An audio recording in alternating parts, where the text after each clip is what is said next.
the Mathilda ban hurt them so much in a sense that it kind of made them hesitant to just prioritize their utility jungler overall. And at the same time, them picking it for last, resorting to an assassin, and having to also pay attention to Chin Chao, I think they had to do some certain significant adjustments from their end.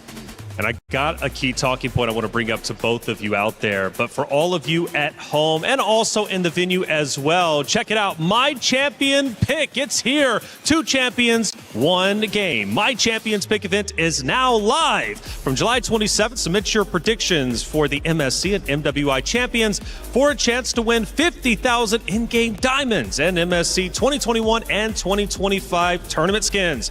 Don't forget to leave your picks under at MLBB Esports for even more chances to win. Lock in your champions now and cheer for your favorite teams. My Champion Pick now live. Get involved. It's some good stuff coming your way. Now, again, going back to the hero selection, again, it was a bit drastic.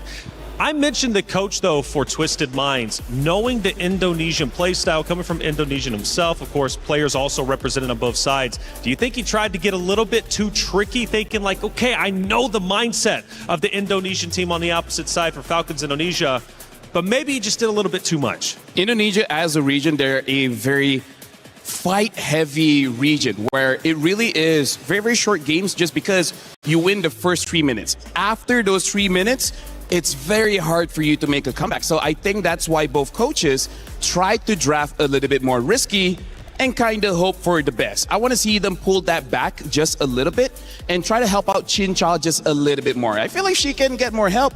She could eventually get them the W. A bit more for Twisted Minds, I feel, because again, we mentioned how risky these lineups already were, and the fact that they are both very team fight heavy lineups. They do really like to brawl. The moment that they lost out big on that early game, on that EXP lane specifically, then it was very difficult for them to scale back into a position where they could just really constantly fight back. How do you deal with Violet? Because she was disgusting out there. Absolutely nasty. Violet, even within the first 4 or 5 minutes, up to 5 total kills. She's clearly a problem. I feel like they're going to change just a little bit on the strategy, because what happened in that game was that the mid duo tried to make sure that the mid duo of Falcon's ID does not move. I think this time they're like, you know what?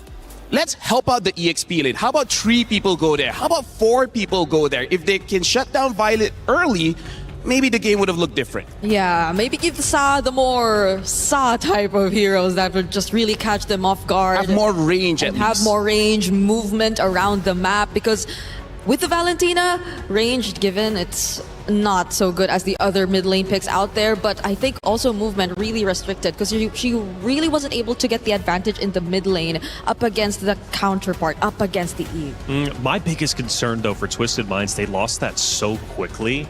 Now they're immediately going into map number 2. The regain is going to be so hard. This is something that I have to talk about because in Stream B, even after losses, Chin Chao was smiling, having fun, same as Maylin. And this shows their veterancy, right? They've been here since 2021. They've suffered losses before. They know how to recover. And looks like part of that recovery is banning out that Sora. So quite unorthodox. We haven't seen a Sora ban for quite a while. Speaking of, Twisted Mind is going to be the first pick, and then Falcon's ID on the second one. They're playing Flying Clouds for this one. Sora as well as Atlas banned out. But you know, Sora was also used by Daisy on Twisted Minds, and she had a phenomenal job with it. So wouldn't you think maybe, even though banning it out is a bit risky, why not try to risk the fact that you might be able to get Sora yourself? I doubt that they'd prioritize it for first pick though, so there will be a greater chance that Team Falcon's ID will get their hands on it all over again if they don't take it out here, because they prioritize it the same even knowing that the Valentina's open in game number 1. The other possible answer might be this time, maybe Daisy has to go for a tank, like a proper tank, so that you can actually have an assassin in the jungle. Because again, the EXP needed farm, right? The mid needed farm, jungle needed farm, gold needed farm. So losing 1,000 gold kind of feels like losing 10,000 gold. And because they went with an Atlas, which is a setter type, which is more like a bruiser rather than someone who could... Less of a bruiser rather than someone who could just keep standing in front of your way. He doesn't slow down their rotation. No, if he tries, he'll die. Yeah, so that's why I think there has to be some adjustments, because the EXP and the roamer definitely are the anchors of the team if they just really want to spread out the gold that way. And by the way, you mentioned over on Stream B, they were smiling after a loss. I just saw a smile there. So Twisted Minds is coming back into this. They're feeling good. They are not fazed by that early loss. Because I feel like they understood why they lost, right? Like, that's part of the reason why they're still okay. It's like, it's something you can solve. It's not something that they're too strong. It was just our mistake. Yeah. So now the Marcel gets open. Oh, though. Marcel. Okay. This is gonna change things quite a bit because we barely see it open here in Stream A. But the fact that Falcon's ID have already secured the carry yet again, I feel like this is gonna be a staple in their lineup up against Twisted Minds. And now you might want to think twice about what the option in the jungle is going to be again. Brigitte, I really feel like carry is going to be a big priority in MWI, maybe even MSC, because carry counters so many meta picks right now in the EXP as well in the jungle, where before this, we hope for Gord to be that tank killer. Now the job goes back to carry, which, you know, is why she was designed the way she was designed. Yep. Oh, the Paquito gets picked up. So Twisted Minds are still going for a... This is going to be Esme. Okay, this is going to be Esmeralda fighting against Paquito, wins the lane, as well as the counter is not there anymore. I don't see why not pick up an Esmeralda here. Yeah, at least for Twisted Minds though, they revert to something that's more common to them. It's the utility lineup and a damage EXP. So maybe just maybe Daisy gets a bit more comfortable here. But again, the presence and possibility of a direct counter to her lane. That's what we have to watch out for here in Red 3. Does Falcon's ID do finally pick it up? Or do they just really want to play confident and show us something else? Yeah, I feel like the correct answer is going to be Esmeralda, but hey, like you said, maybe they want to go for a very different direction, because maybe they want to pick up the jungler now before it gets banned out. So yes, they do pick up the Esmeralda. So now let's talk about what Twisted Minds really need. They have burst, they have crowd control, now they need consistent amount of damage. Something that Chinchao used before was the 1-1, but I do not think that will be a very good pick here. Yeah, I think on paper you would want to go for the Claude, since you already have to answer the Eve, not directly winning against the carry, but that's pretty much a given considering the way the meta works right now. And you need a bit more of shred and DPS, as you mentioned, because you have an Esmeralda on the other side. Yeah, and now look at this. They're batting out the shred. They're batting out the gourd. So this Esmeralda will eventually become a very big problem, because even though the Claude builds Demon Hunter Sword, it's going to take some time for you to take out the shields of Esmeralda, especially because you have a Paquito, you have an Akai. They're going to give shields over to this. In fact, even a Marcel, right? Every member of Twisted Mind has a shield that Esmeralda can absorb. So the likes of a Claude might not have enough damage to even break the shield. How deep can Sa's hero pool go to? Because we've seen like attempts to even use a Lunox to answer against these kinds of tanky heroes, but does she have it in her pool, and will she be comfortable enough to play it? Arguably so though. I think she will have enough space. She's paired up with a Marcel. They also have the Akai on their side. She will have the brilliance to temporarily keep herself safe. But range might be another issue for Twisted Minds if they do decide to go for the Lunox route. I've seen a Lunox in Group B, but that's from Foot Esports playing it in the gold lane. Sorry, not Foot. MIB are lost. Oh, yeah. Yeah, so now, are they going to fully commit on banning out catch heroes like the Cho as well? Oh. The Kimi gets banned. I was thinking of the Kimi as well. Not an amazing pick against the Eve, but if you commit to maybe second item Sky Piercer after 3 stacks, you should have enough damage to deal with the Esmeralda. But I wonder if the Kaja was banned out here, because we're already assuming it's an Akai jungle. Part of the strength of Kaja. Remember how game number 1, Falcons completely controlled the jungle? Yeah. Kaja is amazing at that. You know, the passive as well as the basic attack can steal many camps away. Oh, yeah. And again, there's a carry. Cho is a good partner with carry, same as Kalia, same as Kaja. Anyone that can catch, carry's happy with them. That's true. That's why they probably took a bunch of the pick-off-centric roamers out. They don't reveal to us the roamer just yet, though. They go ahead with the Harley. That's a lot of magic damage we're starting to see from Falcon's ID. I feel like Harif will have enough burst actually, and ironically enough, to deal with Esme, but again, it's so risky. But that's the problem right now. Every single pick for Twisted Mind is pretty risky, so they still go with the Claude. They're going to try to roll with this again. The mid is going to be the most important one. You need some kind of burst so that your early game is not as difficult compared to game number one, because again, this is tournament life. Yeah. Lose here, you're going to go home. Someone who's not as easily caught, someone who can probably also kite because you're expected to run around a lot of times. It's a Harley, it's an Esmeralda in your face, apart from the fact that you have to deal with the range from the Eve. So Sa is really taking her time thinking about this, but she will default back into her Kagura. Because I asked her in an interview, your Kagura was amazing. Do you feel anyone else will use the Kagura? And she's like, maybe, but I'm the best. Oh. I'm the best Kagura. So I feel like this is do or die. This is her telling her coach, I don't care if it's not good on paper, I want to use my best hero. Yeah, and maybe just be very specific with your targets too, because the Kagura, once is actually farmed up, can deal decent amounts of damage, especially to the likes of the Harley and the carry altogether. So maybe they will just really try to focus fire majority of their burst damage onto one. We also don't know what the Paquito is actually going to try to build from this point onwards. So that can be another layer to the burst damage that we're expecting from Twisted Minds. But Falcon's ID, the Roamer, is it a Cho? I feel like a glue will be fine here. They don't have the damage profile to take down a glue. But looks like they're going to go for the Hilda. So the Hilda is just to match the Marcel. We're going to have a woman-on-woman defense, making sure that the Marcel is always marked. I got to say, Brigida, looking at Twisted Mind, they're drafting like their life depended on it. And now Falcon's ID, they're trying their best to counter every single pick of Twisted Minds. But will it pay off? That's the question. For Team Falcons Indonesia, they struck hard in map number 1, and Twisted Minds are forced to come back to protect their heart in the tournament. The key, will it get crushed after this map, or will we go the distance to a map number 3? It's up to them to decide. Athena, Gideon, let's get it started. Thanks so much, Reflections. Also, big ups to both Lafell as well, breaking it down perfectly. So far, this game is really going to boil down to how those first couple of minutes is going to go. Because, man, Team Falcons with a draft like that, trying to cover every single position is kind of wild. It looked like a chess match, actually.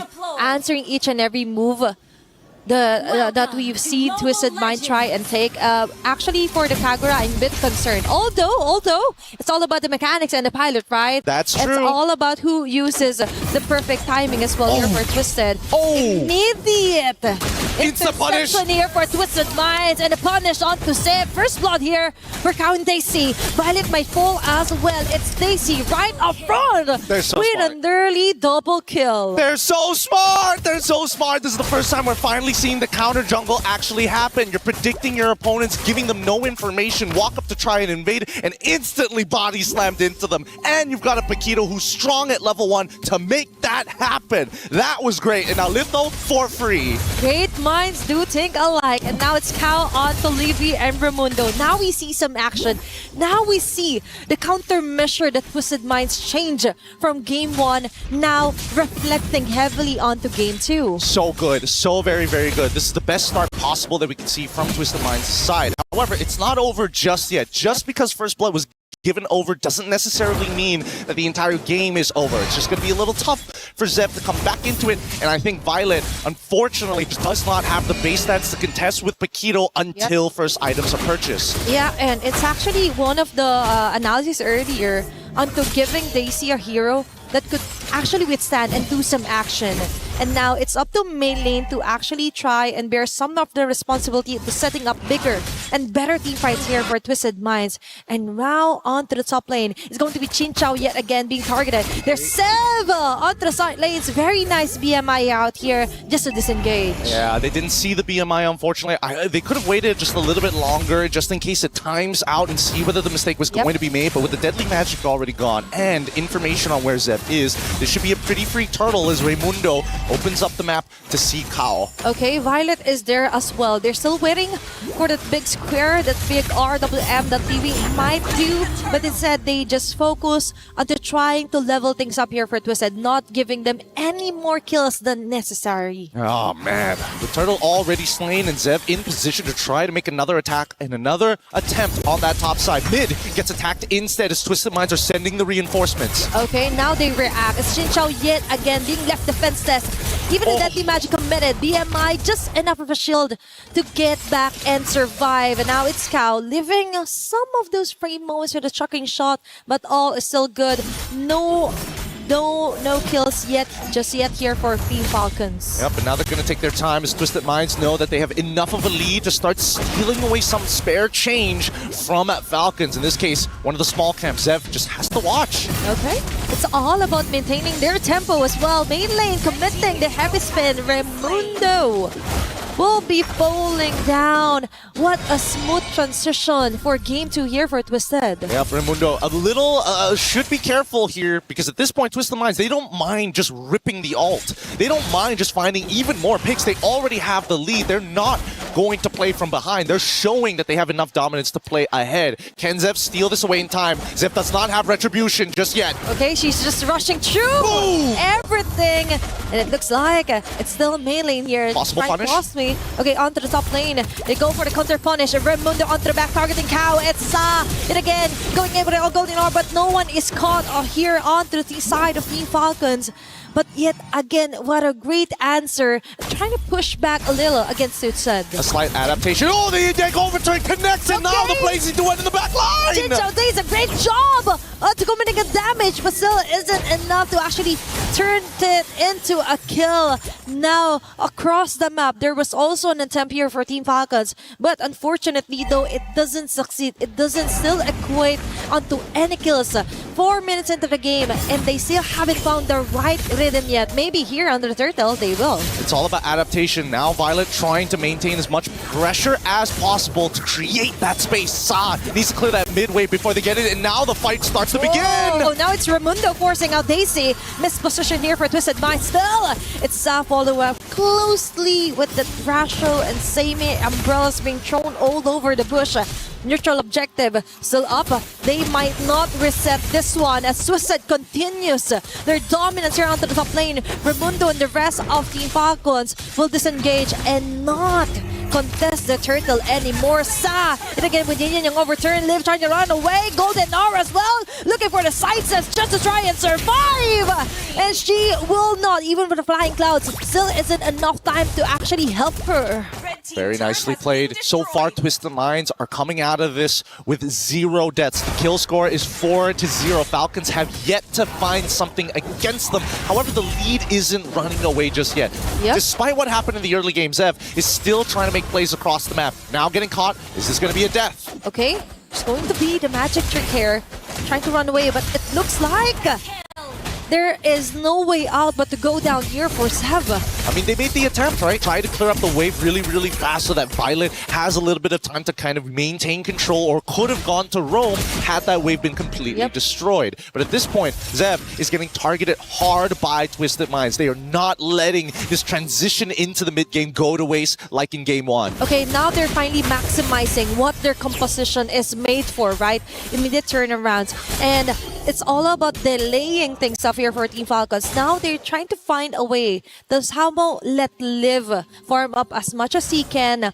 But for Twisted Minds, they just did a really great job until finally getting an answer back for Daisy here, especially for that Paquito wonderful pick. And so far, it's been doing wonders. Oh, another Yin reaction with a Sky Piercer on top of it. Sa finds the pick of a lifetime, and Zev continues to get punished. That is just messy here for Team Falcons.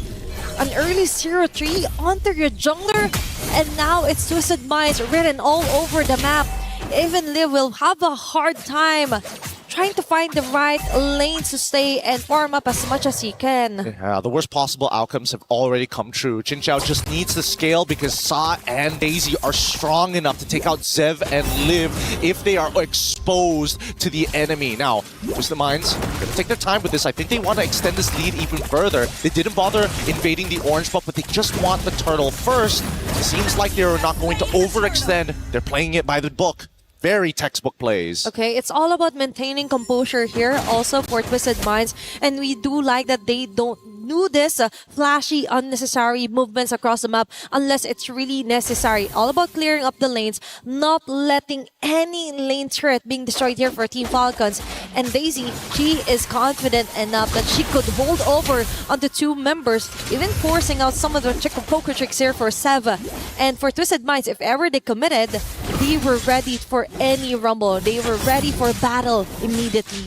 It's a gradual climb at this point. 4.5 is starting to come into dangerous territory for the Falcons. They have yet to find anything. Not a single kill on this game. Not a single turret on the map. Yet they understand one thing. We can scale. We just need to hit our item power spikes. How do we stop the bleeding as they now try to intercept this dive? Okay, now they put some pressure onto Ramundo. Heavy spin moments out. Most of the heroes here for Team Falcons. But now Livy is trying to find a way to alleviate some of those pressure. But it's going to be at cost of her own life. Chinchao and the rest of the members of Twisted Mind still got a better trade onto that one. And now they continue.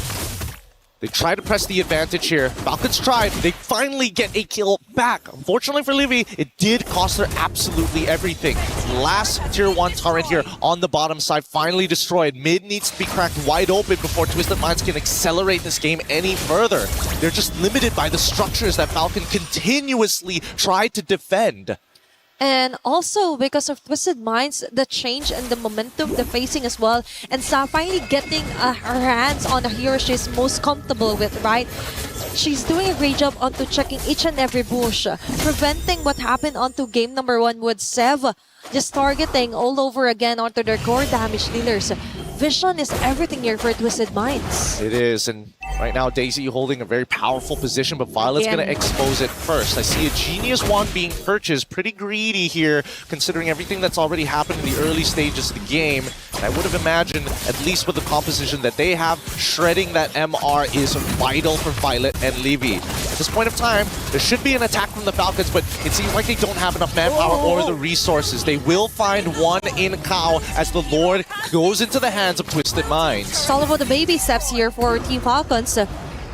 Taking those small steps might matter later on as long as they don't get full-on annihilated here by Twisted Minds. And somehow, Sev is still doing a great job onto somehow balancing out the longer lanes here against Twisted Minds and preventing that macro falling onto the hands here for Chinchao and the rest of the gang.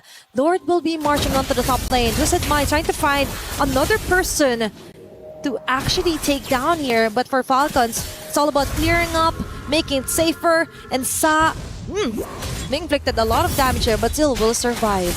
Still survives, and now we see the Falcons again maintaining these waves really, really well. Twisted Minds really lost a lot of confidence once Kao ended up going down. They didn't have their dedicated man, woman to walk into these bushes and absorb that kind of deadly damage that we're expecting from the Falcon side. Actually, let's pull up the item list before. Zev should not die here. They'll be able to get out, even deadly magic being used. Maylin takes little to no damage. I'm assuming Maylin already has Radiant Armor as Chinchao backs up. Let's look at this, right? Yep, Radiant Armor, Chastise Pauldron already done for Maylin. On the opposite side, it seems that Zev even more. First item decided to go for concentrated energy just to survive the early game. Yep. And now with the Genius Wand, provides a little bit of utility for everybody else. Oh! Daisy played that well. Good composure. Okay, it's all about maintaining the lead here for Twisted Minds. They're not letting any cracks here to be seen by Team Falcons. And now they slowly somehow negate some of the jungles, the macro as well. They're trying to somehow control it against Team Falcons. But for now, it's still Sev focusing onto the small things here onto the map, trying to and get a single person out of Twisted Minds. Raimundo for the follow-up! Immediate shutdown onto Daisy. They've got a plenty bounty right there here for Team Falcons. Now it's next on line. Flicker as well committed just to try and escape that one. But no, it's Livy with a shutdown kill. Heavy seen here for main lane.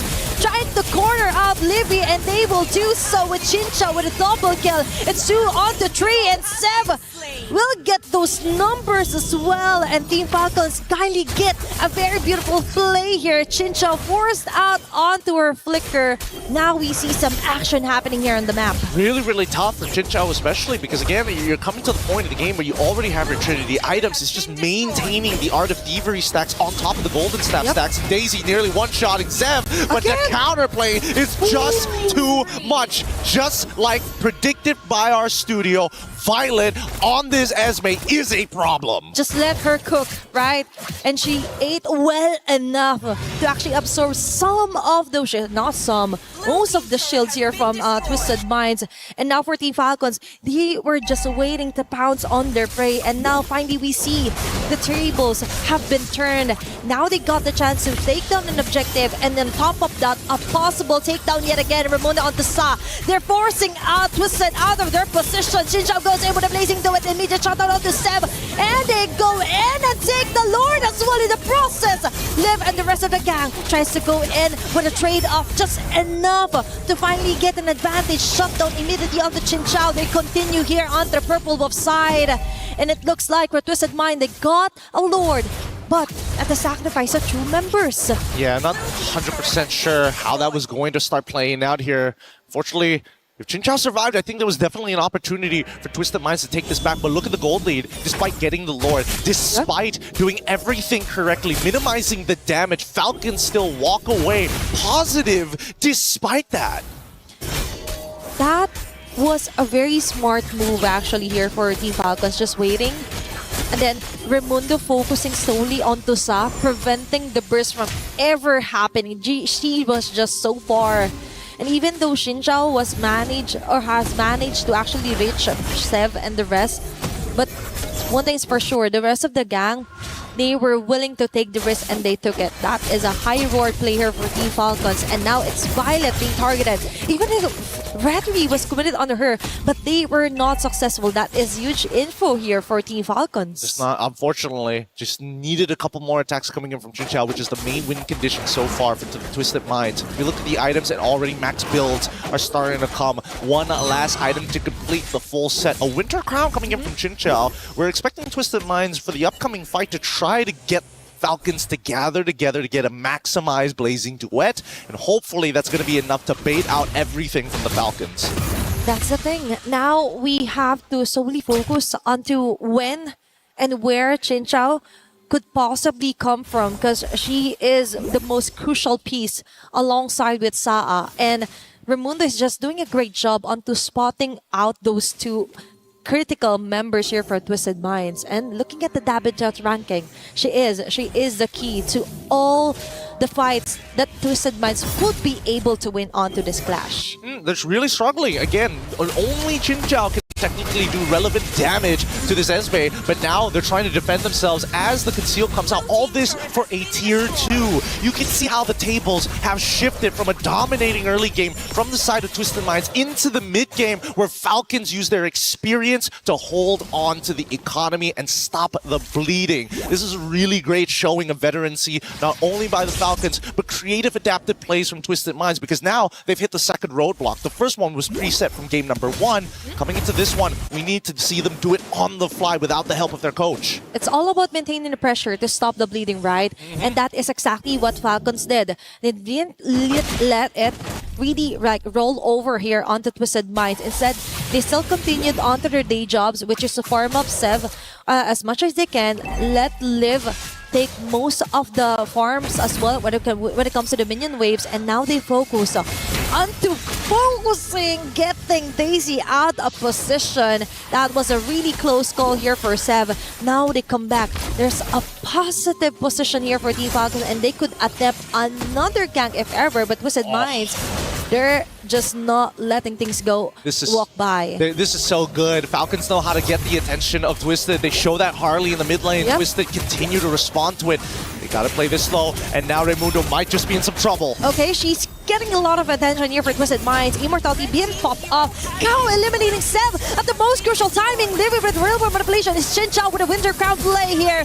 Beautiful Blazing Duet, but Liv is still alive and will be able to take down the burst damager here for Twisted Minds. Stacy, on the other hand, will get the trade-off, but now it's main lane locking in closely here on the members of Team Falcons, and Violet is the only woman remaining, and Twisted Minds one onto that clash and will be able to secure a Lord. One simple mistake. Liv just needed to buffer the flicker as soon as that heavy spin connected the very first time before she gets pinned against that wall. You gotta be a little fast on that one, and Liv right now needs to do so much work because for the rest of the team to peel for her, they have to put their bodies on the line. Liv tried to be the peeler with the RWM, and guess what? Chinchao already one step ahead with the Winter Crown. And now they're looking to somehow compromise some of the jungles here for Team Falcons. What you mentioned, that was beautifully played out here also for Twisted Minds. Very smart targeting for Mei Lane, and Kao directly assassinating Sev started everything, and it all fell onto the hands of Twisted Minds. Now the Lord will be marching onto the bottom side. Now this is where it's going to get a little difficult here because Twisted Minds don't exactly have the greatest ways to zone their players off without having to commit really big ultimates. And in this case, it's that heavy spin, unless we see Daisy flicker, which isn't up for another 36 seconds. Yep. But they're making it worth it, right? For Raimundo. Oh my god. She is just suffering, bro. She's just suffering onto what Chinchao and Kao is doing. It's Daisy yet again finding Sev across the map, across the jungle, and now they're left to defend. It's only going to be 4 members here onto the top lane, and main lane and the Ross will be slowly disengaging. That was an immediate answer for Team Falcons, but that was a close call, by the way, for Sev. Oh, can they save the turret? no! The inhibitor turret gets broken down. Even if it survives at 1 HP, at least it would have prevented the ever-constant flowing wave from Twisted Minds' side, and a long wave, the long lane of which Falcons must consistently deal with. Look, Lord is spawning 75 seconds away on the bottom side. It's so far away to deal with, and they really need Violet to open up that map because nobody else can do it, not even Raimundo anymore. She isn't, right? She is not really enjoying her time right now because for Team Falcons, that's halfway across the map. And you wouldn't want to waste a time for Violet to just clear off the waves. You want her to be present when it comes to crucial team fights. Now, we see her purchasing the Winter Crown as well. Wait, we're seeing a movement from Twisted Minds. It looks like they want to invade on the top side to maybe try and go for an intercept onto Violet. Maybe. But they've already spotted this out, right? Raimundo, great positioning here to give the information necessary. Falcon's ready for the counterattack. Okay, Raimundo still is baiting herself here. Just debating whether they should go for a kill, but Violet onto Daisy. This is what we're talking about. She is strong on the 1v1 scenario. But if there were multiple members, that is a different case. So Team Falcons needs to be really careful onto sending Violet alone across the map. Falcons, again, that counterattack, had it happened at the 40-second mark of when the Lord was going to spawn, they probably would have their ults back up for when the Lord actually spawned to fight once more. But it's just too risky. It's 15-13 so far, and Twisted Minds, both sides are all at max build, with Twisted Minds with a little bit more economy to start item swapping in the middle of these fights. We'll see whether that's going to matter in just a little bit, because you can tell Falcons, they're the ones who have to press the charges. Twisted Minds, they can just wait. Look at that top wave. It's building up fast. Yep, they have the luxury to take things slow when it comes to this Lord take. And as we've mentioned, it's always going to be a -1 here for Team Falcons just because of that base art being destroyed here for Twisted Minds. And now they commit. They saw that there are not a lot of members here for Team Falcons to try and contest this one out. It's Liv trying to fall back here with a free hit, and Violet with the falling storm will be able to hit Sa. But the process is going to be taking too long here for Team Falcons, but immediately get in with the kill. What a way to get off the Lord and get another kill. Chinchao with their multi-spark rope and a double kill here for the carry. Falcons have done it. They were able to get a Lord, a kill as well, and now they slowly make their way through the map. Genuinely beautifully played by Falcon's side. I thought maybe for sure that this was going to be a Lord for the side of Twisted Minds, but the target priority from Falcons in the middle of the scrum was just too much to deal with. And now, with the immortalities, they're looking for the end game as Daisy. They're going to have to recall. Yeah, it looks like they've accepted what's about to happen. And look at Levy, so far behind with the RWM ready to punish. Okay, they know it's going to be a jump here for Daisy. She's taking the risk. We'll be able to eliminate Raimundo, but the Lord is still full of HP. It's in Steve Falcon's focus fire onto the base and winning over this match onto a 2-0 sweep. From deadpan silence to all smiles on the side of the Falcons. What a difficult battle this had to be for the Twisted Minds. They were the ones who were leading the charge. They were the ones who were setting the tempo, but it was Falcons' experience and most importantly, their patience that got them through these hurdles. Definitely, now they rise as legends. Many had doubted them from the first day of MWI. Now they put their mark yet again as Indonesia's finest to stay here at MWI at EWC. Ooh, what a game. If this is what we're expecting from our very first series, I don't know what's in store for later on today. The quality is already going up and we are seeing some high-level ideas being implemented here in MWI. Let's look at this replay one more time here at the end of this match when we were looking for that closing moments. Both Daisy and Sa desperately trying to not only clear this wave, but they needed to pull the Lord's attention. And unfortunately for the Falcons, they said, no, we will not let you aggro the Lord. We will not let you distract our minions. And they made sure, hey, we're not baiting this out. We're playing this good and honest. They're playing it right to their strengths. And the redemption now continues for the side of Team Falcons Indonesia. What a start here for our deciding match of the day. Let's throw it over to our interview. Hop on stage.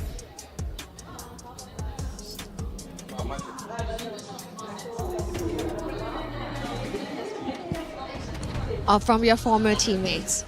Well, this is my first time to holding the key, so I'm so excited. But then I feel bad for my teammate also because Ika is from Indonesia also, but she tried her best already. Yes, Chinchao, you did your best. Thank you so much for your valiant effort. Your journey ends here. Thank you. And of course, anything you would like to say to all of the Indonesian fans who are supporting you back home? I know for the first day, it's a little bit bad for us, for our perform, but I think from yesterday until today, we bounced back, and then I think maybe we can rematch with Vitality. Yes, and with this win, congratulations, you have made it to the knockout stage and extending your tournament life. Falcons Indonesia.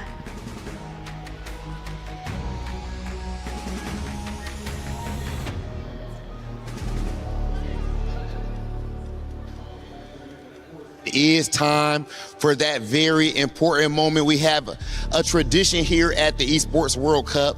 This is the key crushing. Congratulations again to Team Falcons Indonesia, punching that ticket into the knockout phase.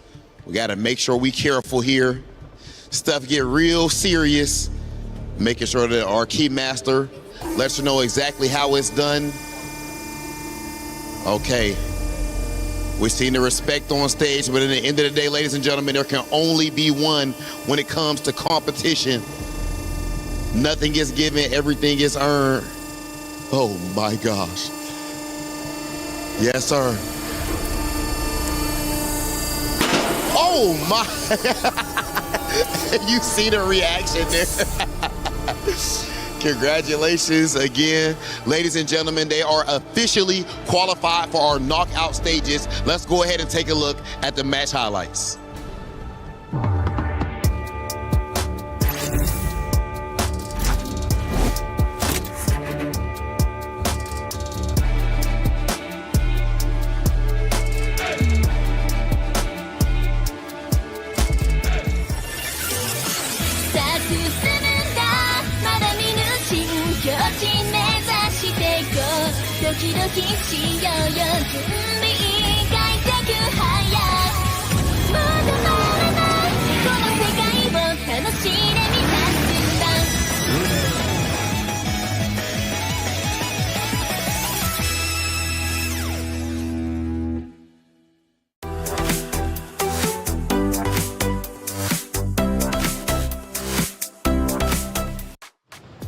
Well, the first key on day 3 has been crushed, and let me tell you, that key put up a fight. It was loud indeed, but at the end of the day, it's the reality of EWC. Twisted Minds, unfortunately, will not be progressing to the knockout stage, but for Team Falcon's Indonesia, a clean sweep of 2-0 puts them in an excellent spot.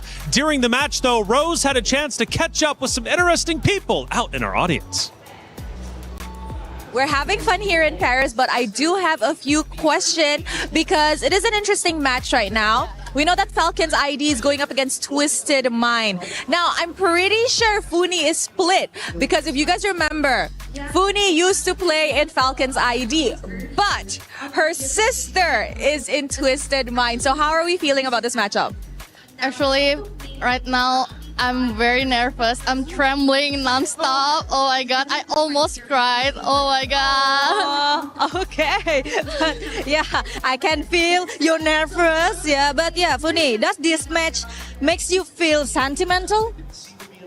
Yeah, I mean, on one side, it's my sister, and on the other side, it's my ex-teammate. So, of course, I feel a bit sad. Yeah, either Twisted or Team Falcons lose, I will end up crying. Pretty sure. Oh no, please don't cry.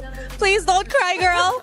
Now, of course, we also want to ask Sabila. Now, Sabila, as the Indonesian reporter here on ground, I want to ask you, how do you think, or what do you think is happening with the Indonesian representatives here in MWI? Okay, it's a hard question because you know what?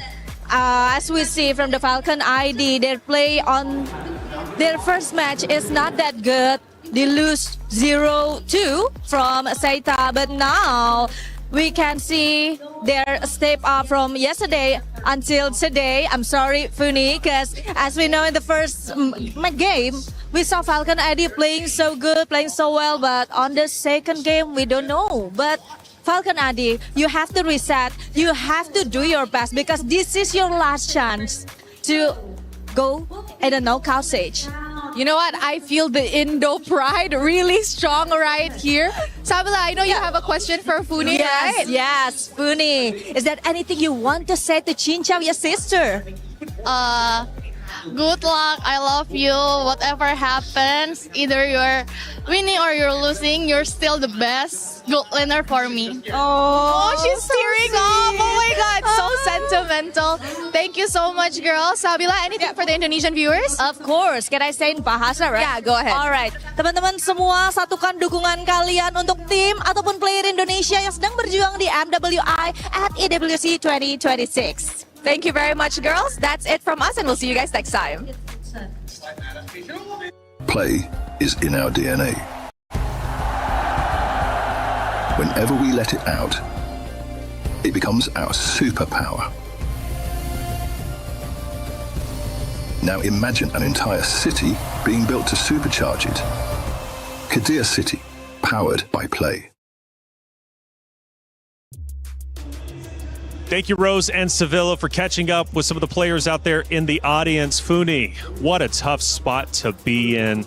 The tears were flowing. My heart breaks. The story that she has being out in the audience, having to watch those two teams. What's the story behind that? It's so tough to be in her spot because, again, as previously mentioned by her, on one side, it's her sister who's fighting. That's why you see her tearing up just a little bit when she had to give her final message. But on the other side, she had former teammates. So she's very much familiar with the competitive scene. She's been playing in Indonesia for a while now. She knows for a fact how competitive it can be and how much of an achievement it is to be here in MWI at EWC. So I can only imagine how she feels for her sister because she's already made it to this point where you only need to win one series to make it to knockouts, but you have to witness her lose it out in such an unfortunate manner after dominating the game for so long. That's why we framed it family versus the enemy. It's tough. It is for some of these matchups. I mean, it goes deep, especially with the history between certain rosters and teams, and maybe even some people on our desk with some upcoming matchups. Let's talk about some actions throughout, though. Game number 2. Man, it was tough to watch. It really was, because Twisted Minds, at least at the start, were at the 4-minute mark, LaFell, and I felt like Twisted Minds were off to an excellent start. It was perfect. And honestly, Taylor, that's why it hurts. Imagine playing perfectly for 19 minutes. And then the moment that counts, the final action when Sa as the Kagura, she missed her ult. She could not kill the opponent's carry. That's at the point of the game, you're like, I made a mistake. We cut our losses. Let's live to fight another day. But the mistake was they committed. They're like, no, we have to win now. They all died. And that was the end of the game. That's how crucial one mistake is at 20 minutes. Absolutely brutal. We take a look at our second moments, and I believe we get deeper into game number 2. And this is where things might start shaping up for Falcons Indonesia at the 12-minute mark. Now, Bree, from this point in time, it's still relatively even. I believe Twisted Mind still has maybe a little bit of a lead, but you can tell Falcons Indonesia are creeping up. Yep, this is a moment where Chinchal was actually still able to find the way around the objectives, but it was where also Falcons ID were gradually being more confident in just trying to fight back against these objectives as well. And that's when I think they've also acknowledged themselves that we're a scaling lineup. And for the longest time, indeed, Twisted Minds have dominated it because they've done it through sheer burst damage. But it also can arrive to a point where they too can rely on their sustain. They also can rely on their raw damage in order to fight back. And that's where I think we got to see them on a much more equal footing, where decisions really made a huge difference in the latter portions of the game. And Lefel, we take a look at our third moment of the game. We get deeper in, and I think this is when you really start to notice and showcase Falcons Indonesia can pull this off. And this is where the mistakes really start to show. If there were 5 women there, they could have protected their base. They could have extended this and then maybe end in the next fight. But the fact that they committed earlier on, at that point, once they die, I think every player from Twisted Mind, they knew it was over. But even one mistake, right, which can catapult and snowball into ultimately a loss. During the hero selection, though, we did notice that Falcons quite literally picked just to counter the Twisted Mind setup. Do you think that late game setup with their picks ended up playing more of a role than we thought? Oh, yes, 100%. And especially because Falcon slowed the game down. Because Twisted Mind, they had a good advantage to just end the game early, but Falcon denied that. Eventually, Falcons got the items needed to finally fight back against Twisted Mind. So, yes, Twisted Mind made a mistake, but we gotta give credit where credit is due. Falcons slowed it down so much, they came back. They did not be as reactive to what Twisted Minds were already doing across the map, and that's despite the Paquito leading up or actually having such a great time, even despite the matchup against an Esmeralda. That's why it also feels so frustrating for Daisy, because I believe it was an unfavorable setup for her. She had a perfect game. It was a perfect game for her nonetheless. Yeah, well, I gotta say, it is heartbreaking for Twisted Minds, but that's how these tournaments go. Again, like I always love to say, making it to this stage is a massive accomplishment in its own right. Shout out to Twisted Minds for being one of the best teams out there when it comes to the MWI. Now, the question is, how do you be cool? I actually don't know, and Damascus, from what I'm hearing, you're gonna teach me? What do you got? Au revoir, gentlemen. I heard that today you guys have been a banger, so I'm going to teach you how to be cool in MLBB. So make sure you guys get this correct. Y'all ready? Y'all ready? How you feeling? I'm feeling phenomenal. I don't care how you're feeling. All right. This is the first question. Vengeance. What's a vengeance? A vengeance? Revenge? No, it's when you get killed at the beginning and then you just kill them back. No. Bro, what are you talking about? No, it's a skill. It's a skill. You know. Oh, like a flicker. Exactly. It's flicker. Stop. He pretends he knows words. He does not. You don't know what a flicker is. Bro, I know MLB. Bro, what are you talking about? I'm gonna forgive you. I'm gonna forgive you this. Okay, what's an inspire? It's easy. What's an inspire? An inspire? Yeah. Martin Luther King. You're not wrong. See what I'm saying? Yeah. It's a character's traits. Like there are tanks and there are inspire characters. They inspire the others. You know what? You're the kind of people buffs. that make my mom cry. All right? This is not being I'm sorry, cool. Mom. Okay, you know what? Last one. You guys have to get this because you guys have been hosts, right? Yeah. After a passionate game, you see the player standing up and then shouting to the opponents. What do they say? Bang, bang. No. Why are you laughing? No. Bro, it's Mobile Legends bang, bang, bro. No, they shout, I love... You know what? I'm done. You guys are hopeless. You know, I hope someone else can do this because I'm out. Bro, we want to See me on the gold lane, bro. see us in the gold lane, brother. Yeah. We gonna remember this when it's time for vengeance, and we inspired on the gold lane.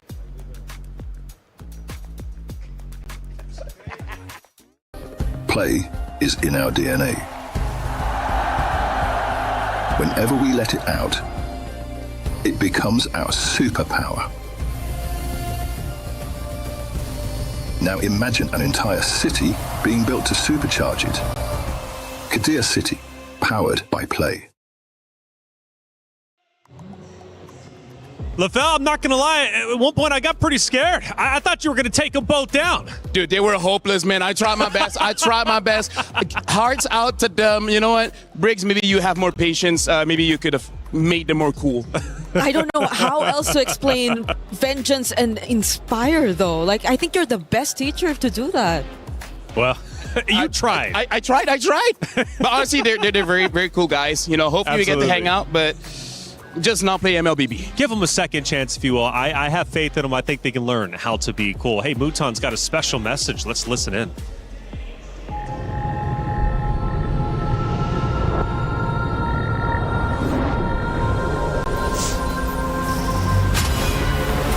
In the past, we were always in Asia. This year, we came to Paris. What stories are still left untold? Kami sudah membuktikannya. Tapi ini baru permulaan. Tiada siapa akan ingat siapa nombor 2. We need the win. Bukan sekadar keinginan, tapi tekad. Hindi ang pag-abot sa top ang pinakamahirap. Ang corona ang mahirap ipagtanggol. What happened last year became fuel for us this year. This time, we bring it to Paris and finish it. A new lineup, new chemistry, new fire. Once champions, not settling for podium finishes. World champions, defending MSC champions. As the final boss of MLBB, can anyone stop them? Names have been made, stars have risen, but now they need to show the world what it takes to rise above. This time, the world is bigger than ever. Like every year, new challengers step on to the world stage. Some carry the ambitions of 2 continents. Some fight for the pride of home turf. Some have never stopped chasing the throne. So who will finally rise to clinch the title? This is where unresolved stories find their ending. A new shot at glory. One more chance at redemption. We are back. Kali ini, sekali lagi. Bukan atau tidak, Pareho lang ang chance namin. no one is untouchable. Let's fight. Bukan ako kalau bisa. 2 champions, 1 game. Paris breaks through limitless possibilities.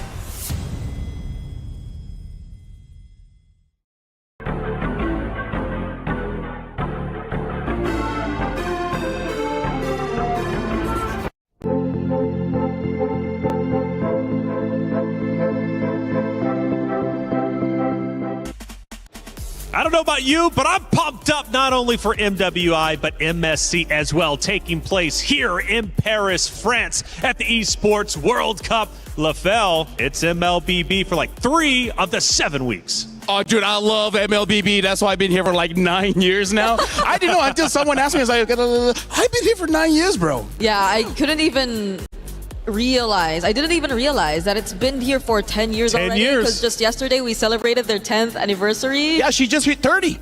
Hey. Oh, No, I am far from. By the way, she's like literally like 22. Okay, now me, I'm 34. I'm the old man on the I'll take desk. LaFell, I don't know how old you are. I'm 32. 32? Yeah. I'm the elder here. I'm the elder, baby. Hey, Seda Esports over on the B stream ended up taking a big win. They stay alive. They move forward.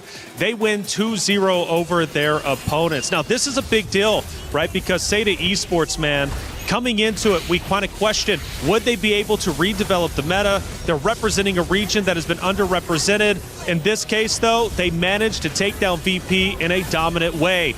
We'll keep you updated with all Stream B. One more matchup to go there, but we need to head to the stage with Cheryl and Rob. Ladies and gentlemen, it is time for a true clash of titans. On one side, you have Team Gen.G, who is last year's second place finisher at MWI. On the other, you have Team Navi, which of course was the champions in 2024 for MWI. Two amazing teams, two titans, but at the end, only one is gonna qualify to the knockout stage. That's right. Now Gen.G is hungry for that do-over opportunity, so they are going to do everything they can to secure this win. Whereas Navi PH is on their journey to redemption. But who stands in their way? Gen.G, the very team that sent them home last year. Two powerhouses that is seen here on stage, but only one ticket to the knockouts. Let's do it. Thank you, Cheryl in Hollywood. Rob TV, let's get it going. It's Gen.G versus Navi, our second elimination match to move into the knockout stage.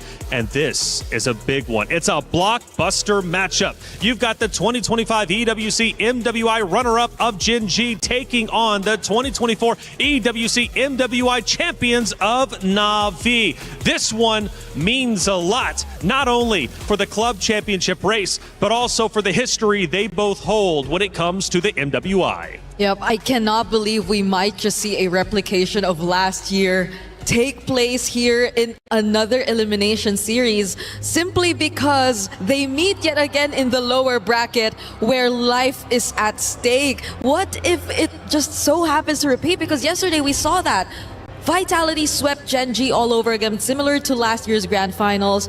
And now could they be the ones to send back Vitality or Navi home again? That's right, and you're obviously alluding to last year in the knockout stages. Navi ends up losing to then Gaming Gladiators, but now Gen.G. This is a matchup of epic proportions. And for Gen.G, they might not want revenge on Navi. They don't need it. They've already beat them before. However, they want revenge on Vitality. They want the championship. They fell just short last year. They want the main stage. But did they show enough yesterday to prove that they could beat this Navi roster? I gotta say, I'm pretty nervous for this one. I'm guessing Brigida as well. You know, it's her home country, and for me, my sister's playing on Gen.G, so hopefully they do very well. I feel like Gen.G, they have this pride, they have this ego where they're really like, I don't care who you are, I just want to be the best. And the fact that they lost against Vitality might be dangerous for Navi, because Navi is the one that has to go through their wrath. Yeah, and I think even in interviews, it reflects so much that they had a change in mindset even. Because even Ashley, in terms of her character, she no longer really wants to compete for the title Mother of Tanks. It's more of her being want to be known for something else. And I think every single time they go up on stage, you tend to just realize how much they've matured because they're just after the wins. Now, as we get into our pick and bans, something to note, Navi has an extremely deep hero pick pool. 22 unique heroes in this tournament. We're talking debut picks of Chip, Masha, Bauman. They know how to play around different team comps, and we're about to see a little bit of that now. It's a deep hero pool, but I think very limited have worked for them. There seem to have been more strategies that fit best of one type of situations rather than best of threes. Honestly, like, their hero pool is deep, honestly, because of that. They could not figure out what works. So they tried this, didn't work out. Now they try something else, didn't work out. I gotta tell you, Brigida, Mirai is kind of like a talent manager. Right? Because we want to get into the studio, right? Imagine if we didn't have our tags, right? She has to be the one showing her tags so that we can all go in. A lot of teams have defeated Navi by taking Mirai out first. So without her, no one from Navi could advance forward. So I wonder if Gen.G will use this information to take her out. I believe that's one of the reasons why they pick up the Belleric first. Because with the Belleric, Navi won their very first game yesterday. And now, I gotta say, Bricks, this is already an anti-tank meta, anti-tank lineup coming in from Gen.G. Bring out the Lilia as well as the carry. Yep, and it's great ways to punish. If ever Navi do overextend or put themselves in positions that are not favorable for them, but could they be playing it differently this time? It's a Freya XP and a Granger. that might just want to be a bit more safe because you have distance, you have range, but the Granger isn't the most meta of gold laners currently. In this situation, it's not too bad because out of every mage in the game, Lilia has one of the lowest HP pools, so it's easier for you to stack up on the Sky Piercer. Yeah, and it seems like they just want a different route in the gold lane matchup. I'm not so sure the route is okay or not. Let me be very clear because Na'Vi, every single game they play, they change the strategy. They play global ban without playing global ban. Yeah, this is why I think even a lot of us are really searching for that identity of what does really comprise of Na'Vi. What does Na'Vi I have the answer. establish in terms of their identity? Honestly, their identity is number one, help out the mid duo first. That's step number one. They need to survive. Mirai is such a playmaker. And then number two, get not Ayanami on a hero like a Masha, like a Benedetta, like an Esmeralda, someone that can dive all the way deep into enemy territories and take down their damage dealer. She might die. Honestly, she might die. Okay. But the team is okay with that. So it's more of a glass cannon situation for Kamikaze all the way. All right. Because I think a lot of times too, whenever we see Na'Vi on the defense, it's not like their gold laner or mid laner really goes down. It's just that they're forced to play from behind because their frontliners are always being punished or taken out every single time, which in this scenario hopefully is not just Mirai, because Keishi did pick up the Baksha anyway. Yep, let's look at the bans here, by the way.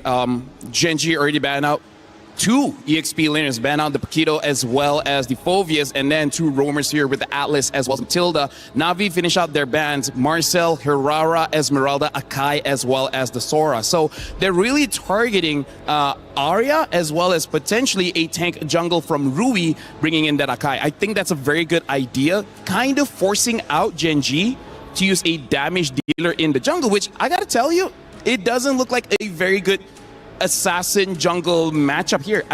If they have a Bellman, Gen.G might survive this draft. Yeah. And at least so far, Gen.G and their mid duo have been also picking up some of the more unconventional mid duos, I'd say, because yesterday I think we already got to see the Selena from them as well. But you might not really want to consider that if Na'Vi just really want to go all in. You do have the Belleric, yes, and the Lilia, but at the same time, backline access showing that the Granger might just be a very vulnerable target could also be one of the considerations for Gen.G in this draft. Right now, when it comes to elimination, I want teams to draft simple, right? Make a composition that has very little room for error. Even if you make a mistake, it's not that big of a deal. So I'm just worried on the EXP pick here. And now Na'Vi, they committed onto this Eve. If they want a tank, something like an Alice might still be able to work out. Heck, maybe even a Uranus. Maybe not the best because you're going up against the Baxia, but that is one of the comforts of Gen.G. Yep. So the Alice and potentially an assassin, which is still open to this point, but you already have to go up against the Eve. Maybe the Suyo would be tough to play in this game. But very tough. Even the likes of the Frederick, I think we already have to put that away now. So that's good. Honestly, a Bellman is probably one of the better picks. It's just that, have they practiced it, right? Have they practiced it or not? Na'Vi did yesterday. And they won. Yeah. They won. They won. They were able to shred all the tanks. Their Bellman looked amazing. Now, 4 seconds in, this is going to be the final pick here. Guinevere as well as Ling. Now, this is very unorthodox here. Ling, I think it's okay. We did say backline, yes, but if Na'Vi picks up a catch-type roamer, it's going to be tough. I'm looking at picks like the Cho here. I have not seen a lot of Chos here in MWI. No, there's still a Cho, there's still a Kaja even, if they really want to go hard on lockdown. But is this a Guinevere EXP? This should be the EXP, right? The Belleric is going to go in Rome, so... There's a chance the Belleric could go EXP, actually. You think so? I've heard rumors from, let's be real, credible sources, right? So I'm thinking the wise choice, Belleric Rome, Guinevere there, and then the chip. They're showing the chip again. I don't know if this is the lineup for it, And look at this, it is probably going to be Beleric into EXP, so... Oh my god. I gotta say, reflections based on this draft, I think we're going to have a very chaotic game one. I like chaos, yes I do, and we're definitely going to get it with the historic teams of Gen.G and Na'Vi. It's a blockbuster matchup. History between the two, not only in terms of their accomplishments in the MWI, but also last year in the knockout stage. But who gets revenge and who wants to move forward to the knockouts? We're going to find out very shortly. It's Gen.G versus Na'Vi. Athena, Gideon, take it away. Thank you so much. Once again, we come into our second best of 3 here today. And this one's going to be a little spicy. We got Ling already showing back up here on day 3 of MWI. But this is going to be a make it or break it for either one of these teams. Momentum starts here. First team to get that match point so far, based on how the MWI schedule has been going. The sweeps are prominent.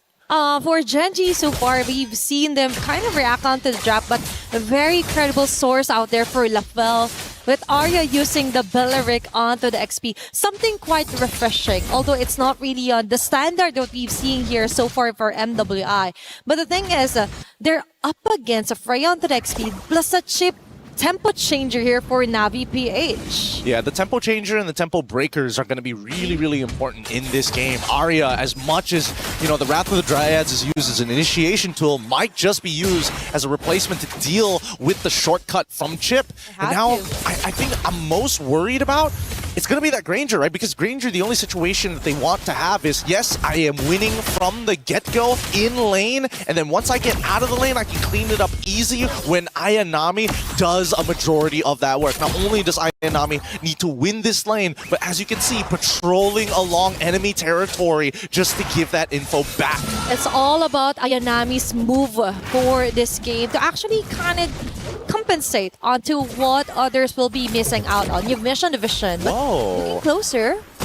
Actually, looking closer to this, the pathing coming in from Ruyi is very interesting. Starting on the bottom side small camps, taking another small camp, and then instantly going to purple buff before coming back to orange. Oh, and it will be... Ashley's fine, right? She always had her spatial migration. Also, still had that flicker as well, expecting nothing. And now look at this. They invade once more, and they see 0. All they see is one small camp, and Ling is nowhere to be found and already at level 4. And that's the thing. That is how you somehow improvise a plan if you're the Ling, right? Because it's always going to be you invaded all over again. But the thing is that the neutral objective will be safely secured here by Na'Vi PH. They didn't want to go for the contestation. They don't want to put anybody's lives at stake here. As long as nobody dies, it's totally fine. But the invade from Kenshi, as the small camps are the first to actually spawn. Look at the opposite side of the map. This is a set play from Gen.G so that they can set up and not let Rui get disturbed. But now Na'Vi, they figured it out, and now they've adapted. One camp down unless Retribution is used here by Rui. Oh, that's a Ret reactivated here for Keishi.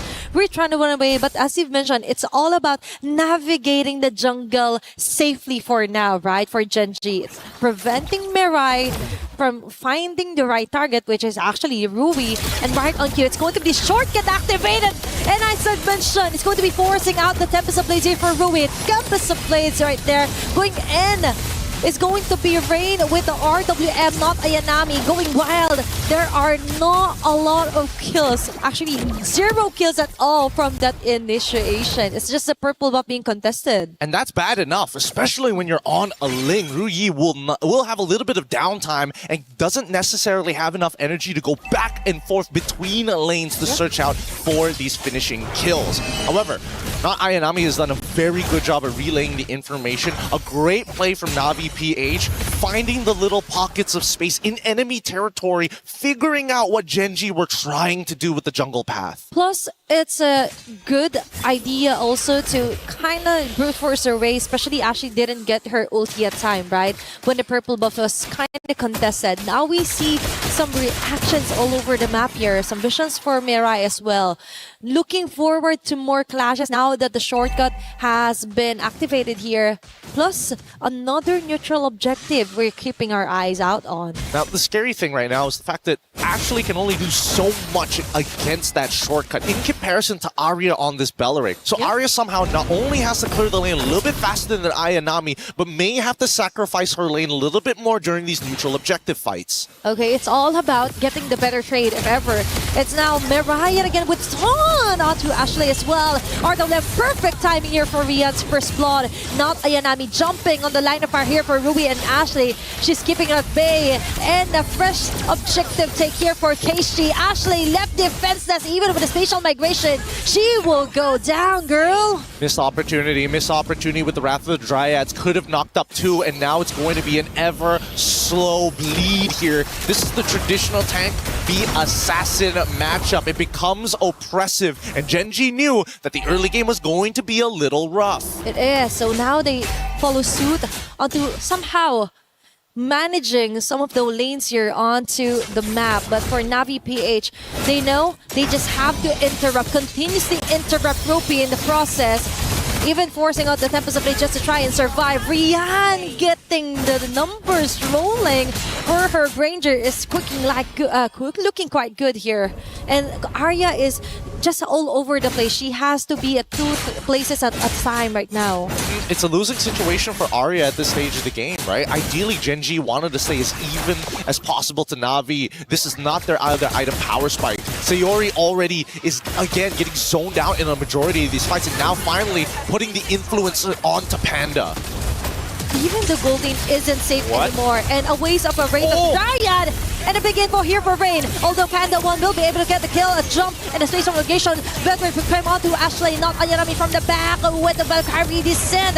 Ensures a double kill. Might go for the triple, but Sayori flickers just in time to escape the rat here from Navi PH. Rui being cornered out. Things are not looking good. The 3 women here targeting her, continuously hunting her down. A turret in the process taken down as well by Navi PH. Oh, and look at that. I just love the protocols that I'm seeing from Navi PH. They're like, even if we do give up that space, let's double check it again. And Mirai coming in to join this fight doesn't have the shortcut, but is enough to show presence. And now the rest of Gen.G must contest. Okay, Ashley, with a good entry point, but the damage just isn't there yet. They need to find a way to relieve some of the pressure, but without thinking so, now the last turtle for this round obviously might go onto the hands of Navi PH. Arya, though, she wants to contest it. Right of the Riot, perfect timing! And a clutch steal for Ruby. Rain with the RWM, but Gen.G manages to get out of the way. Ruby, with the attempt blades, just one blade that she actually gets off,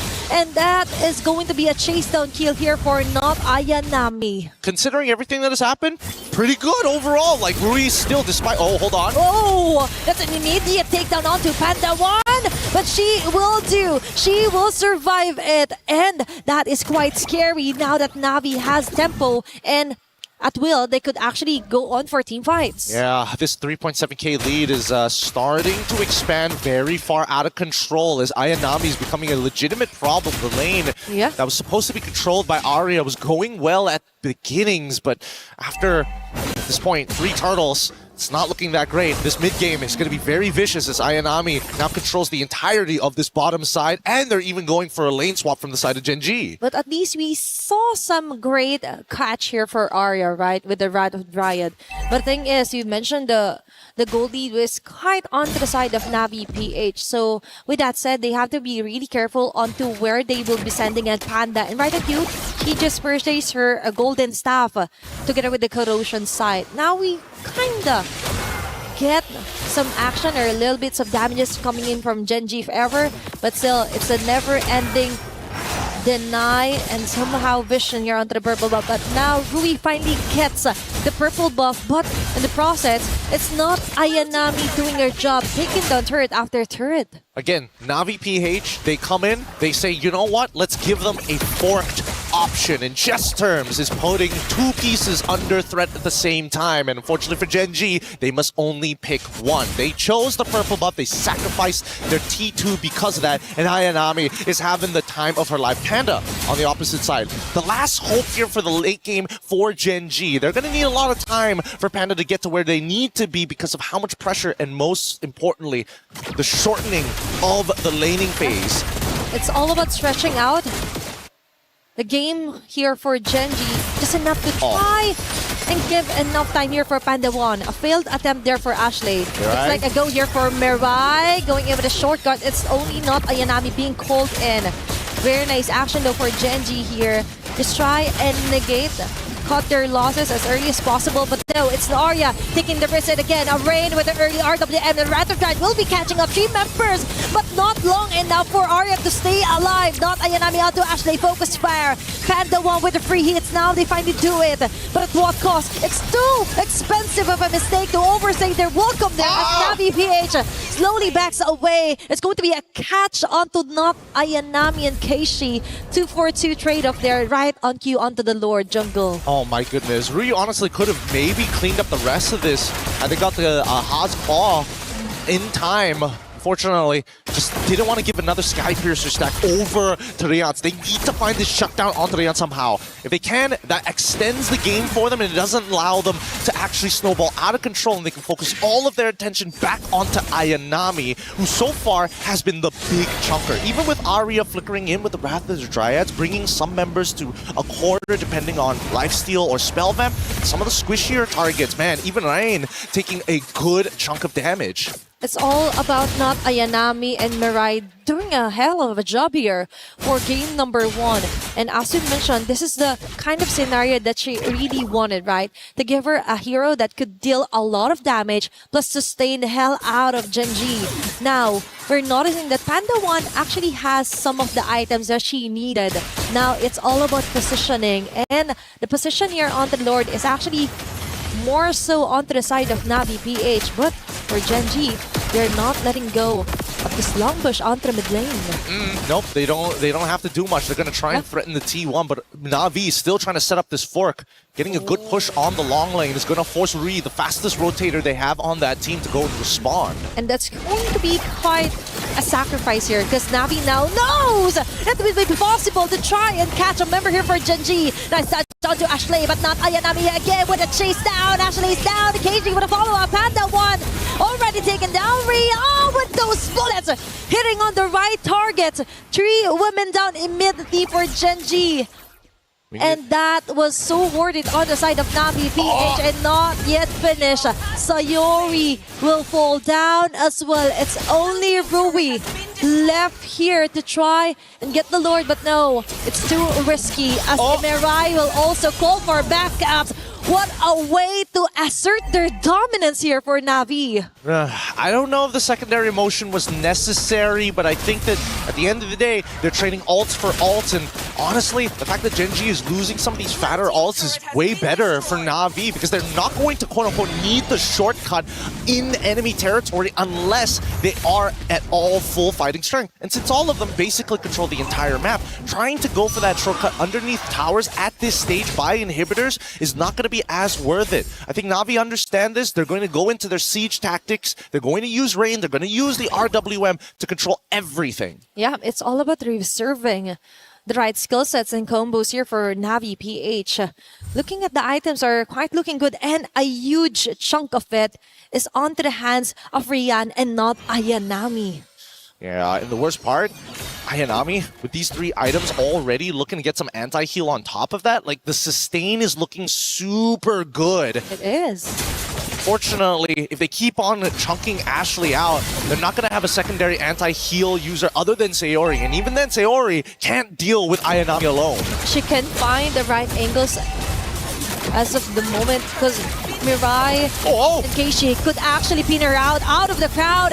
Aurora WM red again for Rain. A perfect opportunity for them to annihilate members here for Gen.G. There's going to be an answer back here for Sayori. Double kill for Rian, making it a triple. Now they're chasing at Sayori. And Rian with a maniac. What a way to open up the base here for Gen.G. Yep, now looking to close out this game. They've got a mid-wave to work with, and Panda, the only one alive. Unfortunately for Panda, she can't use any AoE other than the spinning light wheels. She will try, but the Lord-powered minions are just too much, with Rian zoning her out single-handedly. With each Rhapsody, this game closes out 17-5 in favor of Navi PH. A shot at Navi's redemption. That is exactly what they have in mind, what they have in store.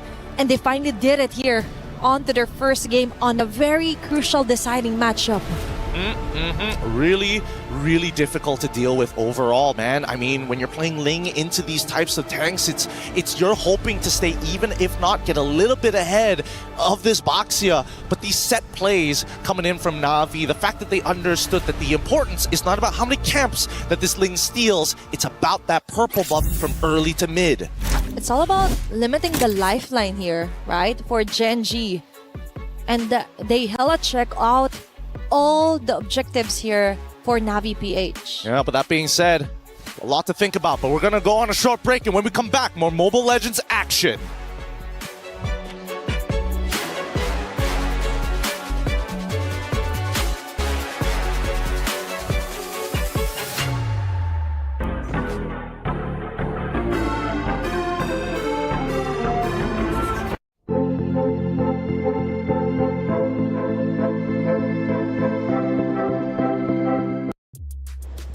Na'Vi takes map number 1 to put Gen.G at risk of having their key crushed. But Gen.G, they've been here before. They know what it is to have the pressure elevated.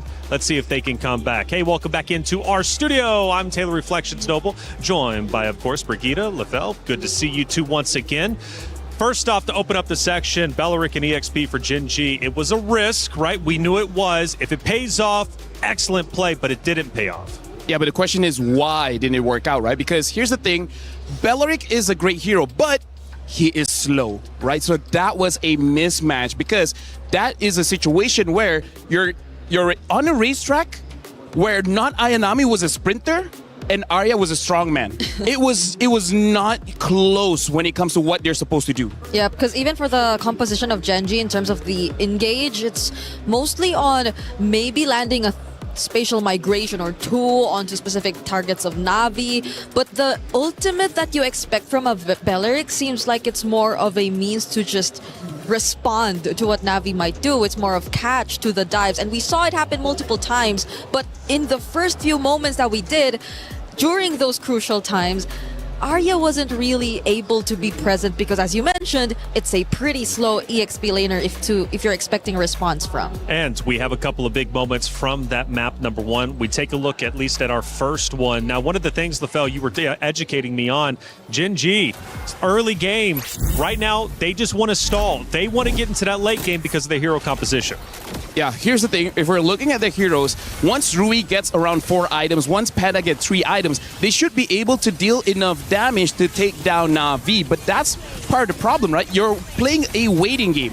You don't want to wait when you're going up against previous champions. You need to be a bit more proactive. So I feel like this is a very ambitious draft, trying to hope previous champions play the game a little slower. Yeah. Great synergy, by the way, in that clip. You could really tell that obviously Na'Vi was firing on all cylinders. We take a look at our second action of the game, and I think we get towards the end because that was about the 13-minute mark. We now start to push through. This is where Na'Vi says enough is enough. Yeah, it was a conceal from Ashley, a combination of a spatial migration and a flicker, but at that moment, I'm not even sure who the target looked like. It was Keishi who was trying to like roll around the area, but even then, I don't think catching Keishi would be the best priority.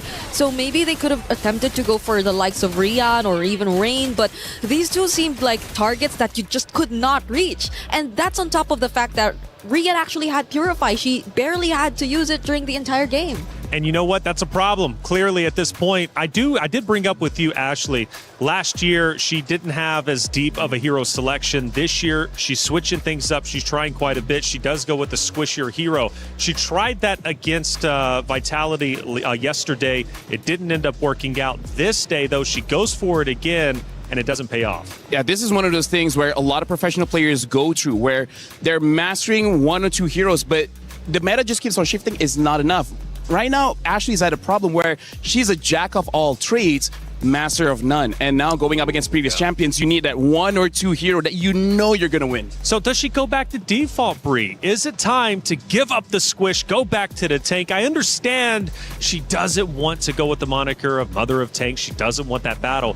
But if it worked before, it didn't get a championship, but it at least got them to grand finals. Yeah, but what does work for them? Because their only wins have been on a Minotaur. The moments she tried a Cho or a Selena, more single target type of roamers, it didn't really work out. So is it really the tanky tank that maybe they have to default back to? I feel like if they want to play a safer game, then maybe they can try to opt for that, because if we're keeping things simple, then that might just be the way to go. Yeah. Hey, check it out. Esports World Cup is a lot. We're talking 7 weeks, 24 different games, and you all need to keep up with the EWC app.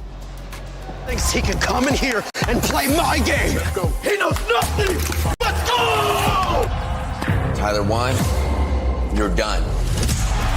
This is my ladder. You can't climb it. That's an L airline. Somebody better hold me. Okay, yeah. Do something then. Raw energy.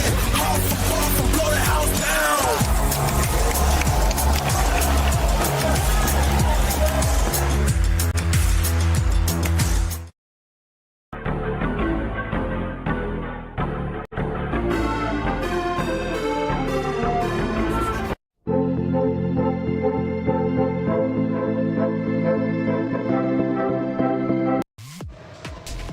Leaving off into the EWC app, we were discussing Ashley on the tank, going with more of the squishier heroes. I question, of course, should she go back to default? Bree, you gave your answer. Lefel, you also want to give your own. Back in 2025, these are the two heroes that Ashley did so well on, which is number one, the Grok, right? Amazing way to engage the fight, as well as the Gato Kacha, a hero that has revitalized that can actually help you win out the early game. So those are very simple heroes that's not in the meta, but it has proven that it works before. And I don't know, this might be crunch time because you might get eliminated if you draft wrong for this one. Rumors that can pretty much work with regardless what kind of comp that you want to go for. It also gives you a bit more flexibility in terms of what you might want to put in the EXP lane, because I feel for Arya, she might have wanted to opt for also something that could have been more of a playmaker. Yeah, a fighter type of XP laner to complement the lineup. So in that regard, to put off a bit of the responsibility off her shoulders to just be on the receiving end of majority of the plays that Navi could create, I think you can play slow. That's one thing we've established, but you also want to play much more proactive if you're Gen.G in this kind of situation. So a couple of players, at least over the past couple of days, not living up to expectation. For Gen.G, Rui was one of them. After map 1, how did Rui look? Here's the thing, Rui is an excellent assassin player, but the problem is, looking at how she's playing in MWI currently, sometimes she does too much. The thing about assassin players, you need this sixth sense to know when you can go in and when you don't. Sometimes you want to help your team out, but sometimes you gotta be selfish. I think she doesn't know where that line is right now, when you have to be selfish and when you can be selfless. Yeah, there seems to be more waiting involved in terms of like the calls, when are you going to go in, like who gets to start things first. But occasionally as an assassin, I feel like you can do a lot more on your own, a lot more plays that don't have to really go through some of your other members if you just really want to like consistently find the trades, if you just want to be fast in terms of the farm. But let's see if they actually try to address that issue heading into game number 2. They're going to have to. I mean, you got 5 players, and sometimes you need a dedicated IGL or a vocal figurehead to let you know when it's time to get aggressive or pull back. And in this case, Rui could clearly benefit from that. Who is the IGL for Gen.G, and who should be the shot caller and truly be leading the charge here? Because Ashley gets a lot of attention, but who else could be vocal? Usually it's Arya, because Arya, she is honestly she did the job of Ashley before. She's a roamer, and even on the national team when playing SEA Games, she got the gold medal as a roamer, as a tank main. So part of the reason why she used Bellic on the EXP. So if Ashley is not having a good time, the weight goes over to Arya's shoulders as the one making the calls, making the decisions. Yeah, we saw that in game number 1 too. I think there were a couple instances where Arya just decided to go in, try to find a setup with a flicker, Wrath of Dryad on the Belleric, but the question remains of whether or not Gen.G were already equipped enough to actually deal the damage, or even have the right amount of ability to just follow up and be there in that moment as well. What does it mean for Navi right now? They're up 1-0. They're about to potentially defeat the very team that knocked them out of MWI last year. Navi hasn't been in the winner's circle since 2024.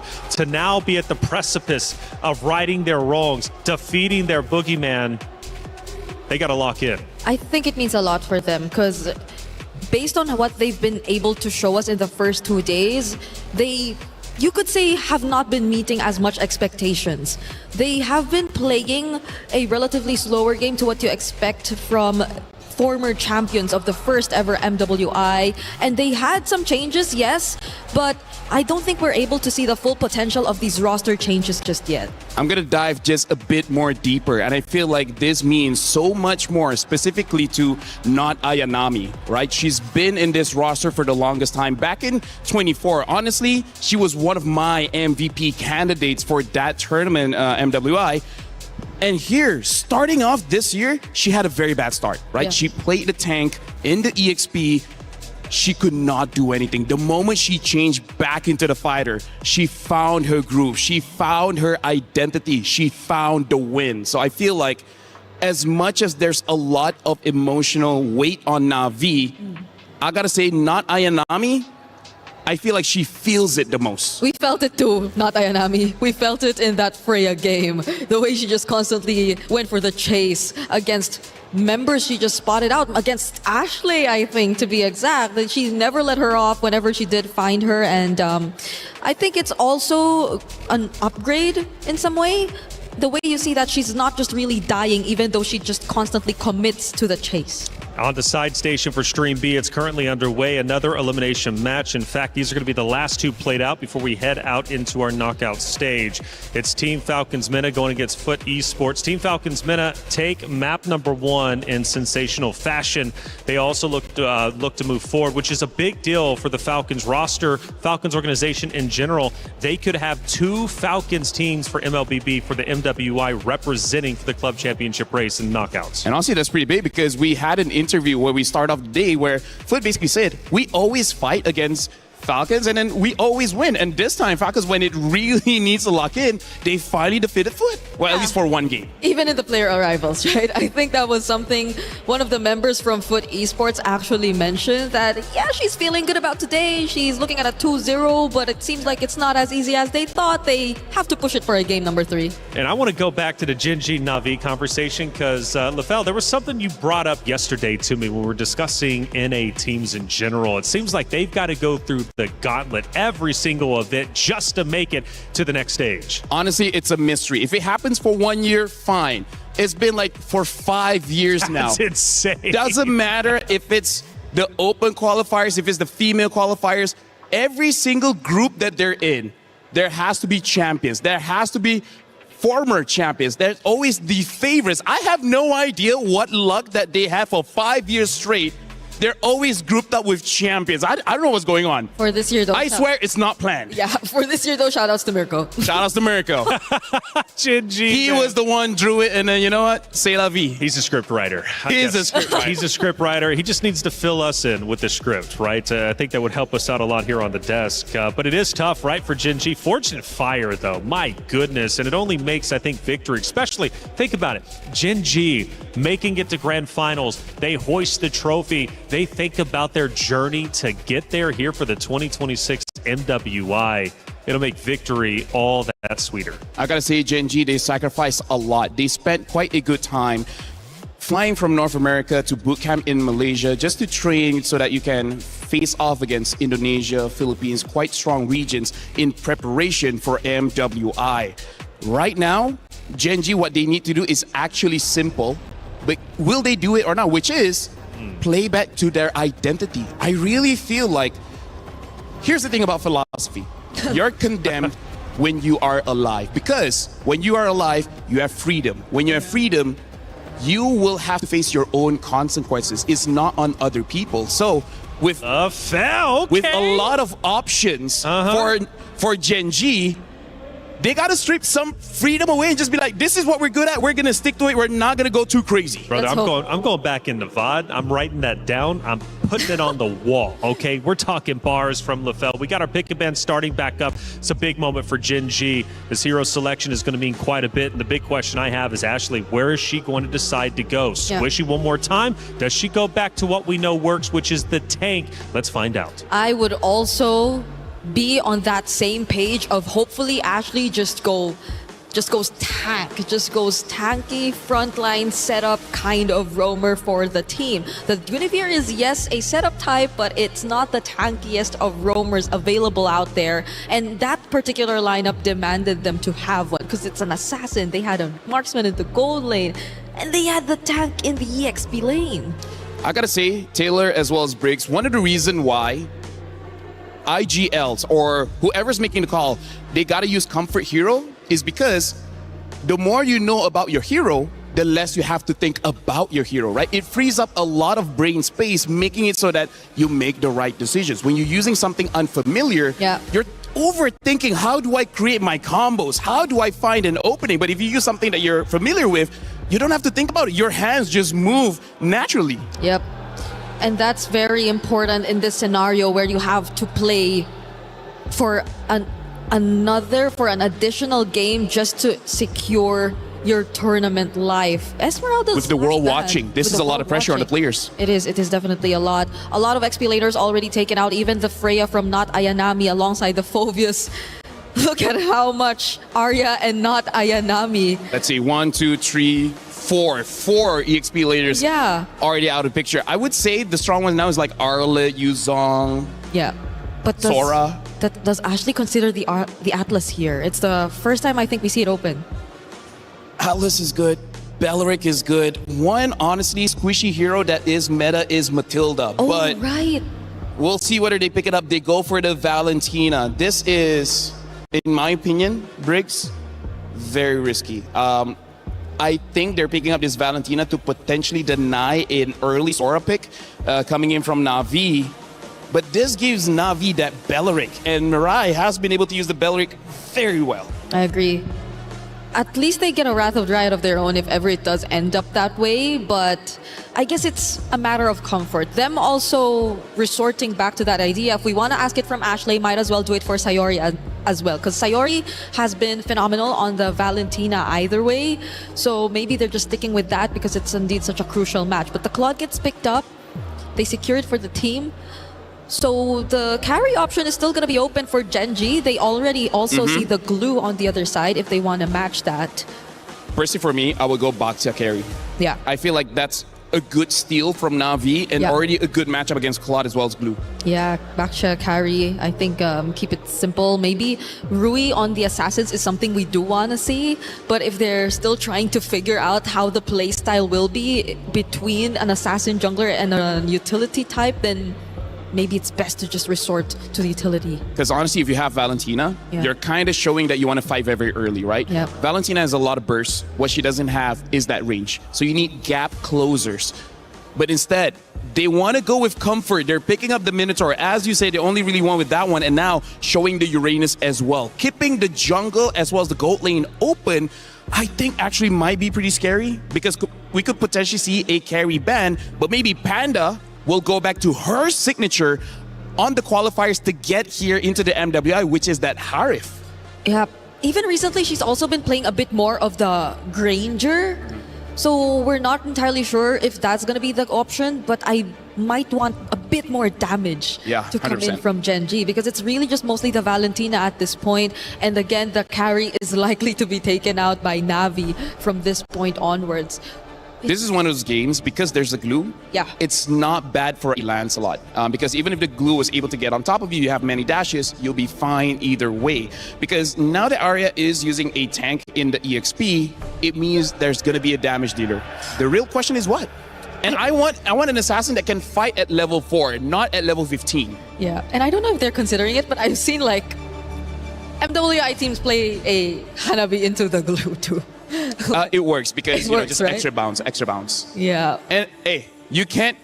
Stream B, we only have one loss. Okay. I don't know about Stream A, but Stream B, we only have one loss. So it's a viable pick. Carry gets banned out here because Briggs, the only problem I have is they don't have the damage profile for the glue. That's it. This glue can make or break Gen.G here. And now even the Bruno gets banned out. So they're really, what they're showing here, Claude wants to win the lane. They want to make sure that all the counters are out of the picture. You still have one, actually you have two, which is the Leslie as well as the Clint. Yeah. Which, because they have a Minotaur, maybe not be a bad idea. Yeah, maybe not, but it's just the spread of damage I feel that could be a problem. Nice ban. That was a perfect ban. Oof. So much XP laner is taken out. But I feel like a CC is going to come for Na'Vi. She did use it recently. She did use it, yes. Yeah, she can. And it was also against the Uranus, if I'm not mistaken. I could be wrong, but she definitely has a CC in her pocket. Yeah, because she has a lot of like XP laners brought out. The Masha, but that was last paired with a chip, so maybe not, because you see the glue instead this time. So it's up to not Ayanami as well as their mid laner Rain to pick up their heroes at this point. Honestly, if they want, Azushi would be not bad. There you go. Azushi is picked up. It's a good counter towards the Minotaur as well as the Uranus. And it's an okay ult for the Valentina to steal, but not the most game-changing. It's not. So the question remains, do they want to go Leslie Clint and more linear type of damage for EXP or for gold lane here and Panda? Or do they consider some of the more unorthodox? Because this Uranus Minotaur, just by looking at them, feels like you're meant to be safe, right? Gen.G has a lineup that says we will live forever. Yeah. Right? It will take us 1 week to die. Yeah. Right? They have a lot of heal.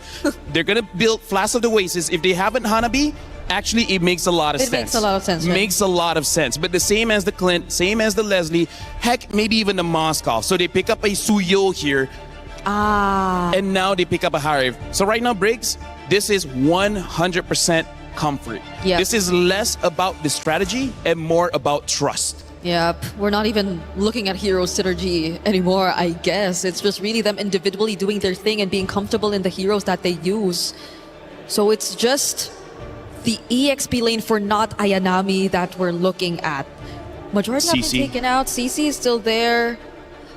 The focus is also gone. Technically, you can go for something like a Lapu as well. There are a few options. I feel like CC is the most right. But if you want to dive, there's still the Lapu. Maybe not the Yuzhong because there's a Valentina, but... I think she would be brave enough to try, honestly. So they pick up an Alice. So it's going to be a dead lane in the EXP. But during the team fights, look at all the AoE coming in from Na'Vi. Na'Vi is looking pretty good.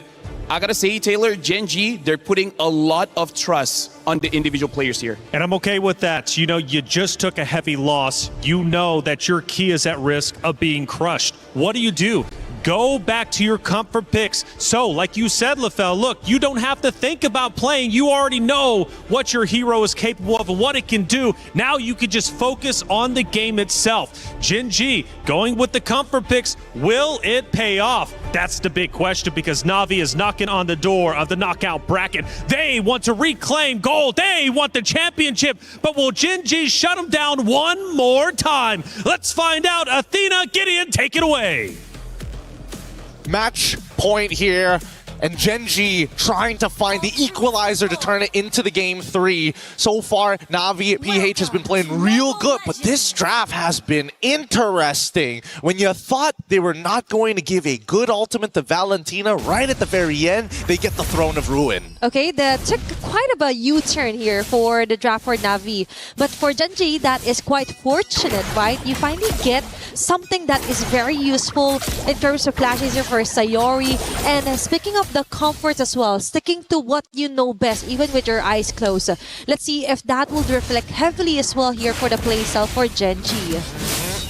I want to see how this is going to play out, especially after level 4. I feel like there's going to be a kind of nothing burgers in the laning phase, especially both sides. And I mean, look at even Ayanami as well as Arya having, you know, a wet noodle fight here over a Lethal Wanderer as they lose EXP on the top side. 1 minion already gone here for the Alice. Yep.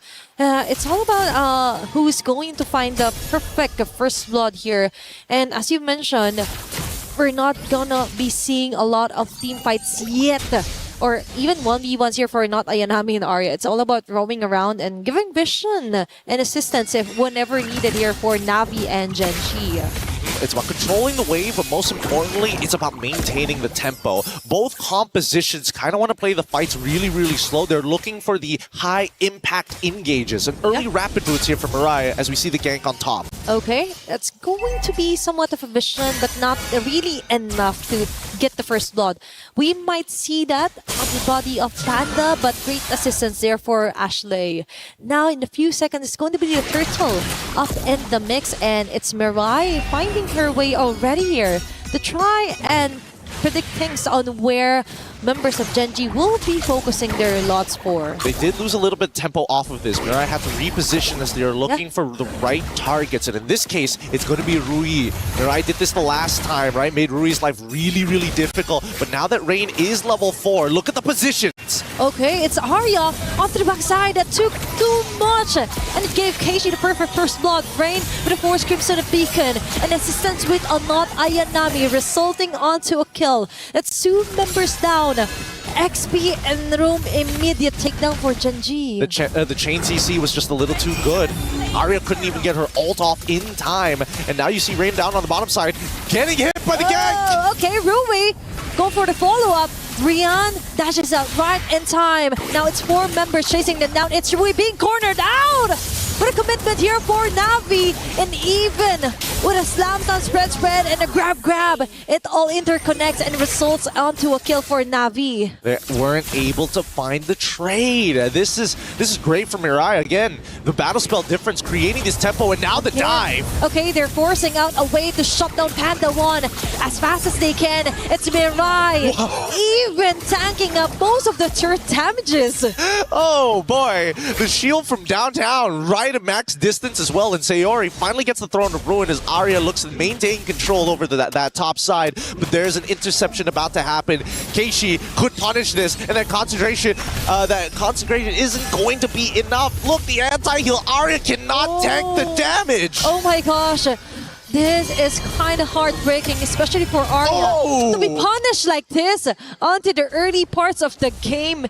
Could you imagine that? She still survived though. She played it as well as she possibly could. Waited till the very last second, waited for Ayanami to try and commit to the Throne of Ruin before committing to her mobility skill, knowing that at any point Keishi could try to go for another shield unity. Either way is played perfectly well despite the scenario. It's all about surviving first.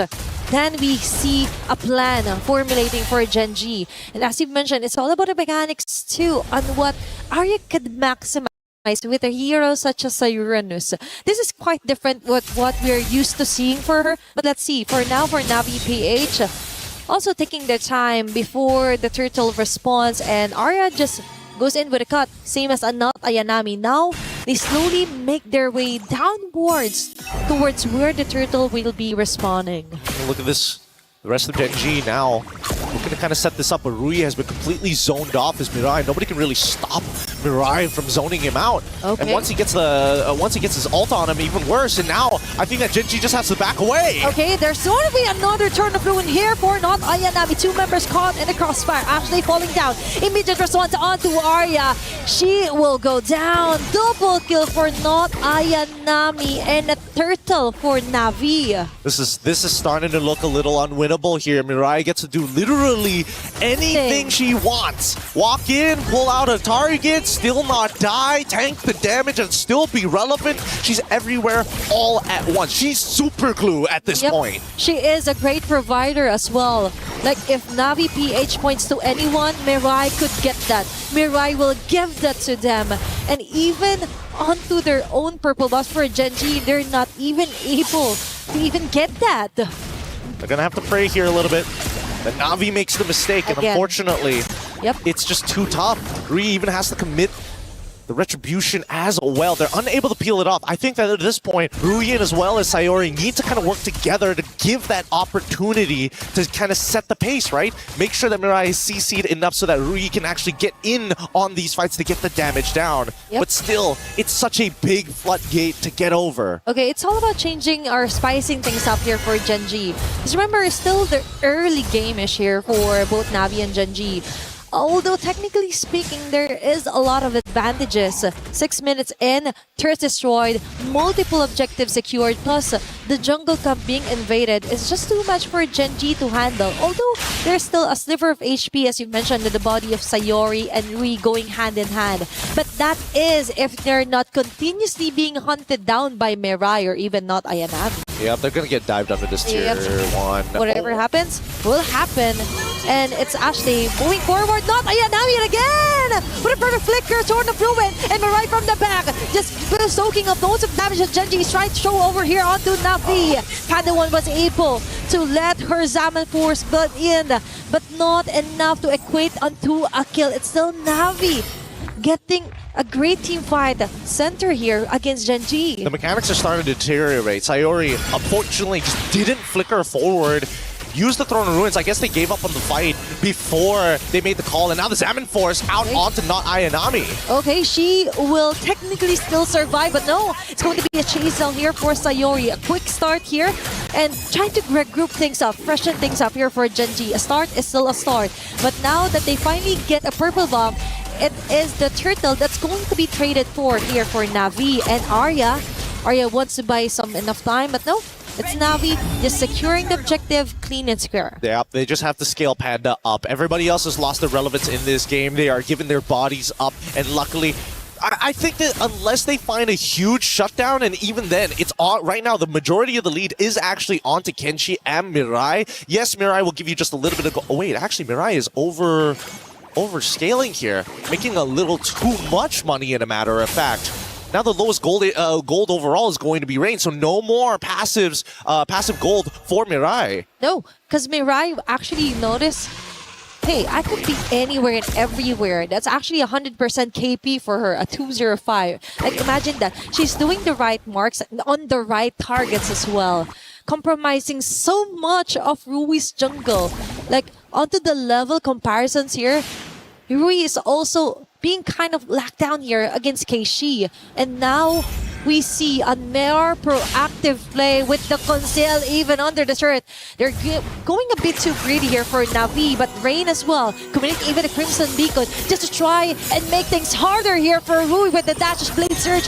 It's going to be another dash out, trying to survive. Not Ayanami, the rest of the gang will just focus their marks here onto Sayori and Ashley. They'll take whatever they can, and they will get it onto the hands of Sayori. Oh, they can't cleanly walk away. They can't really open up the map, especially with this glue. They've lost pretty much every potential out here. This is just a slow and painful death from this point onwards. And Mirai can use the ult again if she wanted to, but really there's no need to. The discipline coming out from Navi PH right now is looking great. Earlier on the draft, we were kind of concerned that they didn't ban out the Harriet. They kind of took a U-turn onto picking up the allies as well. Now we do understand, even though Sayori has a wonderful ulti that she could copy, but she has to technically go in the front lines, find not Ayanami on this sort of a mess, and then commit to go for a setup. But that's not happening at all, because the moment that they're being shown on the map, that's an immediate kill here for Navi and an immediate takedown of an objective as well. They're going to take their time with this now. The next fight is about to begin as Mirai has already initiated. Oh, now Ayanami with a catch here on the 3 members. Panda one with the Zaman Force, but it's backwards all over again here for Gen.G. And it's Ashley right now trying to find a way to escape, and she will. Mirai might be the sacrifice, and Rui finally gets a kill onto her hands. Now that was a quite bit of a messy impact here for Navi PH, and Gen.G got 1 out of the 5. At least they were able to get 1, and honestly, that's a pretty big win for Gen.G at the very least. At this stage of the game, 10 minutes and we still have some holy shieldings to work with. So at least for Gen.G, if they can just minimize the damage and protect this long lane, they might have a chance. Okay, it's all about Arya right now, doing a lot of the heavy lifting here against Navi PH. The holy shields just might pop off. It's going to be a risk here for Gen.G, and right on cue. They were able to melt down the Lord, but a costly advantage here for Navi PH. Oh, no, it's not over just yet. There's still the second wave of Lord and Power minions, and you can see Mirai on Patrick's skin showing off why she is not just glue, but super glue here as they conceal and force the play underneath their turrets. Okay, that is quite scary for Patrick going in with the conceal play as well. They just wanted to scare off some of the members, then finally get a base turret out of Gen.G. now Sayori is forced to somehow copy the Crimson Beacon for extra survivability if ever Navi decides to jump in onto the clash. And honestly, I think that Gen.G could have taken advantage of the fact that they were going for the conceal, right? Because they should be aware that the battle spells of both Mirai as well as Ayanami were still on cooldown. So there was technically no way for them to catch them off guard. Yeah. Everything would have been telegraphed from the Throne of Ruins, or just Clue being, concealed and walking up to you. Now, with the Radiant already purchased, on top of everything that they have, right? The Glowing Wand, Cursed Helm. Panda has got to be careful. Without that Examine Force to maintain those shields, naturally, without the Chrono Dash, she will burn. And definitely that's the next target here for Navi PH. You mentioned about the timing of the battle spell, so someone has to keep track of that for Gen.G. That is quite the opening, actually. The small opening, but still, that is somewhat of a win if ever they be able to time those timings or the battle spells out of Navi PH. Now, they're slowly making their way. They're still conserving and denying as much as they can against Gen.G right before a Lord take onto the top lane. I think they know they kind of got this in the bag at this point, right? Ideally, they would have finished the game a little bit earlier. They have a 7.1k, which is a phenomenal lead. And this next Lord should be the final nail in the coffin once it's right at the base. The question is, how does Gen.G, knowing that this might just be their last chance here, how are they going to win this fight? It's either they somehow steal the Lord or they annihilate Navi right now. It's Arya falling down low here for Gen.G. Engaging from the back. It's going to be a nice setup here for Ashley, but not enough still. It's Navi PH chasing them all around the map. Panda 1 is not a position that you would want her to. And Mirai single-handedly zoning up 2 members in a row with a grab as well. Taking a hold of Sayori. It's 2 members immediately down, which is kind of good, would be helpful in some way for Gen.G if they manage to survive. But for Navi PH, they just want to continue their dominance, targeting Arya in the process. And there's going to be a ladder blast on their stacks as well. Enough to totally tore her down. Rui and Ashley are left to defend for their base, but I think this might be it as Navi PH goes in for the kill, goes in for the wipeout, and eventually taking the win against Gen.G. Spirit's broken here, but it's going to be Navi who moves on to that next stage. A beautiful game, so tactical, so slow, but most importantly, no way for the enemy team to breathe. Congratulations to Navi. We're going to be soon having a talk with one of these players up on the stage, and I gotta know what is going on through their minds, especially after a well, I wouldn't say the worst, but for some, a very dangerous day 1 and just the upward trajectory from day 2 onwards. Imagine starting off your day on the verge of elimination, right? But now, they could finally exhale some of the nervousness, their pressure. But so far, quite a sad day here for Gen.G fans out there. But let's take a look back here onto our STC replay on what happened onto that final moment where Navi PH totally ended that round. Well, let's go straight to our stage here. We gotta see how these players are gonna go, because again, this is a devastating moment. Let's go up onto the stage for the crushing.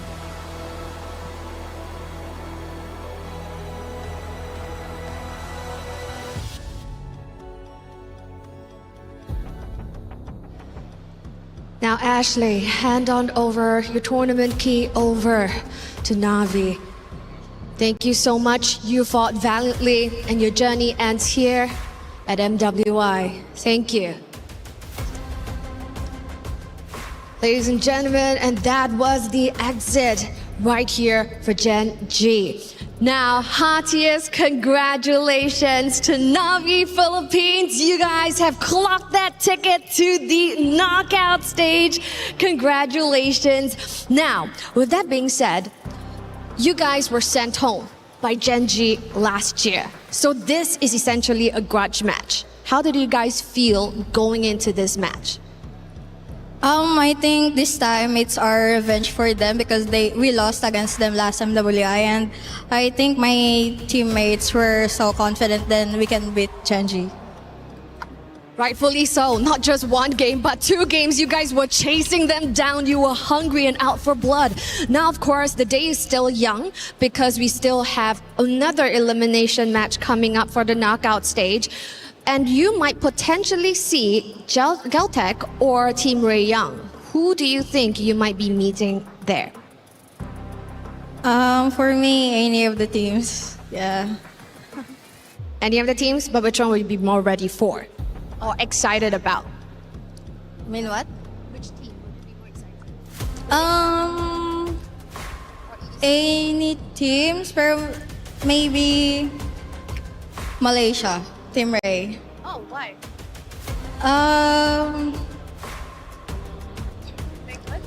I think we play good against them. All right, so we're excited to see how that pans out later. But take your walk of victory and please claim your prize of this key that's about to be crushed. Take your walk of victory.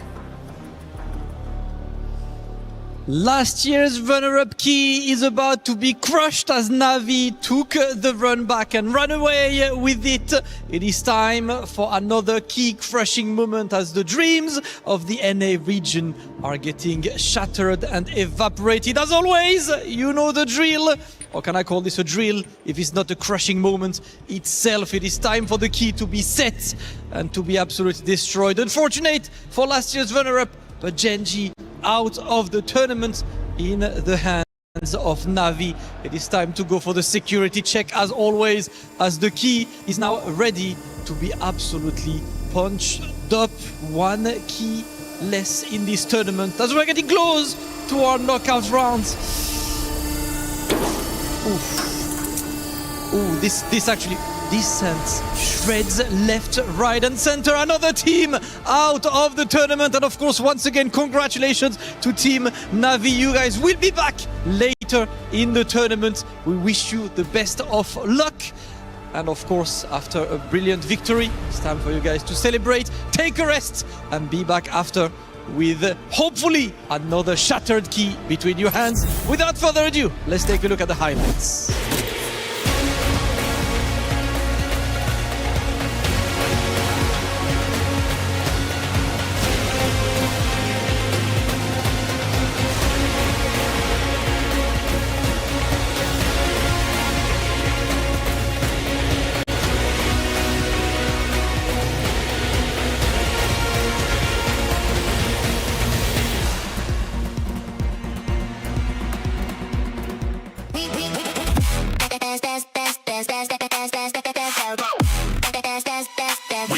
Esports World Cup.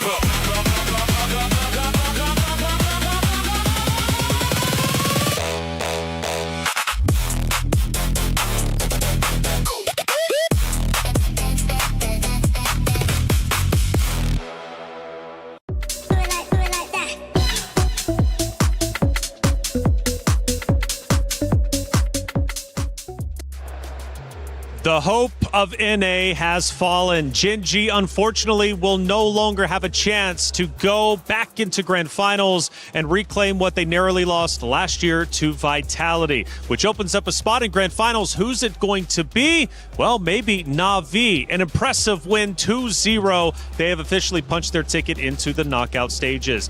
We talked about the hero selection, Gen.G going with their comfort picks. I get the idea. Unfortunately, it did not work out, but what a titan that has just fallen. Yeah, I gotta say, so we will be talking about a game, but talk about this.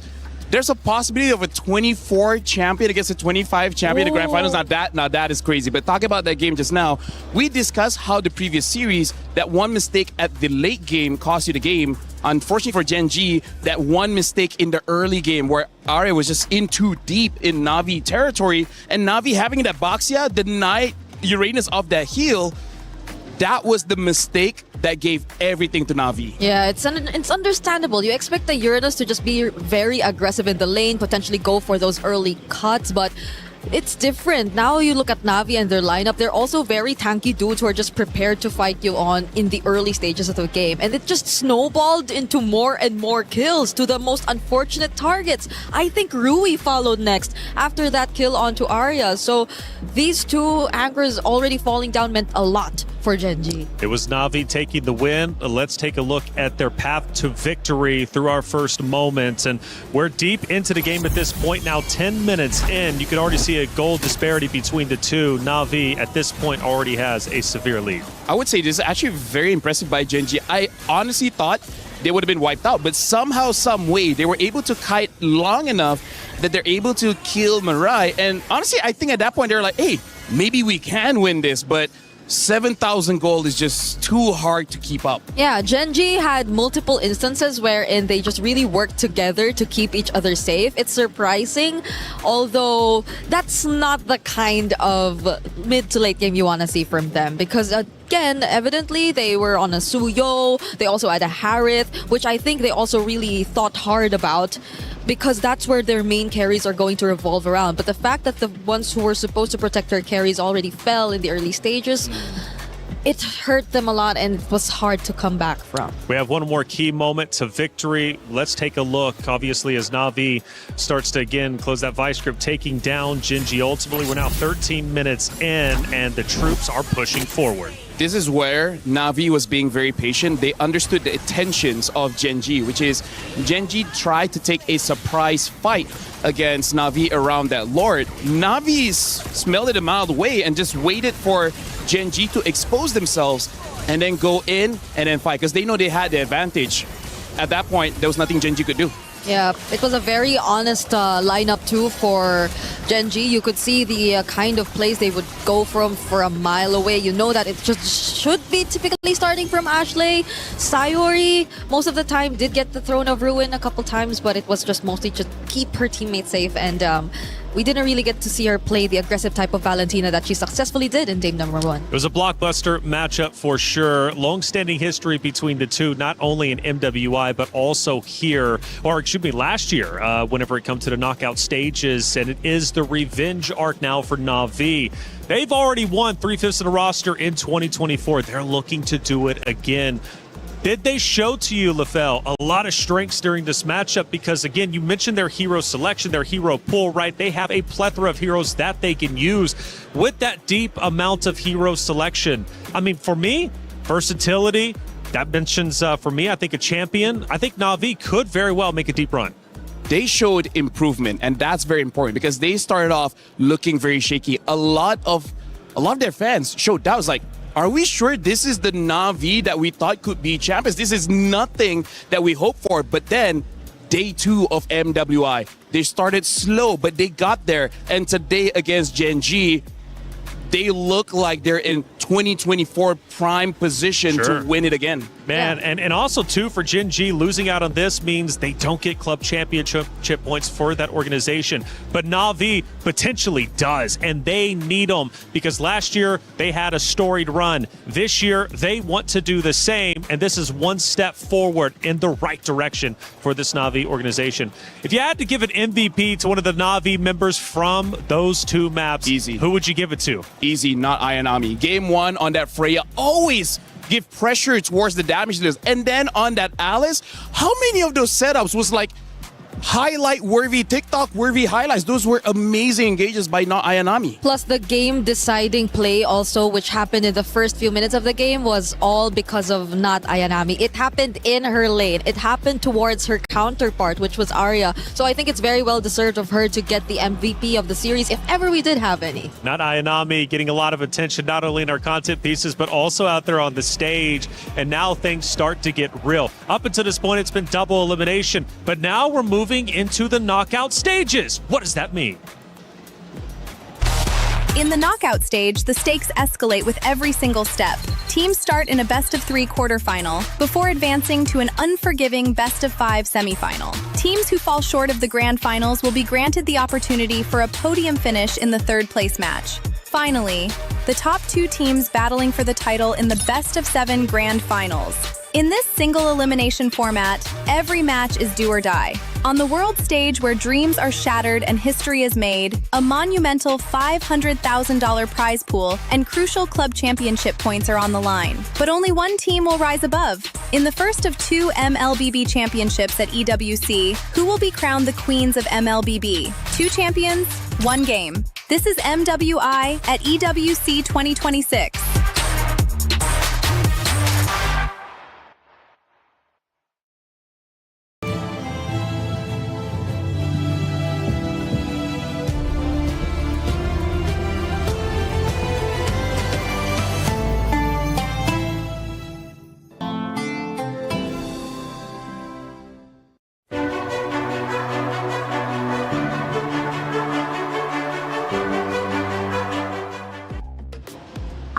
Again, Na'Vi getting a big win over Gen.G. For Stream B, that match also comes to a conclusion. It was Team Falcon's Mena going against Foot Esports. Team Falcon's Mena with a 2-0 win.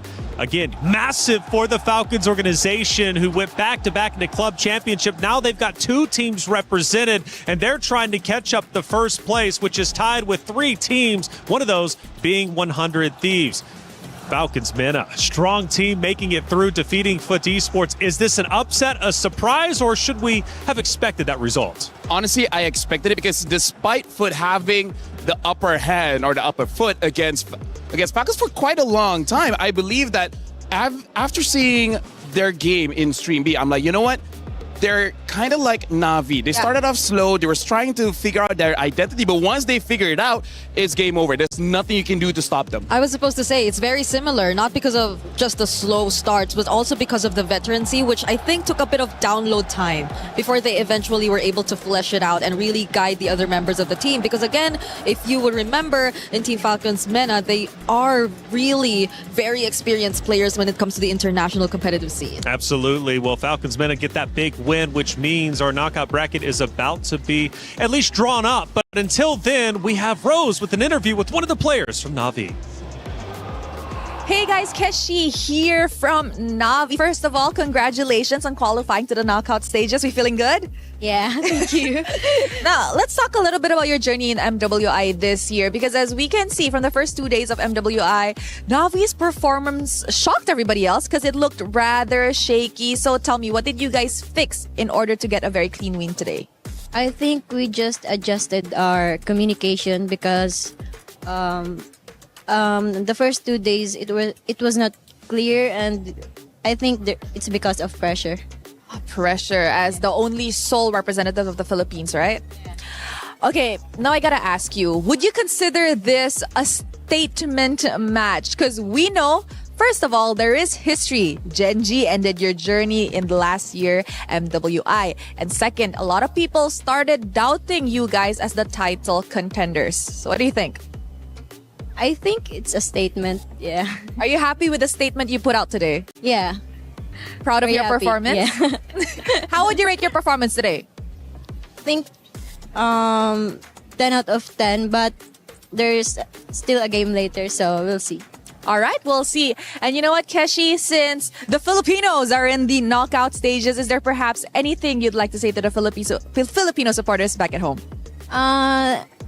Thank you for supporting us and continue supporting us for our game later. Thank you, Keshi.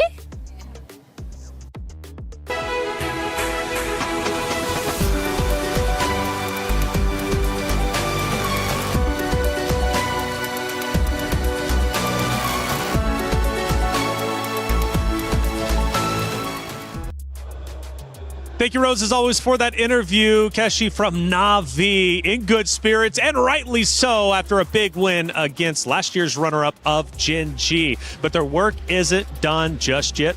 They've got more to do in the knockout stages, which is going to be coming up very shortly. But for our elimination matches, they are done, at least for the group play. But as knockouts start to come in, there's a lot to talk about because there's some potential big matchups at play here. We take a look at our Group A bracket, how it ended up unfolding. And LaFell, obviously, yesterday we started with Team Falcons Indonesia, 2 days ago now, Team Falcons Indonesia versus Seda Esports. And Seda impressed us all with a big win. The Falcons Indonesia, they weren't done just yet, taking down not only Twisted Minds, but also moving forward to potentially having a chance in the knockout stage to make history. I gotta say, Group A is looking absolutely amazing. Team Ray Young as well as Galte, it looks so good. Seda, that was a surprise. I'm really looking forward to see how they will perform in the knockout stage. And Bree, this bracket, this Group B bracket is insane. We had 3 Titans come in. Unfortunately, one of them would be eliminated. Yep, it's been perfect records for at least Team Vitality and Galaxy Phoenix as they secured their tickets to the knockout stage. But things seem pretty closer for the lower bracket matches that we got to see here in Group B. A lot of unexpected results as well, because even MIBR Loss, who we did see push Team Vitality to the limit, eventually didn't make it after all. Unfortunately not, but fortunately for all of you, it's Rhino Day. Brand new interactive effect for Rhino Day is available now. Check it out and join the celebration. Get involved. Rhino Day, it's hype. We love it. MLBB doing things right out here. Man, coming up, though, is going to be the knockout bracket. Super excited for this one, and it's unique and fun because the competitors themselves will be choosing who they want to play. And for whoever's not chosen, well, they unfortunately will have to play whoever the other ones do not pick. So starting off, it's going to be Galaxy Phoenix choosing first. They ended up being the #1 seed because, well, throughout our bracket, all of our teams in the upper bracket finished 2-0. We needed a decider to figure out who would be seated higher, and it came down to time finish, which Vitality now probably scratching their heads thinking, well, we wish we probably would have known that. I don't know if they did, because they went, 26 minutes? They could have had first pick. Yeah, I feel like they're a bit upset with Gen.G. Gen.G also made their game win a little bit slower. And this, honestly, right now for Galaxy Phoenix, they're choosing for themselves as well as Vitality. Like, I feel like for the teams in Group A, they're like, please choose us. We don't want to fight against Vitality, which, I don't know, personally for me, I think if they were to choose anyone, it's either Seta or Falcon's ID. That's right. I think they would choose Falcon's ID. Falcon's ID. Bree, I want to hear your opinion in just a second because we got a theory craft on which matchup would be better. But Muton is doing things right when it comes to EWC. And we have two incredible events, one happening now and one happening in just a week or a couple weeks' time. Check it out.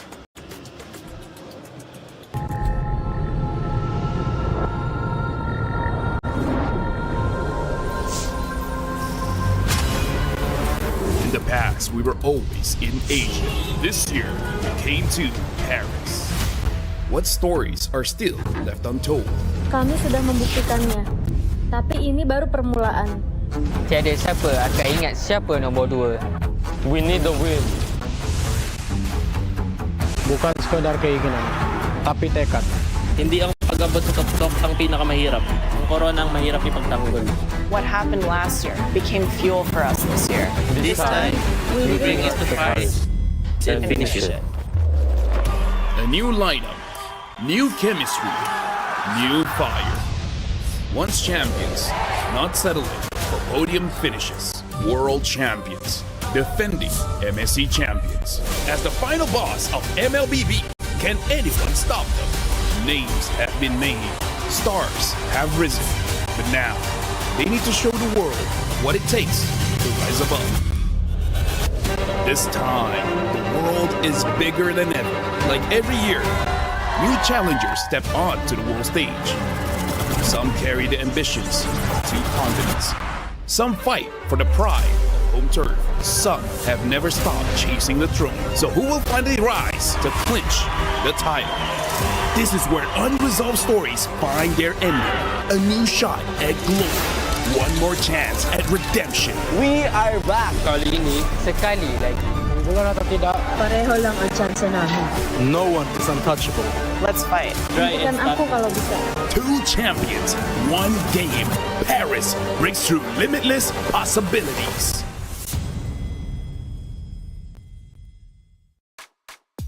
It's MLBB for the next 3 weeks, and we love it, and I know you at home love it as well. MWI, we're moving on. Groups are done, and now it's all about the knockout stage. Single elimination, and I'm ready to theory craft. You kind of highlighted it, brought it up a little bit. Let's revisit it. Now, for the seeding, based upon timing, because they all had the same 2-0 record, Galaxy Phoenix will be the #1 seed. Team Vitality will follow. Geltec Cyber Team just behind them, and then Team Ray Young will be #4, which means Galaxy Phoenix is going to have the first choice, and they have a choice either between Falcons Indonesia or Seta Esports. Now, the scary thing is, the one not chosen by Galaxy Phoenix has to play Vitality.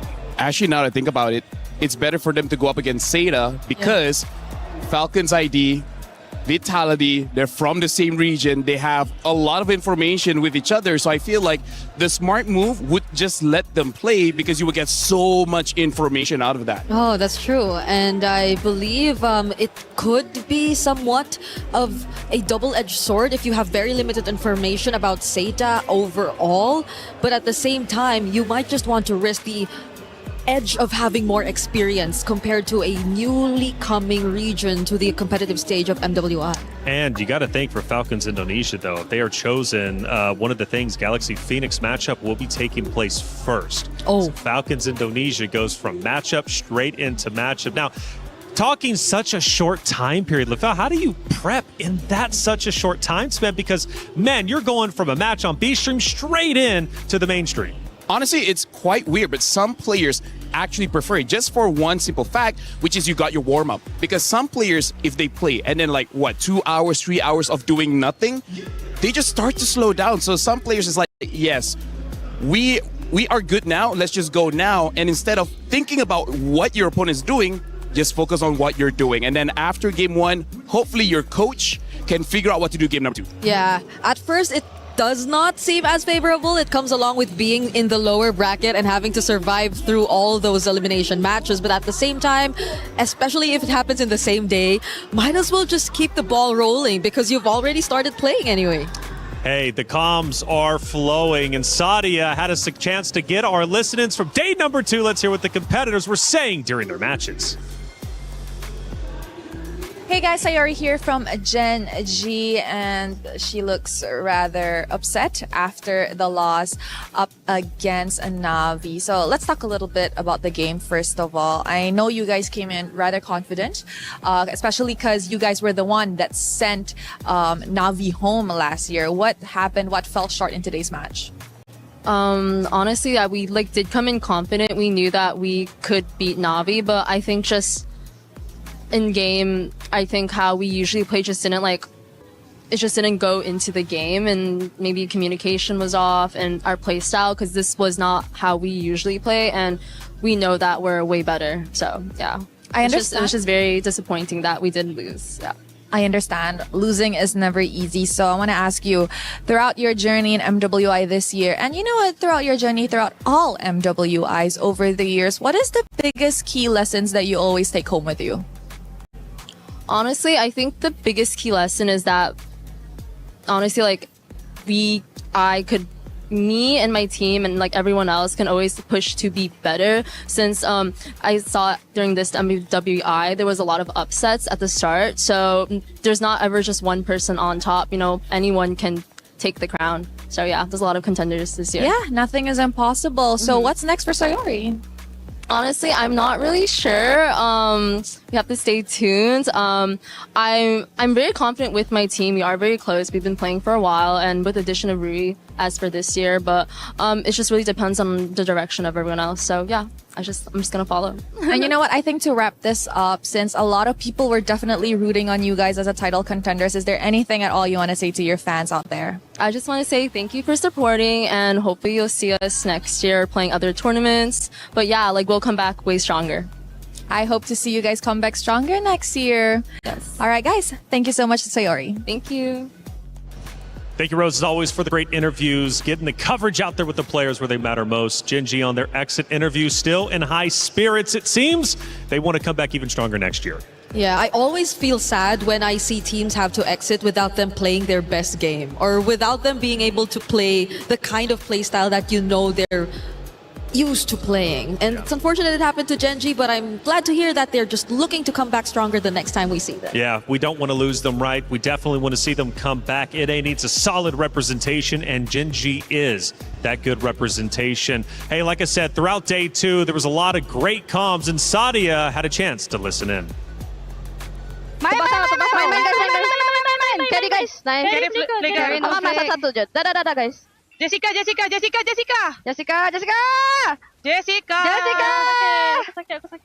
Nice go guys. Dadah, enggak usah.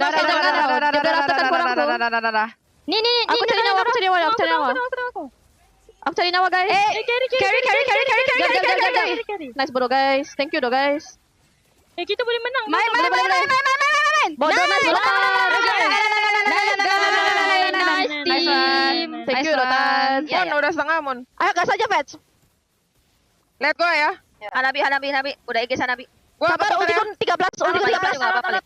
Let go nih. Gua ke Hanabi. Hanabi guys. Hanabi let go guys. Gua enggak nyampe sana. Aku yang bunuh Arlot. Mon, gas Mon. Marcella di sini guys. Gak ada IG-nya deh. Marcel tuh. Aman. Yuk, Lord, yuk. Nice. Kasih gua aja yang clear, guys. Thank you, Sadia, for the radio comms. That was yesterday, and it was Falcons Indonesia. Given the good comms, man, they were talking away. Yeah, as well as Team Ray. Let me just say, I understand both teams, and even I need subtitles because that was. I know the language, but there was so much, and I was like, yes, Yeah. yes. That's when you know they're hyped. That's when you know they're hyped. And good communication is when you hear one thing, and that's just who you want to target. Jessica. And that's it. That's right. That's all you need. I always love listening to comms across multiple esports because it's chaotic and sometimes fun to decipher, as you were saying, LaFell. Hey, EWC's doing a lot of things right. Check out this EWC play. He thinks he can come in here and play my game. He knows nothing but go! Tyler, one, you're done. This is my ladder. You can't climb it. It's better than being hard stuck at Masters. You're going too far now. Your eyes buggy. Your elbows ashy. Is that airline? That's an L airline. Somebody better hold me. Okay, yeah. Do something then.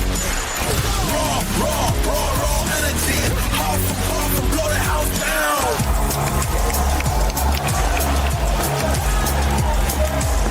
You look nervous. You look short. Everything's good? Fight.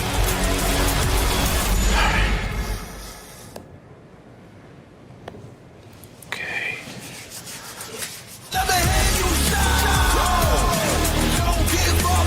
Do you really need the wraps? Yeah, that feels like overkill to me. Body was built to move. Not trapped at a desk in one singular posture for 12 hours a day. It's time your chair evolved. This is Secret Lab Titan Evo. Ergonomically engineered for you. Gamers, hybrid workers, artists. Backing your every move. The knockout stage draft is just minutes away from taking place, where the opponents get to choose their opponents. It's going to be a lot of fun, and the stare downs are going to be entertaining for sure. Still, though, we need to discuss the other side of the bracket. We talked about Galaxy Phoenix, whether they play against Falcon Indonesia or Seda Esports. They have that choice. The other gets to play Vitality. But on the other hand, Geltec Cyber Team comes in. They were the number 3 seed, but because of where they were in the groups, they get the first pick. Falcons Mina or Na'Vi. Those are the two choices. I know, Bree, you look like you're in pain. I'm going to give you a second to maybe think it out a little bit. How about you go first? For me, it's easy. So how about you go first? I am having a hard time. I can see that. It's easy. I am having a hard time. Like, I do not know if I want Na'Vi to be up against Geltec or if I want them to go up against Team Ray. Oh, okay, that's actually a good point, right? Because honestly, for Geltec, I know the best choice for them is Falcons, Mina, Vega, because their playstyle of KOE playing those assassins is better against Falcons, where they sometimes put themselves in a situation where you can punish. Compared to Na'Vi, Na'Vi doesn't really make a mistake that gives the map to the opponent. So if I was Geltec, I know who I want to go up against. Yeah, but that's not good for Na'Vi either. It is what is it, you know? Yeah, because they're going up against Team Ray if ever that does happen. And Team Ray were the recent, or not them, but their region has been recent champions of SEA Games as well. They've been performing really well. And it's just like a rivalry between MY, PH, ID all over again. Who would Team Ray Young want to play, though? Like, if they obviously don't have a choice here, but if one had to be thrown their way, would it be Falcons Mina? Would it be Na'Vi? I'm going to be honest with you. Both of them just come off a hot win. Na'Vi just looked incredibly strong, taking down Gen.G. I don't want to play Na'Vi under any circumstance.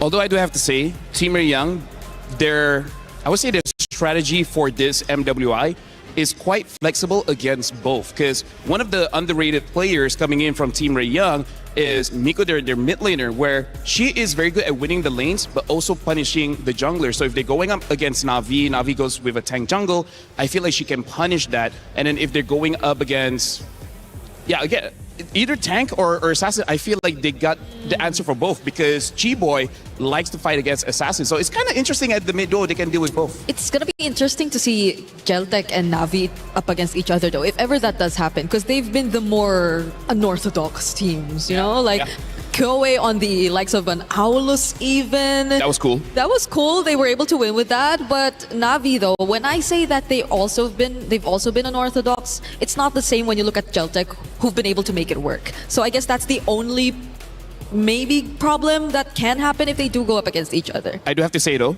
Gen.G on that game with the Aulus, yeah, it was a 24-minute game, and they won 5 minutes of that game. And if I'm not mistaken, they got a triple kill early. That's why they won the first 2 minutes. Yeah.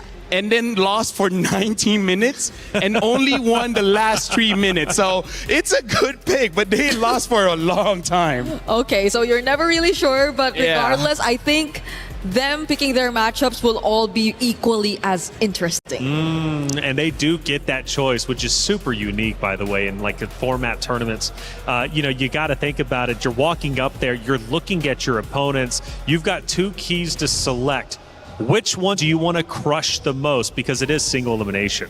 Oh, yeah. I feel like for all the teams, they want to crush Vitality and Navi if possible. Of course, of course. Of course. But honestly, like, we got to go back to Rose's interview with Sayuri. Even Sayuri said for this MWI, a lot of upsets happened in day number 1. So even if you think you made the right choice by choosing your opponents, that might not be true, right? Because everyone here is stepping up. Everyone has their own identity. So you might make a mistake and you would never know until the game ends. Yeah, honestly, if I was a player, I'm not even sure if I'd rather do this or just have... I would just let my coach decide. Randomly decided as well, yeah.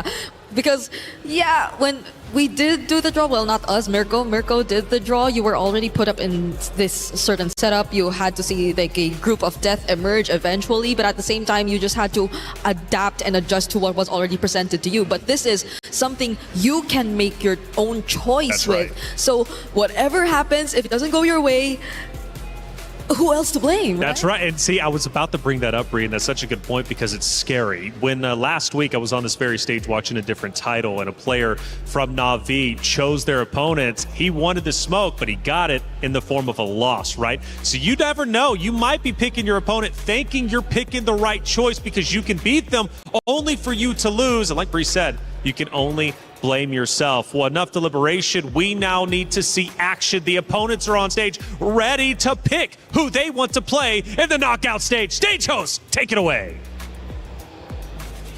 Ladies and gentlemen, it is time for the EWC knockout reveal. We have our teams ready for the knockout stages, and we need to see exactly who is going to be facing who. Damascus, how does this work? Very simple. Whoever made it out on the upper bracket will have a chance at picking their opponent, but that's only since everyone is tied. And as Taylor explained earlier, the ones who had the fastest game time, which means that on one side you have Galaxy Phoenix making it out on the upper side on Group B, who will be able to choose from the people who made it out of Group A lower, which is Falcons Indonesia or Seda. And then on the other side, it is Geltec Cyber Team that will be able to choose between Navi and Falcons MENA. 2 Falcons still in there, but the question is, who are we picking?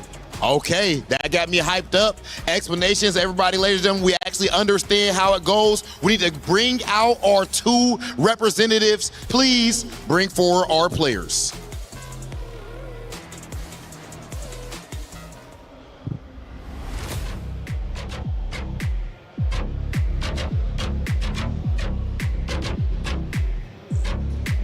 Okay, first, Team Falcons coming to the stage. Of course, qualifying through the loser side, and now they wait to see their fate. Who are they going to end up facing in the knockout phases? And that is the question, and of course, they are coming next to another team, a team that they faced earlier, a team that made a surprise at the beginning, representing the regions of China, Team Seda pulling up. And of course, they will be there to witness who is going to get picked live on that stage. Yo, Seda already threw down a gauntlet earlier, as you said, showed us the big time upset, or so people felt like. People thought it was an upset. Seda is working at this point to show everyone, nah, it's no upset. You're just late to the party. We've been here. Absolutely godlike squad right there, standing next to Falcons. That said, I believe we do have our next team ready. Next team ready, of course. It is the other Falcons, the MENA representatives. Of course, we said it. There are two Team Falcons moving forward, and Falcons and MENA are being represented. They are on the other group, so they won't be a Falcons versus Falcons match just yet. But the question is, are we getting picked, Rob, as always? Okay, in a situation like this, Damascus, do you think that all of the teams here have certain teams that they're hoping to get picked by, or is it like, yeah, it doesn't matter who it is, I'm ready to cook? I mean, Vitality is not picking. I don't think anyone want to face. This is very true. I don't think anyone want to face the Queens right now. Speaking of Vitality, we do know, that, of course, that Vitality is our last year's champion, but back in 2024, this next team was the one to win it all. Na'Vi coming to the stage. Na'Vi, a tough out for anyone, but will one of these teams be bold enough to make them their choice? Of course, and without further ado, we are ready to welcome the team captain for Galaxy Phoenix, who will get to choose between Falcons Indonesia and Seda. This is the big choice, Rob. Remember, it is single elimination after this, so you only have one chance. Whoever you pick is potentially going to be your final opponents. Okay, yeah, I'm ready to see it. This where that drama at right here, Damascus, okay? Making that choice, technically, picking a certain team could be taken, that team could take it as disrespect, brother. It can make it a little bit personal. You had the chance to fight against someone else, but you chose me, and it looks like we will be making our choice right now, I believe. All right, it is time. Okay. Get a pick. Is it Seda? Is it Team Falcons? We take a moment to think. And actually, no thinking. It looks like the pick immediately is Seda, picked by Galaxy Phoenix, which means Vitality inherits Falcon Indonesia. Cheryl, what do the players have to say? What an unexpected matchup. This means that there will be an Indonesia versus Indonesia in the quarterfinals. So, please tell us, why did Galaxy Phoenix pick Seda, even though Seda actually won Team Falcons Indonesia? Maybe I like them. Oh, you got your eyes on them. Now, how is China feeling about this matchup? 我们现在的感想就是非常开心，然后因为我觉得对我们来说，比比赛输赢更重要的是享受比赛本身。They're very happy about this pick, but win or lose, they are very happy to be here for the competition, to experience as an experience. So yes, this is your first matchup for the quarterfinals of the knockout stage. We have Galaxy Phoenix going up with Seda. Oh, that's a banger. That's an absolute banger right there, Damascus. And I like the interview as well. Wholesome answer coming from the side of Seda. But we've seen a whole lot of confidence in that pick. I love to see that. Stingy with words, but the confidence definitely shows. And on the other side, as Cheryl said, it's a full Indonesian match with Vitality taking on Falcons Indonesia. But on that side, it is enough as we have to move to the other side. And it's now Team Geltech Cyber Team going to pull up to select between Na'Vi and Falcons MENA. And Rob, I've got to say, you and I love the drip. I absolutely love the Geltech drip. Oh yeah, I need one of those fits desperately after this. That is an elite fit. I've ever seen one. Yes, and we are immediately picking Team Falcons MENA. We do not want to face Na'Vi just yet. Geltech picking Falcons MENA. Team Ray Young will be the one to face Na'Vi, and Cheryl is with our players on the stage. Now this is going to be a very exciting matchup. Now I have to ask Team Falcons MENA, is there any comments about this matchup? Are you guys excited about heading into this match? Yeah, of course we are excited, and good luck for you guys. Anything you want to say to that? Nana. Nana, okay. Fist bump, and we will lay it all over at the Land of Dawn. Fist bump. And let's go. Our next team for the knockout stage of quarterfinals. We have a Geltech Cyber Team going up against Team Falcons MENA.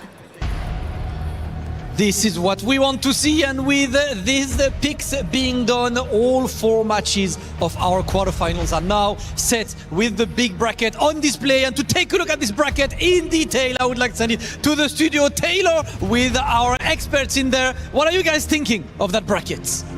Ooh, it's looking spicy. Hollywood Rob TV, Damascus, Cheryl, thank you so much for settling the score with the competitors. Now we know what our knockout stage looks like officially. And it's a spicy one for sure. Let's start with the first matchup, Galaxy Phoenix versus Seda. It's going to be coming up first. What do we think about the opponents? Well, first of all, called it. Yeah. Second of all, I was like, wow, we're so surprised this happened. But yeah, I really feel like this is good on both ends because Seda also showed quite a lot, and I believe Galaxy Phoenix have gotten enough information to know what kind of draft they want to use against Seda, but also because they force Vitality as well as Falcon's ID to fight against each other, they need all that information to know potentially when they made what they're gonna do. Yeah, but it's an early Indo matchup that we're gonna see, and again, only one of the few, if not only representatives, to send out at least 2 teams from a single region, and that's gonna be, I think, one of the closest we could possibly see ever because they know each other so well, and that is something that they could not really control. So talking Galaxy Phoenix, they are about to play an opponent that they know, but they haven't played just yet, at least on the stage for MWI. And this team is incredibly talented, have gone through the gauntlet. They did, in fact, have some early struggles as a roster, but they ended up as Queen's Legend Season 3 champions. They also have competed in other leagues for the first time as an all-female roster. So they've got a lot going for them, including, of course, winning out their group. I gotta say, Galaxy Phoenix, it's like they're masters of rock, paper, scissors because their jungler is able to play tanks, able to play assassins. So when they know who they're going up against, they're able to change either rock, paper, or scissors, and it's on to the opponents if they can fight back on their lineup. Yeah, they have so much heroes too that not necessarily are out of the meta. So I think that's one really good strength that you can look at when you talk about Galaxy Phoenix is the fact that they have such great mastery over the heroes that are actually relevant in our current time. But strength versus strength in this matchup, because let's not forget, Seda Esports was developed specifically for the MWI stage, which means they've done their research. So when you talk about a deep hero pool for the side of Galaxy Phoenix, Seda equally also has the same. Yeah, but I feel like watching how Seda has been playing, once Galaxy Phoenix is able to control the first 4 minutes of the game, that's where they start to use their advantage, which is their experience. They know how to play from a lead, and they will maintain that. Compared to Seda, Seda doesn't always look that well when they're losing by 1,500 gold, 2,000 gold. So if they can get onto that first win condition, they're already looking pretty good. You know who Galaxy Phoenix has, though, that Seda Esports doesn't have? Is Fa. And we were screaming her name. Fa was going off just a couple days ago. She's incredible, and Seda's got to deal with her. Yep, Seda, especially as mentioned here by Lavelle, may not seem the cleanest in terms of the executions when we get into the mid portions of the game. So I think it's crucial that in this matchup against a team like Galaxy Phoenix, they're always remind themselves of housekeeping. Like they cannot let go of the most basic fundamentals when it comes to the game. Let me just say, Fa is a mercenary. She is precision as a person because going up against Na'Vi, she only targeted Mirai until there's nothing Na'Vi could do. So as long as they know who's the right target for Seda, I will feel bad for whoever that is because no matter the pick, either Guinevere, either Ling, Hayabusa, Yisashi, I really don't care. I think she will get her target. Let's find out if she does. She's a serious competitor. I love that you call her a mercenary, and she absolutely is a mercenary. Look, Seda, though, again, not to be messed around with. They are truly phenomenal and absolutely insane. Obviously, that matchup is going to be coming up relatively soon and first, but the Vitality was just shown on screen just a second ago, and Vitality has to go against Falcons Indonesia. Another big matchup. Gotta say, man, I'm a big fan of Falcons Indonesia and the way that they continue to play and face adversity. But Vitality, come on, they are the queens after all. I mean, like, not only are they great mechanically, but they can get into the heads of Falcon's ID. Yeah, and if I'm not mistaken, I think the revenge storyline continues because Falcon's ID in the recent qualifiers that they had for MWI 2026, I think barely got to get a game against Team Vitality. They went up against each other in the upper bracket semifinals only to get dropped down to the lower. But the moment they meet again in the grand finals, they got the exact same result. You know, I'm so encouraged, though, from Falcons Indonesia to improve from day one. When I was watching them as a contender, we set them up as the top dogs. And, well, they finished 0-2 defeat. I was like, well, that's not what I was expecting, but they've come back stronger than ever. But there have been questions about Vitality and if they still look as strong as they did last year, and a lot of that comes from that MIBR loss matchup.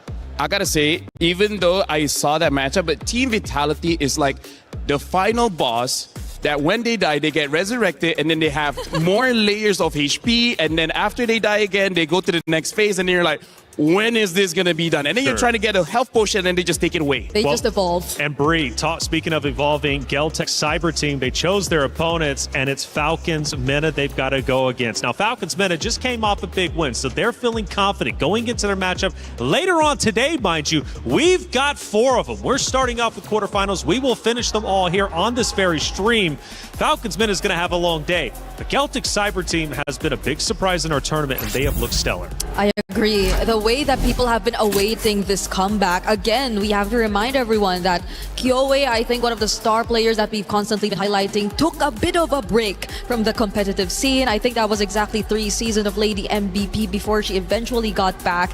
And it took her exactly 3 seasons as well to get back here to the MWI stage. But that showed significant growth from these players. I gotta say, Kyoe's Hero Pool is amazing, but this is where I want to talk about their coach, Osprey, because Osprey has been in the MLBB scene for both the men's division as well as the women's division for a very long time. If there's a Mount Rushmore in ECA, he's gonna be there. His picks are unorthodox, but on paper, they always make sense because he's like, this hero can counter this hero, even though it looks like it's a funny pick, but when you see it in action, you're like, wait, that makes sense. I like unorthodox, though. I mean, it's tough to obviously plan around that. I think being unpredictable is definitely the way to go. Now, Team Ray Young, this team, I think, surprised the desk, at least on day one, based off their performances. Bria, I think you were also surprised. Like, Team Ray Young playing incredibly well, but Team Ray Young's got to go against Na'Vi. Now, that's not going to be easy, especially after watching Na'Vi dominate Gen.G, beating them 2-0. This matchup is stacked. Yep, and if you have personally felt like a fan for Falcons ID and their story that they've been able to build here in MWI, I think I've been drawn to Team Ray more so because of their personality. Like, they're such a fun bunch to look at, and even their interviews just stand out every single time. I think I'll have my eyes on Chiboy just simply because of the way she just presents herself, and I think that helps boost her team's energy and confidence so much. I would say part of that is because of Queen's experience back in the SEA Games, where I believe during that grand finals, she's seen her team when they are like so stressed, so worried about losing, and at that moment, they're like, you know what? Let's just have fun so that we can actually go into the game fresh. And I think that's the experience that she's telling her team. Like, yes, most of you guys are new here in the international scene, but if you're so worried, if you're so anxious, you're not going to be able to play your game. So let's have fun. Let's play rock, paper, scissors, and then let's actually play the game. Which I think they were playing rock, paper, scissors. Yes, they did. Which is actually pretty incredible. And we had a chance to actually catch the action. Now, the thing is, though, in that matchup, Na'Vi, they know what it is to be a champion. And sometimes you really have to get that feeling in order to get it again. For Team Ray Young, they haven't, at least on the MWI stage. I think that's going to give Na'Vi a big advantage.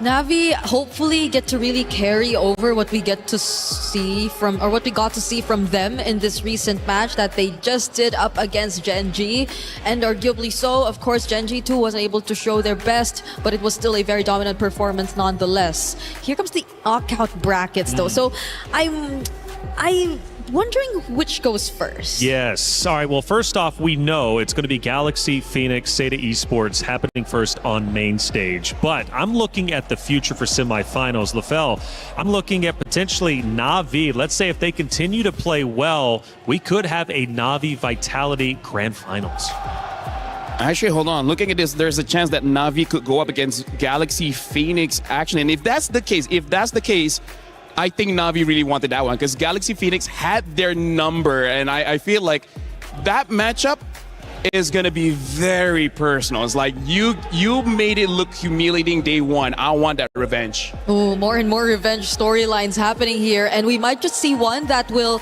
eventually replace one of the biggest revenge storylines that we actually had last year, because the underdogs then, Gaming Gladiators, no longer part of the tournament, just recently eliminated by Na'Vi. So now who is next to actually possibly be that seeker of revenge? That's a great question. Ashley, she has been a big conversation. Unfortunately, her team was eliminated. However, her knowledge is still incredibly valuable, and she teaches you how to be a roamer. Hi guys, I'm Ashley, team captain and roamer for Gen.G. And for those who don't know me, we're about to find out. I'm here to dissect some of our qualifier games. taking you to our second game in the finals against our Kushira. So if you take a look at what's going on the screen right now, we have control of the H bush on the bottom side area, which we're winning, by the way. If you take a look at our lanes, both mid and bot are winning. The Claude is segregated from the rest of the team, and you're about to see the Hilda walk up with no support from her whatsoever. And our comp has a lot of poke, a lot of freezes, and a lot of rolling. So here we were able to burn the Hilda's flicker, and that was going to be useful for us since the Lord is coming up in 4 seconds. And what we're doing is we're clearing the mid lane, we're clearing top lane, and we see the Claude still bottom lane. This is good for us. You know, if they decide to come in, we can also just punish the Hilda. Knowing this, we're just zoning them out. We got vision of the Fredrin. As soon as we saw the Hilda coming up from the H bush, since we cleared it, and alongside the Claude, my Herth was able to just keep poking him along with the Lilia, no flicker, and immediately she goes down, right? So once the Hilda goes down, I knew that this positioning was to our advantage since they're coming from the red side. Our comp specializes in just bunching everyone together. We have a spatial isolation from me that can just freeze everyone in and outside of the circle. So right here, Arya is getting into position to cloud ult everyone. She's literally screaming, let me ult, and I'm like, okay, this is perfect. I make a spatial isolation to predict the Eve's ult since we're already in a box. I knew Eve was gonna ult from the back line, and since I had my teammates frozen and them frozen, I went to just go be annoying to make a separation from the front line and the back line, which was favorable for us, and that is how we dominated this game. But you know, the funny thing about that game is it's more or less me saying that they messed up. It wasn't even that we were doing the right thing. That wraps up our dissection for my games, and if you guys would like to see some more gameplay, please tune in to our MWI matches. Play is in our DNA. Whenever we let it out, it becomes our superpower. Now imagine an entire city being built to supercharge it. Kadir City, powered by Play. It's still day 3 of MWI, but now we move into a new iteration, our knockout stages.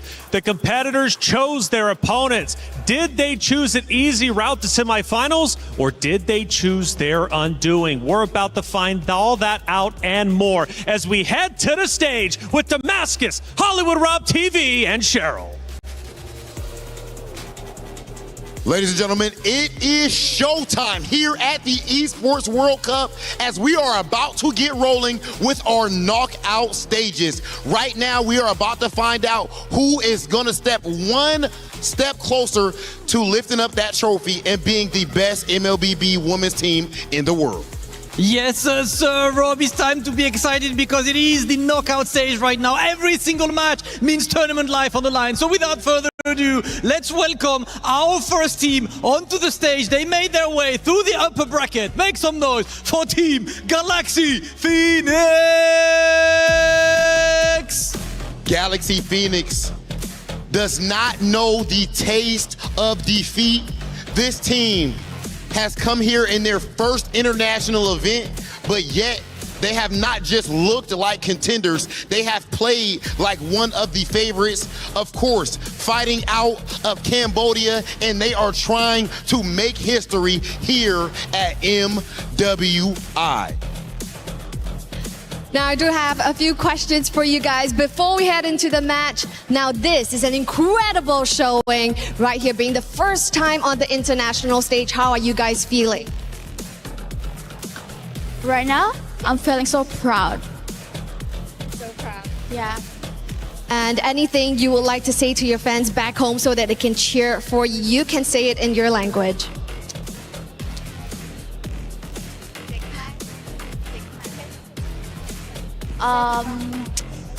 Yeah, nothing else. Like, I don't have nothing. Like, I don't have a lot to say, but I'll try to fight for the nation. National pride is on the line. Is there anything you would like to say to your opponents before we head on over to the battle station? I just want to say that good luck with your match. All right, good luck, and we will have another exciting matchup. Please head on over to your battle stations. Thank you. Okay, ladies and gentlemen, now please welcome to the stage their opponents, Seda!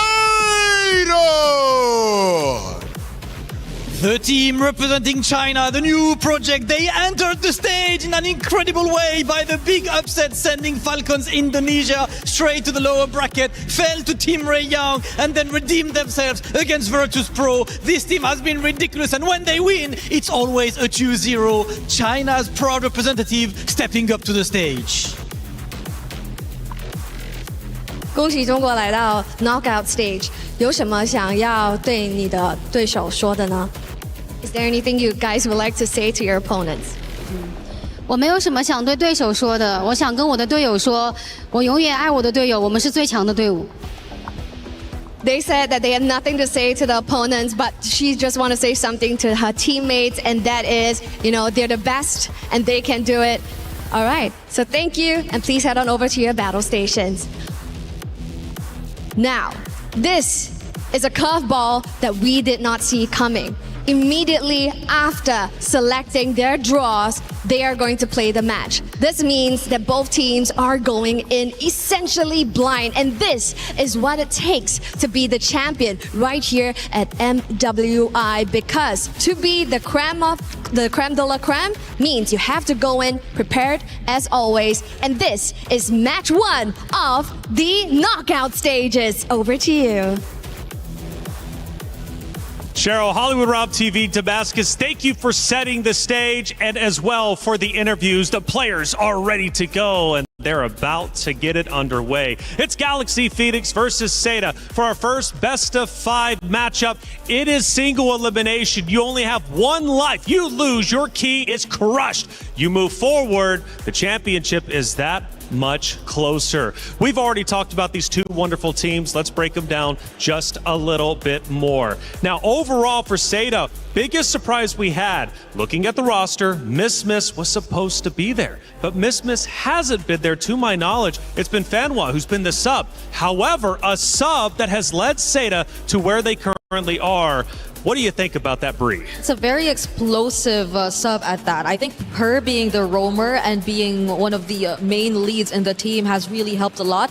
The way that they've actually been confident enough to even debut the likes of a Tigreal in their first series and be able to do so in a very dominant fashion, that means they're very versatile in terms of their gameplay, because even when you think that they are actually more on the unorthodox end of their picks, they actually can show you some of the more meta ones as well. They also have a really decent usage and mastery of the Belleric, as seen in their recent qualification match, in order to make it here to the knockout stage. I do wonder though, now that you're in a knockout stage, is the wild card play to bring Miss back in? We don't know why, of course, Miss was benched. Maybe it was a strategy play, maybe something else was going on, but it has led to a pretty fun conversation.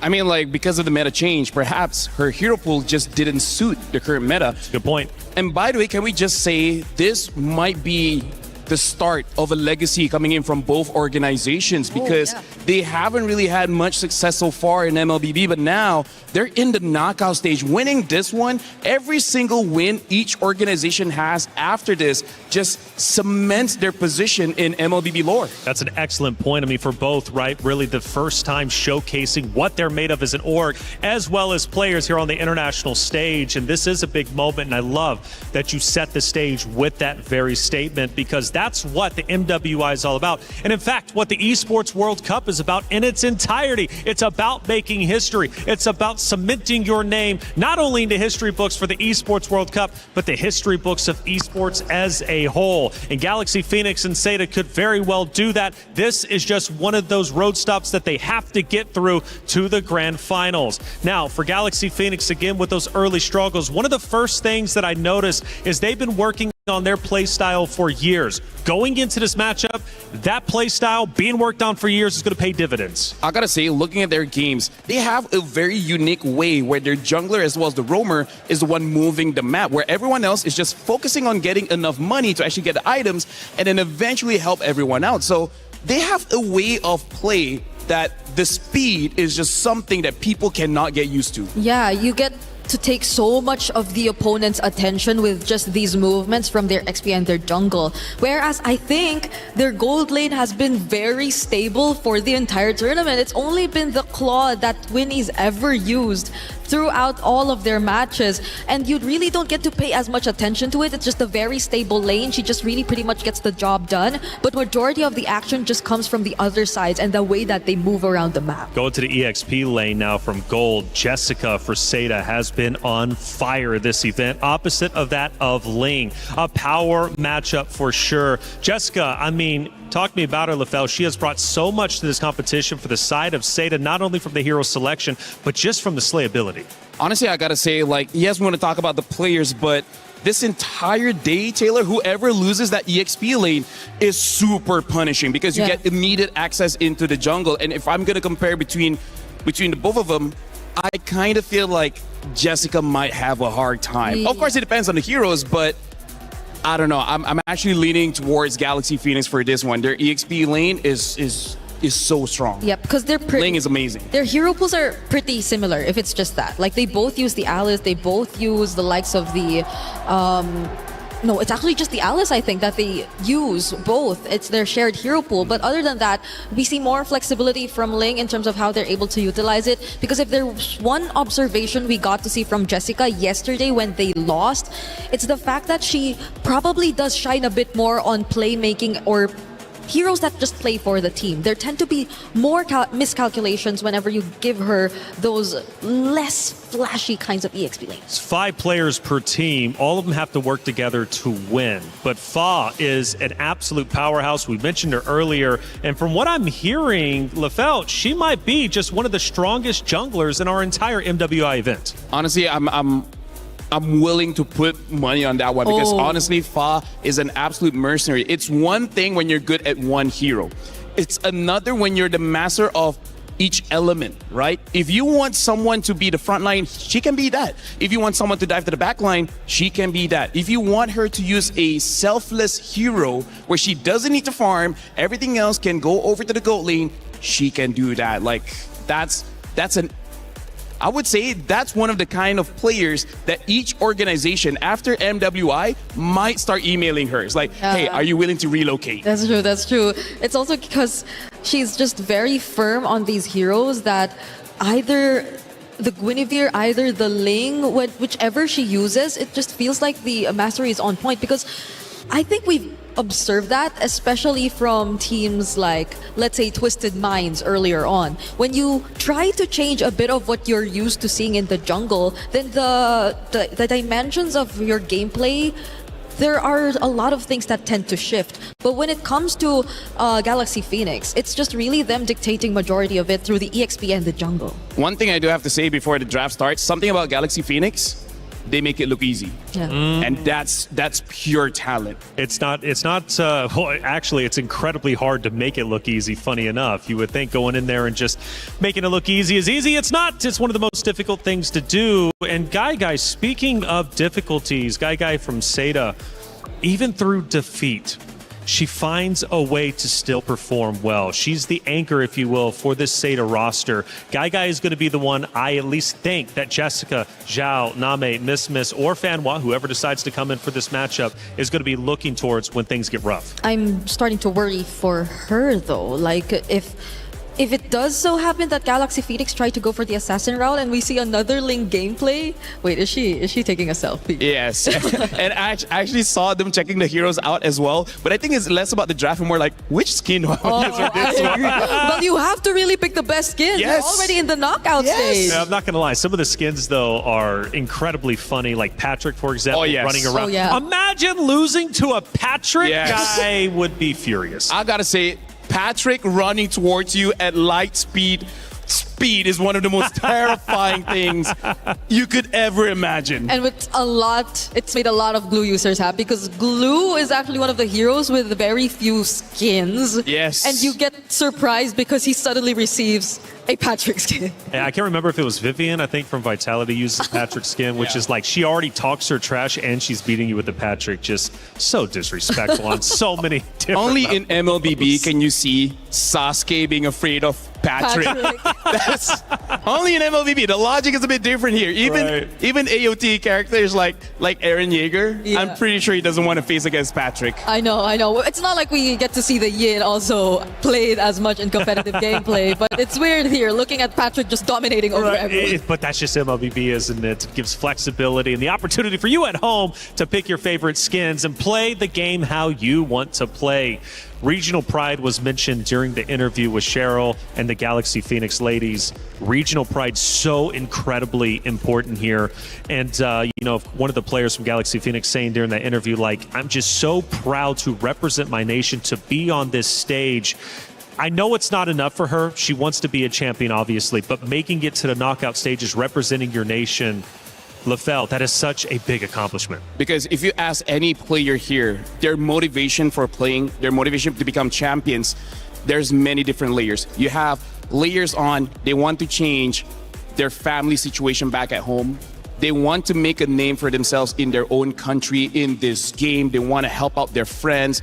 In fact, some people here, they're not here for themselves, they're here for other people. So no matter who you talk to, there's many different motivations and every single one of them is valid. And that's why when we see losses, all of those hopes get crushed. But that's the reality of becoming a champion. You don't win by necessarily making a lot of friends. You get to win by crushing someone else's dreams. And at the same time, they had to crush the dreams of, I think, also one of the longest running representatives, if it's regional pride that we're talking about, because we're seeing a different lineup fielded here as representatives of Cambodia, and they definitely want to be exceeding whatever they were previously able to achieve.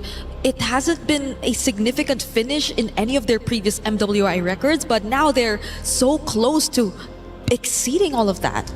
Building a home, helping your family out, $500,000 goes a long way, and $150,000 for first place. That's what is up for grabs. We start our first matchup, our first pick and ban between Galaxy Phoenix and Seda Esports. Yeah, right now, honestly, this is a very interesting start here, Break, where Seda is first pick, and yet they're banning out the Marcel. Yeah. That's kind of not a great ban because you would want your opponents, Galaxy Phoenix, to ban that out. And now this is already a very big tell. They're banning out this carry. So expect a lot of front lines. I really feel like they're already building the draft just so that Link can have a good time in lane. Oh, but Seda too. This is a smart ban. Yeah, 100% smart ban. Respecting so much of what Galaxy Phoenix have already previously shown us too, I think the Guinevere is just a bit too flexible of a jungler to hand over to GXP at this point.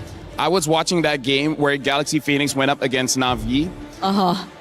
That kind of experience makes you uninstall the game. Let me just say that. It was so devastating. Yeah. Do not let Fa on that Gwyn anymore. Yeah, because it's like sort of in between the Ling or either the utility type. She first builds the concentrated energy so she can 1v1 and she can also play for her team. Right. That's why I say she can be selfish and she can be selfless. Yeah, there are only very few times we see the Gwyn really punished. I think it's mostly when it's also in Rome. Just earlier we got to see that also. But even the Valier being banned out, I know that Sophia has been very deep too in terms of her hero pool. I think she's the only one to play the Farsa in this tournament, if I'm not mistaken. I mean, here's the thing. They're clearly showing they're going to have a very heavy front line. They're banning out all the anti-tank. So I feel like they're going to charge forward. They're going to dive. And they're gonna say, Seda, you have nothing in your arsenal that can stop this charge. Yeah, so I wonder what this Valentina ban is also trying to say. Because it's not likely going to be a sort of priority either here for Seda. There are a bunch of options out there. The Jusin's still there too, but it hasn't been as prioritized for first pick as well. I feel like they need to take the Esmeralda because that's what Galaxy Phoenix is setting up. Oh, right. They don't want anyone stopping the Esmeralda from just getting close. But does Jessica want to play that kind of hero? Or is she willing to just pick up another comfort pick similar to the Alice that she already shown us previously? But definitely not in this spot. Here's the thing, if she does not take the Esmeralda, there is one other hero, well actually two heroes that can counter it still, which is the Lunox as well as the Balman. But also both are very niche heroes, and instead they go for the Harara. But I feel like Galaxy Phoenix, they are okay with this. You know, the Harara has been a safe pick for Seta Esports since day number one, and I feel like that's one that they're trying to force super heavy, especially given the new meta coming in, the buff. Jessica on Harara, she can pop off with this. It's a matter of how they're going to be able to counter on the side of Galaxy Phoenix. Yep.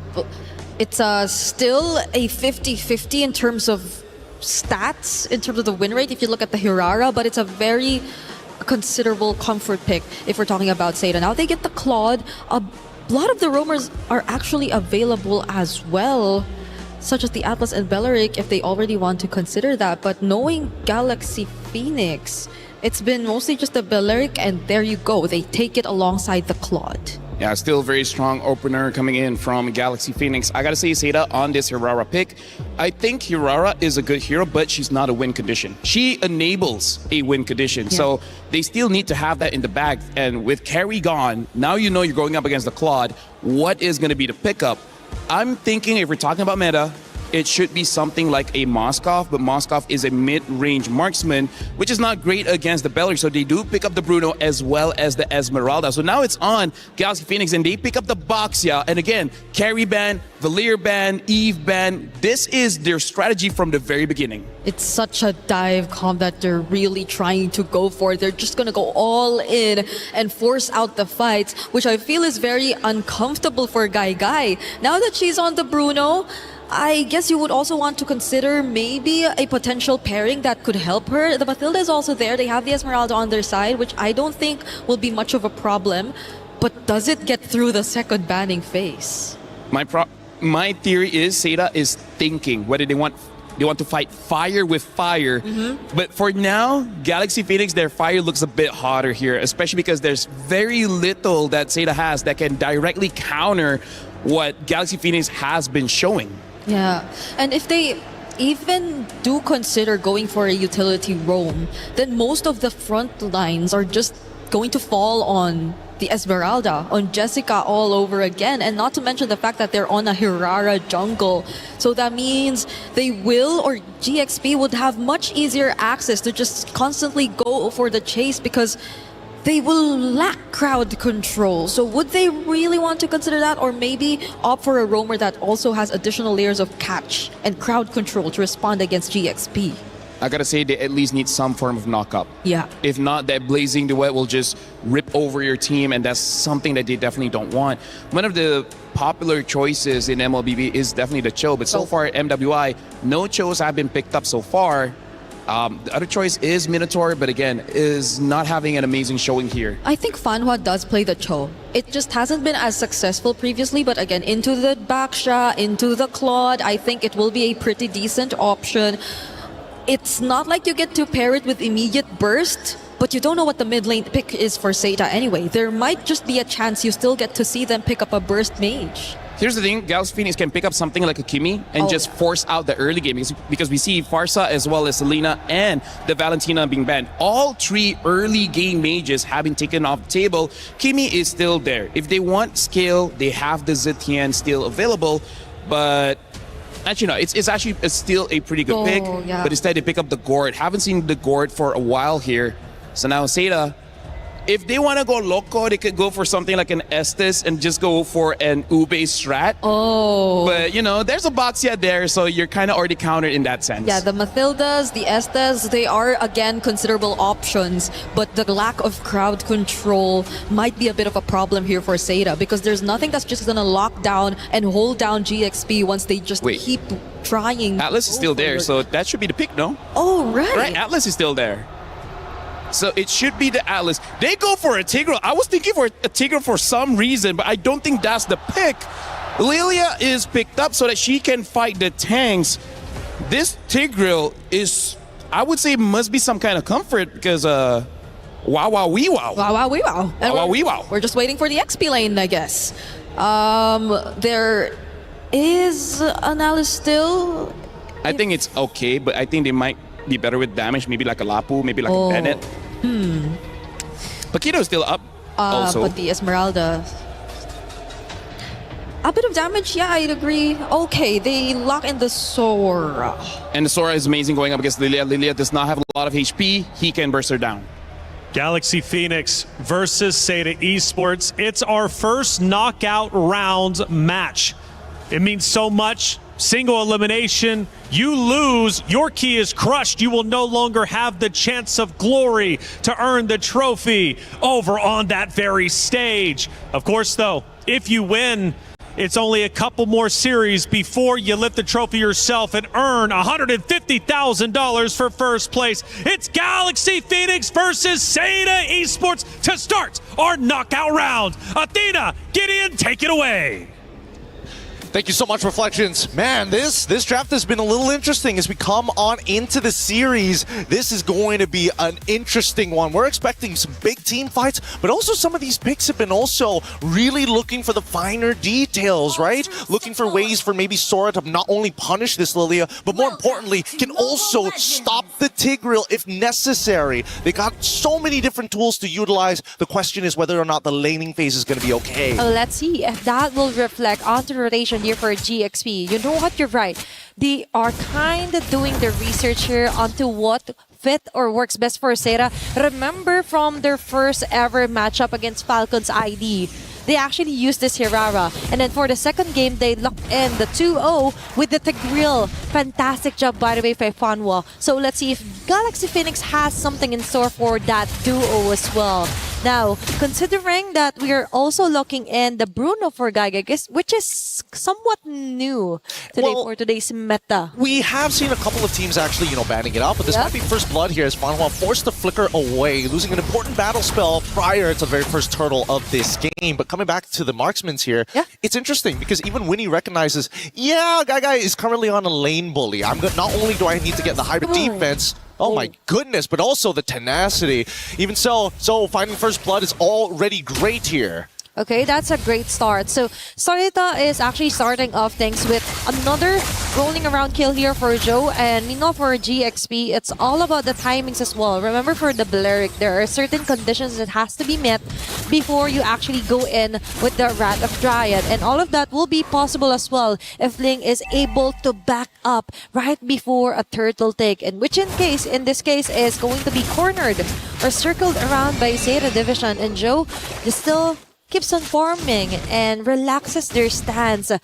No asserted dominance yet, or no clashes being initiated yet here for Galaxy Phoenix. And it's very understandable. After finding that first blood, they know for a fact that Fa is unfortunately not at level 4 at the right time. So this is pretty uncontestable, assuming Soul was able to find just a couple more camps to get to level 5. Even so, we're already seeing the first few movements, and Cloud Shift's out. Okay, Ling is risking it all. It's Fanboy yet again being targeted, and this time it's Galaxy Phoenix taking in the kill. Joe, the counter setup kill here, but Ling but you take it down. Meanwhile, that's too messy. Jessica was beautiful summer onto the back lanes. They just have different targets here for Seda.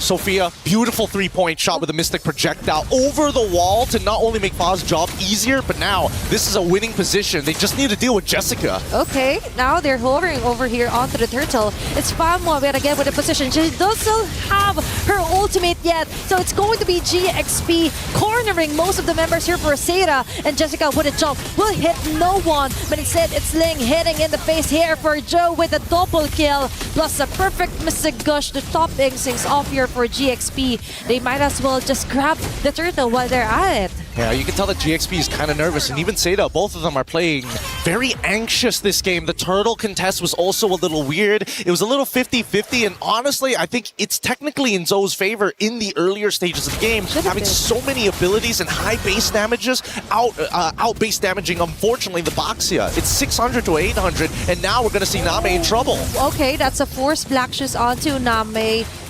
GXP knows there's no pure fight yet. Meanwhile, for Seda, the plan B in motion right now. Just let Guy play her lane. But it's Fanboy yet again. It's a continuous harassment onto her that makes Sera Division, Sera rather, had a hard time to actually initiate some of those fights. But look at this, both sides are not wasting too much time. So made this similar invasion early on, netting them first blood. She's back here again just to slow down Fa even further. Okay, now for Galaxy Phoenix, all they have to do is somehow continue this kind of dominance into the map. And speaking of which, it's going to be Jessica66 being targeted here. That's 2 women onto her. And Fa will get the last hit. Even one of the backbone here for Sera is having a hardest time against GXP. Yep, this is the beautiful plays coming out from GXP. Very high level, showing presence down by the bottom side, already assuming after mentioning and also seeing so on that top side. It's still a bit of a mistake and an overextension from Jessica. Even so, Ling is coming up big time. 3-1 and 2, gonna get plenty of money off of this. In terms of the side lanes and who's doing really, really well, it's Guy with plenty of money. It's Winnie with the EXP lead, but it's Ling really leading the charge. She is the master here onto the XP. Meanwhile, that is not going to look good here for Jessica66. And now Sophia initiates with a Mystic Gush. Lemus will follow up right of Dry. There's going to be the taunt. Joe trying to run away with iframes. It will be enough. But sadly though, onto the top lane, they won't be able to try and contest their positions here onto the neutral objective. Beautifully played. Oh, okay. Really, really well played for GXP's side. Seda tried an attempt here, but they don't. I think they need to understand that GXP's combination is very plug and play. It doesn't matter what order it comes out in, as long as you get CC'd, you are going to die to the gush. Simultaneously happening here onto the map. There's going to be a kill. Solo kill here. Still laying on top of everyone else. They're really transitioning quite well here for Galaxy Phoenix. Getting a turret, getting a kill, you already have the turtle as well. So now we totally see the importance of what it does to our XP laners when you're kind of bullied early facing into this game. I mean, when you make back-to-back mistakes, unfortunately, in that laning phase, that's when it gets really, really rough. Especially when you go over to these neutral objectives and not find some kind of gold back for all of your contributions. Even so, GXP not going to completely let them go. Look at that, 1.6 to 700. But if we look at Guy's side, Guy, unfortunately, only 71. Not enough of a lead to become lethal just yet. Yep, and that full responsibility of the damage will fall onto her shoulders later on. But it's also Galaxy Phoenix to actually try and corner her out. They're trying to choke out most of the damage or impending damage as Sera could actually go in against Galaxy Phoenix. But for now, Silpha on to Fanwa. We haven't seen a great implosion play yet because she is just continuously being harassed here by GXP. She's actually getting targeted quite a lot by the poking damage. Oh, wait, Conceal coming through, targeting towards Ling. Probably not going to be a good idea, but here comes the cavalry as Fa going to initiate. Okay, it's Sophia yet again. A very great Mystic Projectile plus a follow-up Mystic Gush. Okay, falling down low air is Fanghua. No frontliners here for Sera Division. Both are kept busy here by GXP. Meanwhile for Joe, going in for another plan in action, which is to somehow push off some of the lanes against GXP. Overall, it's still a winning matchup here, but GXP, they gotta be careful. Seda, they already found their set play as they look for the second kill. Okay, Flicker was exhausted here by Sophia, but still, for Sera Division, that might have been quite an opening or a small window that they could totally maximize before they try and contest this big objective. But it looks like Ling already has it covered. It's Fanwa yet again that she sees Jessica from the back. Will they be patient enough to wait for the perfect timing? Conceal play. But meanwhile, it's Ling taking down Guy. And now GXP finally gets a chance to actually shut down most of the damage dealers are supposed to be. It's going to be 3 members down. Chase down onto Jessica66. You know, it's Fa and Ling jumping onto Name. He's going to triple kill. Will he go for the Maniac? Yeah, indeed. That's going to be a Maniac kill for Ling. is the queen for this game. This is starting to get out of control as GXP have found their stride, and unfortunately for Seda, communication is breaking down. Lilia did not have enough mana to have a sustained fight. The fact that you already saw Ling walking up into your backline should be the signal to back off. With that being said, the economy lead is going to be clear, 4.4k, and Seda unfortunately can't make any invades happen to equal it out. Just when he thought that Guy will be one of the last resorter for Seda, she's also been targeted here for GXP, and you're right about that. You have to be more aware on where Ling, even Llama, is actually going around here on the map of Seda Division, Seda rather. And it's kind of a bit sad to see that 9 minutes in the game, jungle's already been compromised, and now Joe has to resort to somehow just clearing up the bits of the waves onto the sides just so she could slowly build up her stacks. Well, I mean, honestly, I think Nami should have just said, guys, we need to, it's either we delay this or I recall back and get my mana, because unfortunately, even if she does decide to use the black shoes, it's too late to get all of that health and mana back, but now Rapid Giants into combo. Okay, that is just too much of a burst here for Galaxy Phoenix. Now they go in far onto Fun 1. Nami tried to run away. There's no black shoes at all to save her. And it transferred back onto the damage onto Guy. She will be backing away. But Galaxy Phoenix got most of those kills. The Shui women down. Plus, they might even get a T2 onto the mid lane. Oh man, they've set this up perfectly. They can guarantee an inhibitor here. They broke the Holy Shielding, and now they're going to go for a little bit more. With this next Holy Shielding about to fall, they have perfectly set up the next potential fight. And it's going to be, I guarantee you, they're going to get this Lord. If Seda can steal this somehow, that would buy them a guaranteed 6 minutes into this game. They've waited for this moment. For Galaxy Phoenix, it took years for them to actually perfect, to actually try and get the super team that they wanted, to put their faces, their team, and the MWI map. And there they have it. Very dominating win against Seda. One of the teams who fought a way to actually win a fight against Falcon's ID. And now it's GXP asserting their dominance. Looking at this one, of course, we see some clean discipline as well when it comes to rotations, plus the easy conversion of kill, then turret, kill, and then objective. Very clear attitude here for GXP. I mean, it's reflected by the score, 2-15 so far. It's just closing this game out. It's going to be a little bit harder than it looks, especially since Name is starting to scale and dealing with these waves well. So, fortunately, not going to get caught here, but they find Fanhua instead. Okay, Flicker. Fortunately, hasn't been activated here for Seda, but they have another task in here that they have to melt down as fast as possible. It's going to be the Lord that GXP has and marching onto the bottom. So very nice of them to kind of delay things off onto the mid lane, even onto the top lane. Now the pressure is on. Macro control here for Galaxy Phoenix. Winnie onto the sidelines here, and Lemma with a Rat of Giant. Funnel immediately down. There's no more counter play here for Seda. All they can do is run away while Lane chases them down onto the back lane. And when he goes over the Blazing Duet, the cherry on top, Galaxy Phoenix is doing it. Complete members marching in towards the base. It's Seda trying to fight for their life here. Jessica and Joe Guy will manage to do that, but still, they're on the brink of losing here for game number 1. So close, but still, they can definitely still survive for a few minutes or so against GXP. Yeah, unfortunately, they're not able to cut through absolutely everyone just yet, and the spawn timers is going to allow the rest to actually come back into this fight. GXP could have forced the end there, but decided to take the safe route. This could be a potential mistake if Seda is able to find a turnover fight, a complete wipeout against GXP to close out the game. I would say closer towards the 14 to 16 minute where the death timers are long enough for them to crush through 2 to 3 towers in one go.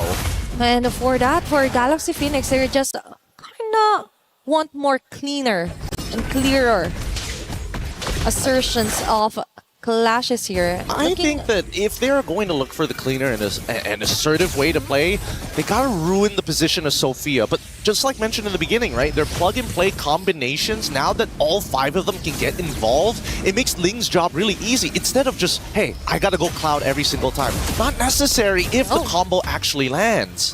And now, let's see if something will finally land here for Seda.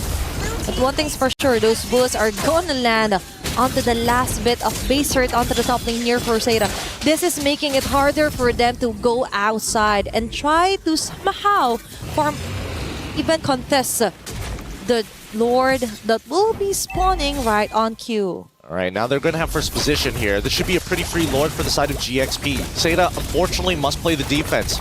As soon as they start walking out, but more importantly, since their jungler is about to get revealed on the top side thanks to that top wave, GXP have nothing to fear. Now, Seda, how do we play defensive in a composition that just has so much counter-engage?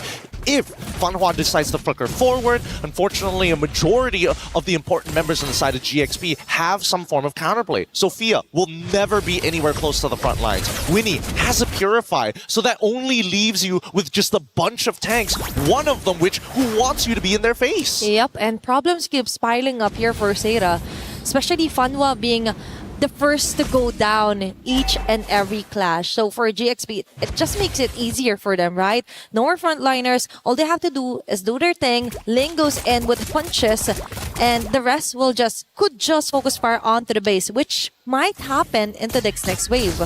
Well, let's see, because now it's about time, and you can see that Fa is already trying to pull the attention apart. Okay, Lord has to be melted down here for Seda. Now they're too focused on the setup here for Fanhua, risking it all, even within Darkround play, is able to do it, but the damage just isn't there yet. GXP focus fires onto the base, gets the game number 1. That is the cleanest closing I've seen from many different teams here today, yesterday, and the day before, but GXP, they do it by the book. They do it honest, and it feels like a snake wrapping around your neck. You just choke out. You don't even feel the pain. It just goes black and the game's over. Definitely. And now for Galaxy Phoenix, they only need one more win to stay another day and fight for their way onto the semifinals. Mino for Seda.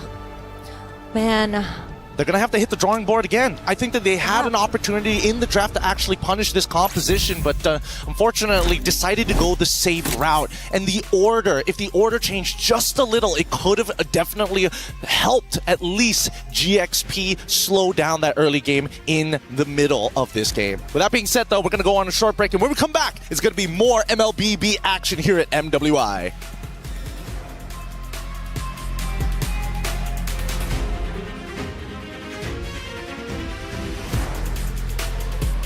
A quick round indeed. We might get a 3-0. I'm kind of feeling it, but then again, Seda Esports has been known to come back and fight viciously in the future rounds after taking a loss. Hey, welcome back into our studio. I'm Taylor Reflections, Noble, LaFell, Brigida. Let's break it down, because from what I'm seeing and from what I'm hearing, LaFell, it's Sora Day.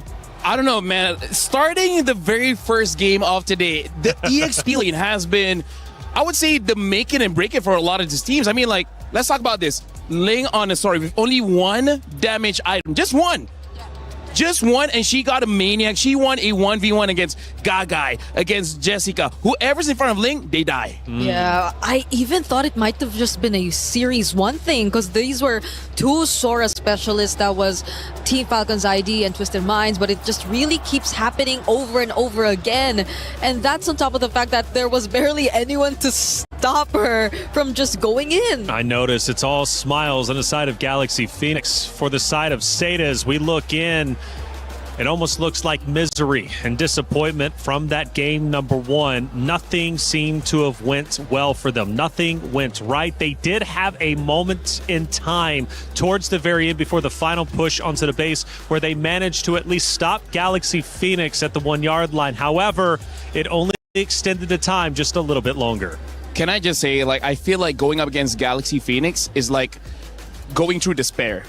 Because I don't want to jinx it. I really feel like they can go all the way. I feel like GXP can go to the grand finals because as of right now, like I said, not only do they win, they make it look very easy. Especially, I like how Gideon put it. This is a very plug-and-play kind of draft where sometimes you have a draft where you're waiting for that one person to make a play. But every single hero that they got Gort can have a long-range stun. Yeah. The Boxer can just jump in. And even the Sora, you can either assassinate or set up for your team. But let's talk about our first action of the game. One of the winning moments, at least, coming out from the side of Galaxy Esports. We look now at the 8-minute mark. We're getting closer to the fight for the lore, but when we look at the left lane, my goodness, is there a fight developing? I believe this is the moment where we see Ling get that Maniac. She started off by taking out the gold laner first, the main damage dealer, and then after getting that triple, they're like, okay, you know what, this is mine. Yeah, and that gold laner kill was so easy because Fanhua, I think, was very active on trying to find those implosion plays, those setup plays. And she does find them. She does get 2 or 3 members every single time. But then what's next? They don't get to actually provide the follow-up. Ling has been always attempting to isolate the backlines. And we take a look at our second one. Great breakdown. Let's break down another. This one's most likely going to be about 10 minutes in. We're just nearly there.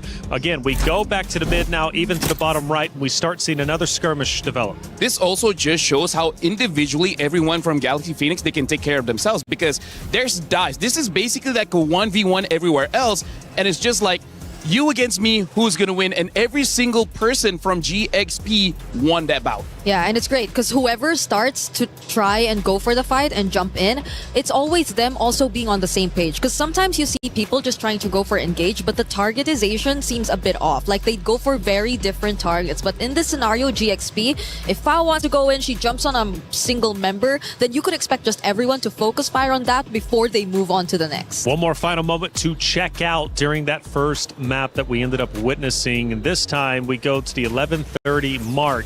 I believe this was one of the first base attempts, and it was in fact Seda Esports who was able to hold them back, but only for a little bit of time. This is kind of showing how GXP, they're able to win by taking out all the firepower, right? Just like how Brigitte has been saying, like, you can have a good setup, but without the damage, it really doesn't matter. It's like getting a bowl of ramen and then having no spoon or fork or anything. That's the worst. You're just looking at it. Give me 2 twigs. I'm still finding a way to eat it. Imagine having ramen, just nothing. At most, you can just get the soup. That's it. I'll figure it out, though. LaFell, me and you will figure it out, okay? Bree, that final moment, though, casters were even saying it was one of the cleanest attacks onto a base they've seen. In a way, and I agree. I agree, but also it's partly Seta putting themselves in that position because Fanhua again tried to go for something, and that's with the knowledge that the Belleric still had the Wrath of Dryad. You just always have to be aware that this is such a great catch. This is such a great way to just intercept whatever you want to do, and it's so low effort.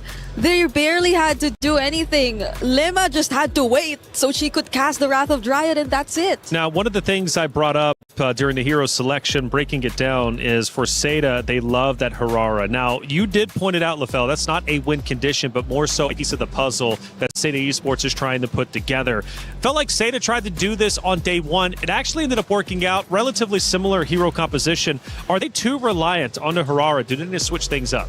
This is also why GXP is so strong because, like I said, they're the masters of rock, paper, scissors. They know the Harara is going to get picked, right? Instead of batting it out, they allow Seda to just take it so that they can have a draft that makes it so that Harara could not do anything. They ban out the carry, they ban out the Valir, they ban out all the anti-tank heroes so that they can have all the tank heroes so that Harara come in and is like, okay, can you kill me? You cannot, then you will die. Yeah, because we've been saying that you need to set up for the Hirara to be successful. It's not like the Hirara is just the one making things happen. So there are certain conditions that have to be met, and in this case, they did not allow any single one of them to get through. It was tough, and speaking of not getting through, Bree, I mean, Zhao was the only one with kills onto the side of Seda Esports, having two total eliminations. For Galaxy Phoenix, they had close to 20. But those all happened in the early game, and that was about it. One and the late one, when she got the clot, right? Yeah, that too, but most of it just really was when they could really take the Hirara and take advantage of how mobility is reliable, how the burst is slightly reliable, but everything else after that was just countered out here. It was tough. It really was tough to watch, to say the least. Seda Esports, I know, has so much more potential than what they just showed. I know for a fact they can play better than that. But speaking of playing better than that, what's the game plan? You lost that so quickly, it's even hard to get upset about it. Granted, we did see the player emotions, LaFell, and they were clearly feeling that loss. Because I really feel like they understood that there was not much that they can do in that game. That was the phases of saying that they knew what we were gonna do before we did it. So how do we outplay that? Because let's talk about the bans. Guinevere, one of Fa's best hero, got banned, and she still had the Boxia. She will still have the Ling. If you have 5 bans for Fa, she still have a signature hero. That's why I say it feels like despair. Yeah, but I'm pretty sure they still have so much to pull out, and they're not even pushed to the limit. Like every single draft feels like they've just been expecting everything to come out, and they eventually get a hold of what they want. You know, coming into this again, and I keep bringing it up because I think it's such a cool story, Seda Esports was built for the MWI stage, but that means their hero pool as well. Do you think they're maybe overextending past their comfort zone and they're finding themselves trying to counter the heroes on the opposite team, but not really understanding fully how to play those very heroes? I mean, we're talking about how both organizations is trying to make a name for themselves because this is new. This is a new lineup built for MWI, and because of that, they don't have the experience of being pressured this hard. So I feel like, have they stretched themselves too thin? Honestly, maybe, just because now that you're in this situation, what do you do? This is scary, Bree. We go back to Flying Cloud, and Seda cannot afford to go with the same hero composition because we know what Galaxy Phoenix is going to do. They're just going to choose their own that just defeated them, and after such a heavy loss going back to the same map, this could have devastating effects for Seda. It's tough though, because if they don't really want to overstretch their possibilities in terms of hero pool, then does reverting back to comfort also help them? Because their comforts seem to be really countered out well by Galaxy Phoenix nonetheless. That's a good point, but we just witnessed Gen.G try to do that. They went with their comfort picks, and they unfortunately ended up losing. So it's not a guaranteed, but it is something that I'll still stand behind. It does help, especially whenever you're feeling uncomfortable going into the next map after losing in such a severe fashion. I feel like you need to find a good middle ground. Because like maybe 2 or 3 players need those comforts. The other ones need to be a win condition, right? They need to be meta here, because right now for Galaxy Phoenix, they kind of know the comforts of Seda, and they're just taking it all out. And this time, look at the difference here. They're not betting out anti-tanks. Now they're betting out burst heroes. So maybe they just want to show off more heroes. Just be like, hey, we got more in the tank. Hey, what if it's an assassin game this time for Galaxy think it might Phoenix, be. right? Because if they don't want these annoying XP laners to just come in, well, the carry makes you think twice just a little bit, because there is also a chance they took it out. But these are mind games. Like, Seda are probably not sure what the game plan is for Galaxy Phoenix at this point, just given the first 3 bans that they decided to show us. I feel like Belleric is a pretty safe pick because, again, that's one of the heroes that Lima really likes to play. Other than that, everyone else has been so good. Belleric has been picked up, so now for Seda, the problem is they don't have a carry to really fight against this Belleric, so I don't know. Even taking away the Sora is so dangerous because the Valentina is still there. I agree. At this point, they just want to snatch away the Lilia, so they have to deal with less problems if a Belleric Lilia combination shows up again. But that's not the only thing you can expect from Galaxy Phoenix, because if they go all in on the more tanky heroes, then they might just also opt for the likes of a Jusin, because it's also still open, so they have more ways of responding to it. But it's scary, but comfort is the game, I guess. They're showing comfort with the Sicilian pick, but that Sora early pick.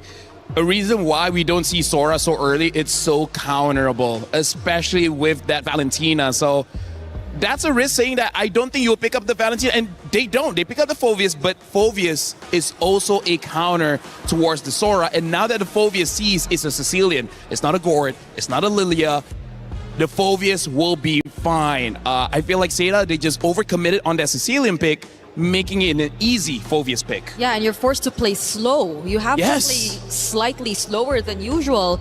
You do have a Sora, but the fact that it's already countered out, then you have much limited movement across the map. And now they get the next best option, I guess, which is also the Claude. So not even the Sicilian is safe. You'd have to be worried about sudden entries from the Blazing Duet. The way that the draft has been shaping up, they even got the combo Carmilla as well as Cecilia. The way it's been shaping up is like Seda is running in one direction, and then Galaxy Phoenix is taking brick by brick, making a wall, making sure that you're going to run into that wall. Because as of right now, Seda said, you know what?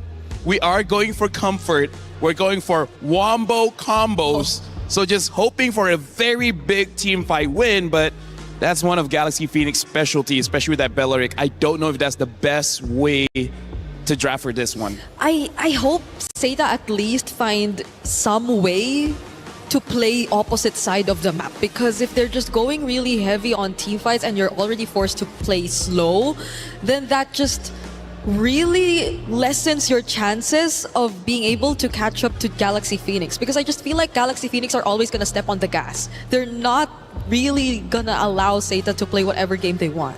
At this point, Galaxy Phoenix is riding an electric vehicle. It's so instant. You just can't stop it, right?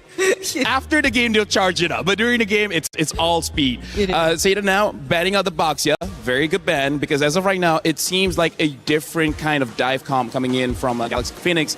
And Seda, I guess the flex here is Carmilla, I guess. We've seen it in the jungle. It could be Roam. What I think Seda needs is wave clear. If they have wave clear, they can slow the game. Exactly. No minions, no turrets destroyed. But what other good wave clearers is there? Right? They already showed their mid. They kind of showed their EXP. So now it's gold lane. Yeah, that's why maybe there's no quad. The Moskov, if they just really want someone to take charge of the lanes. I almost want to make a risky pick of something like a Granger so that the early game is there, or a Harv, because I'm just worried the Moskov needs 3 to 4 items. It does. Cecilia needs like what, 20 minutes? Also because you're already forced to play slow, you're scaling in mid, so might as well go for an early game gold lane. They need some kind of early game. If not, this is gonna be super one-sided. So should they just go fighter sides and maybe like a YSS in the jungle to actually not balance bad. it out? Actually not bad. Or fighter in the jungle. We haven't seen Lucas for a while, but Lucas used to be good during that time. And there's a Valentina option still, so maybe, you know what? You're right. Okay, they ban it out though. Maybe. What other picks in the gold lane here? If you want, I can see something like a CC. A CC. Wait, hold on. Wait, the Freya's actually still open. What the heck? I was looking, like, wait, something's missing here. Freya's still open. Okay. Which is not bad if Seda wants it. It's not bad. It's good. It's wombo combo everywhere. Phoveus kind of counters that Freya as well. Yeah. So like I said, Seda is walking straight, and Galaxy Phoenix is building a wall directly in front of them. Yes. That wall is looking a bit too sturdy now, because Seda is just limited in options. A Bruno will be the option. It's very scaling right now for Seda. And not a lot of wave clear. This is one of those games that either ends by 9 minutes or ends by 30. There's rarely any in between. Okay, shoutouts to our casters who are casting this game. Let's see if it does end less than 9 or maybe 30 if they get to successfully defend, because at this point the Juicin option, it's just picked up by Galaxy Phoenix. They pretty much see what to expect. A Suyo maybe? Just so that you can be very fast? Honestly, they can pick up anything at this point. Hayabusa or the Nolan as well, I think the Nolan too, just so you could just... Oh, they're the ones who go Yi Sun-shin. So just in case if the game does extend long enough, they do have a double marksman. Honestly, this is a very good respect coming in from Galaxy Phoenix. They see that Seda is investing everything into the late game so that they just get 2 late game heroes. Honestly, that's a lot of respect coming in from Galaxy Phoenix. Yeah, they were able to sense it from a mile away, but Seda are still looking for their jungler. Well, we did float the idea of a Carmilla maybe being flexed, but maybe it's more of a roam pick if you're looking at the current setup for Seda, not unless they just really want to go full support and put all of their eggs in one basket and revolve around the Bruno Sicilian late game and go utility in the jungle. Or wow. Okay. I feel like I want to ask the opinions of Gideon here, because export makes sense against the Phoveus as well as the Belleric. But hey, maybe it can work. Maybe it can work. Well, it's going to have to work for sure. Seda Esports built this roster specifically for MWI, and it's worked out so far. But is this going to be the end of the road? Well, they need to come back in the series. It's a best of 5 after all, and Galaxy Phoenix is already well ahead of the game, winning Game 1 in such a convincing fashion that Seda Esports now has to go for their comfort picks just to feel alive in Game number 2. It's Galaxy Phoenix versus Seda Esports Map 2. Athena, Gideon, take it away.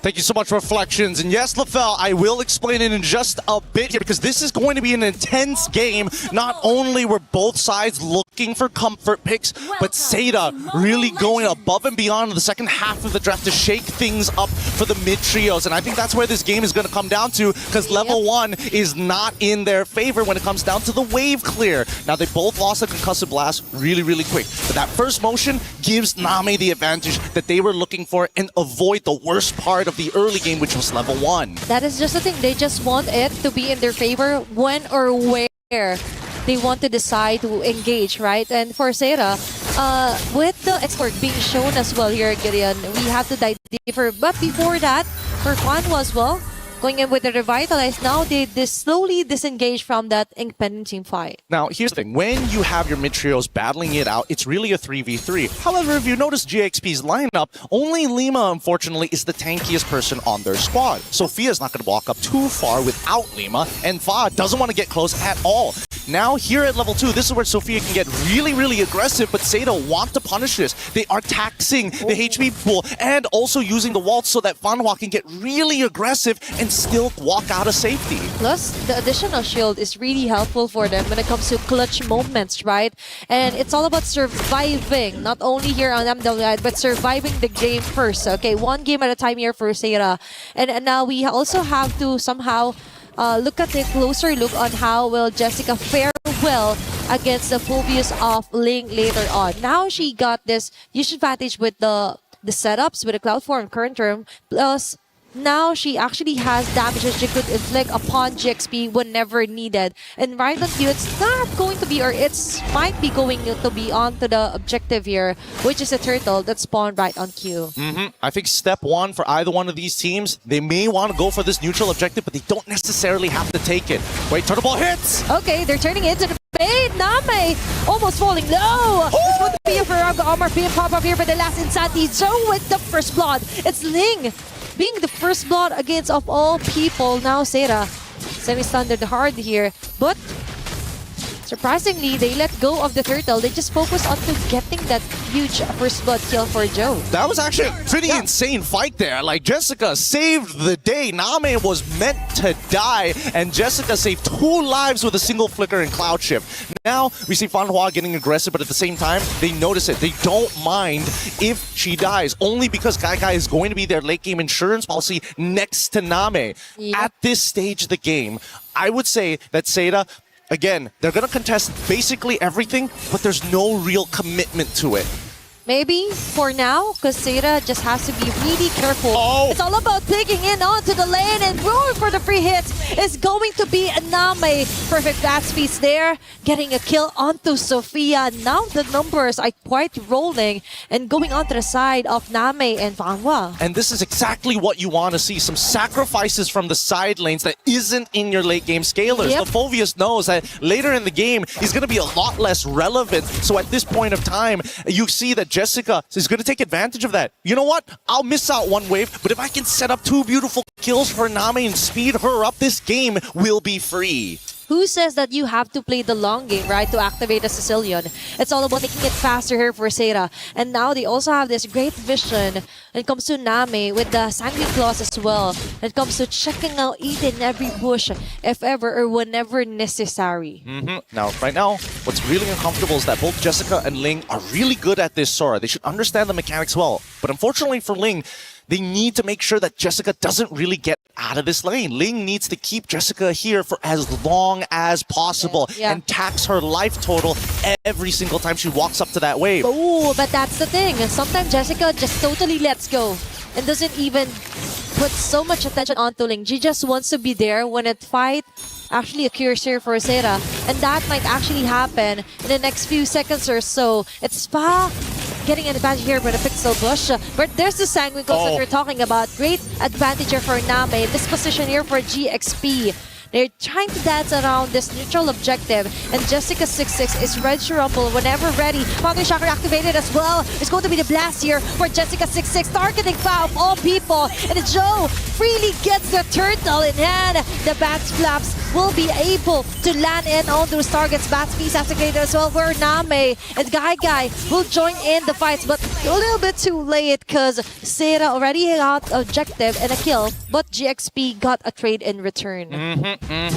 Now, already with the Clock of Destiny finish here, I think it's really unlucky because Fanwa just could not find a really good angle to get that Cursed Blood onto multiple targets, and the counter engage from GXP was just a little too good.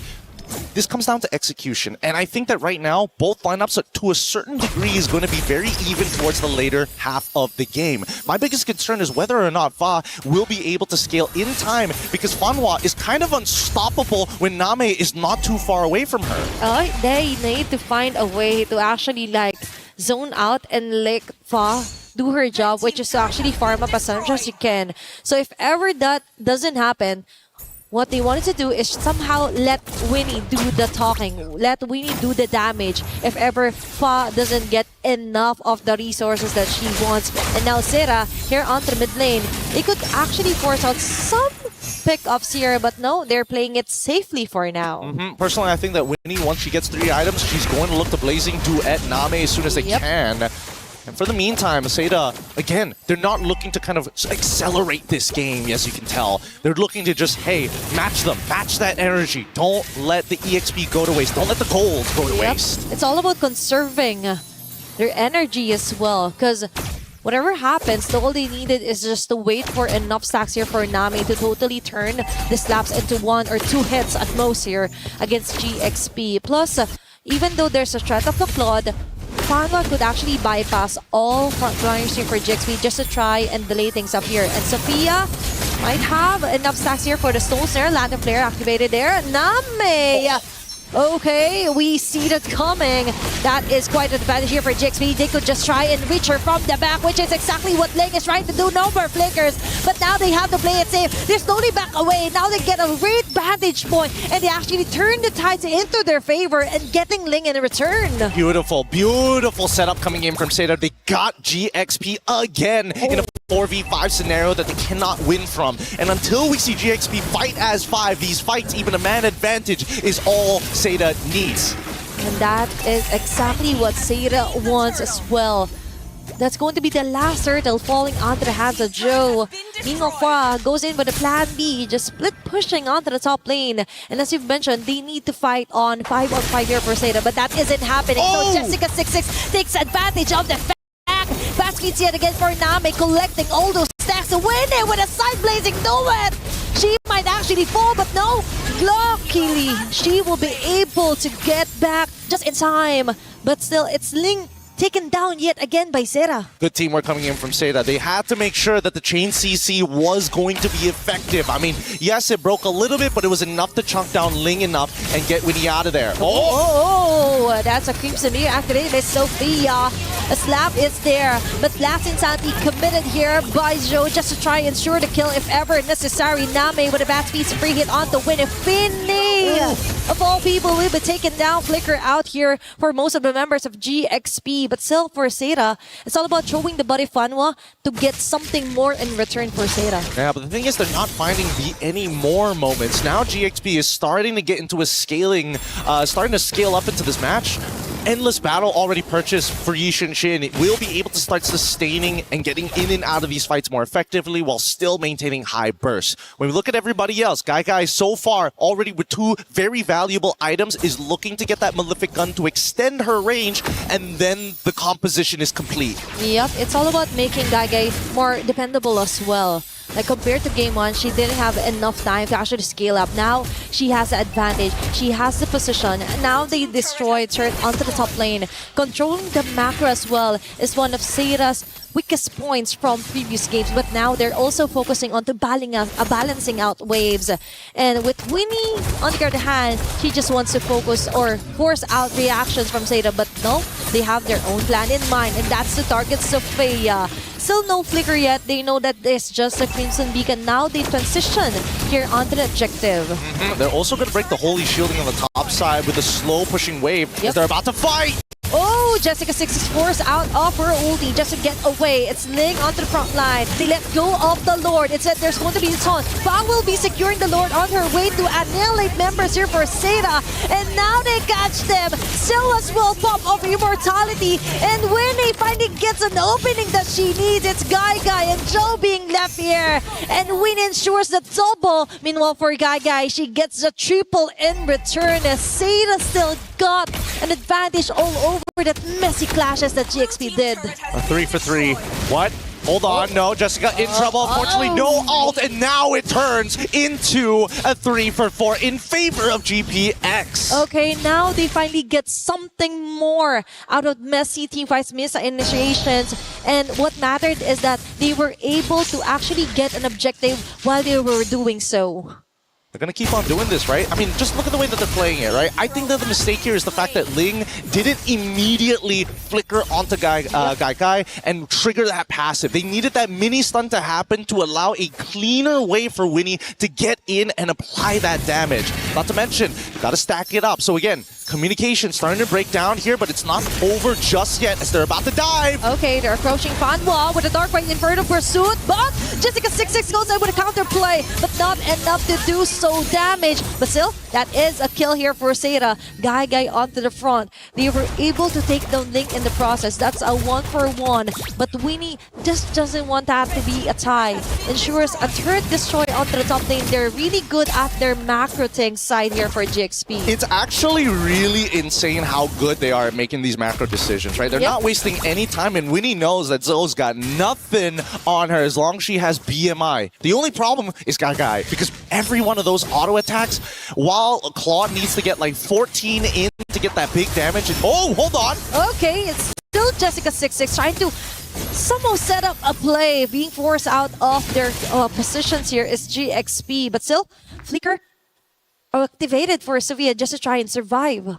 I think at this point, Seda getting a little nervous here. Ice Queen's wand being purchased from Zoe. Now they can play the traditional front to back. The composition is already complete. They just have to fight 5v5, and it's the onus is on GXP to kind of break those boundaries. It might be a little bit hard, right? Because that Curse of Blood, it's just too dangerous. If any of the squishier targets like Winnie or Fa get caught by it together, I think that's game over. That is super risky here for GXP, and that's why they're really being careful where the target. It's being caught in a crossfire here for the members of Jessica 6 and Seda. Actually wants to get a kill. Even the flicker for Name, but that is going to be an easy kill here for Fa. He definitely knows there's no more escape here for Name. Beautiful, beautifully played by Fa. Looked for the flank angle, was really patient. Unfortunately, Ling might have died there, but they were still going to risk it, especially if they find that shutdown onto Name. The slower Name scales, the better it is for GXP. Yep, with Galaxy Phoenix now, they're focusing their attention on controlling out the wave and position when it comes to taking out the Lord. It's going to be a free Lord here for Galaxy Phoenix, and a great zone out by Lemma and Sofia against Seda. It's looking really good here, but unfortunately for Seda, despite the score being 8-11, the Lord is in the hands of GXP with a 1k lead, looking to explode it into a 5. However, now that bottom side, no holy shielding both top and a bottom, it kind of doesn't matter. I feel like GXP has kind of conditioned Seda a little bit. And yes, look at that mid lane. Oh, what the... Banban just lost her ult. Okay. Kind of a whoopsie here for Seda, but still, it's Jessica 6 with a great initiation. But Satido, members here from GXP, will be taking the 1-by-1. It's still Guy coming up on top. As you've mentioned, it's all about the free hits here from Guy. She is the woman that GXP has to hunt for. I mean, they could have gotten a lot more there, but then again, maybe it's a blessing in disguise. I'm pretty sure GXP saw the random Curse of Blood being thrown out and thought, we could force this, but they forgot about Jessica. That Cloud Shift works just as good as the main initiation tool. Okay, now for Seda, they just have to be really careful onto controlling the wave as well. They have very good initiations, to be honest. All throughout their games, they're really dominant when it comes to clashes. They really know how to play the micro really well. But the problem is that most of the time, even not so in super long games, 15 minutes is considered mid-game, right? And they're already gotten their base turrets already destroyed, but most of the opponents that they play against, and that is somehow frustrating if you're Seda, because you also have to double down onto watching out the long lanes here, but Lema instantly being bursted down. Okay, Fa was actually waiting for members here for Seda to actually exhaust all their ultimates. Last Insanity committed as well. It's Winnie being caught. Oh my gosh, they stayed a bit too long there against Seda. They just didn't make a decision. GXP needed to start moving to that direction. They cannot just let it go. They could have just sacrificed the waves just to make sure that the rest of GXP can get out. And now their cores are in trouble, and Lima might be the next to fall. Okay, even with the random die, I think that won't be enough to survive. And it's still Name collecting all those stacks. Oh my god. Now it's Joe onto Fa, trying to run away. Immortality remove entirely. Last Insanity just to try and get away, and she will successfully do so. But Seda, on the other hand, will be punishing most of the members here onto GXP. Focus Fire and actually destroying a base turret in the process. Okay, wow, I thought maybe that flank was already looking so good, but the rest of the team, and especially for Lima, losing so much HP, just didn't have the right conditions. Now, both sides missing inhibitors. Seda needs to go back to clear up this wave and then look to contest the Lord. So right now, GXP gets first move to position for this Lord. Is nobody going to clear up that top wave? Thank God. Turnaround coming in from Lima. Okay, and that's the thing for Seda. They have to think of the bigger picture. And with them thinking that they have to go out or go home to defend, it took what? Like literally a few seconds for GXP to actually burst down and get the Lord. Again, I was saying that Seda was able to match up with the macro of GXP, but it seems that now it's starting to slip. The fatigue from the 16-minute game where every single one of these moves could be the difference of extending the series or sending you right back home. And either way, GXP, they're the cool, calm, collected ones, yet we haven't seen a very clean 5v5 just yet. It's always somebody goes down a little too quick. Somebody isn't as committed compared to the others. Once GXP gets on that same page, they're going to be in a lot of trouble unless they once again forget about the two big ultimates. Cloud Shift coming in from Jessica66 or the Cursed Blood from Fanhua. Okay, two things to check if you're GXP. And now, they're slowly approaching top lane here. Lema onto Joe. There's going to be lack of flare. Last Insanity just to clear off the minion wave that GXP brought onto the base of Seda. Now, it's going to be a defense, and they're not willing to risk it at all here, Gideon. Why does nobody want to hit the turret? Just somebody, anybody at this point. And now they're pulling. Guy is literally pulling it because the mid-tier 2 didn't break. Okay, now they're talking. Seda just wants to go in for a kill, but Fanhua immediately melts down here onto the heads of GXP. And we have Winnie here with a Blazing Duet going for free. Hits Sophia with a double. Now that's going to be a disaster here for Seda. They have to defend for their base. It's still complete 5 members here for GXP knocking in onto their base, approaching the mid lane. Oh, this game just got extended for little to no reason here. Yep. And now the inhibitor's still being threatened, and yet Seda are going down as easily as you think. GXP, they got a little disrespectful there. They should have remembered, hey, you can't get the inhibitors without taking the tier 2s, so why did you hard push it on the long lane? They were too focused onto taking down Vincere that they forgot. Wait, we have to go back to the basic fundamentals, right? You have to prioritize first on the turrets that you really want to destroy, then you go by there. Now, for GXP, game extended. This might be a pro or a con, depending on whether they get the Lord or will Seda even contest this one. Yeah, this is kind of interesting, actually. We see that Fa has decided to go for the War Axe as her last item. Despite everything, usually people make the decision of maybe it's the Malefic or whether we go into the War Axe. Usually the War Axe comes in as your second item over the Endless Battle, but let's see this Conceal first before we go any further, because Lima is really out of position and didn't see it in time. And now they rush in. Immortality removed entirely just before a Lord take here for GXP. Although technically, she still survives, but for Seda, they have another layer of info that they have. But still, first things first, they have to clear off wave after wave before they try and position themselves into trying to contest this objective. I love the fact that Seda are using these small little tricks. When you conceal, stick by walls because it's just harder to notice something changing when it is a fixed position. But even so, they're still contesting for this mid spot here. Okay, it's Fanmo being covered here by GXP. Waltz in towards Name, and now they try and dance around this Lord. 9 minutes into the game, this might be the ending Lord that GXP needs. And oh no, yeah, Jessica 6 is forced out of her ultimate. Wait, what? On the back line, it's Fon getting the Lord, and when he goes in with an entry point of Blazing to it, Jessica 6 might fall down. Yes, indeed. And Ling on the hands out here, and Guy gets in with the multiple balls ahead, getting for the free hits. Seda is doing it. They want to survive, but wait, there's more. They have to go back. They have to defend their base, and it's Winnie on their back. That's 4 women across the map trying to find a way to go home safely to defend against GXP. This might be the first time that both Seda and GXP have been put in this position. This is the sloppiest we've seen. So nasty as they 5v5 around this Lord pit. A steal from Fa, but yet we are seeing that Seda are coming out of on top in a lot of these scenarios. Both the XP's down and one chance to survive. Okay, they still have the capability to extend this game! And an immediate shutdown onto Fa and Joe and the rest of the gang. They might just have it. They have it, what it takes just to try and survive for long. It's Sophia being targeted by 2 members.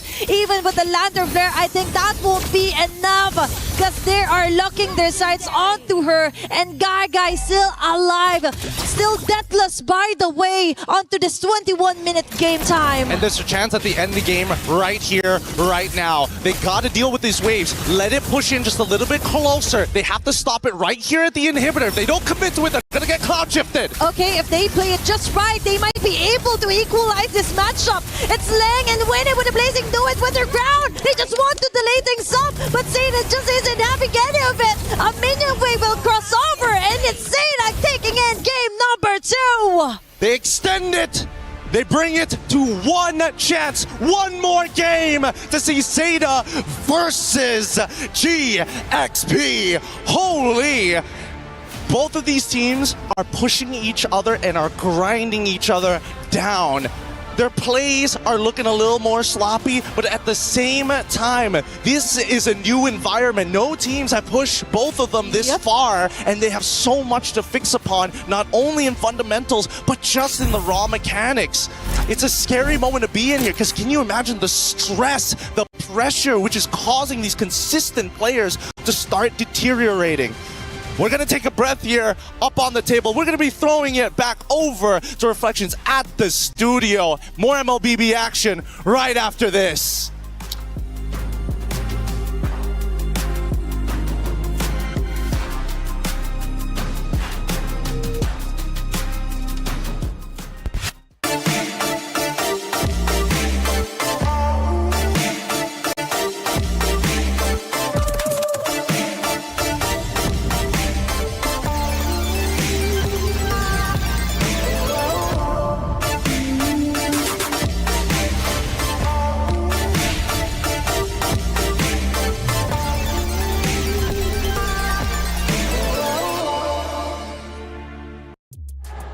What an unbelievable game with incredible results. It went back and forth for a full 20-plus minutes. In the end, it's Seda tying up the series 1-1. Bree, I thought you were going to lose your voice screaming. You were losing your mind. Have I not? Oh, did you hear that? I feel like I lost a bit of it just because of what happened there in that game. It's, what, 20 minutes long? We didn't hit our 30 minutes, but yeah, we were close. We were close. You know, it's funny, LaFell, you did say it's either going to be a 9-minute game or a 20-plus minute game. When I saw the 9 minutes, I said, well, we're in for the gauntlet. Oh, yeah. I mean, like, Cecilia needed 20 minutes to get there, and they got there, right? I feel like I cast a curse Galaxy Phoenix just a little bit by saying they could go all the way to the grand finals, and then that just happened because, let's face it, Seda had an amazing game, but Galaxy Phoenix a lot of misplays, especially from Winnie. Well, you're very passionate about that one. He did put a disclaimer that he doesn't want to jinx it, but you know, Caster Curse might just be a bit too strong for today. It's a real thing. Sora is a real thing too for Happy today. Sora Day. Sora Day. It's been, what, all wins for whoever gets the Sora here. It seems to be the cheat code. My goodness, though. Seda at one point fell behind, and I was thinking, okay, we're probably going 2-0 here, but through resilience, they ended up fighting back. Talk to me about that back and forth, LaFell, because, my goodness, felt like Galaxy Phoenix was winning at one point. Seda then took back over. Galaxy Phoenix had a very real chance to push the base. They didn't. They pulled away. Seda took advantage and ultimately won. That's a good question, and to answer that, they have different layers of damage that you can't defend against. Number one, big burst magic damage. Phovia is one of the tankiest heroes in the game. One hit, half HP gone. Yep. So that's number one. Gagai, big burst physical damage, right? So that also deals with the likes of the Claude. Yep. And then you have continuous true damage coming in from the Xborg. So they have ways to deal with the tanks. They have ways to deal with the squishies. And look at Jessica. Even Jessica, after that win, I feel like some tears there because she's like, serious emotions, man. That was a very hard game. Serious emotions. I mean, to lose how they did in map 1 Bree, right? Yeah. I mean, just such a convincing fashion. Zhao was the only one with 2 kills. That was it to like the 17 or 20 on the opposite side.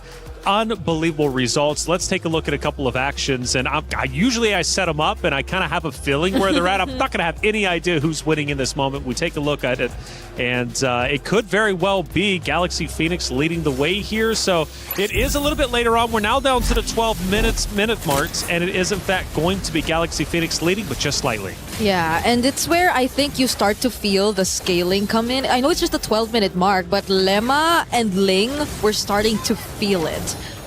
If it weren't for those individual plays, I feel like Seda could have just went all in. And looking at the second moment, LaFell, we get down towards the end, and I'm hoping they show the base push that ended up failing for the side of Galaxy Phoenix that then forced Seda Esports to come back. We take a look at it, and that was a huge turning point, obviously, throughout this series. Getting now down to the 13-minute mark. We do see a little bit of a middle battle, though, taking place. Yeah, honestly, this is where we start to see the damage coming in from Name, the Sicilian, and that is why when they were about to push for the air, which maybe we'll see later on, I was like, I told the Brigade, I was like, I don't think this game is going to end. Because the way that everyone was positioned, it was a very good defensive position coming in from Seda. And then it turned out to be true. I got to say, sometimes I wish I'm not right. Yeah, because it all looked like it was towards the end, but then you gotta see the burst, you gotta see the damage, you gotta see the defense from this Xborg, the Sicilian, and those were their timers. You gotta give it to them. That was a moment where they just could defend until the very end, and they did. They did indeed. Athena and Gideon were giving it their absolute all. We have a caster reaction. Let's listen in and hear how excited they were. The GXP brought onto the base of Seda. Now it's going to be a defense, and they're not willing to risk it at all here, Gideon. Why does nobody want to hit the turret? Just somebody, anybody at this point. And now they're pulling. Gaga is literally pulling it because the mid tier 2 didn't break. Okay, now they're talking. Seda just wants to go in for a kill, but Fanwa, if it melts down here onto the hands of GXP, and we have Winnie here with a blazing do it going for free. Hits Sophia with a double.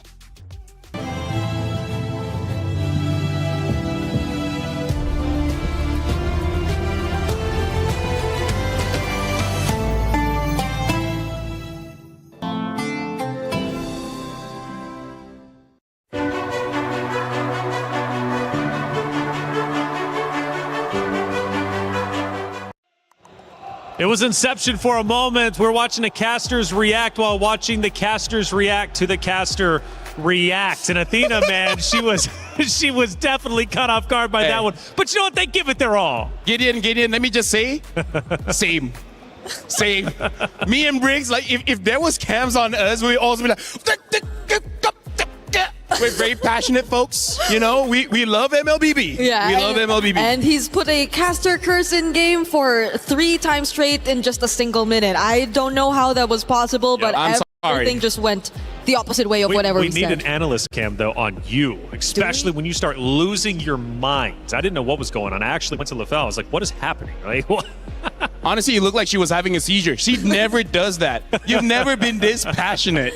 I was screaming, yes. Yes. Galaxy Phoenix, she's backing them up, man, and she was excited to see them come back until it wasn't a comeback. Seda Esports, man, 1-1, all tied up. My goodness, do they look unstoppable. But I have to say, after what we saw from Jessica yes, and her emotions, yes, we might really have to give it to them because they risked it. They risked it so much to go for a Sicilian Carmilla lineup to end or to get in that game. So, like, they went in with, I think, one of the strategies they've been trying to keep, but they were just forced to bring it out because they just desperately wanted to stay alive in this tournament. Look at that damage as well. Gagai did 123,000 damage, while Namei did 105,000 damage. Sophia, funny enough, also did 105,000 damage, so that is quite a lot. But this just shows, as strong as the Sicilian was, a lot was on Gagai, on that Bruno. So, and by the way, clever pick for that X-board, because I did not notice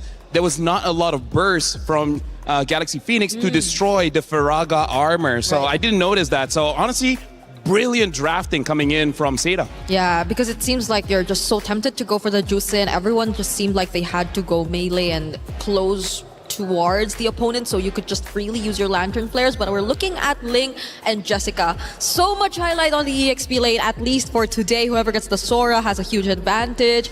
But in this particular game though, Ling, I think a lot of times Ling was just doing what the Phoveus would definitely do, but Jessica, for some way, found her way around it. If we're looking at the goal distribution, it tells the story of the game here, because we see, coming in from Jessica, she took no gold from the jungle crease, meaning that she's always around the map, around the river, as well as the lane. Whereas you see Ling have to take some jungle crease, meaning to say that she was losing, right? She needed money somewhere, and one of the options there was the jungle.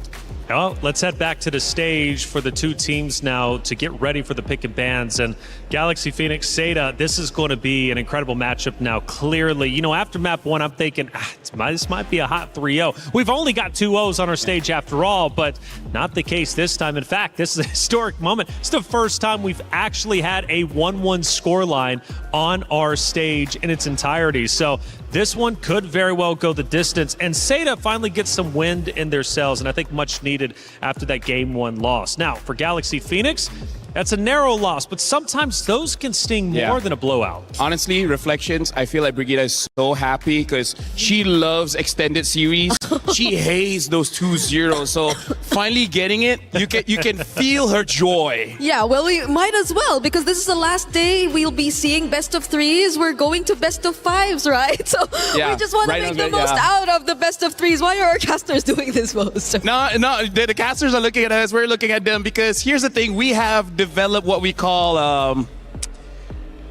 what do you call it? What do you call it? Give me some philosophy. You've been studying philosophy biology, or anything. Physics. We are in a different reality than most people, that we live amongst ourselves. So we share pain, we share joy. I'm looking at Gideon and I'm like, we've been at this together for most of our lives. He loves me, I love him. Oh my. And the world? Yes, we're both married, so it's okay. We can share. Yeah. All right. Well, hey, it's getting deep out here, guys. I don't know if you can feel it or not. We can say that because he can't fight back, so that helps. Find a platform to sit on. It's getting deep out here. Galaxy Phoenix, Seda Esports, all tied up 1-1. As you mentioned, it is a best of 3, so it comes down to this final one. Remember, guys, single elimination in our knockout rounds, okay? So if Seda wins this, Galaxy Phoenix are gone, and vice versa, right? So it's tournament life on the line when it matters most. And for Galaxy Phoenix specifically, to win that map 1 in such a convincing fashion allows Seda Esports back into the series. If they were to then lose this best of 3, have their key crushed, that map 2 is going to haunt their dreams until next year. Bree, I gotta ask. What? Seda won because of a cheese pick, a cheese strat. Yeah. Right? The Sicilian, the Carmilla, the X-Borg. Do you think they can do that again? Because for some teams, you had a winning strategy. Sometimes you just want to go for it again, even if it is not the same circumstances. Now you be the analyst. Okay, for GXP though, I think they'll be more careful of how balanced their composition is definitely this time, because the lack of burst earlier definitely hurt them.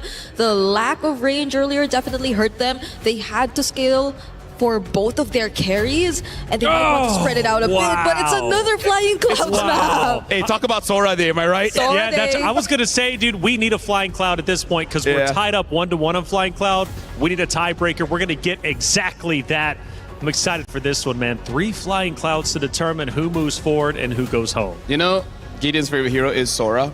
Really? But the one above that is Uranus. Oh. He can't get over that hero. If he can pick it up, he would pick it up. He doesn't care if he has to use Uranus mid lane, he would. Like, he has a shirt saying I love Uranus. Really? I don't dare lie to you, Briggs. Okay. But I agree with you. For this one, GXP, there needs a little bit more balance.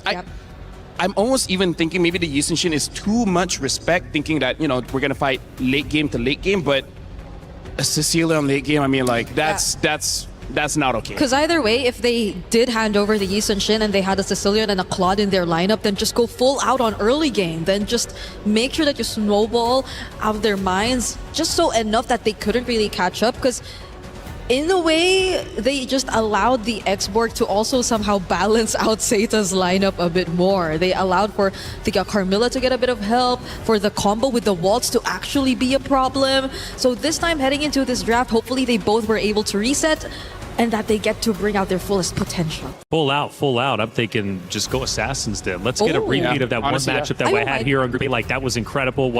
Almost 40 plus eliminations on both sides. It did not disappoint.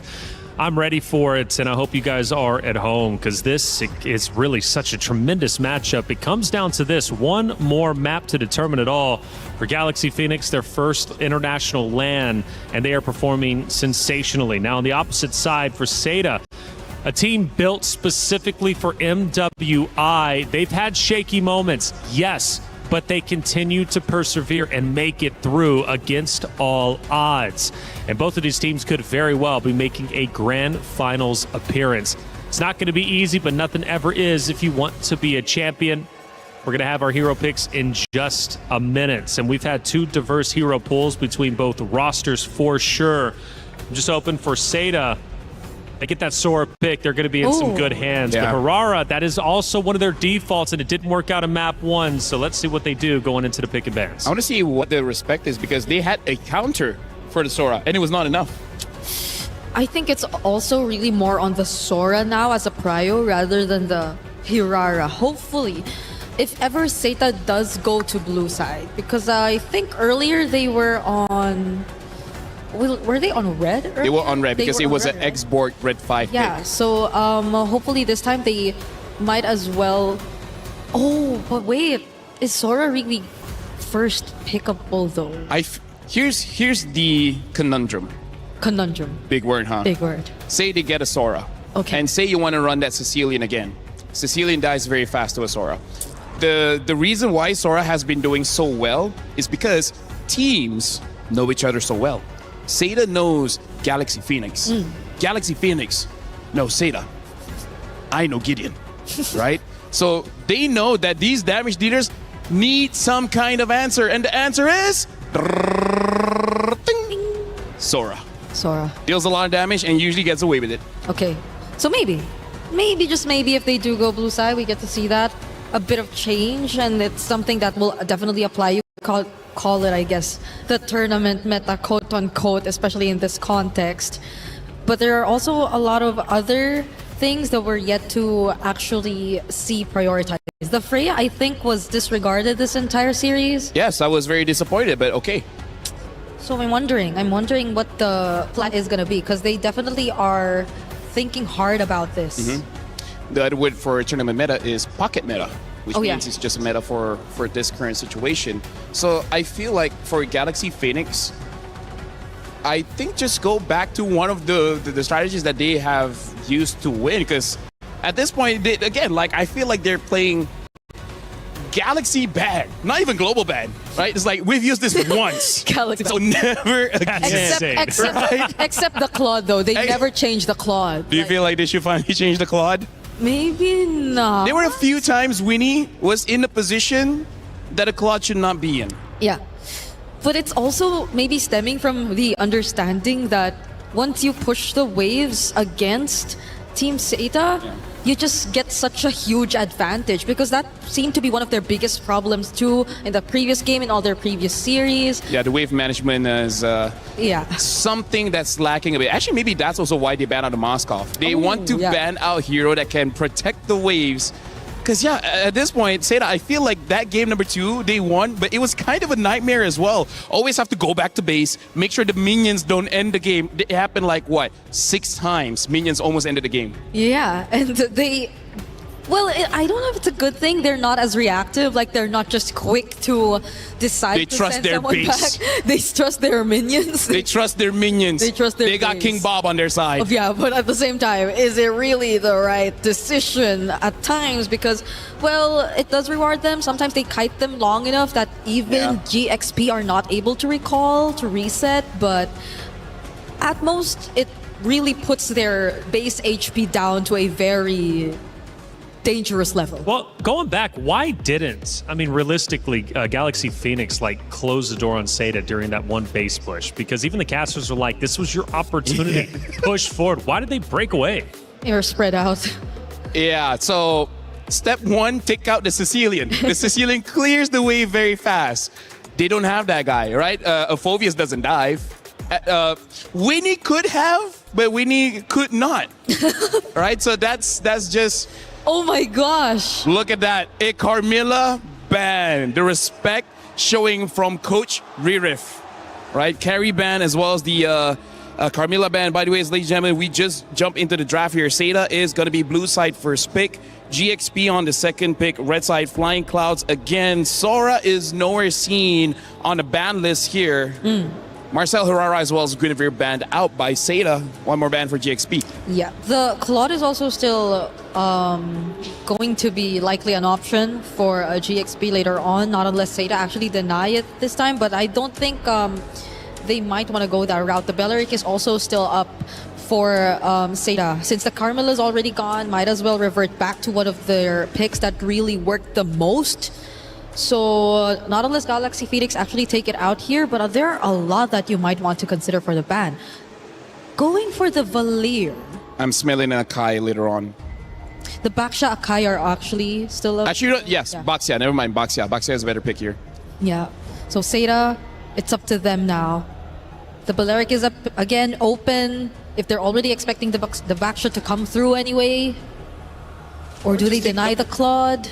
Just honestly taking the Baxia away would not be a bad idea, but it does seem that they want to play something more chaotic in the jungle, right? Something that can potentially counter whatever GXP has, especially with that Valir ban. You kind of know that Galaxy Phoenix will have a tank. So they're probably thinking like, save the jungle pick to be one of those heroes that can deal with the tank. But instead, there you go. They're like, you know what? We're going to take the Baxia away. So maybe Galaxy Phoenix does have to take the Akai. If they are forced to take the Akai... I mean, they can take it later. Or, you know, Barat's Matilda, if they have that. Matilda is actually open. Up, Sora. So, uh-oh. Do they win? Uh-oh, that's based off of history, I would think so. What's the pick? I mean, Jessica going Baxia is quite interesting. I mean, she's gone Herrera, she's gone Sora, now Baxia. What's the game plan, you think, for her specifically? Number one, I feel like to take away from GXP because I think they completely understand that's what they want because the bans are kind of honest here, Brigida. Yeah. So at least they get to deny more of what was similar to GXP's Game 1 draft because that was just really them rampaging through the Land of Dawn, just making sure that they were all over Zeta's map. So they do secure the Sora Belleric though, so I'm thinking the matchup. I kind of want Valentina. It's just that we don't know if Jessica can use a Valentina against a Sora.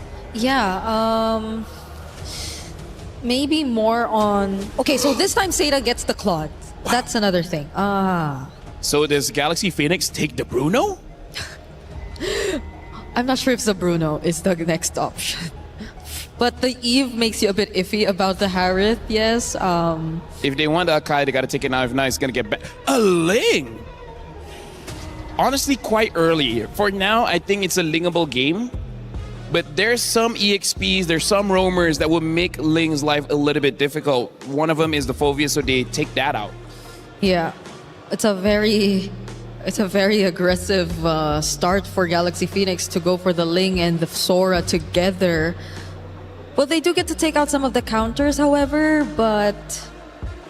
By the way, for Seda specifically, this is the first time they've ran Boxia, Claude, and Eve. Those three have not been used in the previous 2 maps that we have seen just before on Flying Cloud. So they're going for something totally different and fresh. Oh, they banned out the Bruno. Yeah. Hey, even they're like, hey, I know how strong Bruno is going up against a Claude. There's still counters. There's still the Leslie. There's still the Clint. Wait. Oh, yeah, the carry's banned.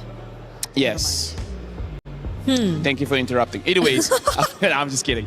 It looks like Seda, they're just going for the default, what's the best hero in the meta right now, right? So they've done the cheese, and they think that Galaxy Phoenix might be expecting that, so we go the other way around and go for the most obvious ones. Unless somehow the last 2 picks really turn the entire draft around. Yeah. Like, I don't know, a Kufra maybe? I mean, you guys have seen it once. Yeah. Yeah. And against a Ling, maybe, but I don't think it's going to complement the draft as much. Like, you don't really get to see really pick-off-centric heroes just yet for Zeta. There's a lot of damage you could expect from the Claude, but that's going to come in later on. Just stopping the Ling, if that's going to be the mindset for Zeta, maybe, but... Let's see for now. Galaxy Phoenix have to yet pick up their mid lane as well as their gold lane. This is the first time they're not going to be on a Claude. Moskov is not bad, also an option. But if they just want a direct counter, having a burst heavy hero like Clint or Leslie would help. But if that's the option, maybe they'll pick it up later.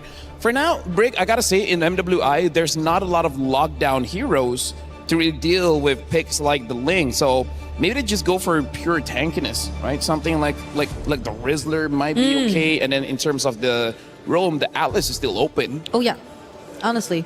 I really wanted to see a pushing gold lane for Galaxy Phoenix. However, they stick with the Harith, so they might just want to take on team fight before those, or rather than the likes of the Moskov. Zeta now, again, you mentioned the Atlas. Yes, it is going to be available. Anything that can just really interrupt the Harith from freely using the Zaman Force, and maybe the dashes from the Ling, since the Phoveus is also out.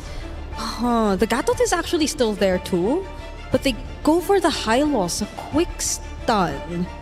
Not the kind of idea I would think about lockdown. However, I do have to say the Law and Order is a very easy click stun. So able to stop the Ling long enough if they have the damage, which if 2 items honestly should be enough damage to, if not kill the Ling, make sure the Ling is no longer there. And the Benedetta does get picked up to deal with the Sora, so that's more of a skill matchup if anything. Yeah, so maybe more on the Benedetta actually being the help eventually later on, but mid lane for Galaxy Phoenix. So far, it's been a very flexible hero pool for Sophia. But considering this lineup right here... Don't you wish you had a Valier? No, they took it out. Yeah, but, you know, that's what I mean. I agree. Valier would have been perfect here. What is it there? There's a Lilia? Honestly, Lilia is probably the best pick. It's just that Eve counters Lilia quite hard because the burst is quite a lot. So they go for the Farsa here. I gotta say, maybe not the very best because Benedetta, Hylos, as well as Claude deals with you. But hey, if you kill people early, then it doesn't matter. Yep, it's a Farsa Ling. It's been a while since we saw this lineup. Really heavy burst damage too. Hopefully they get the early game that they want. And Seda Esports for the first time goes with an entirely different hero pool for the third and final matchup to determine who moves forward and who goes home. Seda Esports, Galaxy Phoenix, an elimination matchup here in the knockout bracket. Athena, Gideon, let's get it started. Thank you so much, Reflections. Here at MWI at EWC, things are spicing up as both of these teams are fighting for tournament lives. One singular game could push them even further for not only their own region, but for their organization. Let's jump right into the Land of Dawn here, because this is going to be another Ling game coming up from Galaxy Phoenix. And the last time we saw Ling on Galaxy Phoenix, we were looking at 30 points worth of kills coming up from Fa. And that's exactly what they want to somehow manifest yet again. To get the kills rolling, be dominant as ever if you're Galaxy Phoenix. And you're right about the reflections that map 2 or game 2 might just be the nightmare if they don't get this last point against Zeta. And now they're taking advantage. Oh, Sophia stole away that one camp. Now Jessica has to give this camp over if they steal it away as well. And deny level 2, that's perfect. Can you get the small camp as well? I managed to share it just enough. And now Zoe is still level 1. Oh no, there's going to be a taunt here by GXP. They're trying to chase down Joe! A midget first blood! They saw the chance, they took it, and they might go for a double, but nope. It's going to be Fa yet again, changing her mind. Fangua, just little bit of a defend there and preventing from things from de-escalating here for Zeta. Beautifully played, beautifully played. A great response from both sides. The instant invade, the set play to try and take both of the camps. It was so close for being good, but unfortunately, GXP responded very, very well, noticing, hey, wait a minute, these motions are a little weird from the side of their mid laners, and especially their supports. Now, as this game continues to progress, and more importantly, looking at the emblems, nothing too out of the ordinary. This time, we have to keep in mind that Sophia is going to scale really, really well with that weapons master for the later stages of the game. You could definitely expect a change of facing here for Sophia, and they have this plenty of burst. So for GXP, it's all about the kills later on, and Zeta has to really watch out for those kinds of setup here. Lemma with the Balearic as well did a fantastic job in the previous games as well. So for Zeta, it's all about setting the faster flashes here for Fanwa, and now Sophia goes in with a feathered Earthstrike taunt as well.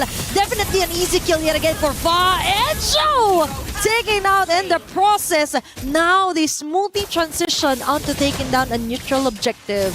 Beautiful layered play coming in from GXP, but Jessica, Electro final blow and even petrified to try to get a trade. Okay, that's too flashy of a move, but still, that is an easy turtle, a secure turtle here for GXP. Now, we might take a closer look later on onto the Benedetta of Jessica 6 on what she can do.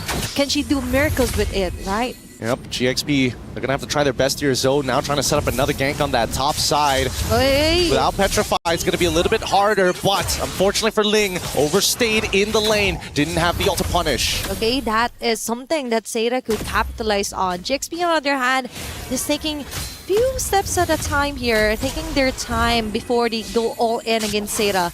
It's all about maintaining composure here for game number 3, because a lot of emotions were included for game number 2. Sophia carrying up the last bits of minions, just zoning up members here for Zeta, and Fa yet again targeting Name. Tempest of Blades, going in for the first blade, second blade, third blade, and Lemma together with the rest of the gang will not be able to finish off and defend here for Fa. Bit of an overstay in my opinion here for GXP. Yeah, I can't understand. Why force it out? You already pushed them out of position, and at that point, you just need to get on out of there. And now looking at how this game is starting to progress, this is not going to be too great. Zeta can actually bounce back because of that one mistake, and now the dive here on the bottom side. Okay, Winnie, just enjoying her Zaman Force.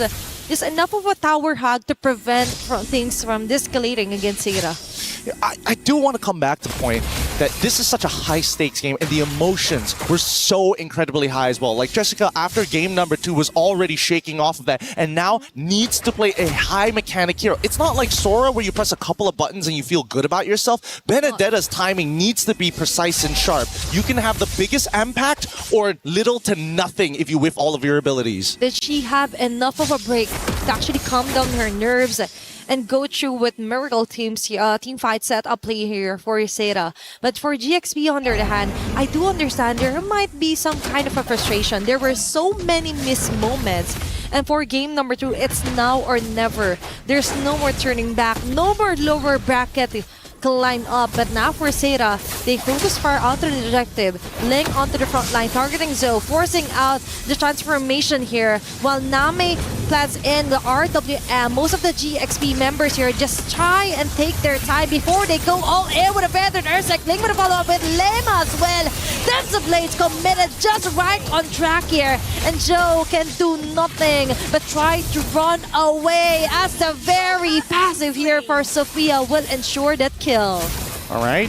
pretty interesting. There was a couple of moments there. I was thinking whether Ling wants to weave in some auto attacks onto the Hylos to build up some charge. Maybe could have turned that around a little bit sooner, but even so, they can't win this per se. They don't have Retribution. Jessica on the chase against Fa might actually get him, but there's no Petrify. Okay, she's risking to get it all, but I like the findable. She has to run away, but Sati though!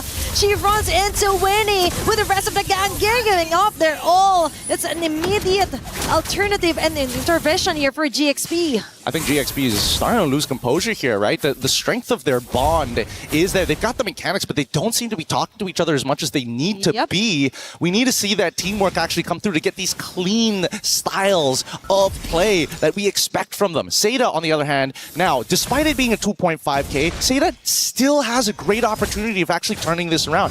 Jessica has done good work, and even though Zoe has died 3 times, it was at somebody else's expense. Sometimes even Fa made a mistake in even dying. On that top side, at least the waves are being cleared up, but GXP now want to take the initiative. They don't want to be passive. It's all about the skills right now for Seda. And definitely, it's evident that Jessica has that.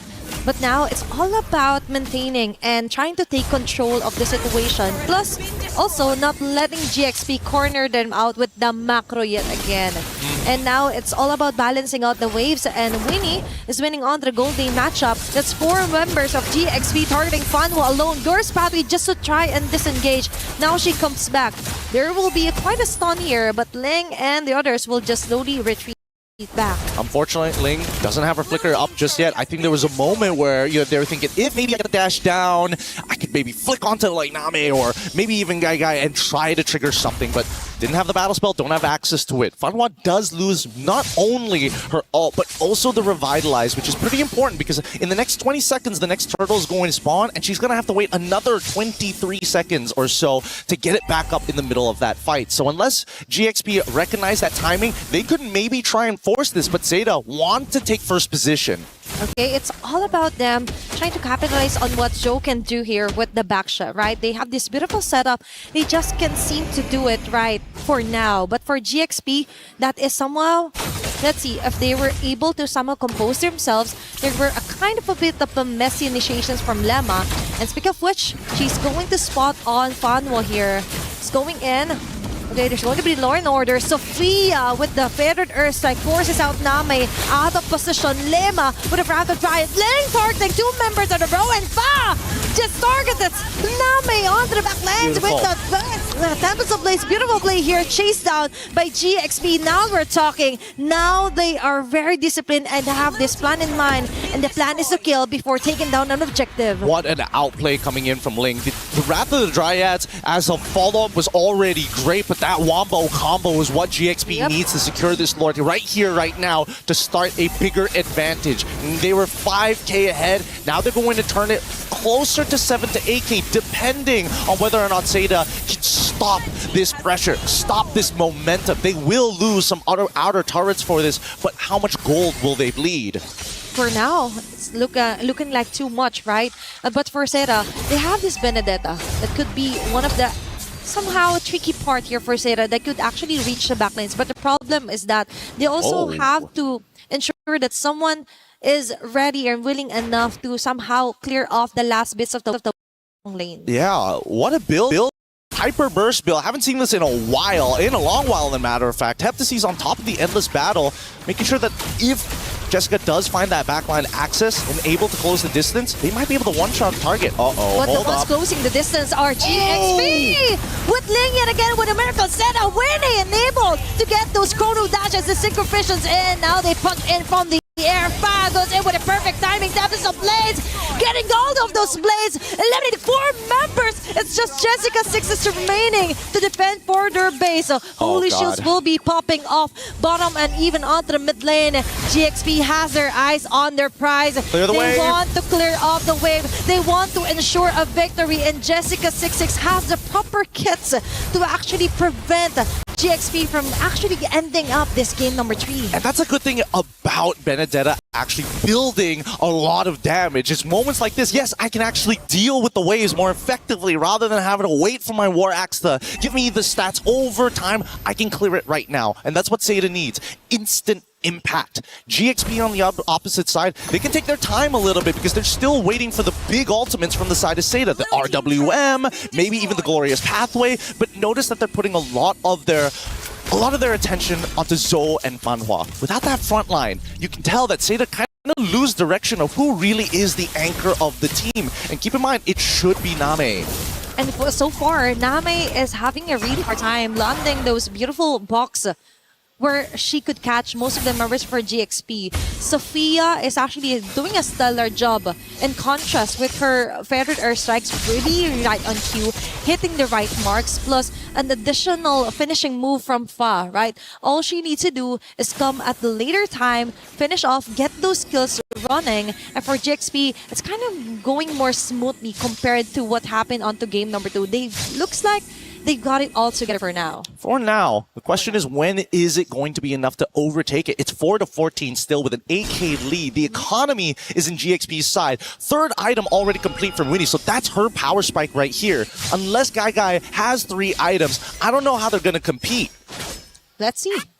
Because for now, the action is, or maybe the plan is just to survive for now and just let Guy get last bits of one minion and try to buy enough time for their items to slowly catch up from GXP. They've managed to do that from game number 2, but for now, it's all up to Jessica66 also to pull off some insane backline maneuvers against GXP to try and shut down most of the damages coming here from Winnie or either Sophia. Oh, this is interesting. Seda wanted to deny information. They end up showing down a bot side, and instantly GXP decide to rush it. Good informational play here from the side of GXP, and I think that Seda, they also recognize that this is not exactly the most contestable position. They don't want to group up against GXP. There's just way too many things going on with their composition. Lots of AoE CC, lots of way to finish them off, lots of way to hurt them before they get into the fight. So it's better, in Seda's mind, hey, GXP, you come to us rather than the other way around. Yep, it will save them a lot of time and a lot of heavy mistakes, if ever. Because if they force out and they make a slight mistake, that might be the end of it, right? A 12-minute game time, almost 9K gold lead. Jessica66 being spotted here by Sophia. Now she's forced to back away. With the dashes, it will be enough. But for GXP, this game is just starting to get even better. Now Fanhua, half an HP left as well. There's going to be distance here from Sophia and Ling as well.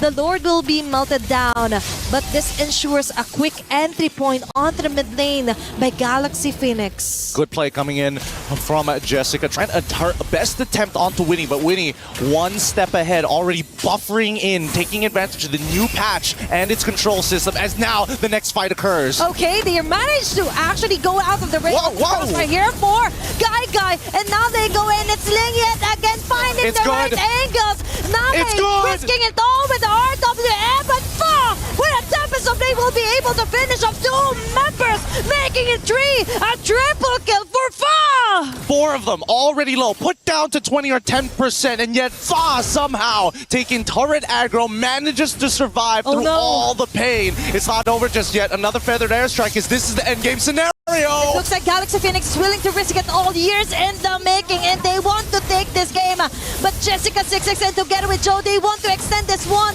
But Fa and the others just want today this game to end it to their favor, and they will successfully do so. It's Galaxy Phoenix taking on the win. Oh, Galaxy Phoenix 2-1, what a game! We finally get to see the full extent of this team when they're behind, when they're ahead. But with competitors, always comes the crushing defeat. And it hurts my heart seeing Seda, who put so much on the line here today. Blood, sweat, and tears, and yet it still wasn't enough. These last moments, they realized really quickly they staggered us too much. The death timers are too long. The impending doom is near. And my God, are we going to have some great competitors for our upcoming battles. But I can't wait to see these two teams maybe showing up next year once again to bring up their regions. Definitely a very nice and a very proudest moment here for Chinese MLBB to be put onto the map for MWI. All right, let's throw it up to the stage here to see the crushing.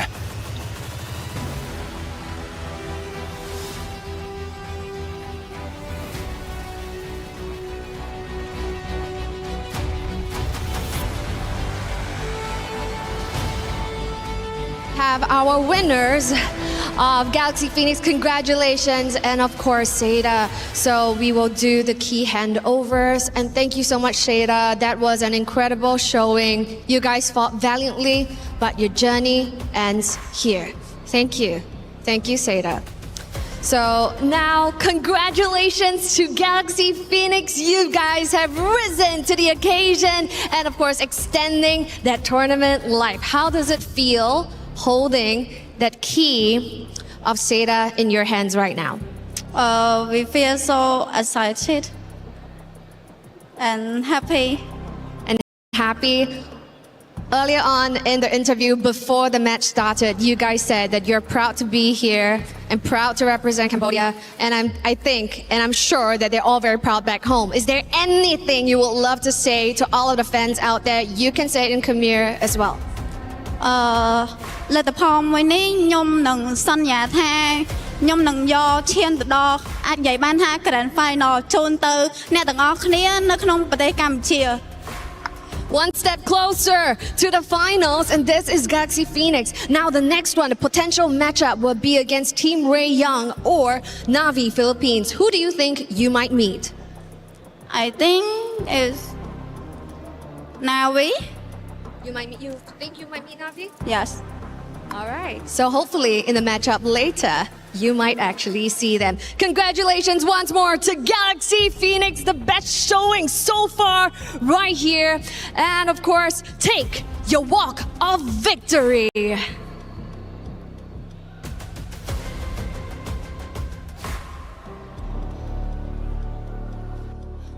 Okay, Galaxy Phoenix, phenomenal performance yet again, their first time at an international event. And this is how they decide to show up. You cannot make it up, ladies and gentlemen. This type of performance representing Cambodia, a region that some people might not have known how godlike, how phenomenal they are in the world of MLBB. Oh, it's about that time. Yeah, gotta be heartless with it sometimes. It's about wins and losses. Be careful. Okay, she didn't push it all the way through. Okay, we're giving a little bit more or no? Oh, oh my goodness. Are you? It's okay. All right, ladies and gentlemen. The key crusher, it was so much right there. But, ladies and gentlemen, that type of energy right there, that's what we saw in the gameplay as well. Congratulations again to Galaxy Phoenix. Let's go ahead and check out our highlights.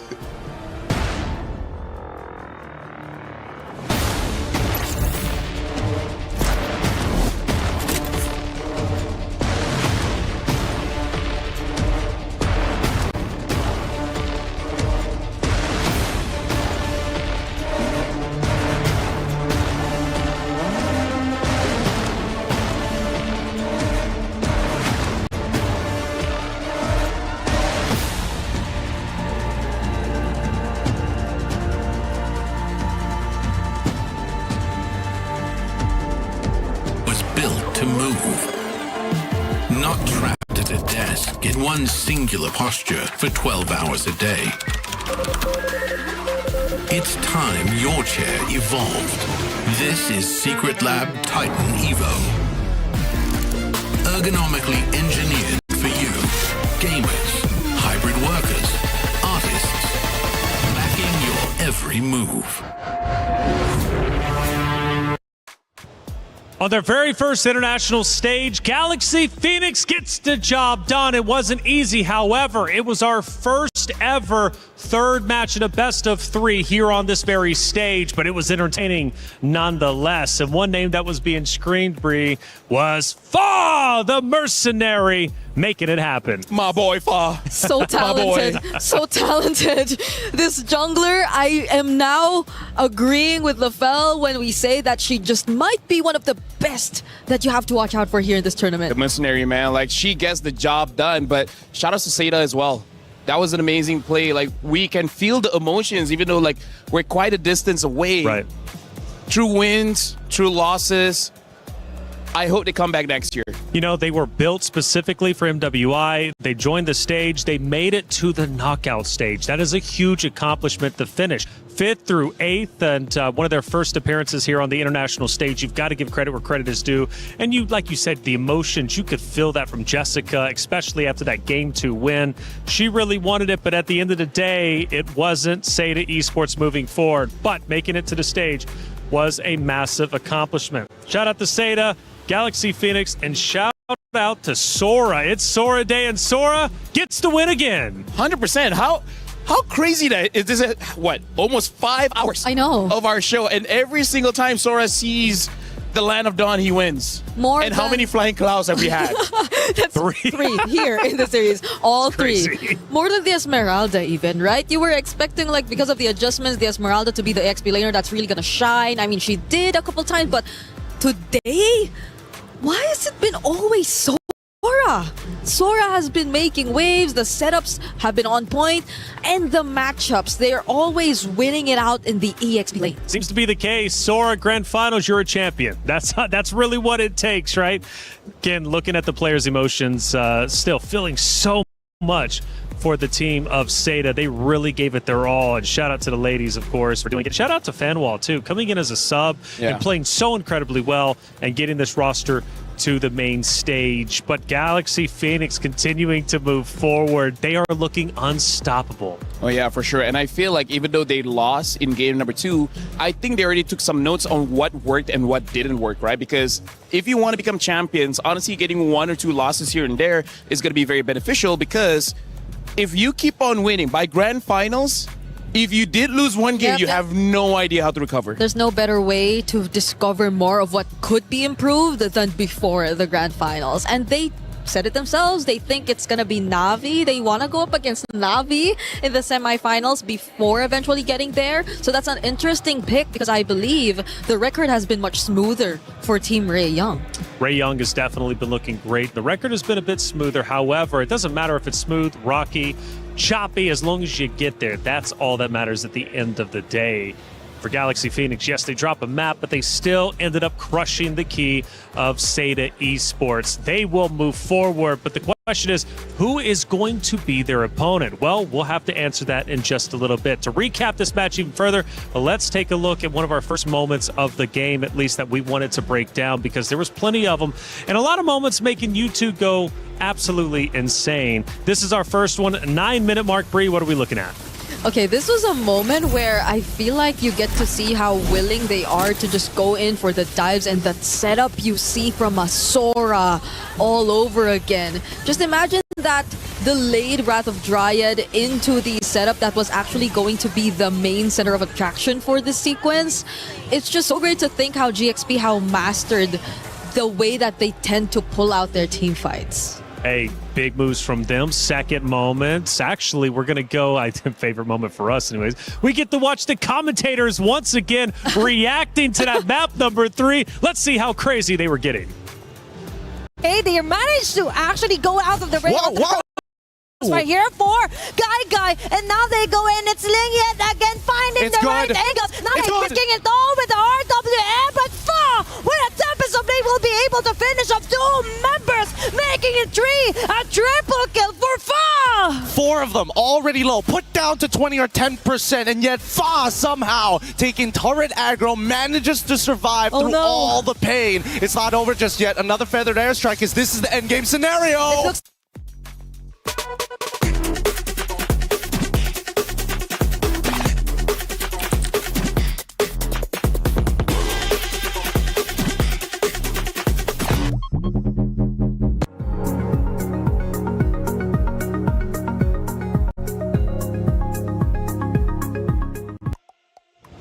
Pure passion, and this time I felt they were ready for the caster cam this time around, because notice Athena was standing up. She's like, I'm not getting caught off guard again. I gotta say, Gideon is very expressive. Yeah, that's right. Like, whenever you see him, it's like his thoughts move faster than his brain really can process. Shout outs to Briggs. We don't always get to work together. Yeah, I know. For this MWI. But I miss working with you, man. Yeah, it's been fun. It's been fun. She's my boy. We've been screaming. You see us, you hear You guys us. been going and, crazy. You guys have been I think going it's not just Gideon who's very expressive. That's right. Yes. That's right. Off cam, we are as expressive as Gideon. Absolutely. And speaking of expressive, Rose ended up grabbing a couple of our players for the post-match interview. Let's listen in. Hey guys, Fanhua here from Aseta. Although a reverse sweep was not granted, we'd still like to have a little chat with her regarding her journey in the MWI. Now, Fanhua, we know that this is the furthest your region has gone in an international tournament. An amazing one, if you ask me, and you guys look extremely strong. But I gotta ask you personally, how has your experience been like this MWI?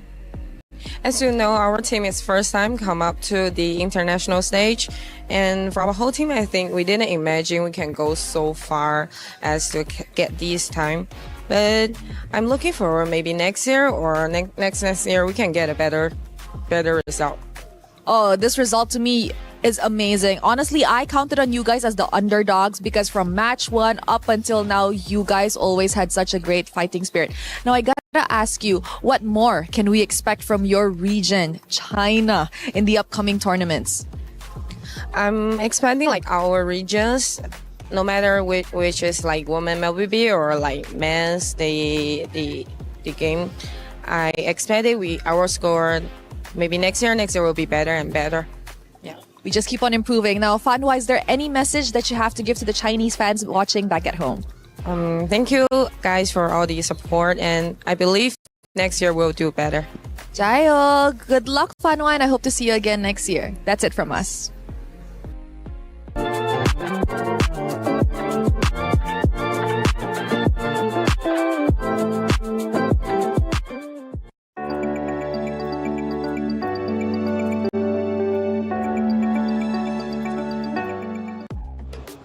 Thank you, Rose, as always, for the interview. Staying in high spirits is Seda Esports. They want to come back even stronger. This was just their first appearance. Imagine what they can do next time. I've got full faith in that roster to continue to be able to push forward and pull off incredible feats at the MWI. Hey, we've got a lot of watch parties taking place, a lot of coverage in general, and this next one is going to be special. It's Zay Casting. Let's bring him in because Zay Casting is keeping all the coverage for the MWI out there for everybody involved. And I tell you what, it's been a great time speaking to some of these influencers. Zay, how you feeling? Hey, I'm good, man. I'm good. How are you, man? I'm phenomenal, man. How are you enjoying MWI? I really enjoy it. This is my first time international experience as a official restreamer. So I really enjoyed it. I'm really thank you so much for this opportunity. Thank you, Mundon. Thank you, EWC. Thank you, man. And thank you, Zay Casting. Let me ask you something. A lot has changed. What do you think about the current meta? Current meta is, they nerf Fredring like Juriba Jungle, Basha. So I think it's nice. I like this meta. They can use Link. They play Link like Assassin are really good in this meta. I think So I really like it. And Sora also apparently has been tearing it up. Hey, Zay Casting, thank you so much for all your coverage and everything you do. The MWI will continue. But like I said, shout out to you, Zay, for being who you are as an incredible influencer. And thank you for the coverage and the watch party. Hey, check it out. My champion pick is now live. 2 champions, 1 game. My champions pick is now live from July 27th. You can submit your predictions for the MSC and MWI champions for a chance to win 50,000 in-game diamonds and MSC 2021 through 2025 tournament skins. Don't forget to leave your picks under @MLBB Esports post for even more chances to win. Lock in your champions now and cheer for your favorite teams. My champion pick live now. Get involved. I'm hearing Rose is also set up with yet another interview. Rose, who did you get? 2 Indonesian representatives going up against each other in this elimination match. This is Vival and Liv, and we're gonna have a little chat before we head into the game. Hi girls, how are we doing today? I'm good, very good. Yeah, I'm great too. How did you girls react when you found out it was gonna be an Indo-Indo match just now? I'm in shock, really in shock. Actually, it's as expected. Okay, now since an Indo match is happening very early on, is there anything that we should expect from the game? Is it going to be fun? Is it going to be long? What do you think is going to happen, Vivol? I don't think there will be anything special. I think it's going to be pretty much the same showdown like previously, like in Battle of Gamers and like the previous meetings that we had.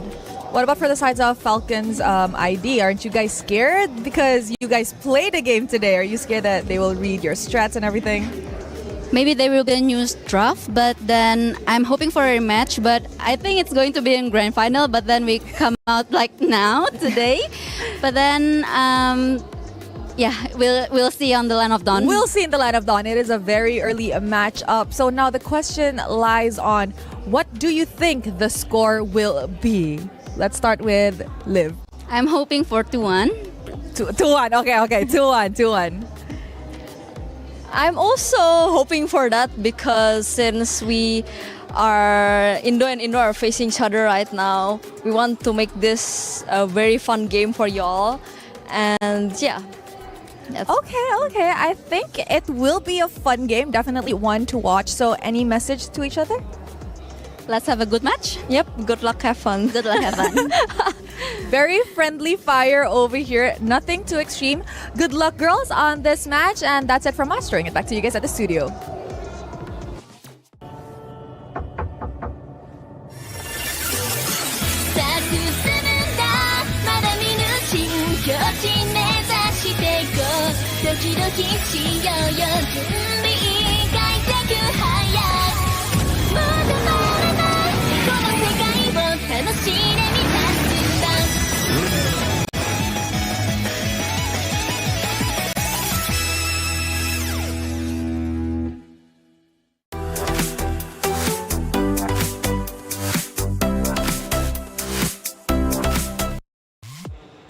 Thank you, Rose, for the interview. As always, hearing from both players in good spirits. However, only one team can continue their championship run in the MWI, and these two teams have a long-standing history, and it is, in fact, the great Indonesian rivalry. First of all, we saw that interview, and they were, talking very nicely to each other. Why are we like that, Rig? And when I say we, I mean all of us talents. We are very aggressive against each other, but honestly, one of the things that we heard during the interview where Vival said, I hope it's a 2-1, because I feel like in her hearts of hearts, she's like, not going to be a 2-1. This is going to be a 2-0. Well, I understand why the record has been that way. Very one-sided. For the recent qualifiers. And even if you talk about the rivalry way back, even when they had different names and were under different banners, it seems like that has been the story for them. That's why it's a revenge match again and again for now Team Falcon's ID, because they're always yet to get that win against Vitality. It's going to be tough either way you look at it. Falcons Indonesia is going to have to fight hard, but Vitality, they want the championship again. Let's send it to the stage to get the match started. Damascus, Hollywood Rob TV. Cheryl, take it away.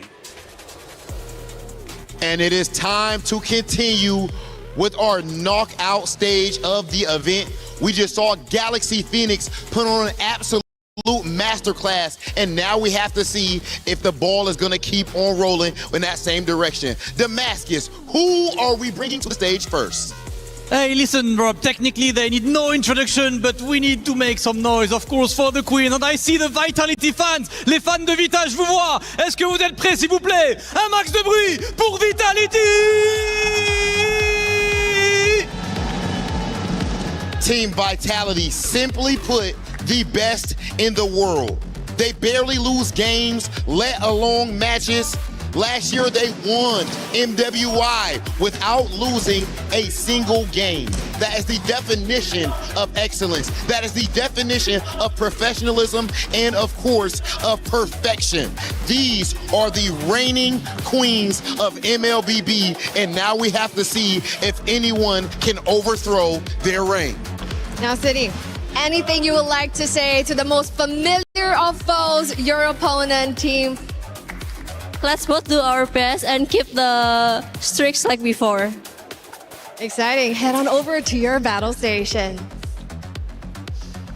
Keep the streaks like before. Évidemment, du côté de Vita, elles veulent continuer la win streak. Elles ont gagné l'an dernier. Elles cherchent à gagner. But big opponents after that. We've talked about the rivalry. Who are they facing, Rob? Ladies and gentlemen, coming next to the stage, put your hands together for Team Falcon!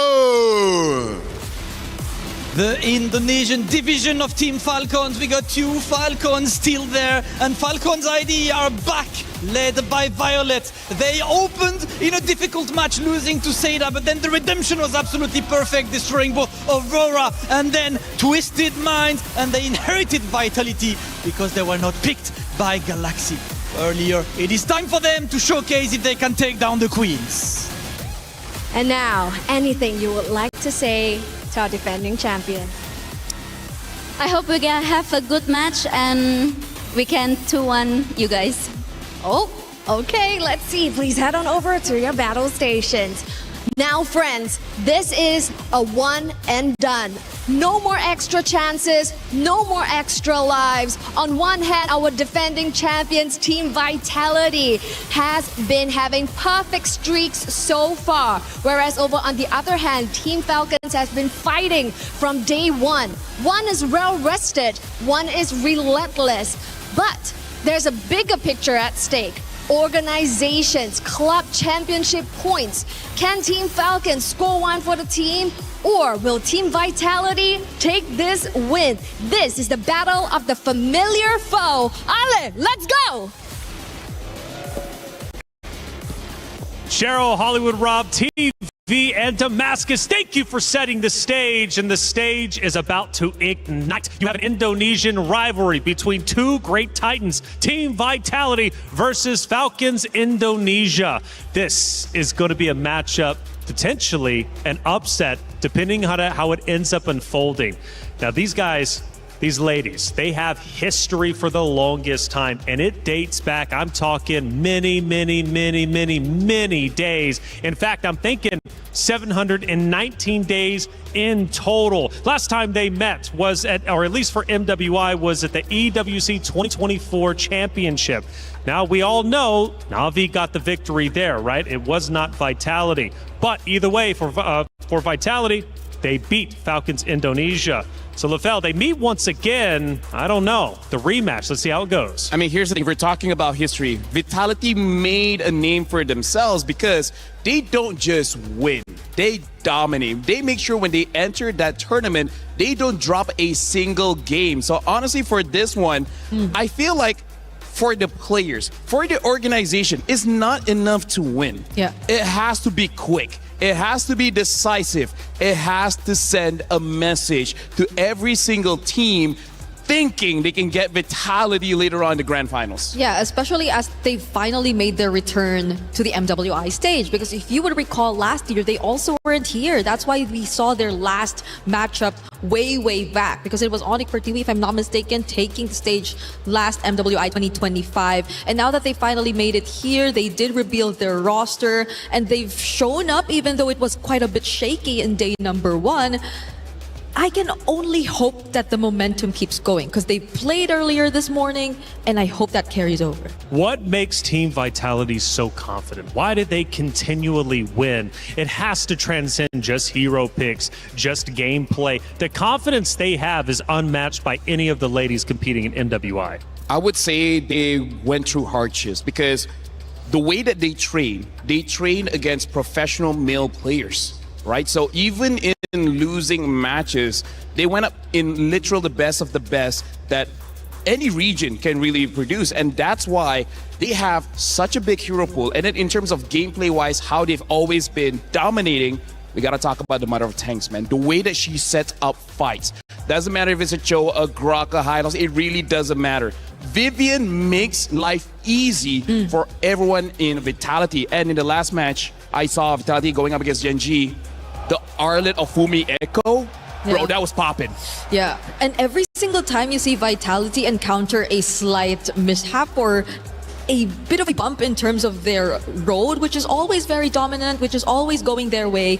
You just see them come back stronger and stronger. We saw this last happen, MWI 2024. They failed to get the championship for themselves, but after that, eventually, they've been on a roll. You saw it happen again recently.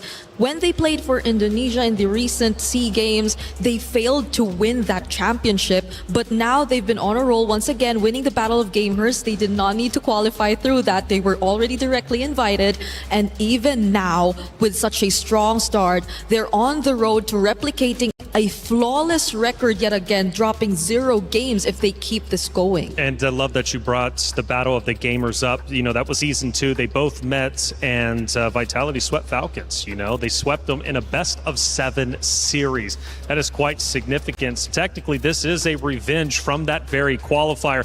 We go into our pick and bans. This is where the story starts to get told. Falcons Indonesia needs to counter Team Vitality, because we know when Team Vitality gets rolling, it is so hard to stop them, if not impossible. Yeah, we're starting to draft here. Falcons is going to be blue side first pick. Vitality second pick on the red side. Flying clouds again. Today, you know what? You know what? is a very airy kind of day. I wonder if we're going to rain. If today rains, I got to say everything is set up, which, by the way, right now looks like Guinevere, Freya, as well as the Atlas has been banned out by Falcons. And now for Vitality, betting on the Marcel as well as the Hirara. So it looks like Vitality is not specifically going for targeted bans. They just ban the most annoying things in the meta right now. Yeah. So we also have a fun fact right here. Vitality versus Falcons. Oh, so this was what Reflections was talking about. It was 719 days ago when they last prevailed in the 2024 Grand Finals. It was a 3-1, at least back then, because recently this year, it's always been very one-sided. They've always swept Team Falcons ID whenever they do meet in a match. But Eve's the last ban, though. Okay, that leaves... But Keto is up if that's something that they want to consider. But again, we've seen Esmeralda, and it looks like they're going to pick up the carry, which again, I feel like is a very strong pick right now. It just counters so many things. I think Vitality should not rush for the Sora for now, because they're the kind of team that kind of wants to challenge that. Because I feel like if they stop a dominating hero, it sends a message to the other teams and be like, what's next? Yeah, you know what? After seeing even the Selena in Sydney's hands yesterday, I might as well would rather see them flex it a bit more, because now they prioritize the Akai and Paquito. So there is a chance that Falcons, Violet with the Sora, phenomenal. I wouldn't mind if they do actually consider it here, but then do they also pick up the Valentina? Because then that also might limit their chances or their lineup in a way. You'll have to always be up close in order to fully utilize it. But I think it's okay, despite the Akai being present, they actually don't consider the Valentina at all. I think that is pretty okay right now, because I feel like going up against Vitality, a team that is amazing when they rush forward for a fight, having something like a Zushin to kind of like slow things down is going to be pretty good. The Sora as well. If Sora from Falcons ID gets a win over Vitality, Brig, I think we can just lock it in. It's Sora day. It's Sora day. I think it's going to be very hard. It's going to be an uphill battle. But if they do it, hey, c'est la vie. If that does happen to be the case, then I maybe don't want to see it anymore. Like, let's just take it out and let them revert back to the other EXP. You know, let's just put it this way. If Sora wins, right, you and me, we can take a break. Let someone else come in and hang out with Taylor, right?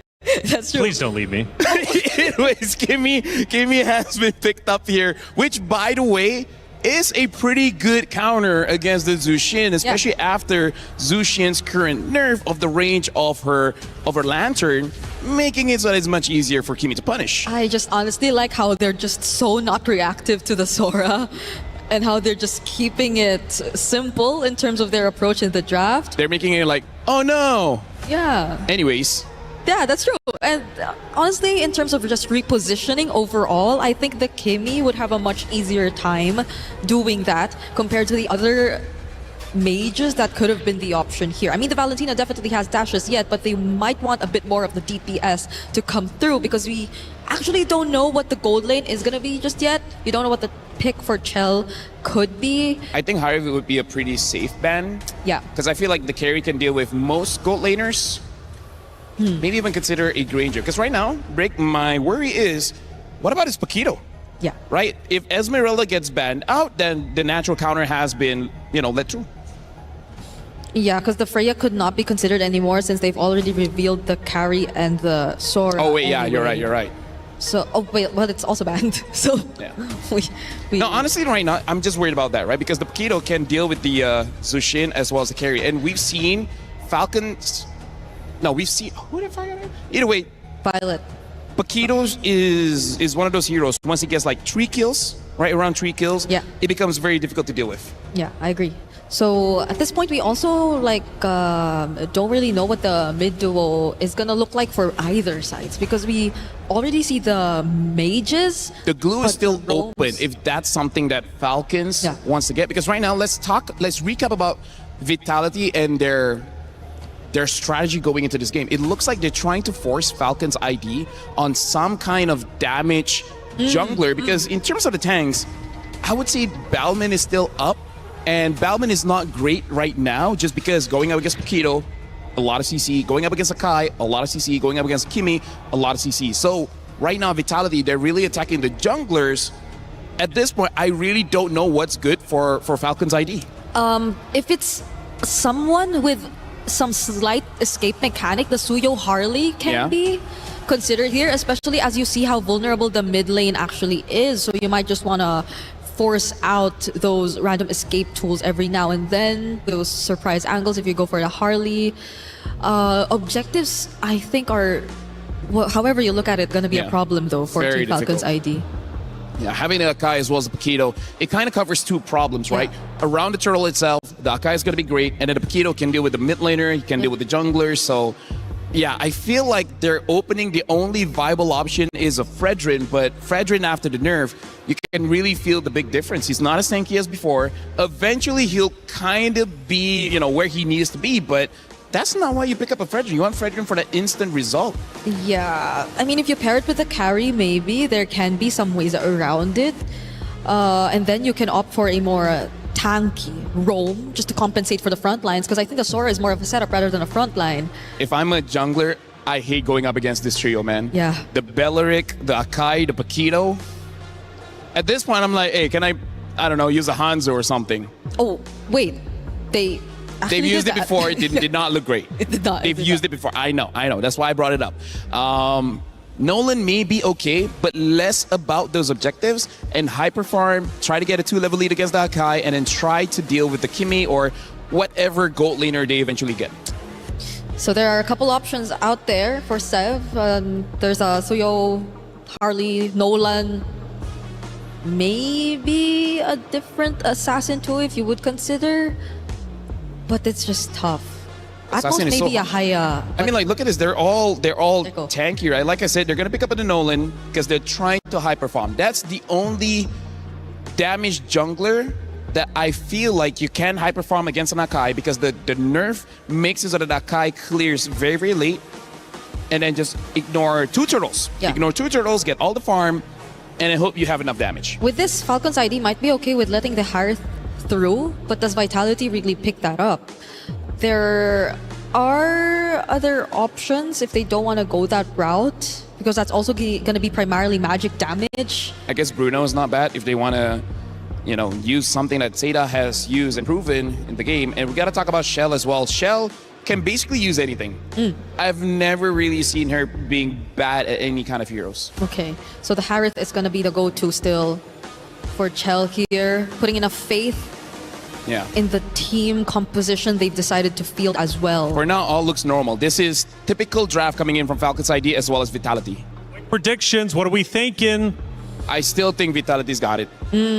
I have to go with Vitality as well. Okay, Vitality seems to be the favorite. Hey, these two met up 719 days ago. It was at the MWI at EWC 2024. But now in 2026, the great Indonesian rivalry will once again continue. It's Team Vitality versus Falcons Indonesia. Mirko Eterna, let's get it started.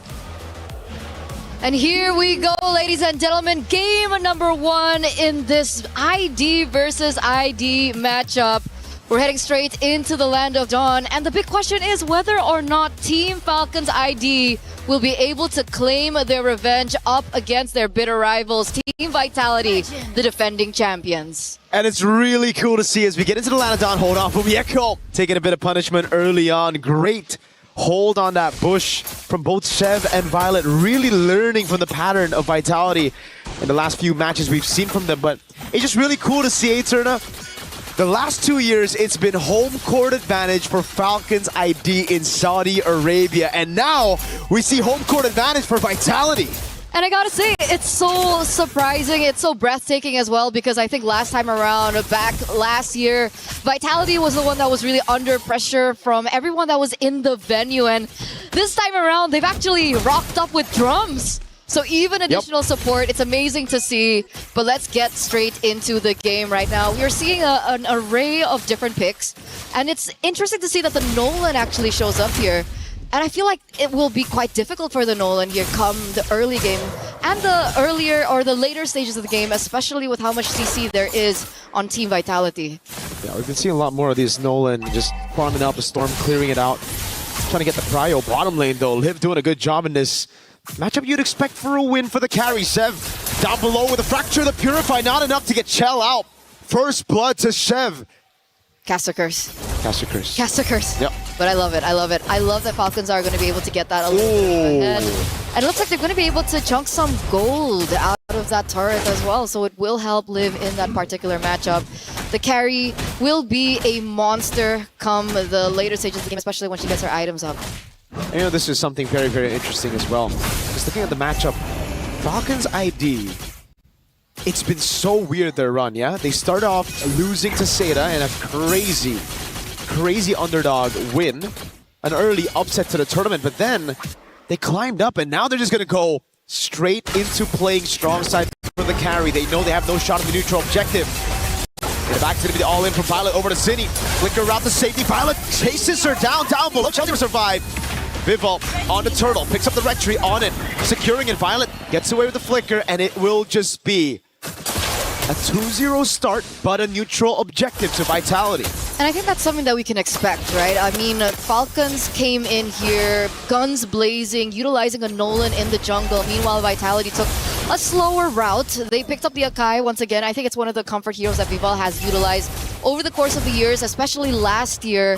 And that's something quite notable. And they're just utilizing it to get a little bit more pressure around the neutral objectives, and they've done exactly that. However, it looks like Falcons now are the ones holding on to the gold lead. It's a 1K now for them so far. And it looks like Team Vitality, though, are looking to find something else of their own. They're going in for the invade onto the enemy jungle.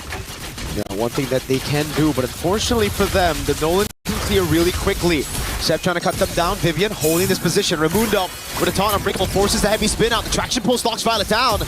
And it will just be to disengage as Fumi Echo on this Paquito. Lethal Ignition will continue to utilize the waves up top. Maybe trying to get a few more hits on it. Liv takes the gold crab away from Chell. Forces her back as well. Fumi, though, making quick work out of that turret up top. I haven't seen Shell in this position in quite some time. Wait a second. Viva will be actually able to pick it up. But I mean, Zev, so far, she's been playing the Nolan quite well. Fantastic. She's been clearing it out very, very well. Yes, the turtle went to Vitality, but this is why we expected the Nolans, the Assassins, to come back. It's just that farming speed that you cannot underestimate. And then obviously the fact that you can play for your winning side in the gold lane. Something we haven't seen in a while. It's been Claude, Moskov, Harrod. You just play weak side gold. Nowadays, especially with Zev back on the Assassins, it's all right. We don't get neutral objectives, no problem. I'll just farm, invade, and take your gold lane down. But it is quite typical of Shell. I think last year there were moments where she was also forced in a losing lane. But eventually, she usually is able to pick things up a little quicker later on when the items start rolling in. And I think that's something that we can expect. But it looks like both teams are now rallying over the neutral objective. All in, AOG to try to help Violet escape. She actually gets over the shifting skies, forcing the flicker out of Cine. She gets to a safe spot now with the Crimson Beacon utilized. Cine gets knocked back with a Lantern Flare. It's still going to be Violet, shot down from the sky. Shev taken low, taunted up from the Echo is right there to capitalize. And it's Vitality who level the playing field 2-2 on the scoreboard. And there's the mentality, there's the experience flowing through for the defending champions as they are 2 men ahead. I don't think there's going to be a contest here. Team Vitality will pick up the next neutral objective. And they're not going to stop there. They go for the quick invade there into the enemy purple. And Nolan, you know, even with the changes, still need it. Does he get it? Whoa. Fumieko almost getting an assassination up top. Oh, it's Raimundo. Yeah. Who secures the purple buff. Not the best person to be giving a purple buff, but it's better on her than on Vitality. Damage control. Damage control. Damage control. But a fair fight. Falcon's idea at this stage in time. What are the winning conditions? At this point, it's really playing into the strong side. Liv has gotten such a good lead at the start of the game. I'm surprised they even contested that second neutral objective. It looked like they had the game plan ready. Fumieko overextending quite a bit, but it's a Paquito. Just flickers out of the way. Shev opens up against a Lethal Ignition. It's a Lethal Ignition battle. Fumieko in that 1v1. It was ticking down, but fortunately for Shev, she's able to escape. Vivian catches Raimundo with the Wrath of the Dryad, and now it's Liv picking up a turret down below, traded by Fumieko up top. Okay, Vival gives information there, but they don't have anyone to kind of back that up. But in return, Team Vitality still pick up the turret on the top side of the map. And that gold lead that Falcons had earlier on, 1K, almost 2K, has now shifted quite slowly in favor of Team Vitality. There is some damage being placed onto Raimundo, and it looks like Team Vitality are looking for the cut. Yep, traction pulse lands as well on Raimundo. Liv's able to pop in ultimate quickly, clears out the wave, and that's just it. Shev, though, has been struggling at matching the pace of Fumieko on the Paquito. Not even given space to go for the purple buff. Livy is in position, but Fumieko forces her to use the Crimson Beacon, and now Vivian's actually come in, backing Fumieko up. Vivian with the flicker after the Dryad. Good reaction from Shev. Raimundo falling back. Fumieko gonna go for the assassination again on Liv. Violet walks up onto Cine, no flicker. Vivo with a heavy spin. Forces the flicker around. Raimundo's caught all alone. The purple buff stolen away by Vivo. And now it's Fumieko diving under turret. Traction pulse lands, but the immobilization doesn't. Vivo was ready with the body slam. This turret, can they even defend it? No, they have to concede it. And guess what's up? The turtle, final turtle of the game, up and available right as the tier 1 falls in the mid lane. Is this perfect turtle? Is this a perfect turtle? Is this a perfect game now for Team Vitality as they quickly find their own pacing here? 7 minutes, being as aggressive as ever. The side lanes are definitely in danger for Team Falcons to whoever, right? At this stage of time, look at that Fumieko! Oh, with the Lethal Ignition, it's ticking down, Livy! Crimson Beacon and the regen both baited before a big fight. And guess what? The Paquito can make her way up top. Tini gets away from Shev in the mid lane. It's a free turret for Chell down below. And this is what makes Vitality special. At MWI, they're just so clean. At damage control, that's one when they start losing in the early game, but then at converting on objectives after every small victory they get. Once again, it reflects their experience, right? They've been in this position over and over. And the one thing that I really paid attention to during these particular team fights is the Sky Piercer procs that unfortunately Cine will have her hands on. I think she should be at 20 stacks at this stage. She already has the glowing one as well. So it won't be as easy now for Falcons, and they need to be aware of the stacks coming in. Oh, wait a second, Violet! Yeah, caught in the midst of it all. Already pinned down by the heavy spin. AOG and the Breakable coming down, but now he's gonna be living with the Crimson Beacon, knocking Cine up. Straight into Raimundo. Shev trying to flank, but look at Vivo. She's taking all that shred damage from me with the flicker in, and a killing spree at that. Chell knows him on for. Still a bit of damage. That's going to be the conceal to bring Fumieko back into the fight. Fumieko on the turret. A triple kill for Fumieko on the Paquito. What has she been on lately? MWI has just been a highlight reel for her from day number 1. At some point, she was the weakest link of Team Vitality. This year, she steps it up and sets a statement. And it looks like Team Violet, Violet is looking for something of her own. Yeah, can't do much though. It's a heavy spin, rooted in place by Vivian. And yeah, I agree with you. You know, earlier we've had a talk about jungle or XP. You know what? I might have to go back to XP now that Fumieko's pulling this off. 5-0-2 on the Paquito. Vivo's just doing her job on the Akai, right? 007.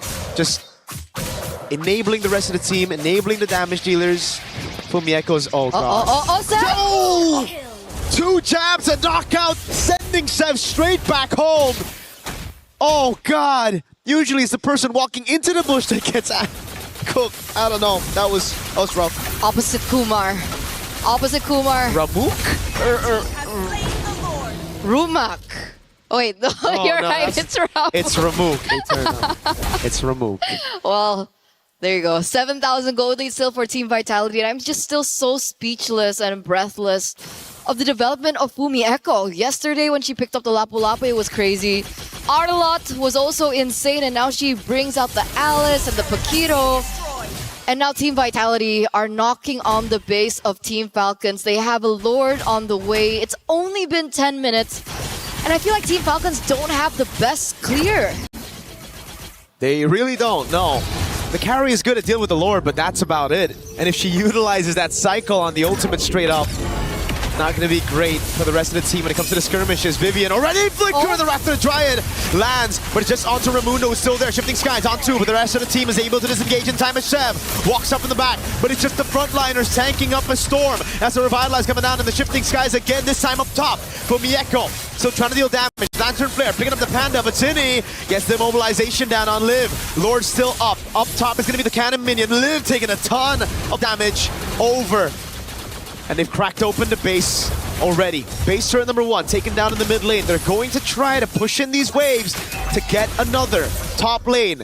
Highest priority to get the far lane control. You always got to look at Mieko whenever she's in a 1v1. Purify can't save her. Shifting Skies on three, but it's only Vivian that gets brought back as Chell is kiting them in the back. Tini's kiting away right now as Liv walks up and gets the double. Mieko waiting for the moment.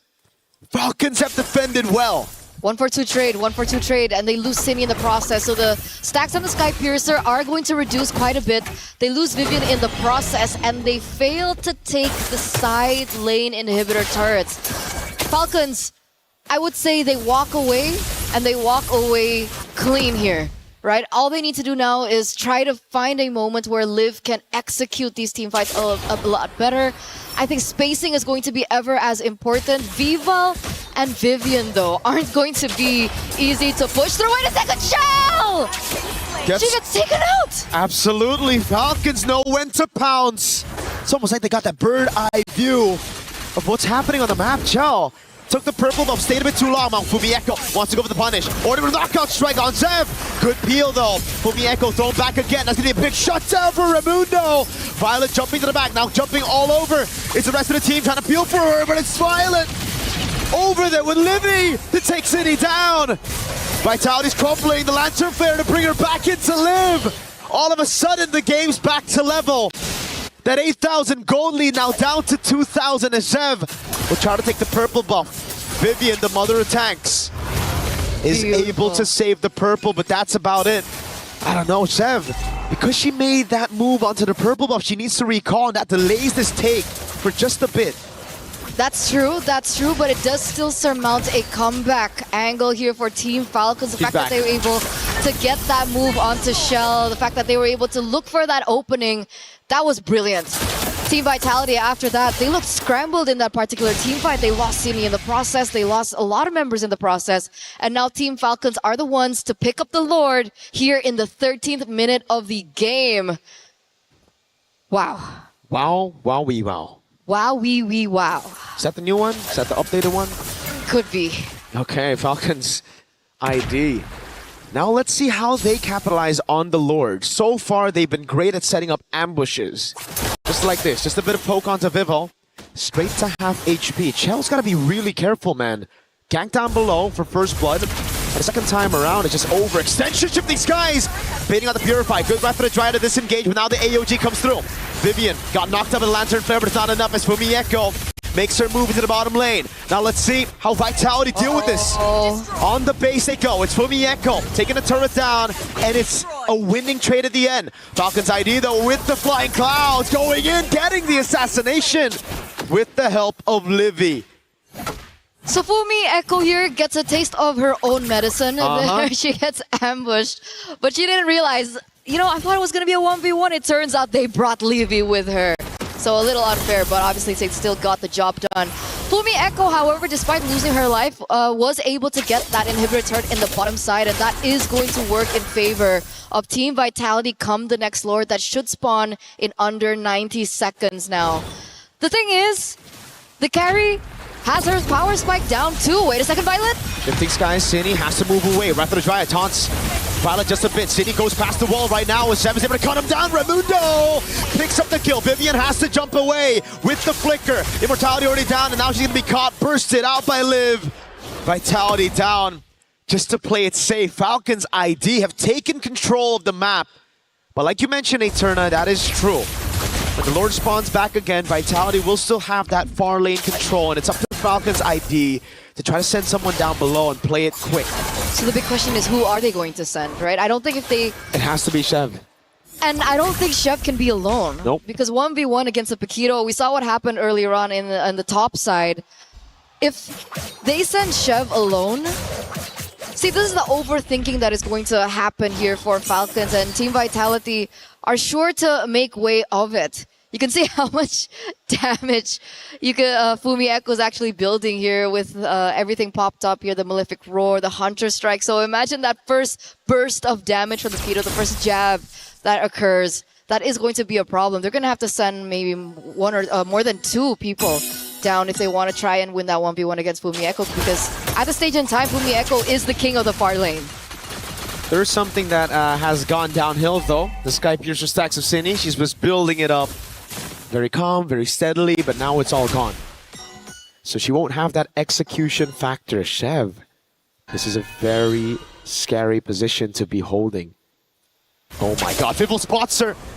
Shev's gonna have to try to pull off a crazy run right now. She goes for the recall inside of the bush. Vivel's shaking. Goes into the bush. Shev gets read out. Now Fumi Echo with the chase. Shev gets away with a fracture, and that's about it. Great escape. Crazy composure. Now it's Raimundo with a taunt on a no flicker tree. Forces out the Wrath of the Dryad. The rest of the team can't really go and pop in. Flicker up in 10 seconds, but Vivian's already half HP. Has to pop in the region, and now Fumi Echo is gonna collide with Shev again. This time with a knockout strike. Takes away the immortality, baits out the AOG. Raimundo with Revitalize as well. Now Vitality take back control over the Lord with the Paquito clearing down bot. Falcon's ID gotta make a call. It's either they send Shev down. They can't contest this neutral objective. Team Vitality, what's the call as well? Do they want to go for the burst in? Because Fumi Echo is knocking on the base, and here comes Violet. Shifting skies onto the back right now. They're still trying to gamble it despite having no jungler in the midst of this team fight. Violet buying a bit of time. Vivian getting caught already. Fumi Echo cutting the way, proxying it all the way so that Falcon's ID can't punish. Now it's a cut from Livy, it seems. But no, she just ends up going for the wave. Fumi Echo gets to the bush in time. Vitality have secured the Lord. Just like that. Just like that. It's simple chess at this stage, right? When we go around these Lord fights, it's a chess battle between two minds. They had to make a decision whether to stop pushing down below, sending someone else, or to fight. They made both decisions, but contesting the Lord with no jungle. They could have collapsed bot. Exactly. Like that could have been a decision as well, but the Lord is going to be pushing, and interestingly enough, they're actually not going to push with it, so they don't really get an advantage with the Lord thing anyway. Nope. Falcon's ID did a fantastic job dealing with the waves and getting a trade off of that. Remember, it was Vivian taken out in that skirmish, so not much they can do without their main frontliner. So it's back to a stalemate. It's back to building up. And in this endgame, it's all about the far lane. Again, for Vitality, they have the advantage down below, especially with Fumi Echo on the Paquito. 1v1, it ain't gonna work. I think for Falcon's ID, they just gotta gamble around neutral objective. I think that's what they're gonna do. Even then, it's hard though, because Fumi Echoes just stand by, looking for that back door down below. But I think that's what they're going for. Look at that rotation coming in from Team Falcons. They're sending literally 3 of their members. I think they want to be able to protect the jungle, give them a little bit more time. I think the buff is spawning very, very soon. There's still 80 seconds left for the next neutral objective to spawn as well. So I want to know the adaptations from Team Falcons. They proved to us yesterday that they can make adaptations in the game. Now, up against the very best, will they be able to pull off something similar? That's a good question. Right now, it looks like they're on track to do it. Liv has all her items. They have enough peel for her, and it comes down to protect Liv. If Liv can live, they can win. I get it. Yeah, nice. Vitality, though, it's really all about controlling neutral objectives and breaking the box of Falcon's ID, right? It's a front-to-back classic up against Vitality, want to attack from different angles. The thing is, though, Falcon's ID still have that X-Factor in Chev. She can come in from behind. She can actually look for the assassination on Chell once the Zaman Force is down. So it just comes down to execution at this point. It comes down to that macro decision-making as well. So far, Vitality have looked cleaner on that department. Damage taken, though. The tree is taking a beating. Damn. Violet as well. That's surprising, yeah. Violet's taken so much with Raimundo.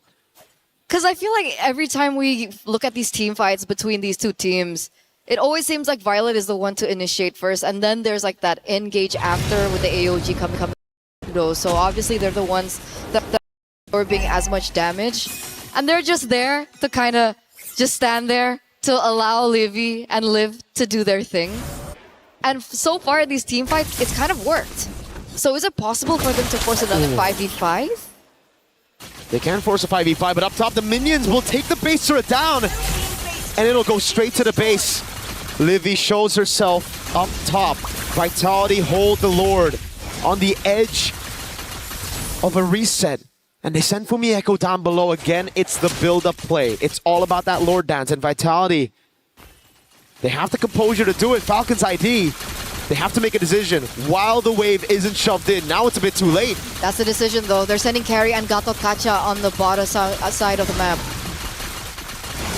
And that gives Vitality the green light to go for this Lord. They're going to try to utilize this Lord as bait, though. It's all about baiting Falcons into a 3v4. Fumi Echo into the mid lane, trying to get the prio there. She knows there's going to be an auto build, slow push down below, as long as Vitality are the ones to hold this Lord. And that's the call. Fumi Echo looks like she's rotating back towards the bottom side of the map. Falcons, you gotta think about this housekeeping. There still is a potential backdoor angle that Fumi Echo could do. Oh, scary position to be holding there. Vitality, they know this wave is going to be slow pushing, so they just continuously reset the Lord. Fumi Echo finally shows up, so it's going to be two waves crashing down on Falcon's ID. They send Chev down below. This should be it for Vitality. They should just go straight for it. Chev shows up without the reset. Vitality, they see the jungle down below. They're going to go straight for the Lord. No retribution in sight for Falcon's ID. I don't think they can get there in time. What? That's a massive pick in the bottom lane. Now they have to go for the burst, but it's an evolved Lord. Vivo's right there, shifting skies, delaying it already. It's Vivo with a heavy spin. Chev's going to walk up as well. The knockup comes through. Wow. Chev with the steal, sitting with there. Knocked up, and now it's Liv tearing up the frontliners. Liv goes godlike. Wave down below is good, but it's an evolved Lord in the 23rd minute of the game for the Falcons. They've done it. They've done the unthinkable. They've outsmarted the defending champions. Ladies and gentlemen, evolved Lord on the way there in the top side of the map. And that was a decisive, quick thinking by Team Falcons, I would say. They bursted down Fumi Echo. Liv's damage is already up there. And now 12 seconds left, 27 seconds left for Vivian and City to come back into the game. This is a bit greedy from Falcon's ID. Instead of using the wave up top with the Lord, they're trying to utilize the waves in the bottom lane. They can just jump it in. Shifting skies, bait it out. Chell's able to escape with his Zaman Force as well. They're going in without the evolved Lord up top. Raimundo is going to get taken very low. They're fighting under a base turret with no minions. They're trying to brute force it, and they've gotten punished for it. Falcon's ID, they had a shot, but Vitality survived. They don't even lose a single base turret. That was absolutely botched by Falcon's ID. The Lord is still on the way. The Lord is still watching and marching, but Raimundo is out of the picture. Even if they close this out, it's still a 4v5 situation, and they definitely do not have the advantage with it, and I think they know. They're still rotating towards it. Sev is looking, oh, wait a second, Violet looks for another pick. Yeah, Lancer Fair as well. Chell pops his Zaman Force though, and Vivel is able to pin her down. Violet goes down straight up as they play with Chell. They took this fight 4v5, and it's not looking good as Fumi Echo goes for the knockout strike. Winter Crown already used with a fracture as well, but Fumi Echo Comes back in, Immortality delays the death by a bit, but City's right there and picks up the kill on Livy with the glowing wand. And now the questions start to arise again. Falcon's ID. What was the vision of trying to brute force a base turret Chev? Now in the mid lane. They did it out of haste and it did not pay off. And opportunities like that don't come twice against a team like Vitality. Fumi Echo now in a 1v1 against Chev. Chev fighting for her dear life, but she's gonna be sandwiched. Raimundo with the AOG, a desperate one at that. Now it's Liv. 1v3 in the defense. It's everything thrown at her. Just a cannon minion. City takes her down.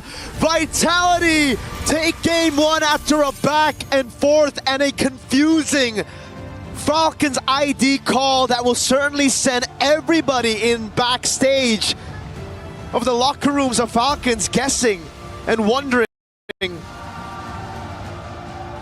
what the heck was that call?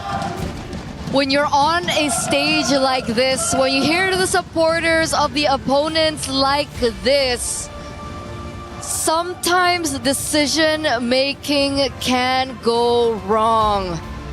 They had the opportunity. They did not take it to its utmost potential, and they will be going back to game number 2 on that quick reset. But what a game. It's one of the longer games that we've seen so far, 25 minutes. That was painful. Definitely was. Hopefully Team Falcons can reset after that, because obviously there is still an opportunity for them. They were able to do it once. Let's see if they can do it twice here in game number 2 to force a game number 3 under their hands. But there it is, ladies and gentlemen. Thank you so much for tuning in for game number 1. It's been me and Mirko. We're throwing it over, and we'll see you for game 2.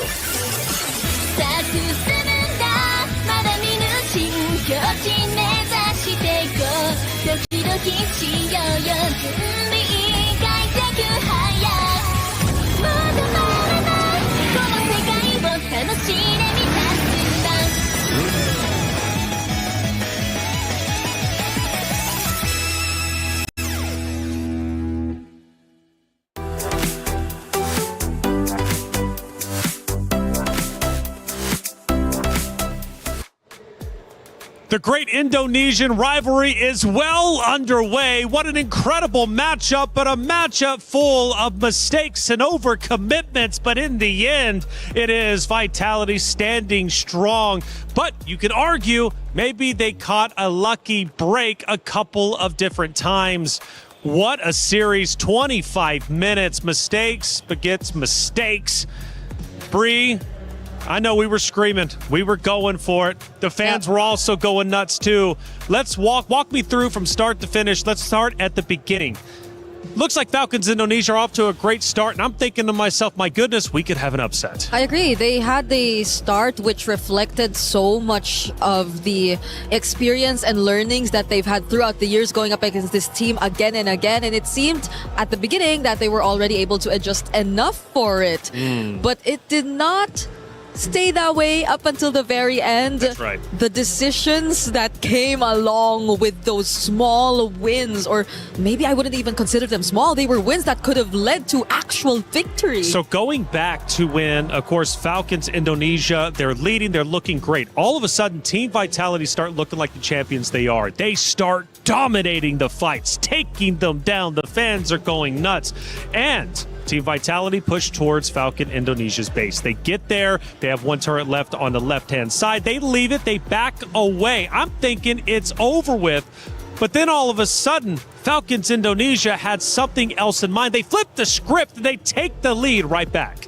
So Taylor, that's basically them riding a bicycle. They took a stick and they put it inside that tire.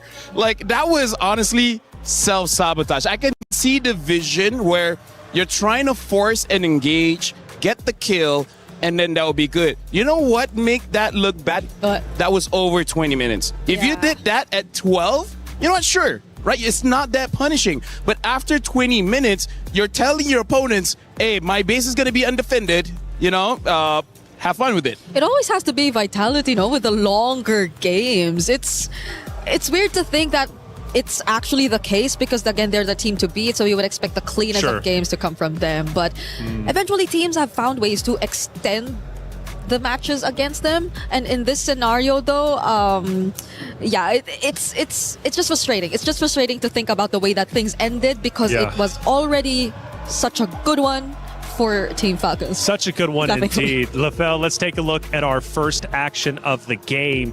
And who knows who was leading in this moment.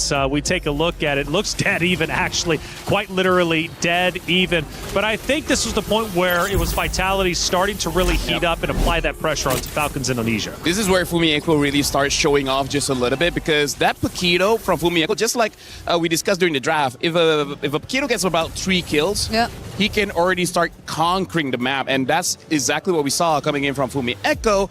But then when she gets a little bit confident, which we might see later on, she got caught and then she died. She did. And Bree, let's take a look at our second moment, maybe when Falcons Indonesia are starting to lead once again. Oh, that's the That's moment. exactly, yeah. So go ahead and walk me through it, Bree. Okay, so clearly there could have been a chance that they did take out Sev at that moment, but it's not just actually Fumieko who went down in this scenario. It's everyone else following through, and I think it marked the beginning of Team Falcons ID really turning things around. We were so close to seeing another happy Sora day, but for the first time, it's not going to be the case. Sora falls for the first time. It comes to show you Sora's not a guaranteed win like we were thinking. Let's look at our third and final moment, LaFell, as we get, I believe, towards probably the end where Vitality starts to relinquish control, or not relinquish, but at least take it over for a fact. Taking a look at that moment, I want to say Vitality at this point starting to crowd into the base. That's exactly what they're doing. Actually, no, we go further back to 11:52. So this was the first attempt Vitality was taking onto the base. Exactly what Falcons did, but the timer is different, right? This is why I say if you do it at a 12-minute mark, you might lose, but it's not that devastating. But if you do it on 22-minute mark, that it's such a different thing. That's why Vitality was not punished that hard. Falcons was. Bree, there was a moment, though, where I felt as if, well, we'll take a look at the stats. I'll bring that up in just a second. I mean, dead even when it comes to overall kills. If we look at the stats, though, what story do you see? Because Fumieko was getting a lot of attention from you. All I just see is that it's been a very close, all 16 and 25 minutes. And yes, Fumieko, I think she really did stand out in this game. But similar to what we've been saying, there were just moments where it was a bit too much of trying to make the individual plays. But I think every other thing she did across the map somewhat compensated for that. The wave management too, the pressure that they applied towards Falcons, especially during the most crucial objective takes, I think that's also what really mattered throughout this game. Honestly, for me, like, I feel bad for Falcons ID because that was their game to win. How do I describe my disappointment? It's like I'm going to a friend's house bringing pizza and they eat it with a fork. You can do that. What? Eat pizza with a fork and knife? Would that really disappoint you that greatly where you're like, you're no longer my friends? Yeah. Are you I'm gonna leaving end you. your friendship with them? I'm not Italian, but I'm pretty sure there's going to be a lot of angry Italians seeing you eat with that. But by the way, look at this. The rich guys are clearly able to get quite a lot of gold. The carry shell on that Harv still dealing quite a lot of damage, around 39,000 per minute.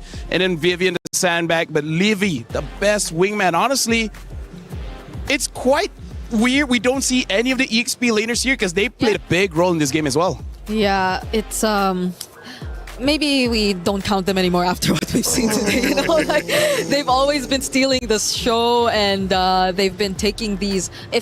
We don't have MVPs, but if we had a choice, like majority of the game MVPs would have been handed over to EXP lanes anyway. Yeah, I want to take a blast of the past, a step into the moment where Falcons Indonesia look as if they are going to win. But walk me through the moment where they get a bit too greedy, because I felt like they shouldn't have overcommitted. They also had the Lord who was behind them. Why not wait for the Lord, pump the brakes a little bit, fill it out, and then push up into the base? They knew that was the right play, but for some reason they didn't make it. Taylor, you're talking like an analyst. You talk like I'm finally made it 3 days in. Like you've casted this game for 2 years, because that's exactly right. Like they had all the opportunities to end the game, just sync up everything, and then just use everything together to end the game. They chose to go in with the disadvantage. Now that's weird, right? It's what kind of analogy do I want to go to? It's like you go into your car knowing that you have no gas, and then still you want to go for 300 kilometers right. That doesn't make sense. You know what? That was actually much better than the fork and knife. I'll give you that one. That was a redemption. We need a 1 so that we can eventually hit a 10. You know, like, we need to ring it up. That's right. Now, Bree, it was wild though, because it's like Falcons Indonesia, pump the brakes. It's okay. Take your time. It had already at this point been 20 plus minutes, and you had Vitality by the throat. Vitality, in my opinion, I feel like they didn't really outright win that. You know, they got lucky for sure. They got lucky for sure, which makes the next map that exciting. However, for Falcons Indonesia, I always like to talk about the mentality. My goodness, they're going to be hurting after that one because they knew they had it. I was about to get to that because that felt like one of the hardest games to get over. That kind of loss is the kind of loss that will take a bit of time to recover from.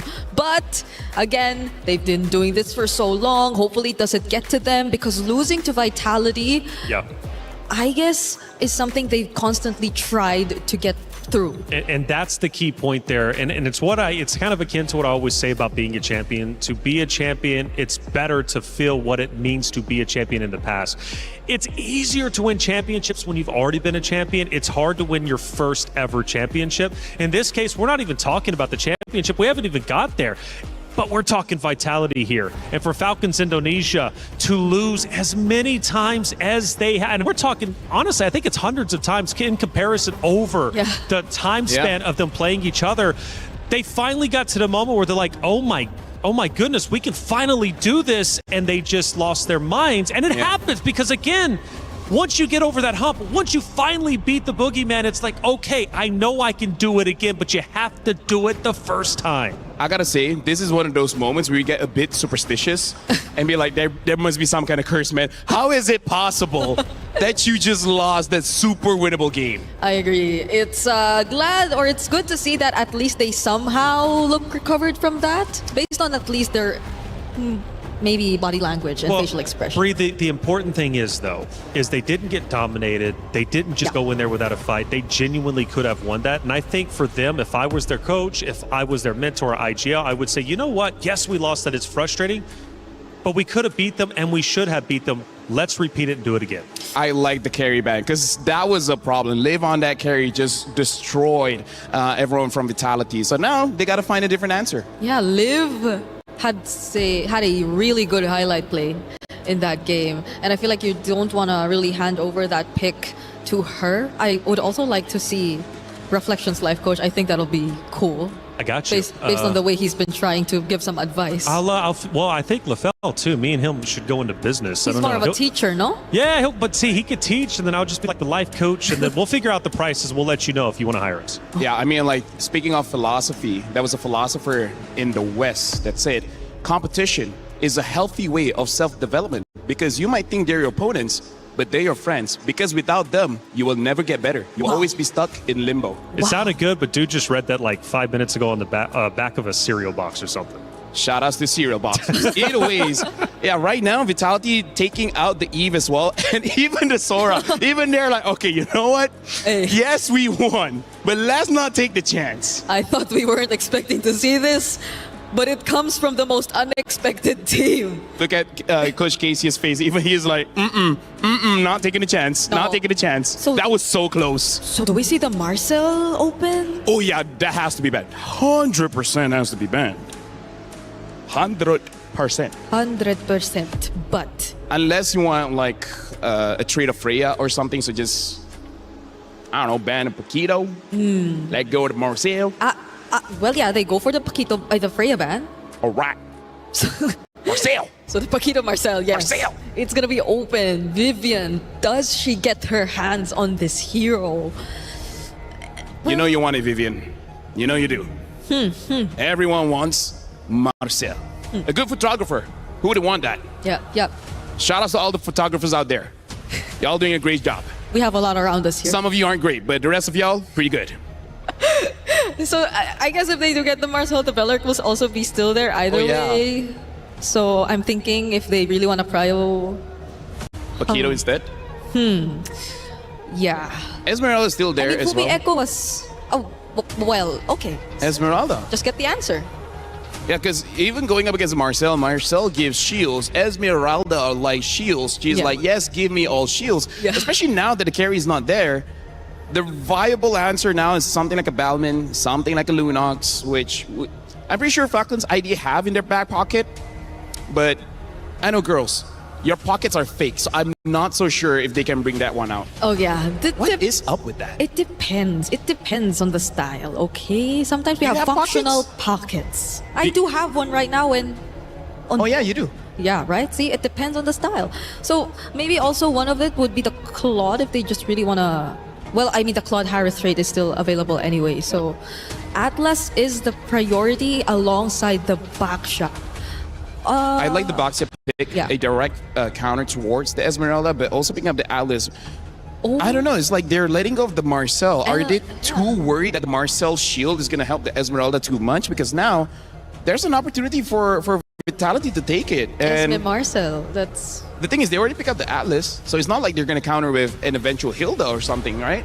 Yeah, so that's a lot of really good picks that could go over to Vitality if that were to be the case, but they just settle with a Claude for now. At least it's not going to go over to Team Falcon's ID. Liv will not get her hands on that, but is it the roamer that they pick up here, or are they also just gonna be okay? Since they already pretty much see that it's an Atlas, they don't have to worry about the matchup.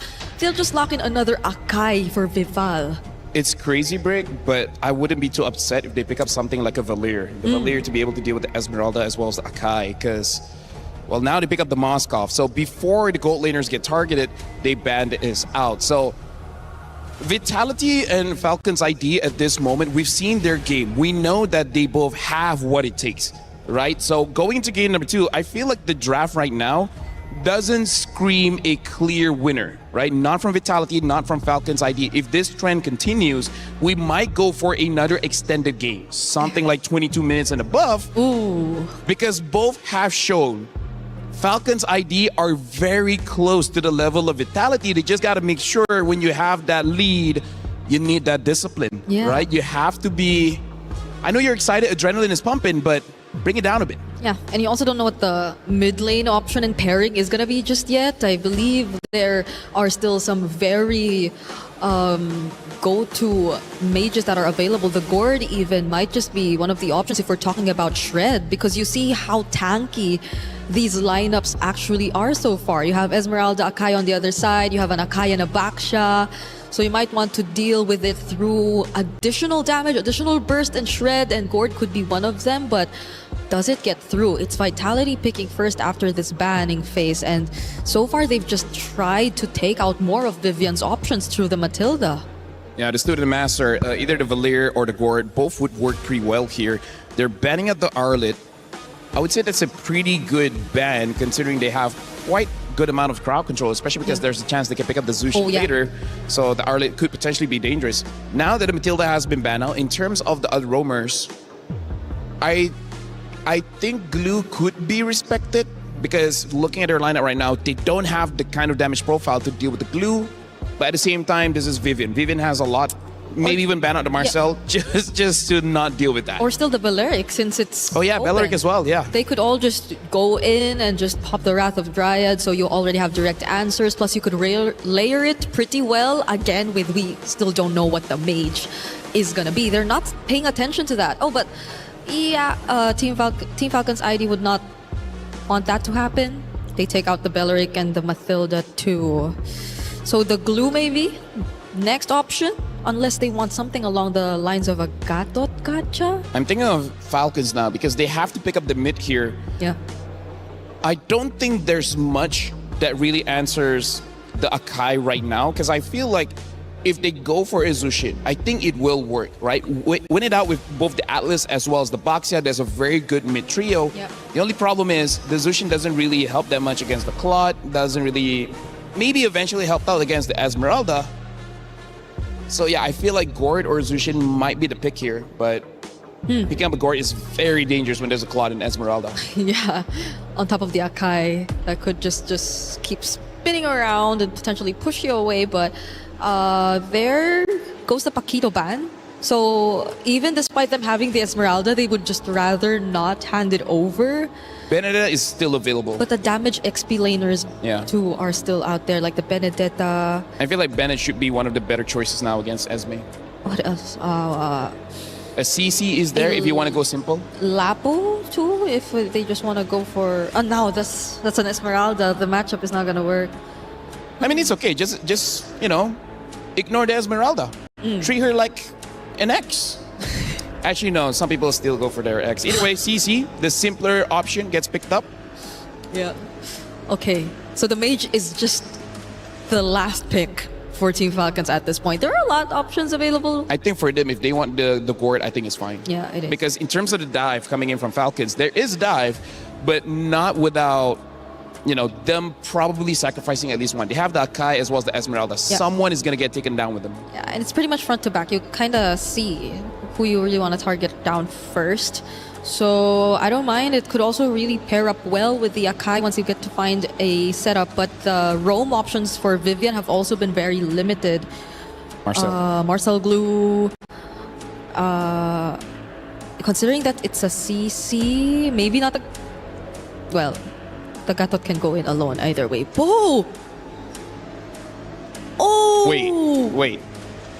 Yeah, I'm going to take it aside. Hold on. Is this Akai roam? Because I feel like Balvin should be better off in the jungle, especially because you can deal with the Boxia as well as the Atlas. What?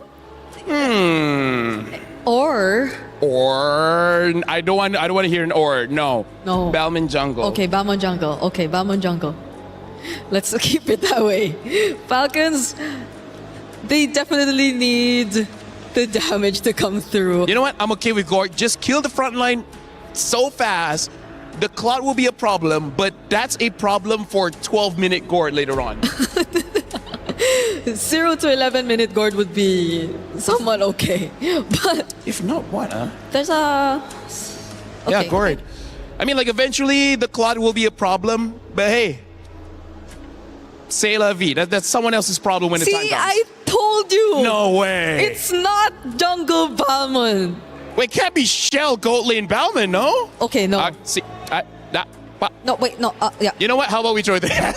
Well, not only did Game 1 bring surprises, so did our hero pick for Game number 2. Once again, we go toe-to-toe with Team Vitality and Falcons Indonesia. But this time around, Falcons Indonesia, their key is at risk. It might get crushed, and Vitality is looking to do so. Can Falcons Indonesia fight back, or will Team Vitality end it here? Let's find out in map number 2. Miracle Eterna, take it away. Everything is on the line here, Reflections. Thank you so much to the panel as we head over to game number 2 between Team Falcons Indonesia and Team Vitality from the exact same region. Indonesia. The stakes are high. Tensions are at the utmost peak as well. And obviously a very interesting draft coming through as we do see finally the Balmond jungle here on Stream A. And I just gotta say, did they think it was gonna be Balmond Gold? Did Brigadier think it was Balmond Gold? No way, man. That's kind of crazy. Anyways, yeah. Balmond in the jungle. I think we expected this as well, man. We got the crowd going crazy here in Paris for Vitality. And, man, I honestly think this is the composition to do it. It looks like they've covered all grounds. The Valentina to steal the Fatal Links away, and it's a massive threat to everybody up top. Violet, Chev, and Raimundo. Even Livy with a flicker. This Fatal Link steal is going to be massive, and you have to remember, Sini's going to get level 4 for Turtle 1 at the start, so it's a Fatal Link advantage for Vitality. On top of it, a winning lane up top, a safe lane down below, and a Balmond that clears so much quicker than the newly nerfed Boxia. Which is why I'm thinking about the winning conditions for Team Falcons Indonesia here, considering they are the ones that would like to force this game number 3. We do see some active rotations here in the mid lane here by Chev. Look. But at this stage in time, there's nothing that they can do. Raimundo! Oh, shove it! Almost taking Raimundo down. Flicker out though. And look. Vival's already cleared her entire jungle. Chev has only now gone to the orange buff. Great stun, no retribution though. Vival takes it away. And it's exactly as we mentioned, this clear is ridiculous. That's why Leo, a young man from the Philippines, has been spamming this in the ranked games here in Paris. And he has been destroying everyone. So with that being said, I guess the thing that they can fall for is the fact that they have two really strong backliners, right? They have Liv, they have Moskov, they have Levy as well on the board. But wait a second, we do see Cine. Mystic Gush coming down right now. Vival's gonna get taken out. Vivian's right there, gets away, but Cine splashes her with damage. Now Fumieko in the midst of it all, trying to deal some more damage. Vivian with the flicker in. Sev gets ult just right in time. The Mystic Gush comes through as well. And they throw their lead early. Vitality going for a fight, completely disrespecting the strength of Falcon's ID. And here lies the loophole. Herein lies the moment that Team Falcons look for a moment of their own. The neutral objective falls into the hands of Team Falcons as they hold a little bit of gold. And it looks like they want to transfer this onto something else. Shell looks like she's in trouble. Yeah, she's going to be all good. But man, Cine taking away the Mystic Gush instead of a Fatal Links, that really stopped everything from happening, right? Like, they should have been able to lock these guys down with the Fatal Links. She instead went for damage. And you got to understand, when you have Vivian on an Akai level 3, there's no one to set. It's a Bauman as well. The strength of a Bauman is that crazy clear, which she still has, by the way. She's probably going to steal the lethal counter and the retribution. Fatal Links, there you go from Cine. But Raimundo is going to answer with her own Fatal Links into the Mystic Gush. Good splash of damage. Vival's able to survive. Fumieko trying to walk up with the falling Star Moon. But you can kind of see the idea of the composition coming in from Falcons, right? I know we've been talking about Team Vitality and how it looks like they have a superior draft in comparison. Wait a second, that's gonna have to wait because Liv now is gonna die. Yep, that's what happens when Vivian gets the heavy spin up, right? Before this, they lacked CC. It was up to Cine to get the Fatal Links, but now it's all good, yo. They have so much to work with. They do. They have the splash with Terrify. They have Vivian with the headbutt. They have Fumieko dead up top. I don't know how that happened. Chev, I guess, just caught Fumieko lacking there, trying to go for a trade against Violet. She's got to be careful. Vival, though, oh god, already a level ahead with the turtle on the hands of Chev.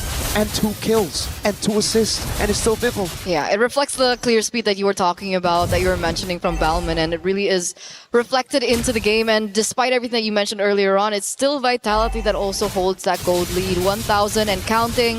The next neutral objective is going to be spawning into the game in under 10 seconds, and you can already see the setup coming through from Team Vitality. Vivian is in position. Raimundo is trying her best to give out information towards the team. But at this state in time, again, Team Vitality have so many resources they can utilize. Let's see the clapback from Falcons. There you go. That's a Fatal Link steal. That'll set them up in this fight. Remember, there's so many vulnerable targets to this Fatal Links. Violet's on a vengeance. Shevana Baksha cannot walk up. If she walks up, she's got to choose between the heavy spin or the Fatal Links. Which one do you want to deal with? Raimundo pops in a perfect match. That's a free neutral objective, and Vitality will just take it and go back to their own lanes. And it feels like Team Falcons understand that, right? Yeah. They wasted absolutely no resources whatsoever. And they understand in a true 4v4, considering that, of course, Liv was still up top. Wait a second, Shell. Still going to be able to get out of there, so no problem just yet. But yeah, back to that point. It looks like they're looking for a rotation of their own, looking for something that they can take over the map. I think Chev wants to rotate to the bottom side, but it looks like there's a pit coming from Vivian as well as Vival. Yeah, luckily Chev was able to get away in time with the shield unity. Liv up top though, going up against Fumieko. This should be okay for Fumieko. The rest of Falcons are planning something here. They know there's no Purify. Instant Fatal Links coming down with a perfect match and the Mystic Gush, but Fumi just runs out of there with a sprint. No Fatal Links to play for anymore for quite a few seconds, and it does seem like Liv is going to have to respect this. Falling Star Moon, Fumieko. Vival's also coming in to invade the jungle, and Vivian's already helping out down below. Vival. Now that's a lot of damage. No Spirit Misery, lethal counter, forces the flicker. Down below, it's Violet, who has to respect this damage. Purify coming out with a blazing duet as well to Violet. So low, SOD lands. Liv takes it. City comes around as well. That's going to be the pincer maneuver by Raimundo to get a pick on Shell. Not bad. Not bad by Team Falcons, right? They looked for a pick in the top side and work out. They instead rotated towards the bottom side, being unable to pick out Fumieko, and they get Shell in the process. Yep. One of the winning conditions coming in from Team Vitality, and they have successfully shut her down. And look at them looking for more. Purify out already. The Fatal Links knocks her up. No respect from Cine in the bottom lane, but Vivian's coming over as well. Vivo with a lethal counter. Not enough to take Chef down, but Vivian was on the case. Now it's the jungler down right as the turtle is going to spawn. Vivo has the river movement to rotate over, and it should just be a free neutral objective. Good timings right now from Team Falcons as they are going to be able, from Team Vitality rather, as they are going to be able to control this next neutral objective a lot better. Chef should be able to rotate. I don't know if they want to go for the contest, but at this state in time, it doesn't look like it's a good idea. Maybe look for a rotation elsewhere. Maybe take a pick down bot, get that turret away from Vitality, slowly but surely. Free neutral objective. It looks like there's not much the Falcons can do to contest. There's just too much CC. They can go for the trade in the bottom lane, and they do that exactly. And now it comes down to Liv to carry this game. Yeah, Livy and Liv, both the Livs have a ton of damage to play with. It's just, can the front line sustain enough for them to deal that damage, right? Because for Vitality, they have crazy shred. One thing you have to remember with the Bauman after the revamp is the fact that Vivo can now use the skill 2 to shred armor. Mystic Gush coming down, but it's only onto the main frontliner. Again, it's Vivo taken out, but now it's Fumi Echo holding the back line. Everybody rotating as well. Fumi Echo is just dealing with them 1v3. Liv's doing a good job though, utilizing this chaos to get a turret up top. So it's a structural win for Falcons. They're slowly taking this gold lead away from Vitality. And this is what we want. We want Team Falcons to utilize the macro to their advantage, and they're doing exactly that. SOD taken? Yeah, Purify as well. Shev gets away with the shield unity, and now Vitality are going to have to back away, not getting a single turret in that trade. Very smart, very smart. They utilize that opportunity to clear in the top side, and then SOD back into the mid to make sure that Team Vitality don't get a counter pick into the mid turret. So here and now, despite Team Vitality still going for that 1,500 gold lead, it looks like Falcons have an idea of their own. The Gord picks up the Sky Piercer here. It's either you start snowballing once you get the Sky Piercer, or it's a curse and you don't get any stacks. Looking at the way she's played the game, it should be a good thing, right? She's 004 right now, not a single death, and she's positioned herself really, really well. So, I've seen these Gords, man, with Sky Piercer, carrying a game, turning things around. If she gets just 2 kills in the next fight, that sets her up for greatness right there. And Fumi Echo is going to be the one sent up top to deal with the Moskov. Liv shows up, shoves the wave, has an SOD to play with it. That's why now it's going to be all in. Shell with the Purify, Bauman locked down. That's a Mystic Gush. Vivo's able to escape right now with Vivian doing a lot in the backbite, heavy spinning and bringing her into the Fatal Links of Cine. Livy unable to deal enough damage on Vivo. And now with Vitality with a 2-man advantage, straight into the Lord. Vival at level 12. Zev not even in the arena right now.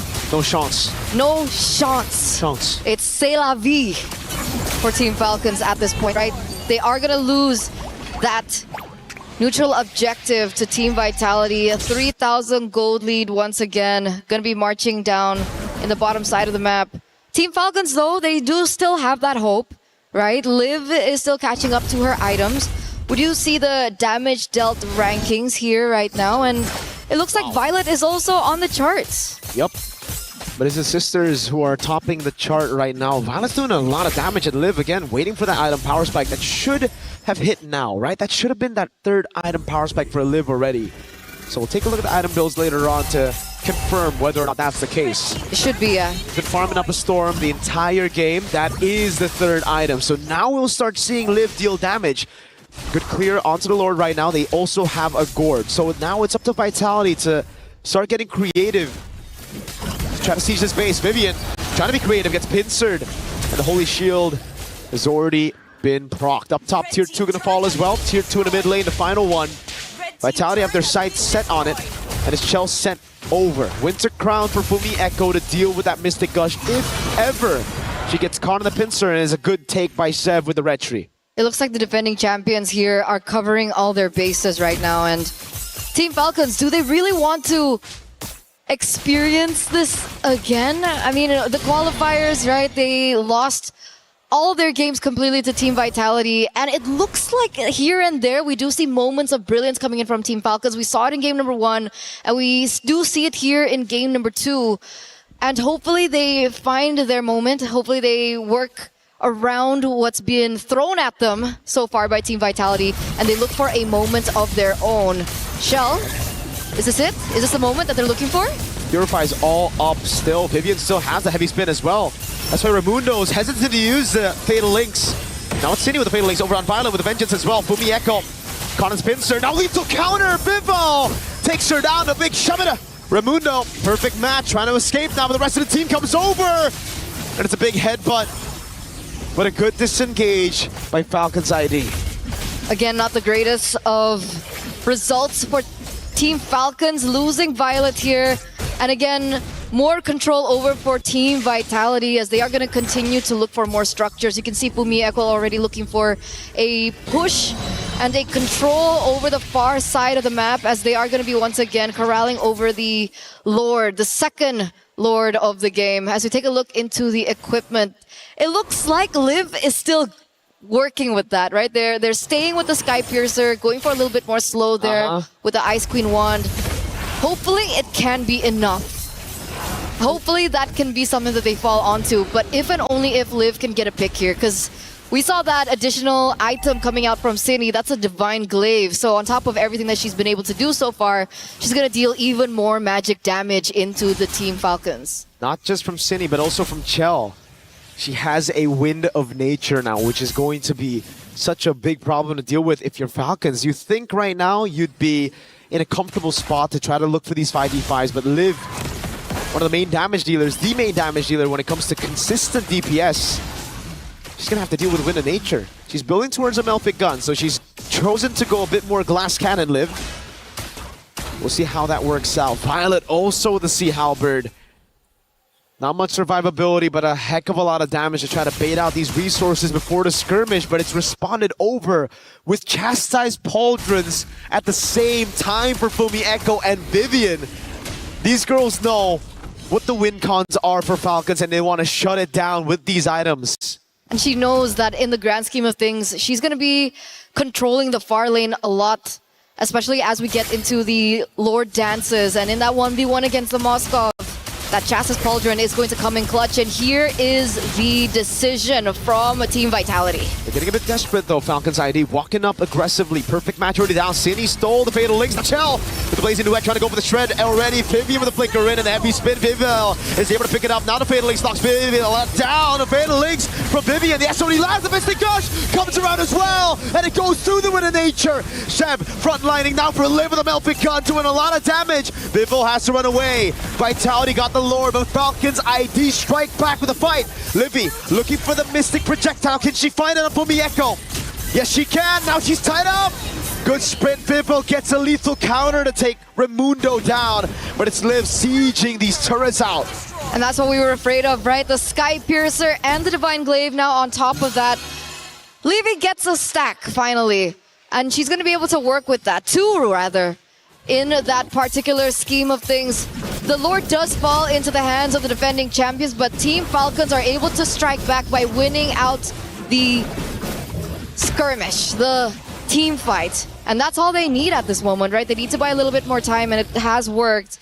Luckily, Liv was on the Moskov. We were talking about the power spike hitting. It really hit at the right time. She was able to SOD into the team fight and help out Team Falcons to dish out that damage and eventually take Team Vitality down one by one. A 3,000 gold lead, and the Lord already dealt with. Falcons ID.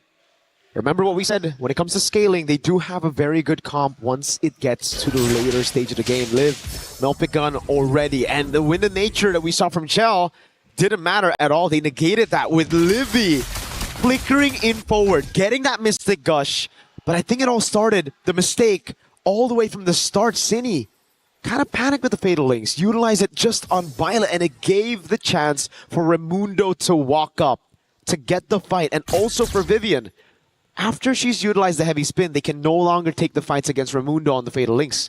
That's one of the best ways to deal with it, and without it, already used on the Lord earlier, they need to start respecting Falcons ID's teamfight threat. So I wonder what the adaptations that Team Vitality are going to go for. Are they going to try and work out that execution in these particular team fights? Or are they going to create a situation where Shell is not as vulnerable. Do you think this warrants a magic defense item? Uh-oh. Right now, I think Vivian needs a lot more magic defense. That's going to be the heavy spin already. Fumieko with the falling star move. What? Dives in onto 4. Sprints ready. City with the fatal links. Lands on nothing in the bush. He's going to get shredded down now. The rest of the team comes around with Chell. Is able to get the blazing duet. Now Connor the Mystic Gush has the BMI to get away. So Fumieko runs him down, but that's the backup from Liv on the Moskov. Some really uncoordinated fights by Vitality. It's been really weird. And this is so good. Falcons have been able to capitalize over and over here in game number 2, like they failed to do in game number 1.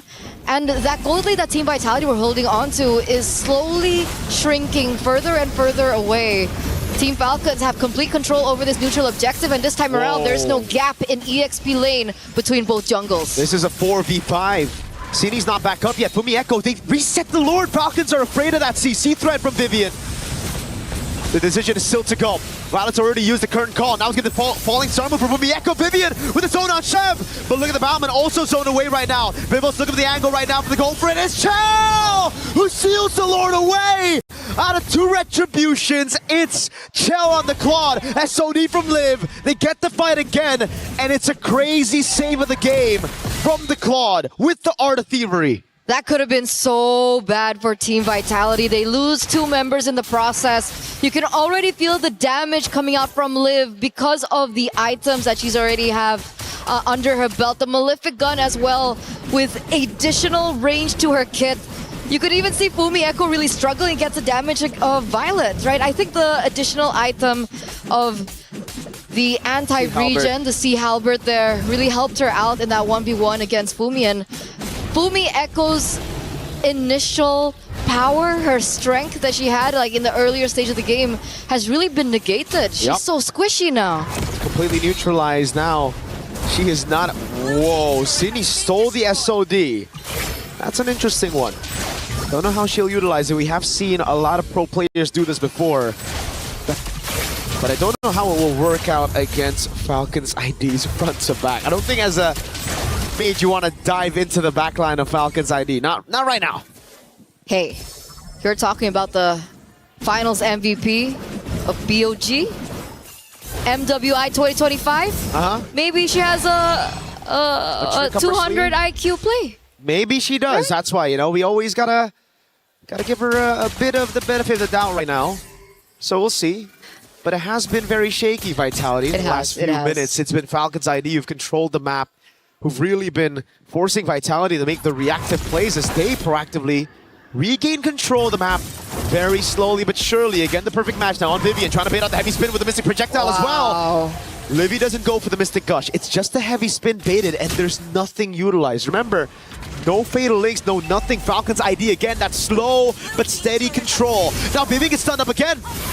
Not even necessary to go for the Mystic Gush. Vivol caught him as of it all. Now Fatal Links coming out as well. Fumieko dives to the backline with the Falling Star Moon. It's Vivol losing immortality. She gets away in time. Chell with the Blazing Duet into the backline. Goes through it all. A shutdown from Chell. Caught again though by Violet. Pops him in the crowd. Fumieko against Liv. Pops in the Falling Star Moon. And now is caught against 4 members. That's the winning crowd for Fumieko. Can she escape? No, she cannot. Violet gets the double. And now it's up to Vitality to defend against Falcons ID 4-man siege. This is an N angle, ladies and gentlemen. 3 members on the side of the defending champions are down. Team Falcons are going in for the engage, and look at that damage. Vivos clear out the way with the Retribution and lethal counter. Violet shuts her down, and it gives Falcon ID the advantage to go for Lord. They didn't get a base trip, but now it should just be free. Sev needs to recall though. She's a bit low, and Vivian's going to be back up in 1 second. It's so hard. These team fights are so hard now that we're entering the 21st minute of the game. Ladies and gentlemen, the power spikes have hit for both cores of Team Falcons, and you can see the damage being so difficult to control. Earlier on in that team fight, we saw that Team Vitality were looking for a way to shut Livy down. They were able to do that, but they did not recognize that Liv was also doing the damage. Meanwhile, Shell, she took one down. She couldn't take the other one down. Sydney was gone. And she's like, I'm gonna die here. What else do I do? What do Team Vitality do when they have to take care of 2 cores of Team Falcons? They got to break that formation, but they tried it in such a weird way. The heavy spin was already baited, and again they went for a fight 4v5. Vivian was already dealt with. One of those big resources is already gone. Chel's trying to look for the angle, and Falcon's ID have learned from their mistake in Game 1. That Game 1 could have very well been a Falcon's ID win if they played with the Evolved Lord, and now they know what to do. They have crazy frontliners, and it's all about Livy and Liv to try to deal enough damage. Seb walking up with the shield unity. Raimundo as well, the perfect match. Vivian finds an angle to shove them all in. The Mystic Gush already stolen away right now. That's going to be the winner crown from Livy, but in the back line is going to be Blazing Duet. Livy caught, Fireball, able to get the lethal counter, but Liv's just cutting them down with the spears. City caught by the Mystic Gush. Livy still alive. Boomy echoes right there, and it seems like Falcon's ID will take us to a Game 3. And we wouldn't have it any other way, ladies and gentlemen. This matchup has been nothing short of fantastic. This means that this is the first game that Team Vitality, the defending champions, have dropped this time around here at MWI after such a clean run so far over the past 3 days. Back in their qualifiers, Team Falcons were unable to get a single game. And here we are. And it's getting hotter and hotter here in the venue with both the Falcons fans and Vitality fans in the building screaming out, chanting their team names as we get into Game 3. So without further ado, we've tuned into Game 1, we've tuned into Game number 2, and we're gonna throw it over before we get into the third game. It's been me, Mirko. We'll see you after.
Consider, because yeah, like you mentioned, what is it, 719 days? That's right. And for a team as familiar with Vitality as Team Falcons That's ID, right. this is the team to do it.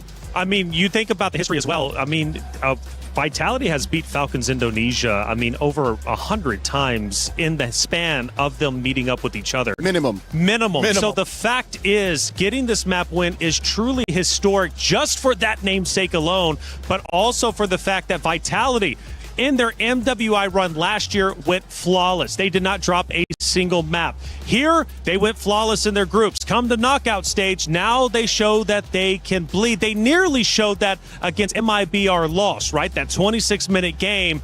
But here we are. Falcons Indonesia now sending it to a game 3. But Leo, the thing is that still might haunt them depending on how this game 3 goes. Falcon Indonesia could have already won 2-0. Taylor, if there's something I know about Vitality is that they have the heart of champions. Nay, I think they are goddesses walking among us on the earth, tasked to take over the MLBB women's division. So with that said, I think in front of their biggest fans, again, they are home court heroes right now. That's right. Yep. Team Vitality is a French org. I think they'll have to look at the audience and say, it's more than just them who's hoping for us to win. They have to think of everyone else watching all around the world, and they have to lock in. This is they gotta lock in. This is the lock-in of all lock-ins, because if they drop here, there's no second chance. That's right. Nice. Let's take a look at a couple of big moments from that game number 2. First moment here, maybe we're going to be looking at Team Falcons starting to look pretty solid. In fact, it is relatively close. Fumi Echo on the opposite side, though, looking pretty solid. What are we looking at? This is, once again, that Fatal Links was used there on Violet, but it's the spacing that we're seeing from Livy. Vival was a problem. She was shutting down so many members, and they had to kind of respond to it. That's the strength of the Ballman right now. We saw this in Stream B, but again, look at the playmaking ability of the team, being able to play together, help them disengage if they have to. I think that was the big showcase here from Team Falcons ID, the way they played as a team. That's right. Second moment, Leo, let's go ahead and take a look at it and see what ended up unfolding. Probably going to be towards the tail end of that map number 2. We're now 17 minutes and 49 seconds in. We have a battle for the Lord. And I think this is the Lord that ends up getting stolen from Team Falcons Indonesia. It's a very good position that Fumi Echo found herself in, but I have to commend how ballsy Shell was, and I think that's what they needed. The fact that they just needed to send one member to be able to at least confirm the Lord, and it was off of a rogue Art of Thievery from McCloud. That doesn't happen, especially since there were 2 junglers still alive. But we take those W's whenever we can get them. Hey, casters, we were watching you the whole time. I know that sounds weird, but it's true. Let's see what the casters were looking like during those clutch moments. There's nothing utilized. Remember, no Fatal Links, no nothing. Falcons ID again, that slow but steady control. Now Vivi gets stunned up again. Not even necessary to go for the Mystic Gush. Vival caught him of it all. Now Fatal Links coming out as well. Fumi Echo dives to the back line with the Poly Star Moon. It's Vival losing immortality. She gets away in time. Chill with the Blazing Duet.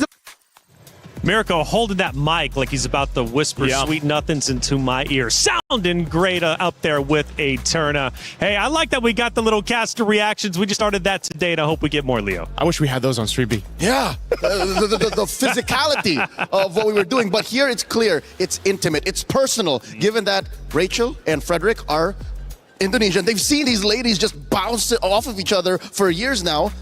They do it now here in France? In France, they're doing it big, man. They're looking great, too. Hey, this is a big moment. Will the Titans of Vitality fall? Will Falcons Indonesia? And let's go back to day 1, how they started their tournament against Seda Esports, a 2-0 loss. And mind you, it wasn't even a close 2-0 loss. Sometimes you can lose 2-0 and it's like, okay, we'll give them the benefit of the doubt. It was incredibly close. They had a chance to win. No, they did not. They got smacked around, but they returned to the stage, and now all of a sudden, they're going toe-to-toe with Vitality?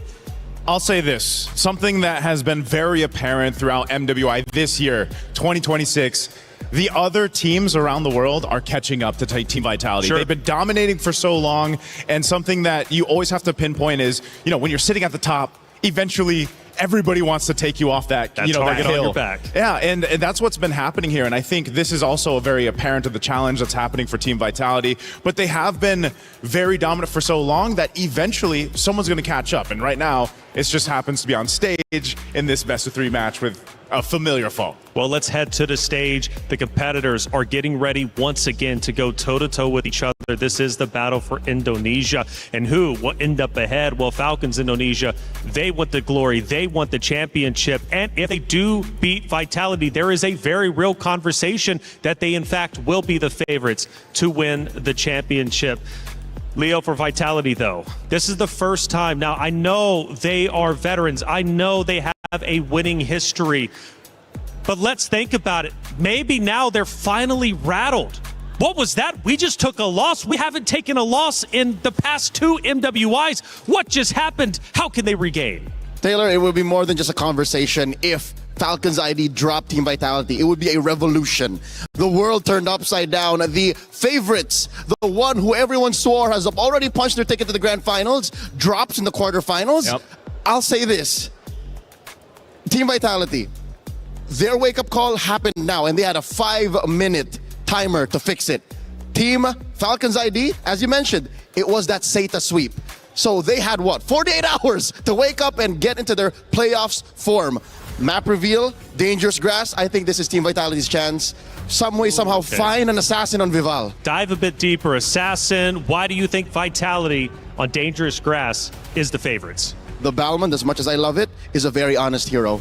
It just walks up to you and says, I'm going to stand my ground. It's up to the rest of my team to fix it. That's a 2-step, 3-step plan. In dangerous grass, if you can somehow get, what's the best assassin right now? Nolan? Nolan, Ling? maybe? Ling? One of those, you can shock your opponents into submission. That's my game plan for Team Vitality.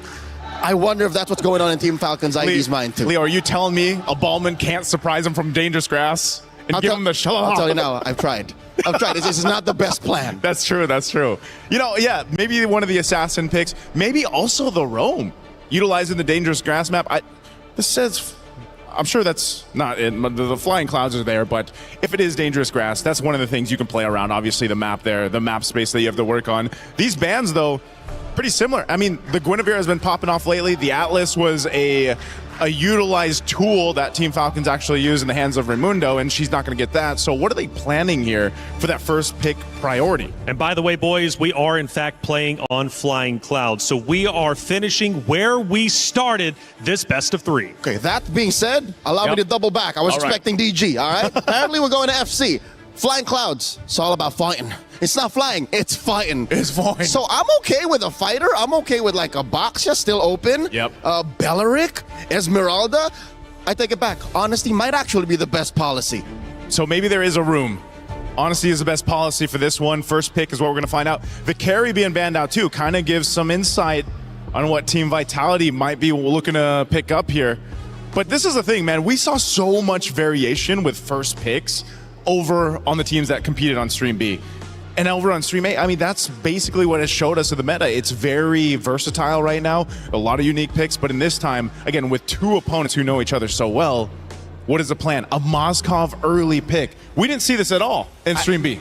It's been months since we've seen a first pick Moskov, and if ever, even in blue. It rarely ever happens, but what this sends over across the red side is, yeah, we're going to play for that mid-game power spike. We want some macro control. We want to split the map if necessary. And we're going to take whatever wins we got from game 1, how we won in game 2, and Vitality, it's up to you to adjust. For Falcons, though, they say, hey, this is our opportunity to strike. If it's been months since we've seen the Moskov, well, it's been years since we've seen Vitality bleed like they are. They're going, they're digging deep, and they want to win this. Goddesses do bleed. I think there's room for a Belleric Claude or Esmeralda Claude. Ooh. No, Vitality are still sticking to their guns. Literally, this is the game 2 draft happening right before our eyes over again. I'm surprised they didn't want to go ahead and take the Belleric, at least for now. Best roamer in the game right now. Best roamer in the game. Esmeralda, best XP laner in the game. Yeah, and they're kind of sitting on those, holding it, because essentially maybe they just want to wait to see what these next 2 picks are from Team Falcons, because again, they could pick up one of the Bellerics if they want to, pick up the XP lane early on. There's so many choices right now. But here's what we don't know, where that Akai is going. Yeah, flexible. It might have been an overcooked or shot over the moon type of situation wherein they forced the Balmond over into the Akai lineup, but now they can repair that. Team Falcons Vega ID pick up the Zushin and the Sora. A lot of good ways to start fights, to disengage, to, again, one of the main strengths of Team Falcons Vega from game 2. You gotta admit, Joseph, they were able to pop that Purify. They popped that Purify, a lot of crowd control, and I think that's what bothered Vitality so much. They did. And in this case, even with the Jushin and the Sora alone, you know you're going to have to be making that decision. Do I bring that Purify? When am I going to go ahead and get that timing correctly? You have to. You have to. The first 3 picks alone are crowd control juggernauts. Yeah, even with a bit of a nerf on Jushin, like it's still valuable. Yes, she's fallen in terms of pick stocks, but she's still there, right? And she's still utilized with the beacon, the lantern, and everything else. The response right now is some crowd control of their own, an Arlott pick. I think Vitality just want to disrupt whatever momentum Team Falcons Vega ID has. So in their attempt to regain footing, to rebuild the path that they're walking to towards the back-to-back, they're saying, hey, let me just... they're kicking Falcons ID on the way there. Kicking the door. And they're going to kick the door with this long spear from Fumieko. Is it a spear that Arlott has? It's one of those weapons. Yeah, it's a spear. But this is a hero that Fumieko also has just made how many highlights on? You know, it's one of those mainstays. Making XP laner. Exactly. That I think she struggled to do with an Esmeralda, because if you're the Esmeralda, you're used to already be winning. Yeah. When you make it to the 15, 16 minute mark, you should be dominating. Earlier, she just struggled. She struggled because, and I heard Rachel mention it, it's the once the atomization comes into play, the halberd. Esmeralda, the halberd, that sea halberd, it's deterred at that point. It's negated, as she mentioned, and that's one of the things you have to look out for. You dominate the early game with an Esmeralda, now you don't have to, at least for now, because both XP laners on both sides are locked in. Rest of the bans, because the jungle. What's the jungle going to be for Falcons? Falcons can still play an assassin. It might be weird, but the roamer hasn't been revealed just yet. So with just one solid frontliner, and again, just investing in crowd control, you could still pick an assassin. Coach Lucky Boy has Coach Casius on the back foot in more ways than one, literally and in the draft. But who knows what's going on in this Indonesian mastermind's, well, mind. The one mind here. Now for this last ban coming out from Falcons, it really has to pinpoint potentially the mid lane, or they decide to take another roam option out, just because again you don't know. Keep that Akai where it is honest. going. Exactly. You know what? Oh, it's a Belric. Weirdly enough, I would prefer for that Akai to stay where it is, in Vival's hands. Yeah, just keep it there. This pick, the red 4, is going to tell us a lot on where Team Vitality is going, and then Falcons will kind of respond to this. So if Vitality wants to, they pick up their mid lane right now. No Eve. Eve. Gord is still up. Gord. But the draft that they've started with doesn't spell Gord. How would you feel as a Gord with these 3? You wouldn't want it, man. No smokes, because there's too much to be the aggressor on Gordon. Once your Mystic Gush is gone or the Sora early, alone. Joseph, the Sora alone. The Sora alone. This is great. Lilia, you got some black shoes. You got that built-in Purify. You can pop off enough damage. We've seen how much damage Lilia can do in the early game. This is already a great start for Vitality's last 2 picks. And by holding out for the jungle pick, the quote-unquote jungle pick till red 5, they're committing to the bit. They're not letting Team Falcons ID know and decide what happens. Now, the girls from Vega have to say, that's it. We're showing you our jungle. We're showing you our roam. This doesn't happen, by the way. Not very often. This is mid-trio gets fulfilled in the last picks. That second half. That's why the first 3 picks were so interesting. You know, in the pattern. Whoa, with the Hilda. So if this was Dangerous Grass, if this was the DG, I would have expected the Hilda. But in Flying Clouds, I still get it. It still works. Yeah. Even on the back foot, folks, being in Flying Clouds and playing a Hilda is a little bit of a blessing, even when you're losing, because you're able to Flying Clouds into the back line, get into a bush, punch back. Harley is the jungler of choice. That is not what I was expecting. The Harley, once dominant through the previous meta before that patch came out, he's still picked up, but just not as much. It's the burst that they needed. Yeah. Look at a majority of the lineup. None of them can take a life bar from 100 to 0. Harley does exactly that. This is a very strong mid-game power spike team that Team Falcons have gotten themselves. Yeah, now this last pick for Vitality. This, once again, crucial. Down to 1 game. This pick will round out this composition. This is the prestige. This shows us exactly what Coach KCS has been cooking. Where does this Akai go? Ooh. It's a Cho. So it is confirmed a Jungle Akai. It's a Jungle Akai. You get the Cho. Imagine, it's only been picked 3 times so far for MWI. It's Vitality versus Falcons Indonesia. the great Indonesian rivalry, but it's been one-sided up until this point. Falcons Indonesia have finally shown that they can beat Team Vitality, but that was just one map. Can they win the series? Can they crush their rivals' key, move forward in the tournament, and potentially claim a championship? Let's find out. It's Team Vitality versus Falcons Indonesia. Mirko, Eterna, take it away.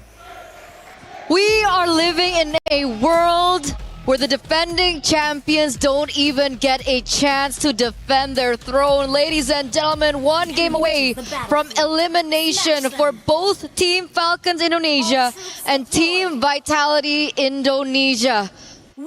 And I feel like for Team Falcons, after being absent last year, this is the statement that they are building.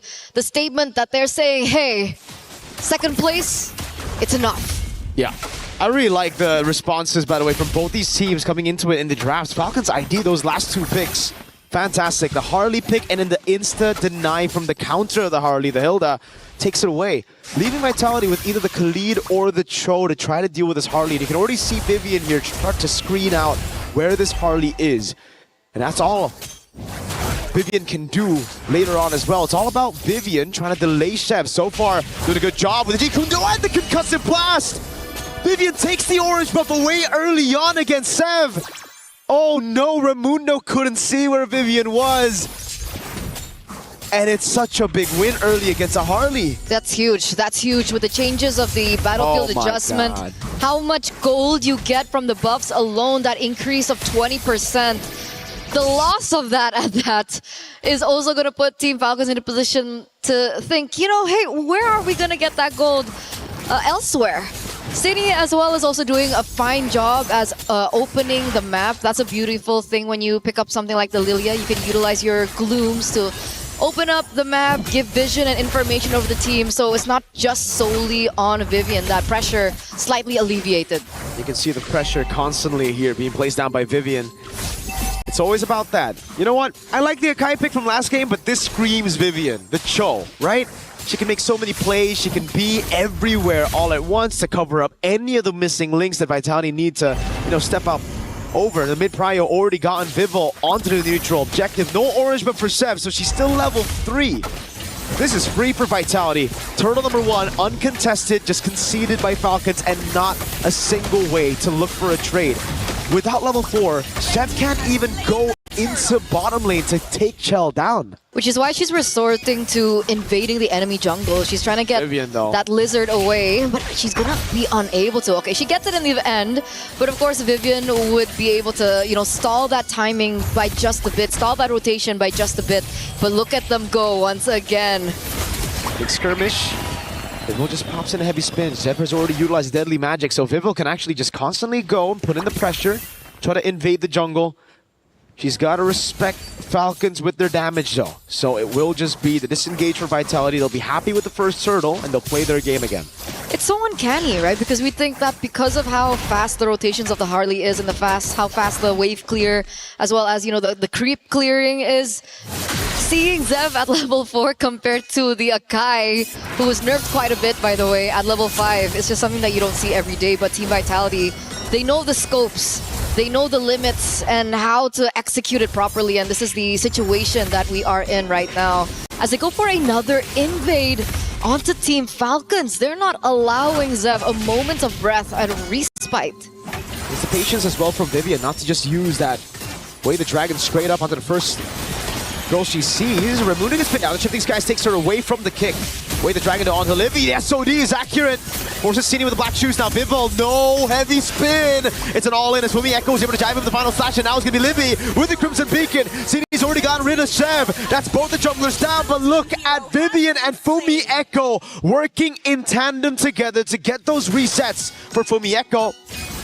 Now again, it's a vengeance over on Livy. Vivian with a dive as well. Fumi Echo wants to dive. The Purify there. The Lantern Flare to bring Fumi Echo inside again. But it's the dive straight up to Cini, picking up a kill. And then the wave shoved in as the turtle will spawn. Perfectly timed for Vival to respawn back in the game. Essentially, it's a 2-for-3 trade, a 1-for-1 trade earlier on as Fumi Echo gets that kill, but she has to give over her life for it.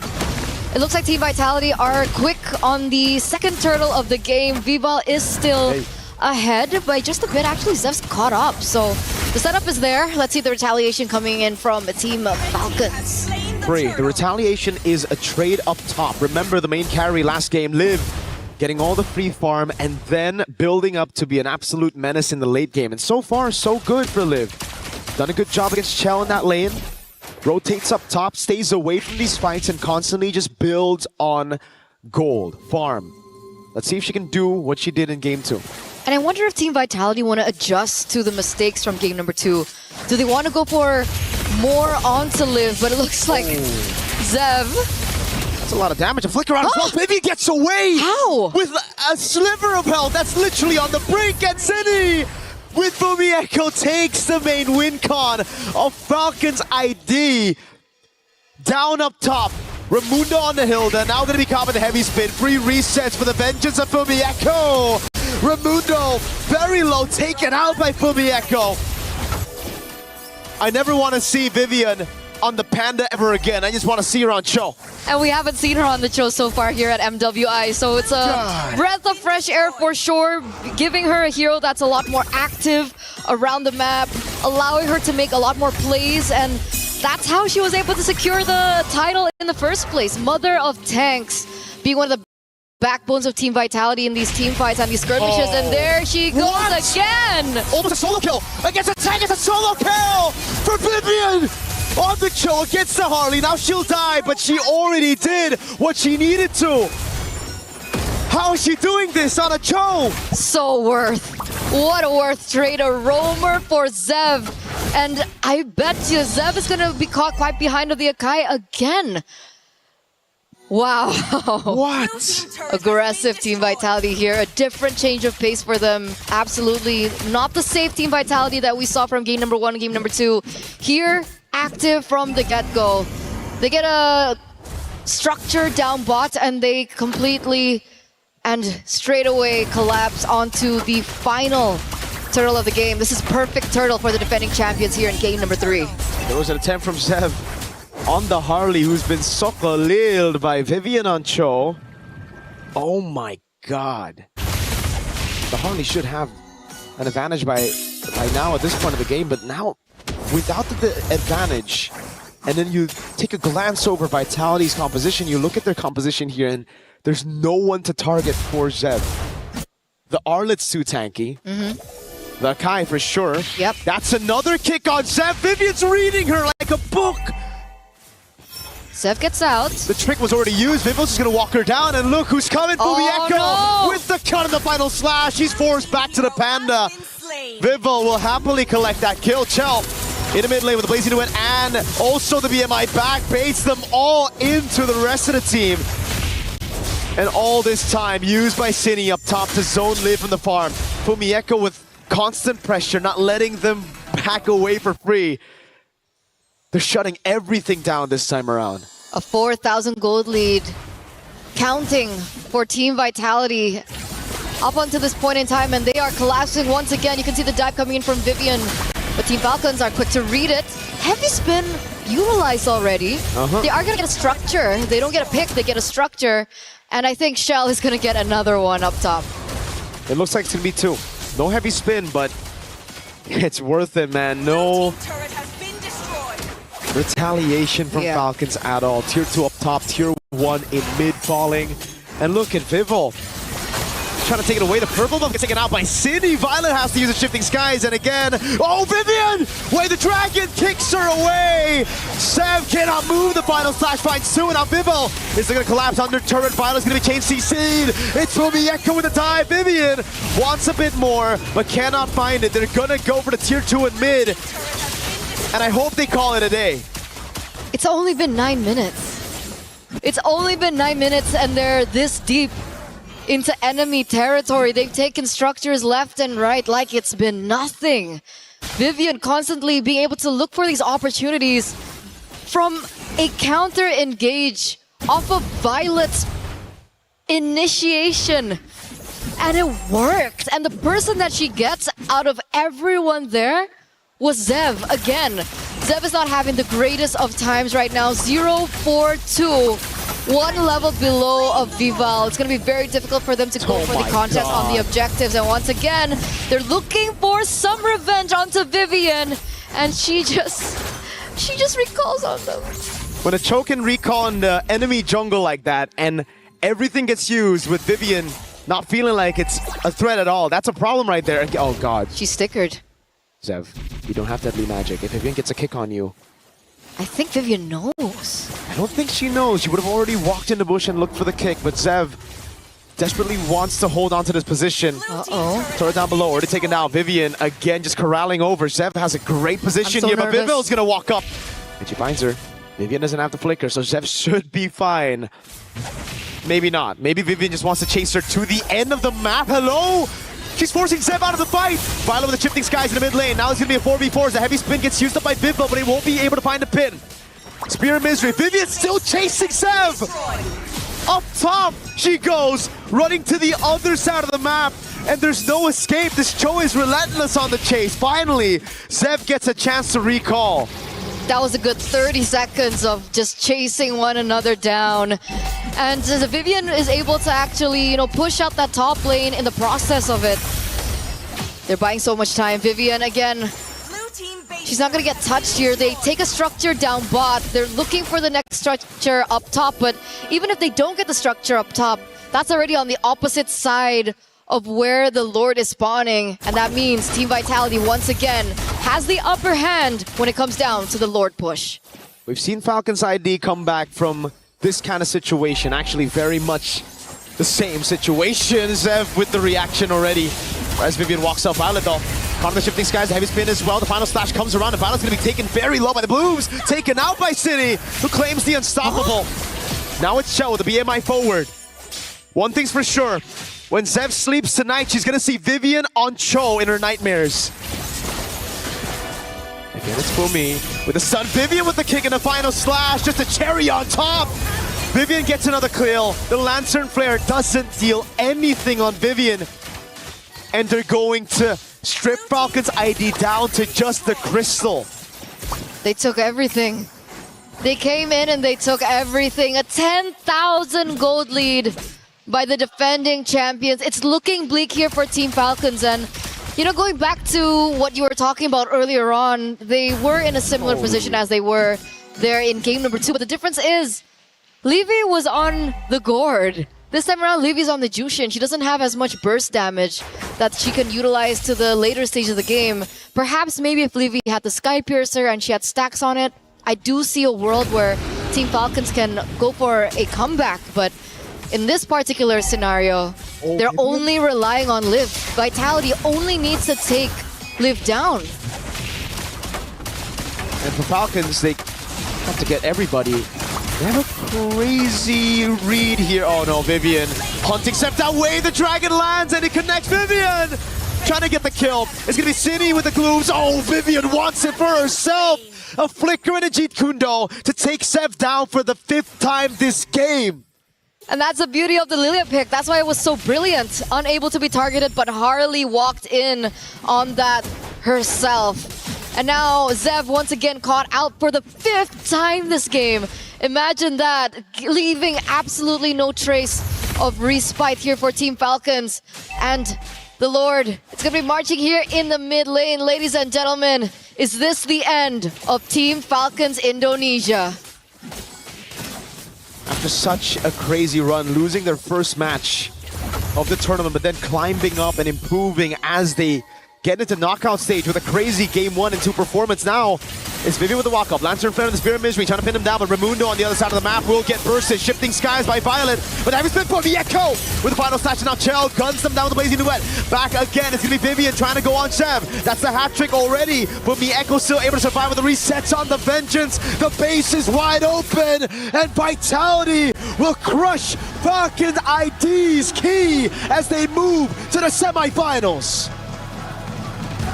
After a moment of vulnerability, after a moment of doubt, Team Vitality move forward once again, a step closer to defending what was rightfully theirs to begin with.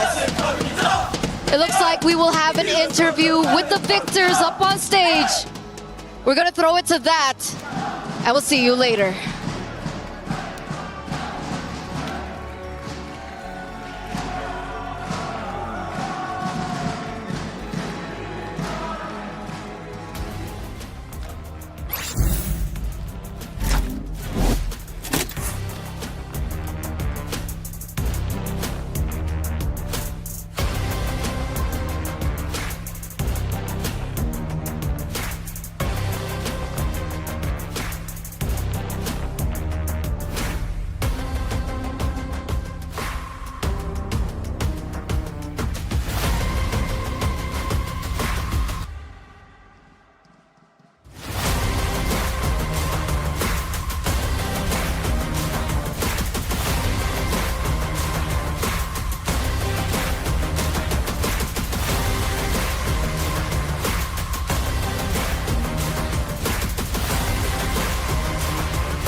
Yes, congratulations! You guys have successfully defended the throne. Now I have Vival right here beside me. Look at the beehive!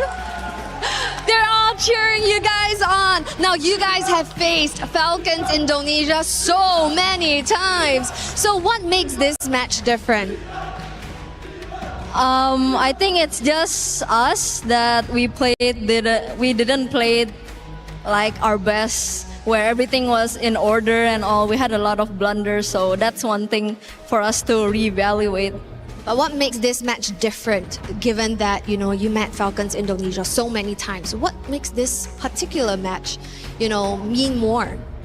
Maybe it's because we are finally battling out in EWC. This is like the biggest tournament there is for us, so that's what makes it special. Like both sides just now wanted to give it their all. Right, and of course on home turf as well. So yes, of course, a familiar foe indeed. But of course, they didn't go down without a fight. But still, Falcons Indonesia, you guys play valiantly well. Please hand over your tournament key.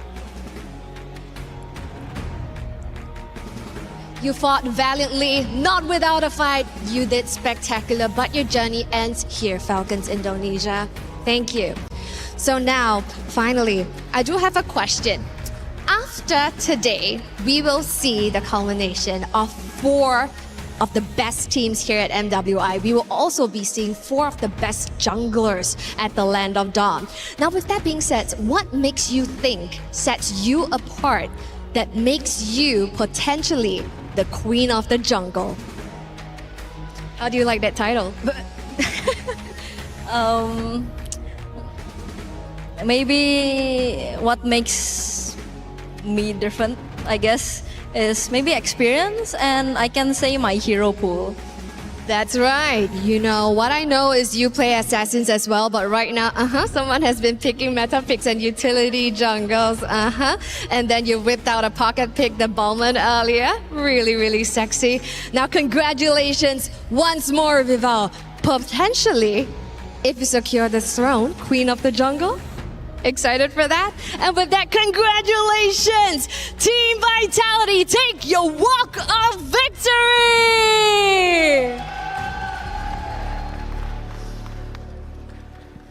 And now, of course, it is time for the classic, the key crusher. You take opponents' dreams and you crush them. But of course, this time, I got very special guests behind me. Les fans de Vita qui sont là pour faire du bruit, évidemment. Un max de bruit, s'il vous plaît. La première clé qui est détruite, on va continuer pendant tout le week-end. Oh, let's wait for this to be set up. And let's wait for this to be done. Of course, it is time for the security. It is time to take a look. And it is time to hear the noise.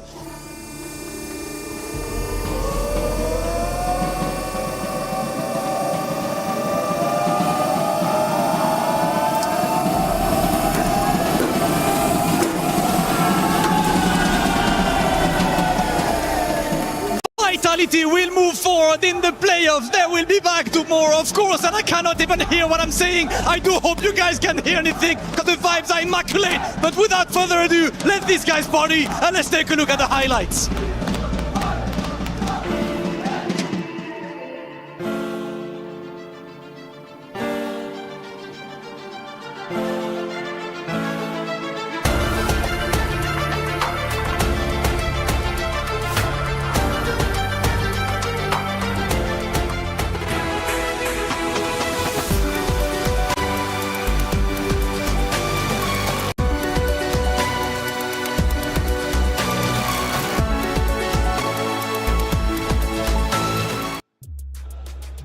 Excitement all around the venue as the home crowd supports the home team of Vitality as they get a tremendous win over their Indonesian rival, Falcons Indonesia. What a matchup it was. It went to a Game 3, but that Game 3 wasn't like the first two. It was a blowout as Vitality was done playing around and they cement themselves into the semifinals. Boys, a great series overall. But man, oh man, do we got to go back to that game number 1. If Falcons Indonesia, if they just slow things down, work with the Lord, they win map 1, they win map 2, they are your victors. But that wasn't how it ended up playing out. That didn't happen that way. Unfortunate, for Falcons Indonesia. We usually say, these mistakes lead to objectives. Objectives lead to game losses or game wins, But that tends to be the case, and that's the nature of our game. I wish it was that simple, honestly, because the world we live in now seems to be the world that everyone expects to have been on. But for the past, hour and a half, it seems like we were in the Twilight Zone, or at least on the way through via a black hole. The stats, though, do confirm that we are still here in Paris, France in 2026. In reality. Watching Falcons versus Vitality, the head-to-head between Fumieko and Violet. Okay, just a quick recap of what the draft was all about. It seems like they both relied on a metagame and a draft that they would have just gone to if it was a championship match, right? Yeah. That's what it feels like. Even Cheryl went, oh, you guys have successfully defended the throne. No, they haven't yet. They're just on the way. But looking at this 13-minute, 52-second match, it was Raimundo who took so much out of it, and Chell and Chinny, back-to-back, just farmed out, dealt damage, and Fumieko, the best wing woman, was on her Arlott. That's a signature pick that she's won multiple championships with. Not just that, Vivian's Cho. I heard it as well, man. Right. I heard Mirko mention it as well. Just give her the Cho. Did you see the kind of gameplay that Vivian was showcasing on this masterclass of a Cho pick? I mean, I feel the same. Just play the Cho. Map 3 was pretty much a domination from the side of Vitality. Let's look at one of those moments that led up to their ultimate victory over Falcons Indonesia. Leo, what are we looking at? This is, I believe, the first Lord push. And actually, no, it's the second Lord. It's all the base turrets are gone. Yeah, it's a second Lord push, and it's miserable. The fact that the Hilda on Raimundo can't go nowhere. This was post the moment where Sev was chased down by Vivian. There's at least Sev gets close to the base. It's the finish. I think there's very few moments that we could have actually watched and broken down, because if you all just check them out, it would be the same thing. It's just Vitality taking names and kicking butt. That's right. It was Vitality taking turrets left and right. And when they pushed the base, you could tell they were angry. They wanted to destroy Falcons Indonesia. They didn't want to just take the crystal. They wanted to take the entire base over, and they did so. One base turret at a time, and then ultimately pushing in. And my lord, you could definitely tell that Vivian was angry too with the way she was playing. She is one of the more vocal players on Team Vitality. Of course, with Cindy as well, given our interviews earlier today. But Vivian said, enough is enough. I'm the queen of tanks. I am the queen of MWI, and I'm going to prove it here. I think she's more than just the queen. She's the mother of tanks. The mother of tanks, man. And all of these other tanks wouldn't be on the earth without her. That's true. That's true. She's so good with the hero pool that she showcases in all the matches. And I like, too, that we mentioned in with Cheryl's interview, we might be potentially looking at some new queens or a queen of the jungle. Oh, yeah. Queens everywhere, queens on stage. But who will be the queen by the end of MWI? Well, Vitality takes a step in the right direction, defeating Falcons Indonesia, who, let's face it, had an incredible run. Making it to the knockoff stage is such a tremendous feat. They do fall short, but they did something that nobody from MWI 2025 EWC could do, and that was take a map off Vitality. Yeah, I love that. Again, for Team Falcons Indonesia, they are a team, like I said, that knows Vitality so well. They've played multiple times against each other, and they are the team to bring them the distance. I mean, think about it. Yes, it could have been one of those cases where maybe they had swept Team Vitality. Think about the headlines that would have ended up being, well, unfortunately, that doesn't happen for Team Falcons. You know, and Leo, you made up a great point before we headed into that match, and it was the fact is that the teams have truly caught up. Other regions are catching up to what Vitality is up to. They dominated an era, and let's face it, they're still dominating now, right? But teams are getting better and better, and Vitality needs to keep on their toes. And I think this close call, the almost sweeping loss, was enough of a wake-up call, a reality check to think that, hey, we are a shoo-in for the grand finals, but we have to still earn it. Again, looking at the stats here, this game shows just how dominant they can be for Team Vitality. You know, if you poke them too much, the whole team gets mad. And this is the type of result that you're going to have, man, because, again, we talked about Vivian, her highlights there. Chell really didn't even get the opportunity on the Claude to just hit that power spike that we usually see on the Claudes. Game ended too quick. Game ended too quick in that case, but it was everything they had in the early game that just kind of took things all the way to the win there at this point in the game. I mean, under 14 minutes is insane.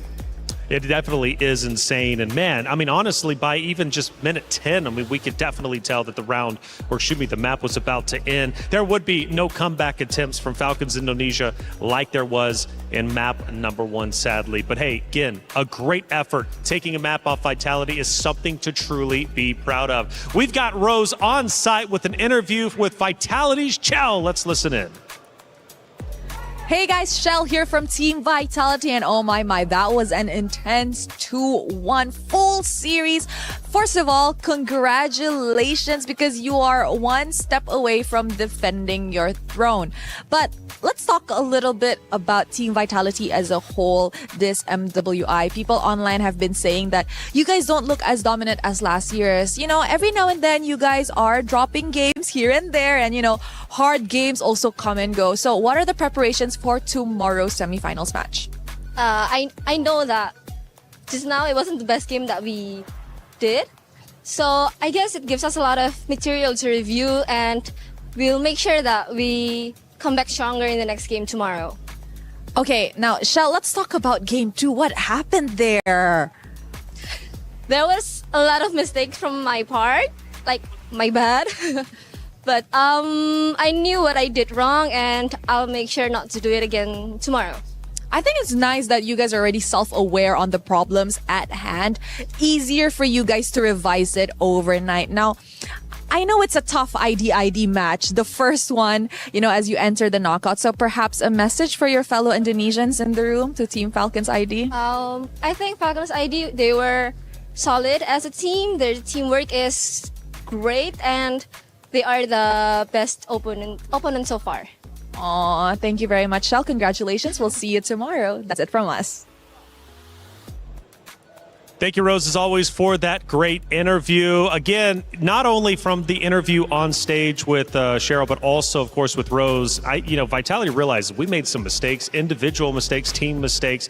We've got to come back bigger and better than ever, especially if we want to win in our semifinal matchup and ultimately, potentially, the grand finals. So recognizing that even though we've seen fire from them, we've seen excitement from them, we've seen trash talk, it is nice to see them humbled every once in a while, realizing that potentially their tournament life could be on the line once again. Shell also mentioned that Falcons Vega ID are actually their toughest opponent yet, and she didn't give a time frame. I think she meant to say in the past 2 years, because they were the first to make them lose a map in that said time frame since MWI 2025. Yeah, and that's why I think, again, hats off to all the teams competing here in MWI, because I feel like they have improved so much. For Team Falcons Indonesia, again, they are the first team to give Team Vitality, I feel like that kind of feeling like, no, we might not be able to move forward. That's right. Well, hey, we know Vival, she knows how to win with Team Vitality, but does she know about all the places around Paris? Let's find out in our Aramco Blind Rankings.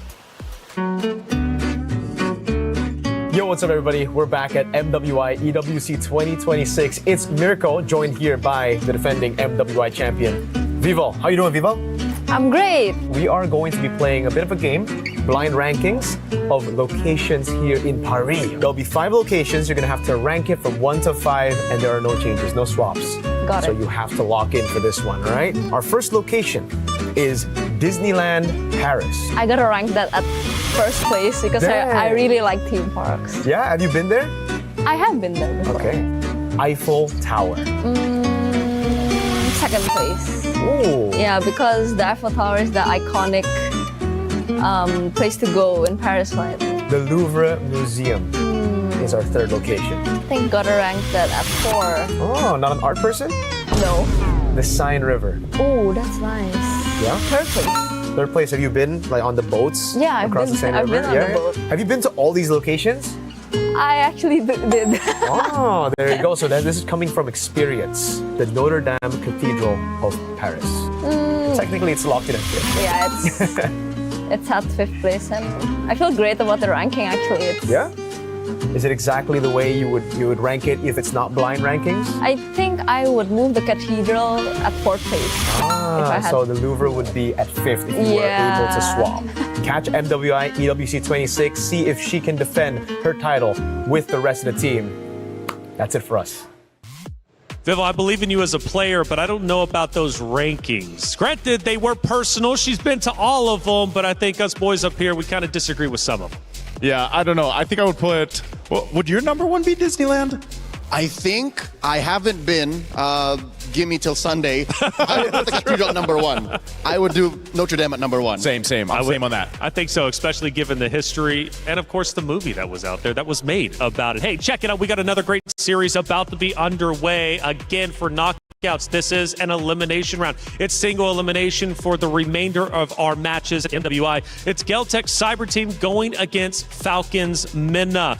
These two teams have fought hard to get where they currently at. For Geltec Cyber Team, well, they went undefeated. For Falcons Minna, they had to work a little bit harder, losing one matchup, but they fought back, and now they are here for a reason. Now, when it comes to Geltec Cyber Team, this is a roster representing the EECA region. And that's a big region, but they're trying to catch up to Indonesia, Malaysia, the Philippines. If they win this series, go to semifinals, where do we rank the EECA region? Oh, if they go, oh man, definitely top four, right? But I like to see it. I always like to see teams in our competitive MLBB scene that are outside of the SEA region compete, get to the top four, maybe top three, and they've showed a lot of promise. Well, if you like other regions competing, well, obviously Falcons Minna are an exciting roster to watch. Since EWC and NWI opened its door to Minna and Africa, Falcons never made it past group stage. Now they're here for the first time ever. They're making history and could very well make even more history going forward. With the historic birth of this squad into the knockout stage, they're also doing so with an import, the Dynamite in a Nocturne. I want to see her in action.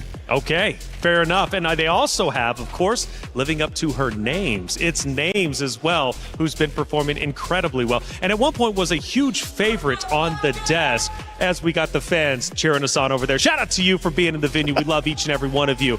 Now, this matchup, though, is going to be historic, especially for Falcons. We just witnessed Falcons Indonesia leave our tournament. They did manage to secure at least 200 club championship points just for making it to the knockout stage. But Falcons, they need more to catch up to the Titans, who are all the way at the top. And right now, Vitality is looking like they might run away with the most. So for Falcons Minna, for the club championship, Naisu, this is a big match for them. Definitely a big match. They showcased a lot of their skills on our Stream B, and we know these ladies really well. We've seen them compete on international stages. They have a lot of experience. They're a team that has a lot of this synergy where they come together and play. Names being one of them, a big playmaker for the team. Overall, though, I think it's a great matchup equally against Geltec, because that's the same thing that you see from them. Geltec has beat Twisted Minds, GK Esports. They have done a phenomenal job, but it's time to get this match started and bring out the competitors. Damascus, Cheryl, Hollywood, Rob, TV, let's get it started.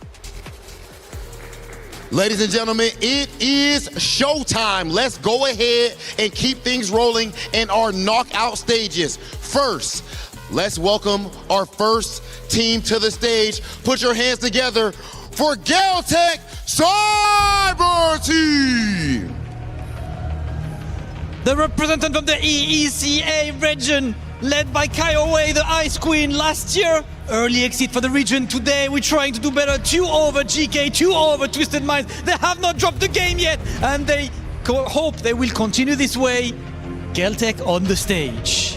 All right. Now, anything you would like to say to your opponents, Falcons Mina? I want to say we will win. No translations needed. That's right. You will win. That's a great mentality to have. And of course, you may take your seats at your battle stations. Thank you. We will win. I love the confidence. And you know what? They did pick that opponent, so they better be confident about this. Because coming up next to the stage to face Geltec Cyber Team, make some noise for Falcons MENA! Team Falcons, at this point, this is their last chance to get points for the club championship, and I believe those chances are in very well capable hands. Built around their gold laner, Names, who is on her third straight MWI appearance. Can she take her squad all the way to the promised land? They did sweep the entire Africa qualifiers, and now we will see if they can take it all the way right here with MWI. There's a whole lot of pressure on this one. Now that's absolutely right. Now, with Falcons MENA, they have already made history by qualifying right here for the knockout stage. While Geltec Cyber Team, on the other hand, is looking to surpass their third place finish with an even better podium finish this time round. Now, earlier on at MWI 2024 was the very first time Kiowa and Names met each other as an international debutante. This time, 2 years later, how will they fare? We will find that out over at the Land of Dawn as they duke it out. So over to you guys back at the studio. Cheryl Damascus, Hollywood Rob TV, thank you so much for setting the stage, bringing the competitors on, and they are getting kitted up and ready to fight to the death. Who will win and move forward to semifinals? Who will have their key crushed? Well, let's find out. It's Geltec Cyber Team versus Falcons MENA, and also, again, Falcons' last hope in the MWI for the club championship points race. A lot on the line for this one. Let's start talking about it. Geltec Cyber Team, Cheryl interviewed them, and you know what the answer was? We will win. I like it. We will win. Simple, confident. I got a chance to go ahead and interview Leo Bun from their lineup, and she did mention, you know, their jungler Kiowa. She loves to pick these unique heroes. We saw an All-List, man, just yesterday. And they'll be facing off against Team Falcons at MENA. There's a saying that goes, death sustains life. And with the fall of Falcons ID, I'm pretty sure that will motivate MENA all the more. Absolutely. Now, in terms of these two Titans facing off, they all obviously had a pretty tough run to get to this point. For Geltec, they had to beat Twisted Minds and GK Esports. They did so in 2-0 fashion. The series weren't easy, but they managed to make it happen. Now for Falcons MENA, they had a bit more of a difficult run. They had to go against Falcon, Daisies, Foot Esports, but they did take a 2-0 loss to Galaxy Phoenix, who has been absolutely stellar. Where do we rank these two rosters, especially in comparison to each other? Naisu. Ooh, man, that's why I think they're pretty much even for me. I know they had different journeys up to this point through the MWI, but I think so far they both have showed that they can make quick adjustments because they haven't had the cleanest gameplay on both sides, but they're strong in their own right and different paths, like the jungler, for example, for Geltec with Kiowa, and Team Falcons MENA playing as a team based off their experience is the highlight. So I feel like this is a 50-50. Well, as we head over to the stage, we get to see the competitors getting ready to go. The pick and ban process will be underway very shortly, but still some more things to get through, such as Geltec Cyber Team. Kiowa is the way. Her and Names, though, have a history, and they are once again facing off against each other on the main stage.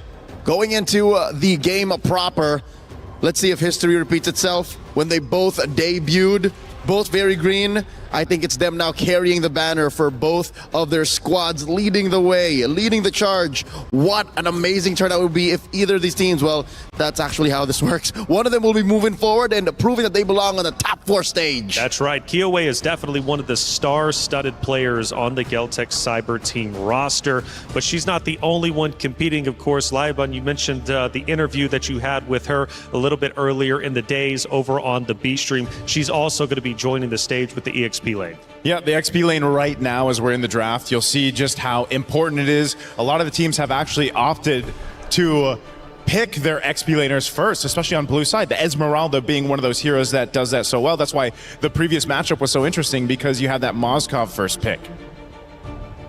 And fun fact, by the way, it's Kiowe versus Nana for the junglers conversation.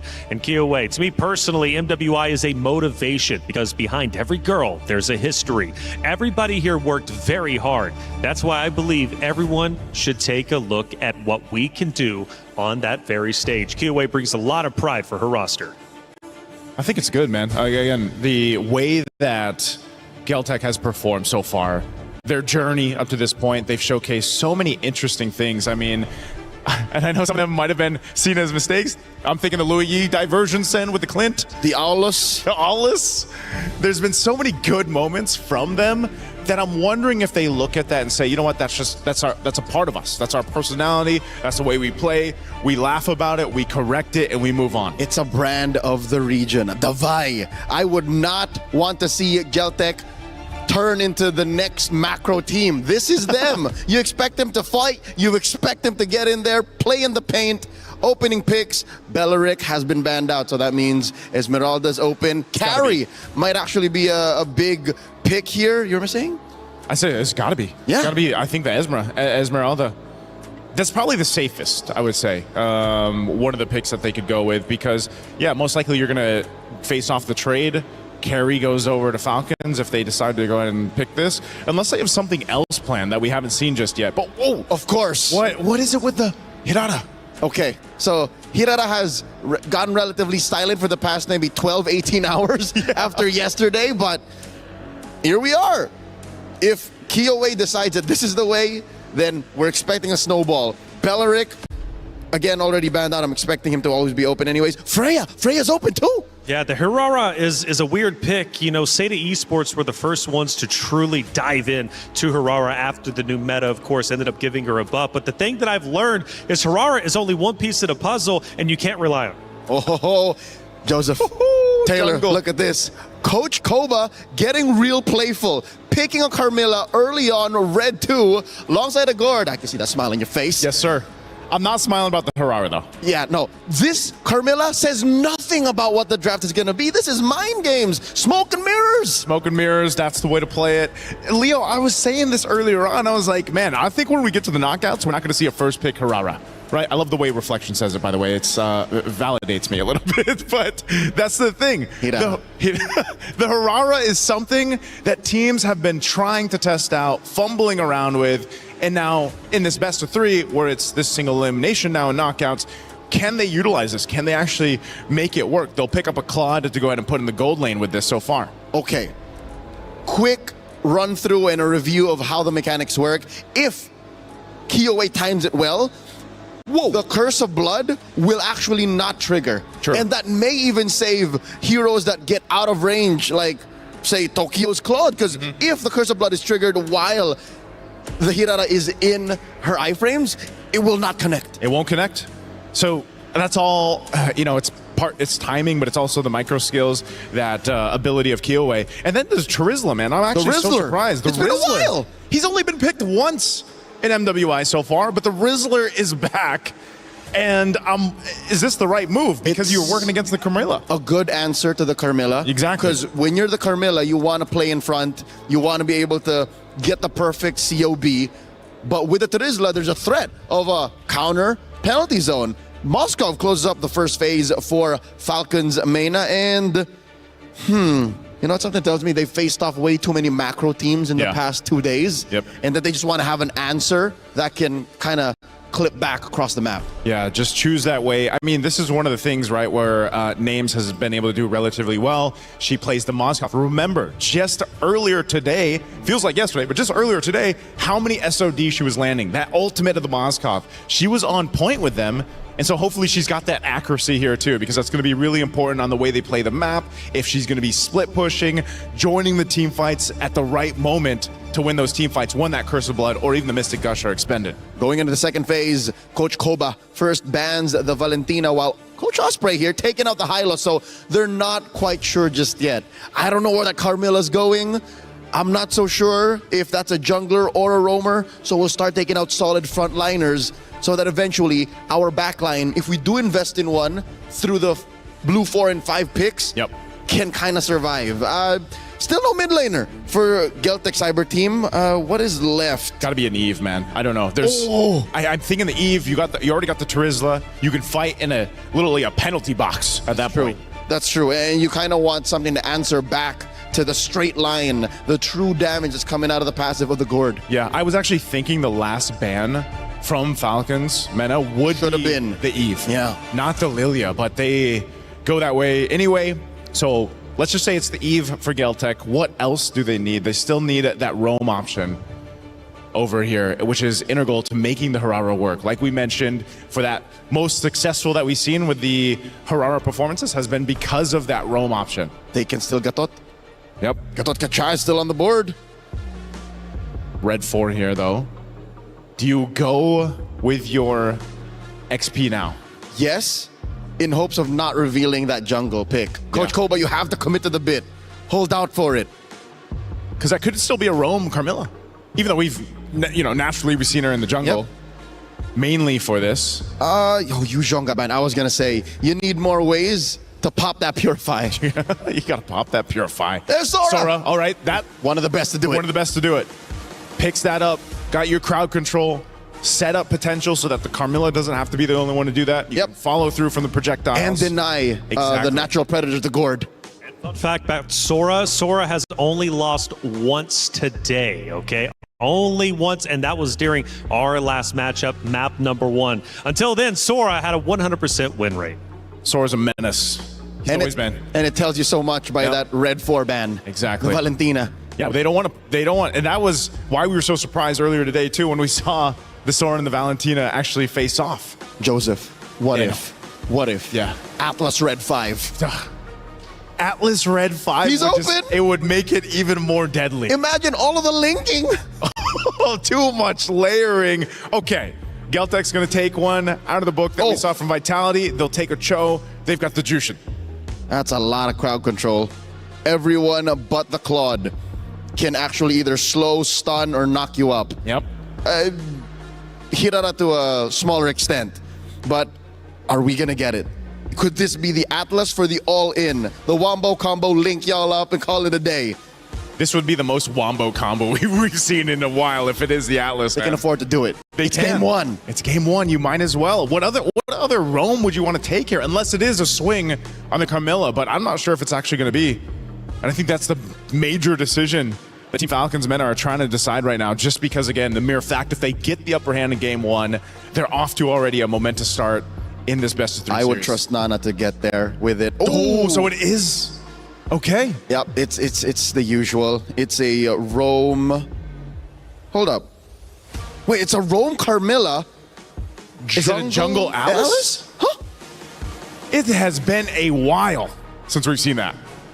And it's been a while since we've seen these two teams face off against each other, but it's also a classic. Kiowa versus Names. Geltec Cyber Team versus Falcons Mena. For Falcons Mena, not only trying to make history, but also trying to stay alive for the club championship race and represent Falcons on the biggest totem we have at EWC. Geltec Cyber Team faces off against Falcons Mena. Let's get it started. Miracle Eterna, take it away.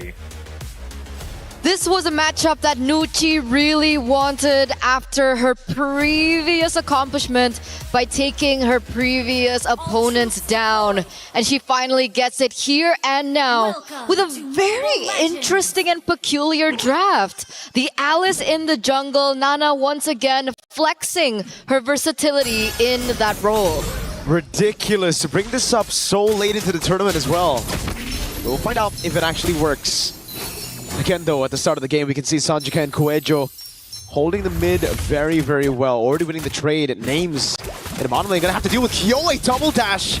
Baiting out the Purify early. Quite a big win for GCT already. Yeah, you can see the control coming through there, and it looks like GCT also want to look for something even more.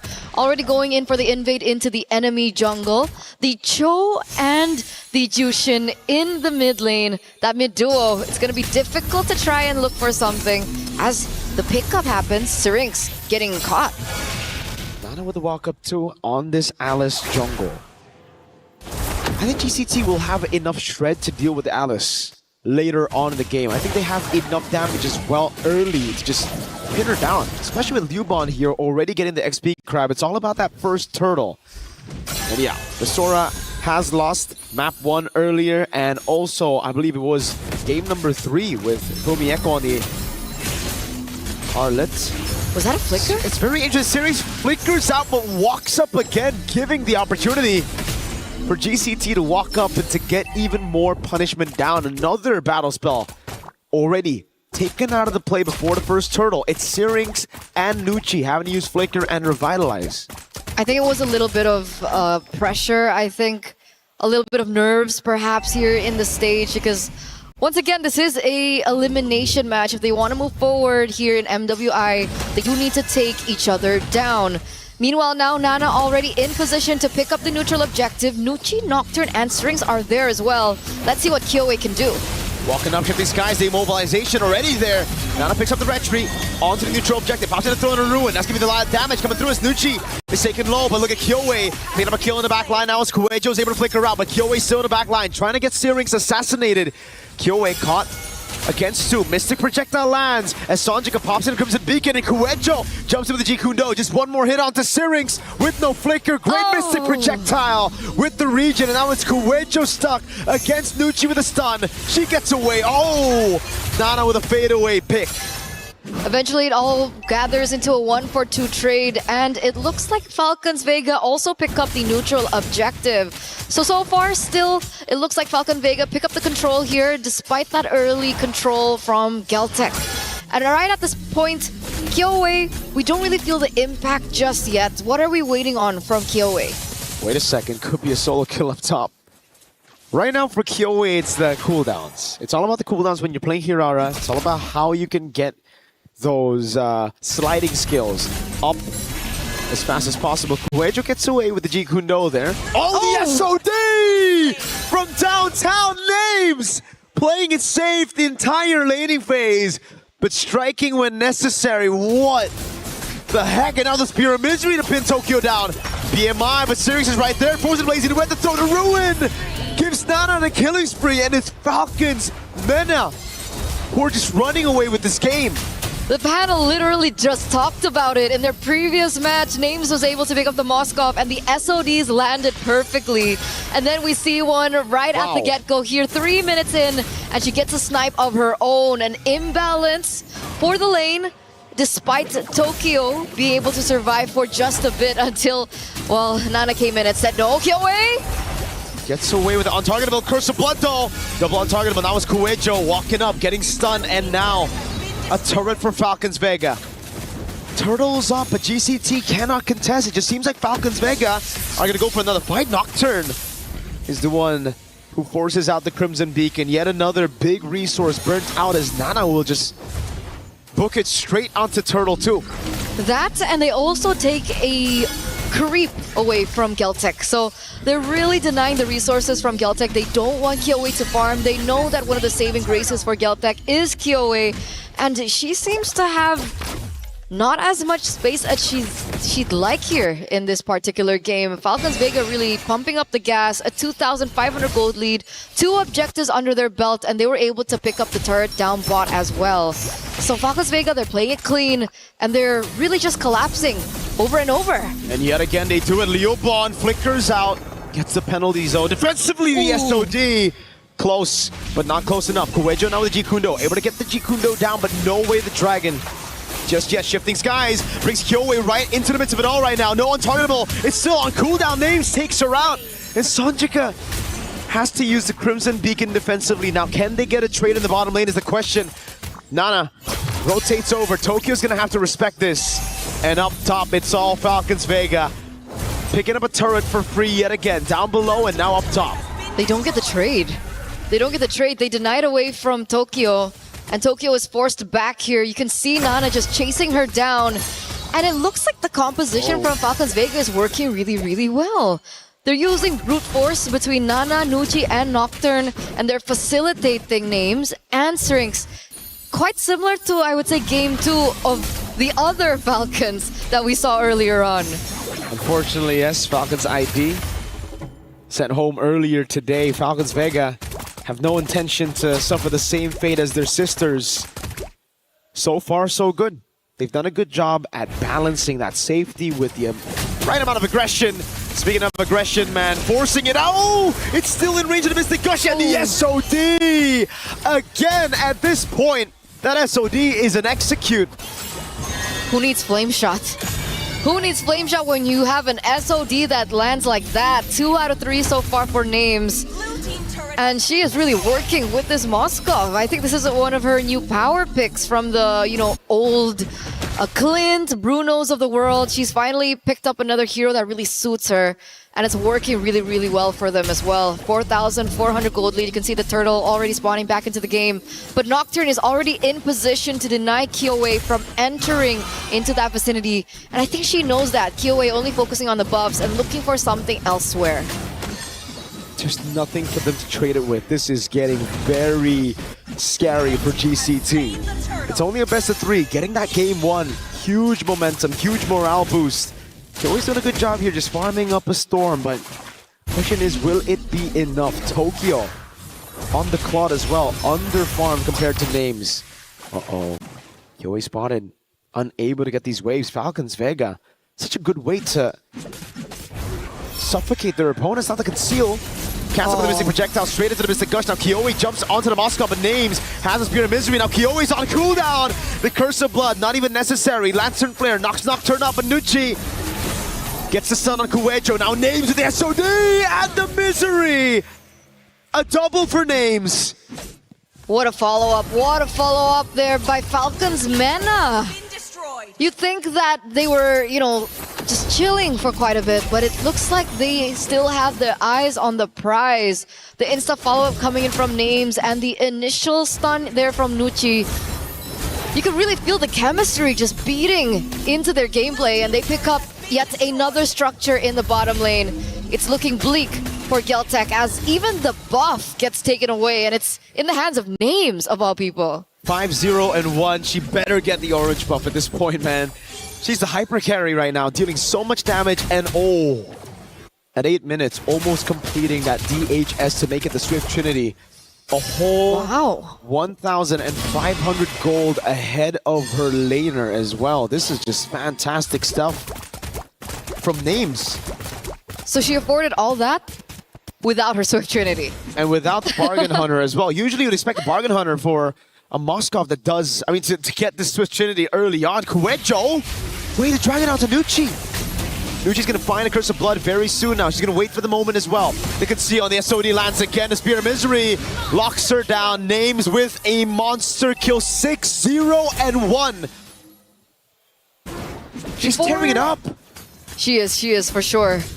And what I wanted to say was, before Kuejo could afford these things, right? Of course, Kuejo is expected to open up the map, look into bushes, look for opportunities to create a turnaround for Falcons Mena, but at this state in time, the damage it's really amounting to something. Names is already with her Swift Trinity. You do see that Geltec are looking for something else on the map. They do take a structure there down bot with the help of Kyoei and her fast rotations.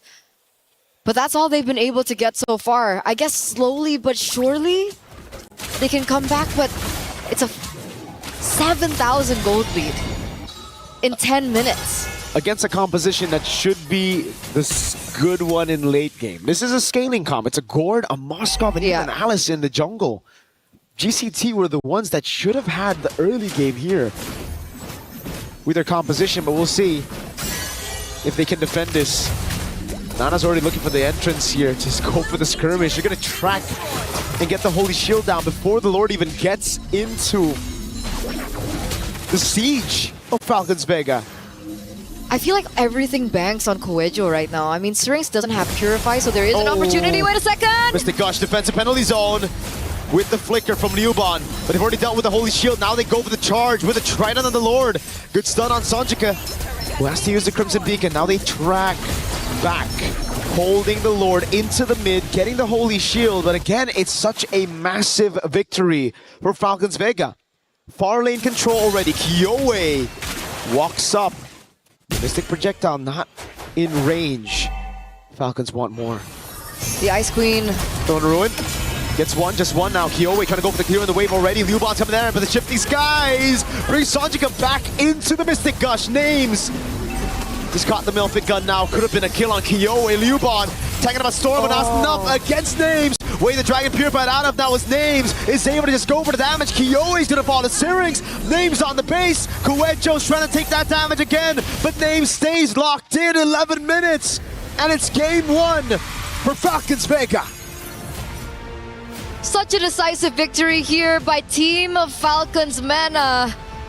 It looks like after their victory against Foot Esports earlier on, it was enough energy, motivation, and momentum for them to carry it through here for game number 1.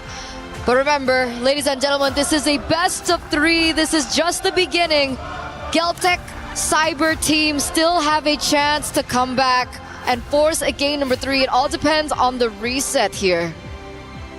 But my oh my, did not expect Falcons Vega Mena to come guns blazing like this in game number 1. And I think you even had some thoughts about the draft. When you snowball like this with a late game composition, when you beat GCT's WinCon and take it away from them that early on, it's chopped either way. So we are going to throw it over to a break, give the girls some cool down. But we'll see you after for game number 2. Take it over.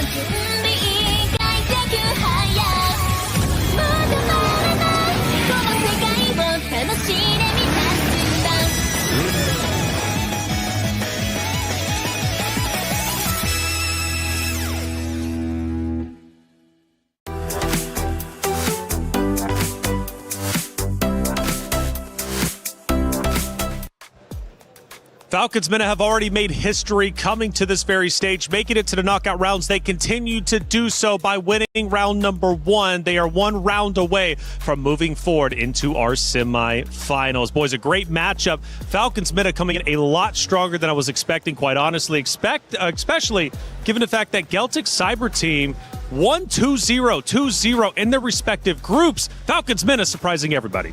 I think those spears surprised me, man. They surprised me. They surprised everybody watching. The spears from that Moskov of Names, I don't know. We got to think of a name for her. Hey, put respect on her names. Names on the Moskov is a elemental threat. Woo. So I think going into game number 2, Geltec, Coach Osprey, take care of business. And that was Kyoe and Names. They've got history, right? So, hey, let's see if that continues to develop. Let's take a look at a couple of big moments as we see, obviously, the fans, or excuse me, the players and the teams getting super happy for that big win, and rightly so, because, again, they continue to make history, and it is truly special. Given that map number 1, I don't see any reason why they will be slowing down. I like that in the post-game celebration, coaches and management like, hey, it's just game 1. Yeah, that's right. It's just game 1. Keep it chill. That's right. Well, actually, we had a player earlier crying after their map 2 win, but unfortunately it wasn't over just yet, and they ended up getting eliminated. You can't celebrate too early, but you know what? You should celebrate whenever you can. Keep the team spirits high. Let's take a look at one of our big moments throughout map number 1, and this time around, it was an ambush. It was an ambush here, man. There was so many moments in this case. I mean, look at the positioning here. Names once again finds a mark on Tokyo. The rest of the team collapses down here. And there's just no space to work there if you're Tokyo. And this shows us one weakness that Geltec Cyber Team's draft has: lack of vision.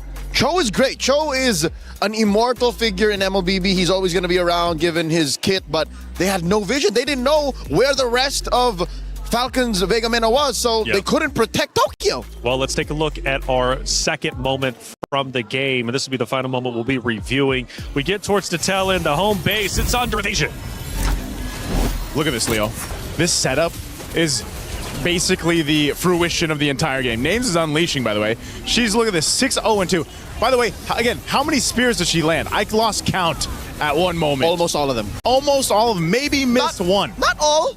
But over the past, 72 hours, 3 days of competition, I'd say she'd hit close to 60-70%. Which is a really incredible statistic, to tell you the truth. Falcons men have fired on all cylinders, looking great, and I don't see them slowing down anytime soon. And the only ones that can truly slow them down is going to be Geltec Cyber Team. Do they have it within them to make this happen? As you can see on stage, we're all fun. We're having a good time. But you know what? Things start to get real when you move into map 2 and you are down a map. Your key is at risk of being crushed. I'm dying to know what kind of joke was being told amongst the members of Falcons Mena. Yeah. Because Names and Nucci were losing it. Yeah, Nucci's really always in high spirits. I mean, even in their interview earlier on when they finished up on B Stream, you can just see the excitement that they all have. And this is, again, a showcase of just how well they know each other as a team, as friends, and it showed in the land dawn even. And I'm afraid to say it might be the opposite for Geltec right now. They are on the cusp of getting eliminated. And just reading body language, nobody's laughing. You can't at this point, man. You got to be all serious. Now, talking adjustments going into map 2, I'm curious what you guys are thinking. Until then, though, Esports World Cup has been truly phenomenal, and there's so much going on. And if you want to keep up to date with everything, you got to get yourself the EWC app. Thinks he can come in here and play my game. Let's go. He knows nothing. Let's go! Tyler Wine, you're done. This is my ladder. You can't climb it. That's an L airline. Somebody better hold me. Okay, yeah. Do something then. Raw energy. House from blow the house down.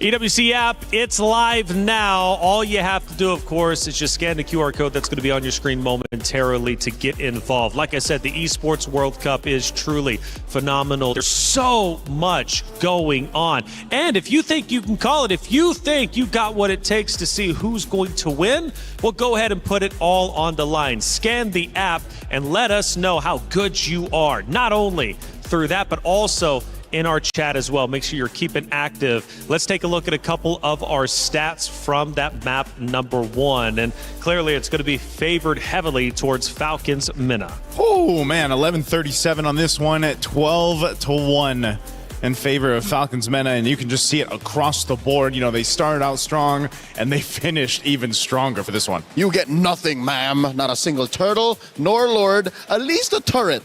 So Geltec have to revisit that. If there is something they're going to change, Joseph, just one thing. Name it with me. 3, 2, 1, Hirara. Hirara, yeah, I was going to say Hirara. I've said it so many different ways, but yes, Hirara. Yeah, they needed something out of the jungle to actually help out because Koejo was just taking too much. She was a sandbag here. Names was just taking names, farming heroes instead of minions. Syrinx to carry, of course, the gourd. Big smile on Papa Knight's face. And Syrinx also the best wing woman. So, again, the draft was just almost perfect for Falcons. Geltec, not even in just execution. I'd say the draft needed a good tweaking. That's right. We take a look at our stage once again, and the pressure heats up. Falcons Mena on your right, and the Geltec Cyber Team on your left. The team that needs to improve going into map number 2. If they force a game 3, who knows what's going to end up happening. But right now, Falcons Mena have too much momentum, it seems anyways, after that map number 1. Now, you mentioned the hero selection. I want to start breaking that down a little bit more. Falcons Mena clearly did their homework, but do you think Geltec Cyber Team fell too far behind in the hero select? I think it starts with when we've seen Geltec Cyber Team do really well, they do these kind of weird drafts, right, Daniel? I mean, they pretty much decide to go with whether it's the Alice, whether it's the Louis, whether it's the Clint, whatever it might be. Sometimes it's the method of madness that makes sense for these teams competing in MWI. We go into Flying Cloud. By the way, Sora, I don't know what percentage it comes to, but only lost once today, and that was earlier to Vitality. But Sora might return again because we're going to Flying Cloud. This is one where Sora has been quite dominant. Flying Cloud should, on paper, benefit Galtech. It allows for them to keep fighting, keep going, and reconcile possible execution mistakes. But here's the thing, going back to the question at hand, did they fall behind on the draft? I'd say yes. The early pick Hirara might have been such a big target that Falcon's main attack that said, hey, just deny that, attack elsewhere, and force the Hirara to deny snowballing and put her on a defensive position, makes the hero an assassin already half as efficient. Yeah, because it almost feels that way, right? This is the point of the Hirara pick that we've been talking about so much. If she's first pick, if she's stopped in the jungle, that's the thing about assassins right now. The jungle assassins, if you pressure them early on, if you stop them from even getting a hint of momentum, they seem to struggle extremely terribly right now. I don't know what it is about the current meta. That's why, despite Moonton's efforts in the recent Scarlet Embers update, when we all thought, hey, they killed the big three, Fredrin, Akai, Baksha, they didn't. We still live in a utility world. Praise be, opening with a Baksha. Yeah, I was going to say, speaking of the Baksha, there's one of the big three. Lock it in. You know, this is good. Yeah. He appears. Pick it up, roll around with it. Again, this stalwart of a hero has, I don't know what his cross KDA is for Baksha right now, but I know it's one of the junglers that has the least deaths out there currently, just how fast you can move around the map, how tanky you are. And that's not even what proves his efficiency. He can die like 5 or 6 times and still do what the team needs. Him not dying just shows that the opponent had nothing on the squad. Pretty much. So how do you slow down the drive-by? Find a way. Oh my Lord, you give him the glorious way. Yes, but I was going to say also, get a carry, right? And she just shreds through any tank, but not when you got the Pharaoh spear on you. I like it. I like it. The Pharaoh spear. For sure, you've been I've been throwing it out there, but yeah. You know, I wanted to make sure that she was, you know, the accuracy was there, and Names has done it, so might as well just go the Moskov again. And the Hylos allows for a front line to exist, which is something that we didn't get to talk about much about Game 1. What impressed me the most about Falcon Vega's playoffs form is, in Game 1, despite them not having a traditional box, they were able to make one along the way. How'd they do that? The Sora starts it up, great initiations from Nocturne. You have the threat of the linking from the Carmilla, and that automatically just creates a box that doesn't have to be a physical box like an Eve. It's like a moving box. It's a moving box with the Gord too. Galtech now looking to try and dismantle that with a lot of on-ground damage, almost literally, with the Lilia, and of course the carry to answer to the Hylos. How does Mena close up the first half? Do they lock in the mid lane option now, or do they also pick up a jungler just to make sure that more aren't banned out? I mean, there's a couple things, and one thing that Falcons Meta has really showcased is that versatility in the draft, you know, and they've showed us here, they're going to go ahead and pick up the Fanny. Speaking of versatility, it's only been picked twice so far for MWI, and now we get to see it showcased here. There's Fanana. She's phenomenal with it. Phenomenal. I mean, there's got to be a reason why Coach Koba agreed to picking it here in Red 3. Good news is they're going to be able to protect it through the Red 4 and 5 bans, and then still Red 4 power pick. Which is, come to think of it, maybe the reason why assassins are still scarce in the current metagame. It's because you have to protect them. You have to find a way to get them to work in a certain environment. And looking at Galtech's draft right now, the box is what, 50-50 with the Fanny. You have to find her midair to stop her, or else she just goes roughshod. There you go, getting rid of the Ruby. I wouldn't be surprised if Red 5 was a Cho. Red 5 Cho. Something to support that Fanny pick. These are basically the picks being banned out that just counter the Fanny directly. Yeah. The Hilda, the Ruby, deny her the purple. Yep, get rid of those. What's the last ban going to be from Galtech here? They still want to hone in on the XP option. We still need a mid lane or two from Falcons. Oh, yeah, Sora, because they can't invest in a Valentina anymore. Yeah. One of the few valid ways to beat a Sora, so they put Nocturne on check. Red 4, I believe this should be the mid laner. What do you want to take up here? Eve? Eve's open. Yeah, Eve's open. You're going against the Lilia. There's not too much, unless you are looking to experiment a little bit. And you outrange the carry. Yeah. Eve seems like the only answer, unless there's something else up the sleeves here of Falcon's Mena. This might be the swerve. There could be a swerve. But I do think, yes, Eve is the categorically correct answer. Because other than that, it's just, what, the Farsa?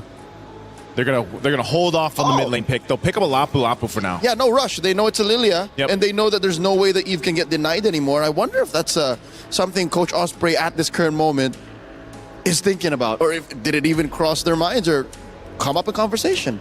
Yeah.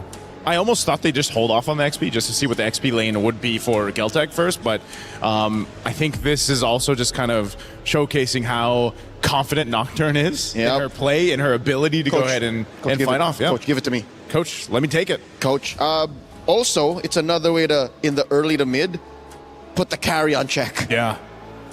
Keep that in track. Enough pressure towards the Lilia if you need to. You're kind of that front line. Yeah, which is just how they won a majority of game one. So just by being in your face. What's this answer here? Phoveus. Phoveus goes in the XP lane, and then a Kaja. Debut Kaja. Interesting pickup too, hero-wise. I mean, lore-wise, to pick up against Falcon's Mena here. Could this be the answer? Because I was saying that uniqueness of the draft from Geltec is what has helped them get to this point in the knockouts. And then it comes out again. This is unique. Right when they needed it the most. At match point against Falcons Vega Mena. One more pick, the mid laner. As we mentioned, is the Eve still solid? Would you still, even with the Phoveus and the Kaja? Yeah, I think you still go Eve.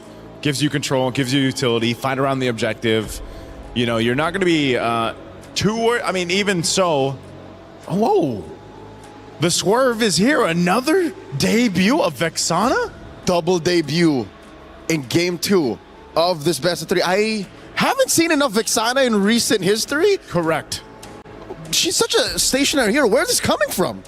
Where is it coming from? Well, we all want to know, and we want to know for sure if Geltec's Cyber Team can in fact come back, or will Falcons Mena close the series out with a 2-0 victory, once again continuing the history they've already made so far. Geltec Cyber Team, do they have it within them to come back? Let's find out. Miracle Eterna, sending it to you. We're at match point, ladies and gentlemen, here with DD. Whoa. The double debut. All right, we have the Vexana on one side and we have the Kaja on the other. This is ramping up to be a very exciting matchup. But one thing's for sure, taking a look at the composition from Geltec, the Kaja in the roaming position, they are looking for ways to shut down Nana and perhaps names in the later portions of the game. It's crazy. They doubled down on it, man. I thought the Phoveus was going to be enough, and then they would go for something like Cho, right? But they didn't really need any more clear. They would already have it with the Lilia. You add in the Kaja, and it just makes it so difficult for anyone to walk up without getting... And you can see it, right? Almost forcing a recall there by Nucci. You can already see that even Strings was caught low. And look at the insta-invade. Oh, Nana though, walking up with the cable, stunned up already. Nana gets away with Revitalize, helped out by the team, and still is able to get the purple buff. Not a successful invade for now because it's a Purify for a Revitalize. And look at the wave that Sonjika is going to be missing out on. Yeah, not the greatest of trades, but obviously they are trying to look for ways to shut down Nana early on, and they're gonna look for something more. I mean, technically the Lilia still clears very quickly. Kaja as well should be able to help facilitate that, so we can expect more aggression and more mid rotations, especially with Kyoe on the Baxia, ever as mobile. The zoning as well now for Nucci. It should have been one of the winning conditions for GCT, getting instant mid prio, but it doesn't seem like it's going to be the case coming into turtle number 1. Sonjika, she won't be level 4. Nana's already level 4. On the other side of the map, Liubon is going to have to play it safe here. If she walks up, she's going to get chunked, and it's just a bit of damage by Nana. And so far, Nana doesn't really have anyone to use that kill pressure on. I guess you could go for the gold laner, but even the Lilia is not a straightforward target that you'd want at this state in time. Level 4 advantage. No Eternal Guard, but Kuecho's down to Sirius already. And now Sirius going to throw the Eternal Guard straight into the Raven Spider. Kyoe locked down. Now the Raging Slashes and a Flicker as well by Nocturne. Nucci with the Revitalize. That's a Dark Wave and a Flicker into Sonjika's Glooms. Tokyo with the rotation all the way from the bottom lane. No SOD.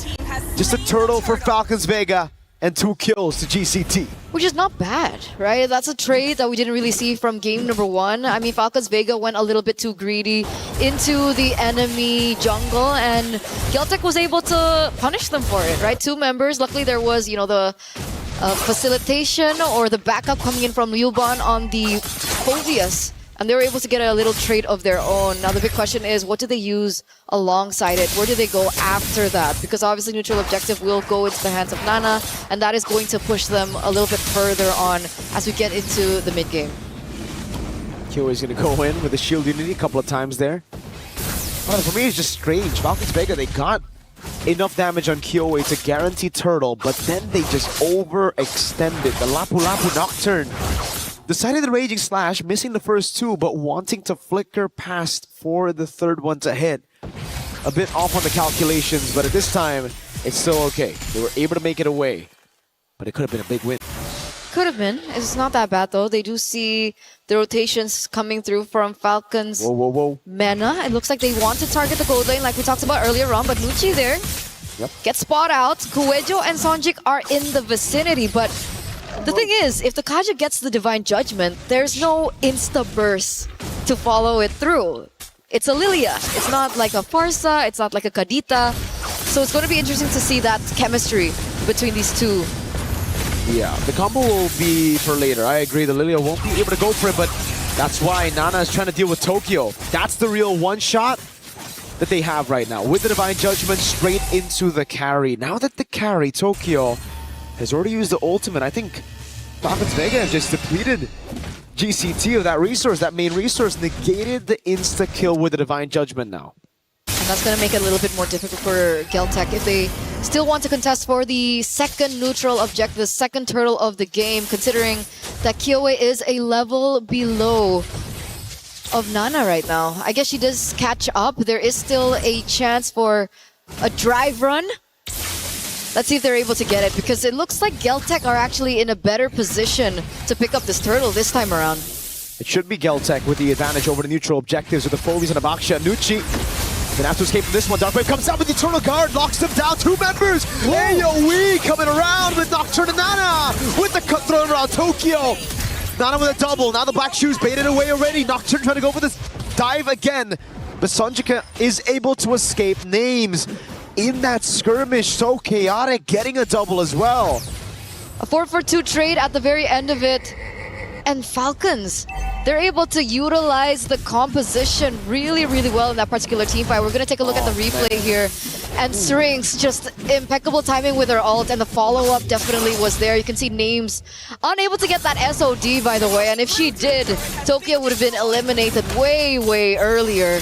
But it looks like it's a reset for the neutral objective, and eventually Falcons Mena are going to be able to pick it up for themselves. This is a 1,000 gold lead now for the Mena reps. And yet again, Eterna, it's Geltec Cyber Team who find themselves in the same situation. Divine Judgment on Names, no one there to follow it up though. And now it's the Eternal Guard. Names still able to cut away as Nana's going to try to go in. Able to clean up on Sonjika. Forcing the Black Shoes, and a big cursed blast to send Liuban running back to base. It's uncanny because game number 1, if we're looking at the composition from Geltec, right? Kyoe has always been like a really important figure in the team with the way the team fights go and how the tempo of the game goes as well. Game number 1, risky play. Wait a second. Nana 3v1. Still able to clear. Not a bad job there, as it looks like Kuejo might be looking for something, doesn't necessarily get it. And it looks like they might be able to pick up that structure in the bottom side of the map. A good trade, unless Nana can do something about it again. She should be able to clear, but she's got to be careful of Kuejo. Yes, we know there's no Divine Judgment, but the timing is a bit different on their side. Sonjika up top. So it's a turret for turret, but this is still a big problem for Geltec Cyber Team. If you look at their composition, it's the exact same thing we went through in Game 1. It's a composition that should be the one ahead right now. It should be the ones dictating the tempo, looking for picks around the map, and taking away the purple buffs, mainly from Nana at this point. So what do you think went wrong for them? I think they botched that early invade, man. Sonjika not getting level 4 for that first turtle played a big role into Falcons Vega's win. Kuejo didn't want to flicker for that, waited a bit too long, and gave Nana the right amount of time to react to it. It seems like GCT, they're hesitating a bit too much. Oh, Divine Judgment? It's on Nucci. It's such an awkward skirmish, and the rest of the team, it feels like they didn't want it. It's almost like Coelho just wanted to get a Divine Judgment. The rest of the team called against it. And now it's a wasted Divine Judgment. Now there's no real lockdown to Nana, and they're going to have to rely on the Phobius. Liubot's bottom lane. Nocturne now with the Bravest Fighter. Zoning them in the back. Law and Order lands on Coelho. 3 turtles to the fanny of Falcons Vega. And it's so big. Nana 2-1 and 3. The Moskov is scaling again. What do they do at this point? Geltec Cyber Team, this is very uncharacteristic of them. I mean, the last time we saw them, they looked sharp, they looked precise, even in the drafts. So they lost that window in the early game. And now there is still a ways in the late game because they do have Tokyo. They still have the carry that scales into the late game. And I feel like that earlier Divine Judgment just really didn't work out. Wait a second, name's Flicker. Gets away, pins them down with the Spear of Misery. Now the rest of the team coming over. She gets out? She does. Oh! Donovan's getting punished. Now the Flicker, but it's onto Nucci. They get a kill in the end. The SOD goes wide. Nana now on Liubot. The Dark Wave doesn't land, and it's going to be the trade. XP for Rome in the end. They take what they can. They take what they can at this point. And to continue on the earlier sentiment about the Divine Judgment is that even if they were able to get that Divine Judgment down, there is no burst yet. Tokyo is still very far. Black Shoes already utilized, burnt out. The cooldown isn't as bad, and it should be up for the next neutral objective to spawn, which is the Lord, in under 40 seconds. But there you go, the items aren't there yet. Corrosive Scythe, and we also have the Golden Staff. But she's away from, you know, DHS and so forth. You can see that she's falling behind of Names, who already has that Swift Trinity down. We're still losing out on so much farming space, so you can see Names and Nana constantly in the side lanes working up. Nocturne knows the Black Shoes was used earlier, so now the Purify gets sped away. Nana's going crazy with the cables, but it's on to just the frontliners. A few of those shots. Nocturne getting caught by Divine Judgment straight up into Tokyo. Dark Wave lands on 2 Syrinx. Trying to cut away, but Kyoi's going to be able to cut her down as Tokyo gets a double. It might be the way for them to come back in the game. That gold lead now erased completely. Falcons Mena need to be very careful when they choose to pick their team fights. Yep. Right? Because in situations when they take the team fights in the enemy jungle, you know, the nooks and the crannies, those are prime positions for Sonjik to deal out the damage, for Ryubon to go in for an engage. So that's why they lost 1 by 1 there. And Geltec, they finally find their rhythm, they finally find their footing here in the 10th minute of the game, and it feels like that gold lead that Falcons was able to get earlier on easily taken back. Well the comeback play. It really is. It's a punish. Geltec were just waiting for that punish, and like you mentioned, Falcons Vega Mena, they have to be very careful where to pick these fights. If they go around those choke points against this AoE of the Dark Wave and those blooms, to be fair, it's going to be really tough. So GCT, they do better while they're moving backwards through Falcons Vega's crazy aggression. But a lot of times, Coelho again doesn't want to use that flicker, is going to stay very conservative. Sees 2 members' names. Oh. Whoa, these are crazy moves to be making on Kaja with the flicker up. Nucci just face checks that push and gets obliterated. Not sure what the plan is. She really can't underestimate the damage from Geltec at this point. She felt the damage earlier on in the top side. I think it was the first 7 minutes or 6 minutes of the game, and she did get obliterated after that. There was still a Lord marching, by the way. So it looks like now Falcons Vega, they're gonna have to be on defense. They lose all the outer turrets. The inhibitors still stand, but even the shield gets popped there in the middle and at top. Full defense mode for Falcons Vega.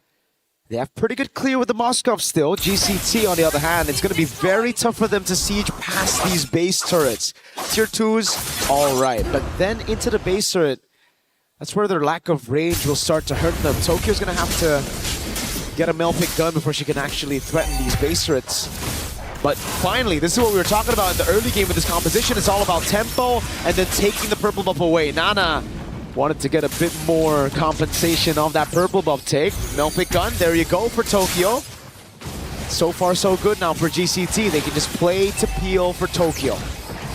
And that's a winning condition. After they lost that window in the early game, like we were talking about earlier on, they just needed to buy a little bit more time to wait for Tokyo to come online, and she is coming online. They are gonna really feel that damage sooner rather than later. Even though the damage dealt ranking, it looks like Gen.G is still up top. Lilia, again, the burst damage, sometimes you just really don't feel it coming. It's uncanny. It's like you don't feel it and then suddenly you're dead. Especially when the items start rolling in. And the penetration. It's tough. Wait, what? Gen.G walking up way too aggressively. Kuwejo with Divine Judgment, it's only onto Nucci. This is actually the angle for them to go in. Dark Wave lands. But that's about it. Nana, no purple buff's gonna have to play it safe now, but they have split the fight open. The Terror fight comes around and they bait it out. Oh, Tokyo!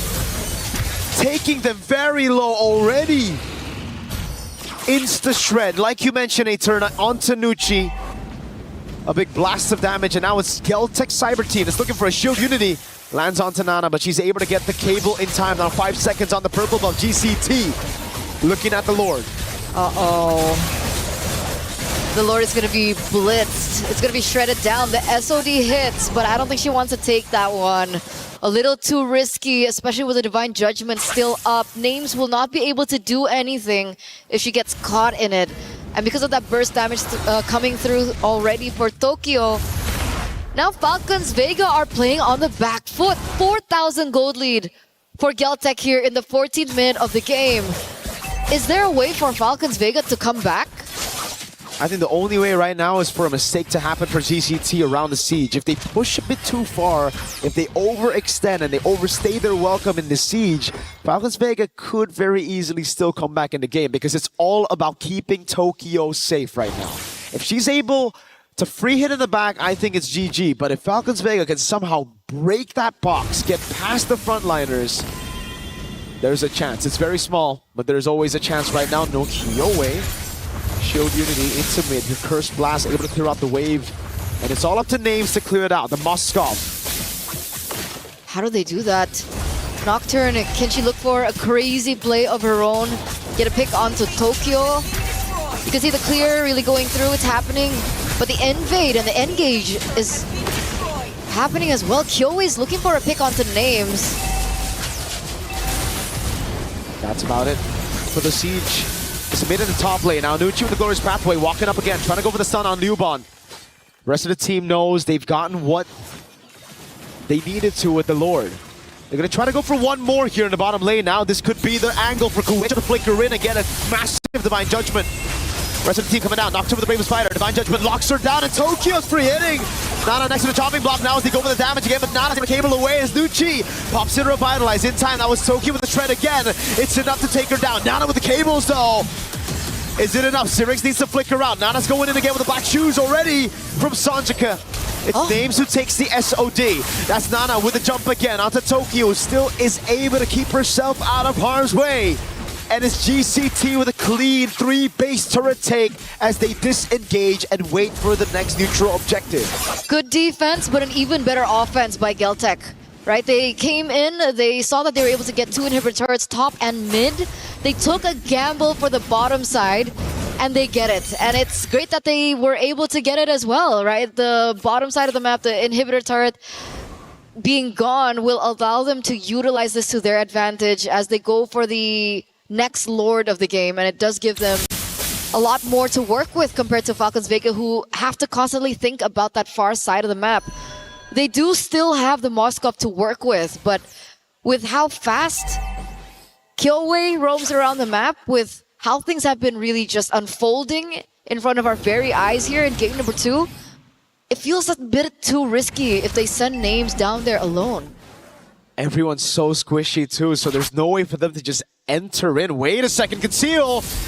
Kuwejo there, good Terrify in. Divine Judgment not used just yet. Eternal Guard, a kite away. Nucci gets away with the Glorious Pathway, and they've already baited big resources. Tortoise's Puissance, Tokyo's ult, together with the Divine Judgment. If there's an angle to go for a fight, it's now. But Falcons Vega, do they know? They should.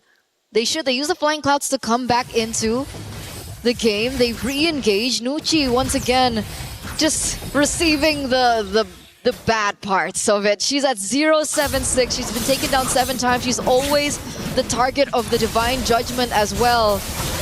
But you're right. The wave is pushing on the bottom side of the map. Falcons need to make a decision now. Nana's finding an angle here.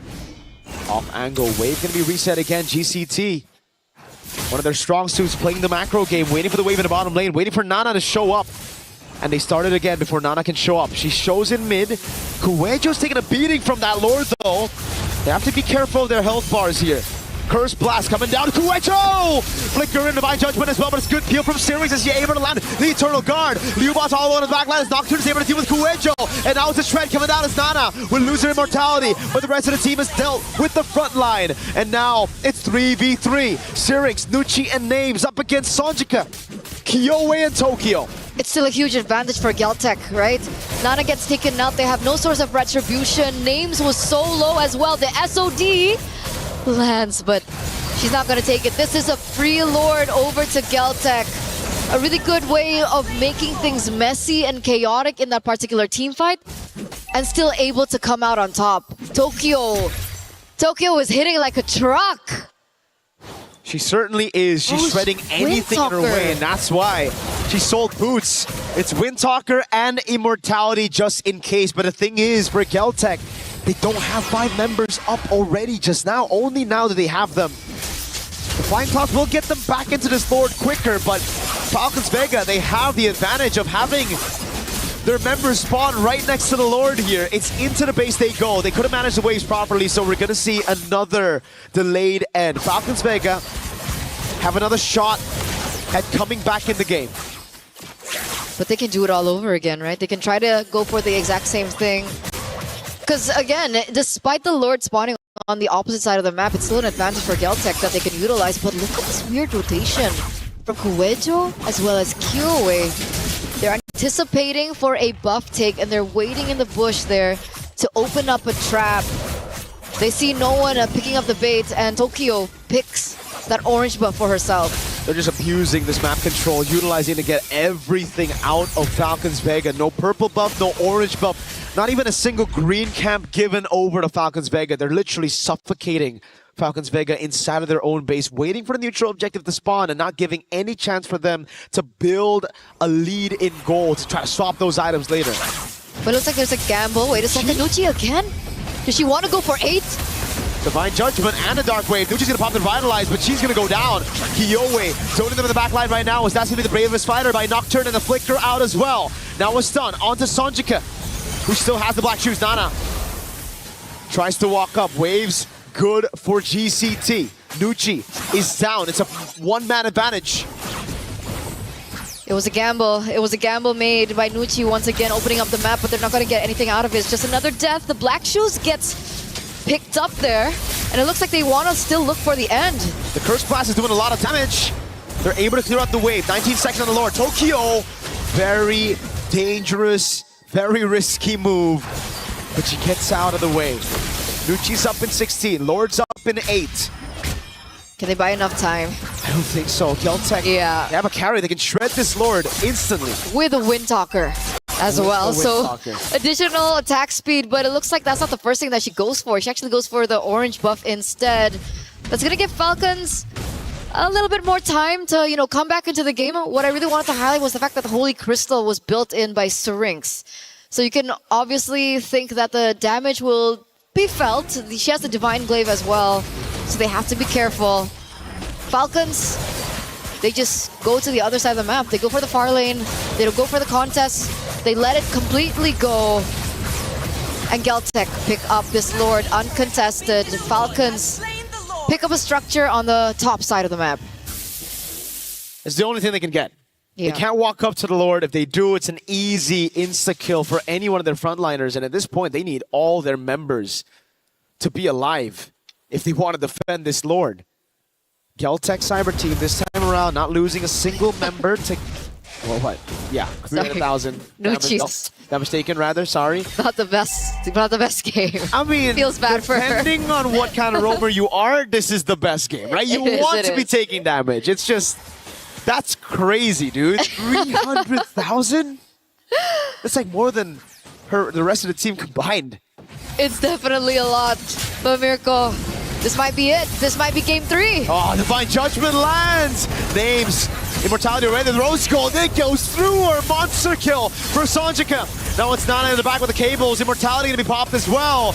Lord Evolve still in the mid lane as Nana buys the Rose Gold Meteor in time. And it's Kyowe to take Nocturne down. Nana again with the cable. Still has the Rose Gold Meteor. Series is right there. But the rest of the team will target it down to bring us to game number 3. A back-to-back game 3 here in the knockouts, ladies and gentlemen. The reset came in clutch for Geltec Cyber Team after their loss from game number 1. They completely turn it around to game number 2, bring it back to the tank junglers and bring it back to a surprise Kaja pick, a debut Kaja pick that eventually works out for them in the end. We're back to a best of 1 between both teams. Again, everything is on the line. Elimination match and match point. So we'll see what happens in game number 3. But before that, we're going to throw it over back to the panel. We'll see you after.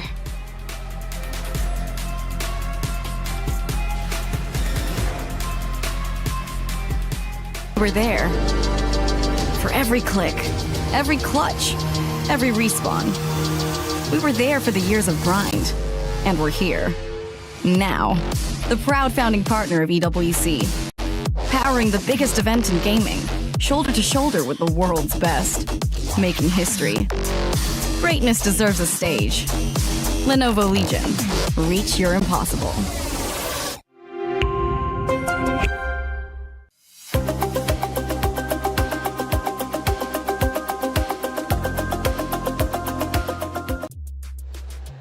Against all odds, we go 23 minutes for game 2. And Geltec Cyber Team take the win, which means we're going to yet another game 3. The knockout stages has been anything but entertaining. It's been incredible. It's been wonderful, and it's been awesome. And we will continue to go down the line of our quarterfinals, but still, we've got one more game to get through for these two amazing rosters. What changed from game 1 to game 2? Because game 1 wasn't even competitive. You know what changed? The draft. I think the draft was a big part. Leo and I shared some sentiments about that. Really difficult to have a Fanny, a hyper-scaling jungler like that, not being able to be protected well, and honestly, the Vexana pick left me perplexed. Oh, the celebration is in. You said don't celebrate too early. Well, maybe that might be the case for Falcon's Mina, but of course, Geltec Cyber Team are also going to get their celebrations in order as well, Leo. It's the opposite of celebrations that fans of Falcons Main are having, because I had a conversation not just with Joseph. Of course, we have friends out there. Jonas, one of Mena's great names in MLBB, he was asking Leo, why Vexana? Why Vexana? We were saying that it was Geltec who needed to adjust, but they did more than just adjust. They actually optimized their picks. But on the other hand, it's Falcons Vega Main. I think they got carried away. Coach Koba, why? Why the Vexana? Carried away with the Vexana specifically? Yeah, I think okay, a lot of players say Nana's Fanny is almost the best. Some arguments to be had there, asterisk, but she's good on it. But Syrinx's Vexana. Joseph, when was the last time you saw Vexana in competitive play? And that's the thing. It hasn't been picked up at all in MWI just yet. They decided to go with it. Again, not sure why, because the Vexana works in a really specific way, right? The main thing is you have an Eternal Guard. It's your ultimate. You drop down. You have this extra kind of body on the field. She does have good damage within her first and second skills too, but other than that, it's just not the protection value that you would have got, for example, with an Eve that we were thinking would come up from the draft. Vexana almost has 0 combat resilience. You need so much more than that in the current metagame. Looking at this 23-minute bout once again, names still, the rich guy, she was given everything she needs. It's just, it was too much to ask for that lineup to win. Songjae, the carry, of course you're going to get that kind of damage down when you have a Divine Judgment on. Nucci took so much damage. What was that, 300k? 300k, I have to agree. That's significant. Yeah, that's so much damage to take. It's all of it. That's all of the damage. All of the damage indeed. We'll get to look at some of that damage heading into our first clip from game number 2, which went the distance. A far cry from what game 1 was. We're now at the 15-minute mark. We're now approaching the home base. Yeah, a lot of these base defenses that they tried again, you'll see that whole choreography. The Eternal Guard goes down while they deal with the Lord. But it just, again, when you're trapped in this kind of space to work with, once those tools are used up, where do you go from there? You know, and Leo, we were talking about this, especially on some of the later base defenses. It just, they didn't have much of a choice once the tools were gone. Like, what else do we do here? And our Fanny doesn't even have a buff. And that's tough, isn't it? When you get that pressure on, it's tough to come back from. Only few teams have been able to accomplish it and be successful, right, in backing the team away from their home base. Let's look at our second clip, Leo, and start breaking it down from the perspective, obviously, of yourself as an expert of the game. What are we looking at? We're now at 20 minutes, and this was quite the oopsie. Nucci just face-checked into 5 members of GCT, and there's, I can say, about 100 other things that you should have been doing with that Flying Clouds, with this kind of map, and I'm pretty sure they're talking about it now. That's what I hope they're doing, so that we don't see the same kind of result, because no one saw this coming from out of nowhere. It was a draft that shouldn't have happened, with a result that no one was thinking could happen in game 2. Nice suit. Let's go to our third and final clip from game number 2. And I'm sure it's going to be towards the tail end of things. Now 22-32, and the Crystal is at risk of being eliminated. Main point there, Names gets dragged by the Divine Judgment. That's the Kaja ultimate. Once Names is gone, your main point of contention in defending this base are pretty much out of the picture. And Names was such a big part of what their concept was. Other than the Fanny, you rely on, okay, well, we can split push with a Moskov. We've seen it many times. She's relying on the spears. But once you're taken out of the picture with a Divine Judgment ultimate, you're pretty much gone. We have to appreciate, though, the composure from Galtech Cyber Team to be able to come back after that map 1 loss, because we were thinking, personally, it might be a quick 2-0 series. Not the case here. After all, Galtech Cyber Team didn't make it to this very stage by just rolling over and dying. No, they won and dominated their respective group, winning 2-0, 2-0, and they're coming in with a mission. Game 1 was their very first loss in MWI 2026. So that puts things into perspective. Now it comes down to one more game. No more flexing, no more experimenting. If you do, this could as well be your very last chance to do so. I'd hate to see a weird pick from out of nowhere again. We have to stick to the metagame.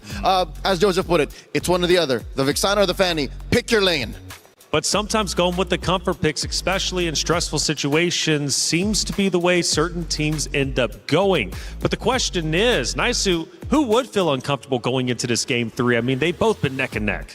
They have, and I would say that's the nature of the competition, right? For all of this, for all our competitors here, for all the female athletes competing for that championship, and to potentially get to the grand final, you're going to feel the pressure. Now, do you crumble under that pressure, or do you rise above it? And both these squads now have that opportunity to do so in game 3. I think there's a... And look at the pop-off, by the way. Big victory, slamming the table. Ooh. I love the celebration, but also the sigh of relief right after that celebration, thinking, oh, we finally did it. Okay, we're going to a game 3. We still have a chance. After the dopamine and adrenaline hit, I'm pretty sure there is a valid reason for both teams to actually be just as confused. Number 1, for Geltech, why would they do the Vixana? That did not feel like a real game. And by the way, if you feel like you can predict our tournament winner, scan that QR code and get involved. And let us know if you did it out in the chat. We'd love to hear from you. And more importantly, who did you end up going with? Are you so bold to make that prediction yourself? A lot of great things, though, happening, of course, on the stage as the ladies once again are getting set up for now a finale. Final map, best of 3 going to map number 3. They've gone tit for tat. Now, map 1 again was a dominant form for Falcon's Mena.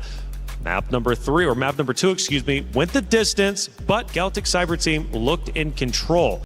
What will map number 3 look like? I know we're all waiting on bated breath to see how this is going to end up unfolding. Again, for both of these rosters, history is being made. You know, for Falcons MENA, especially for their region, they're looking to catch up to the top dogs such as Indonesia and the rest, right? They want to be the best region when it comes to the MWI, and of course for the ladies for MLBB. But you've got to beat Celtic Cyber Team. And for the club championship race, Falcons need this win in map number 3. Oh, I was hoping it'd be Expanding Rivers for map 3, man, because I was like, give them even ground, you know? Flying clouds from the last map, it either works for teams or works against them, like we just saw. It gives you so much room to just make mistakes and shoot yourself in the foot. Yeah. And hence that last clip featuring Nucci. But now in Expanding Rivers, you can just play fully optimally. Make the right rotations, draft better, and make the right calls to respond to your opponents. Not just to plan for the sake of planning. And I think that's where Falcons MENA are right now. It's a matter of recentering and respecting the metagame, respecting your opponents, getting back to your winning ways. And if I'm not mistaken, I think we've had 3 unique maps across the 3 games on the stage, which doesn't usually happen. A lot of times we'll get a repeat map.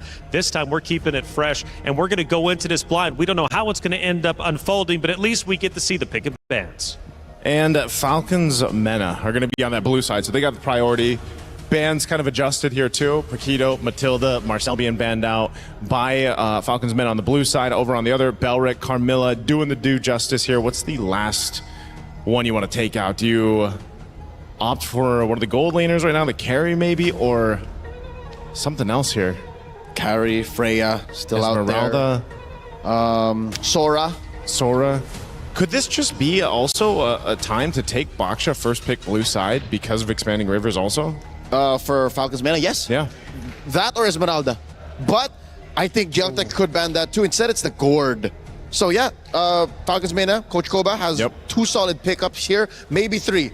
Moskov, Baksha, and Esmeralda. Those are his, I'd say, 3 priorities. Because whatever you don't take from one of those top 3 is definitely going to go to the other side. There's at least going to be one over there.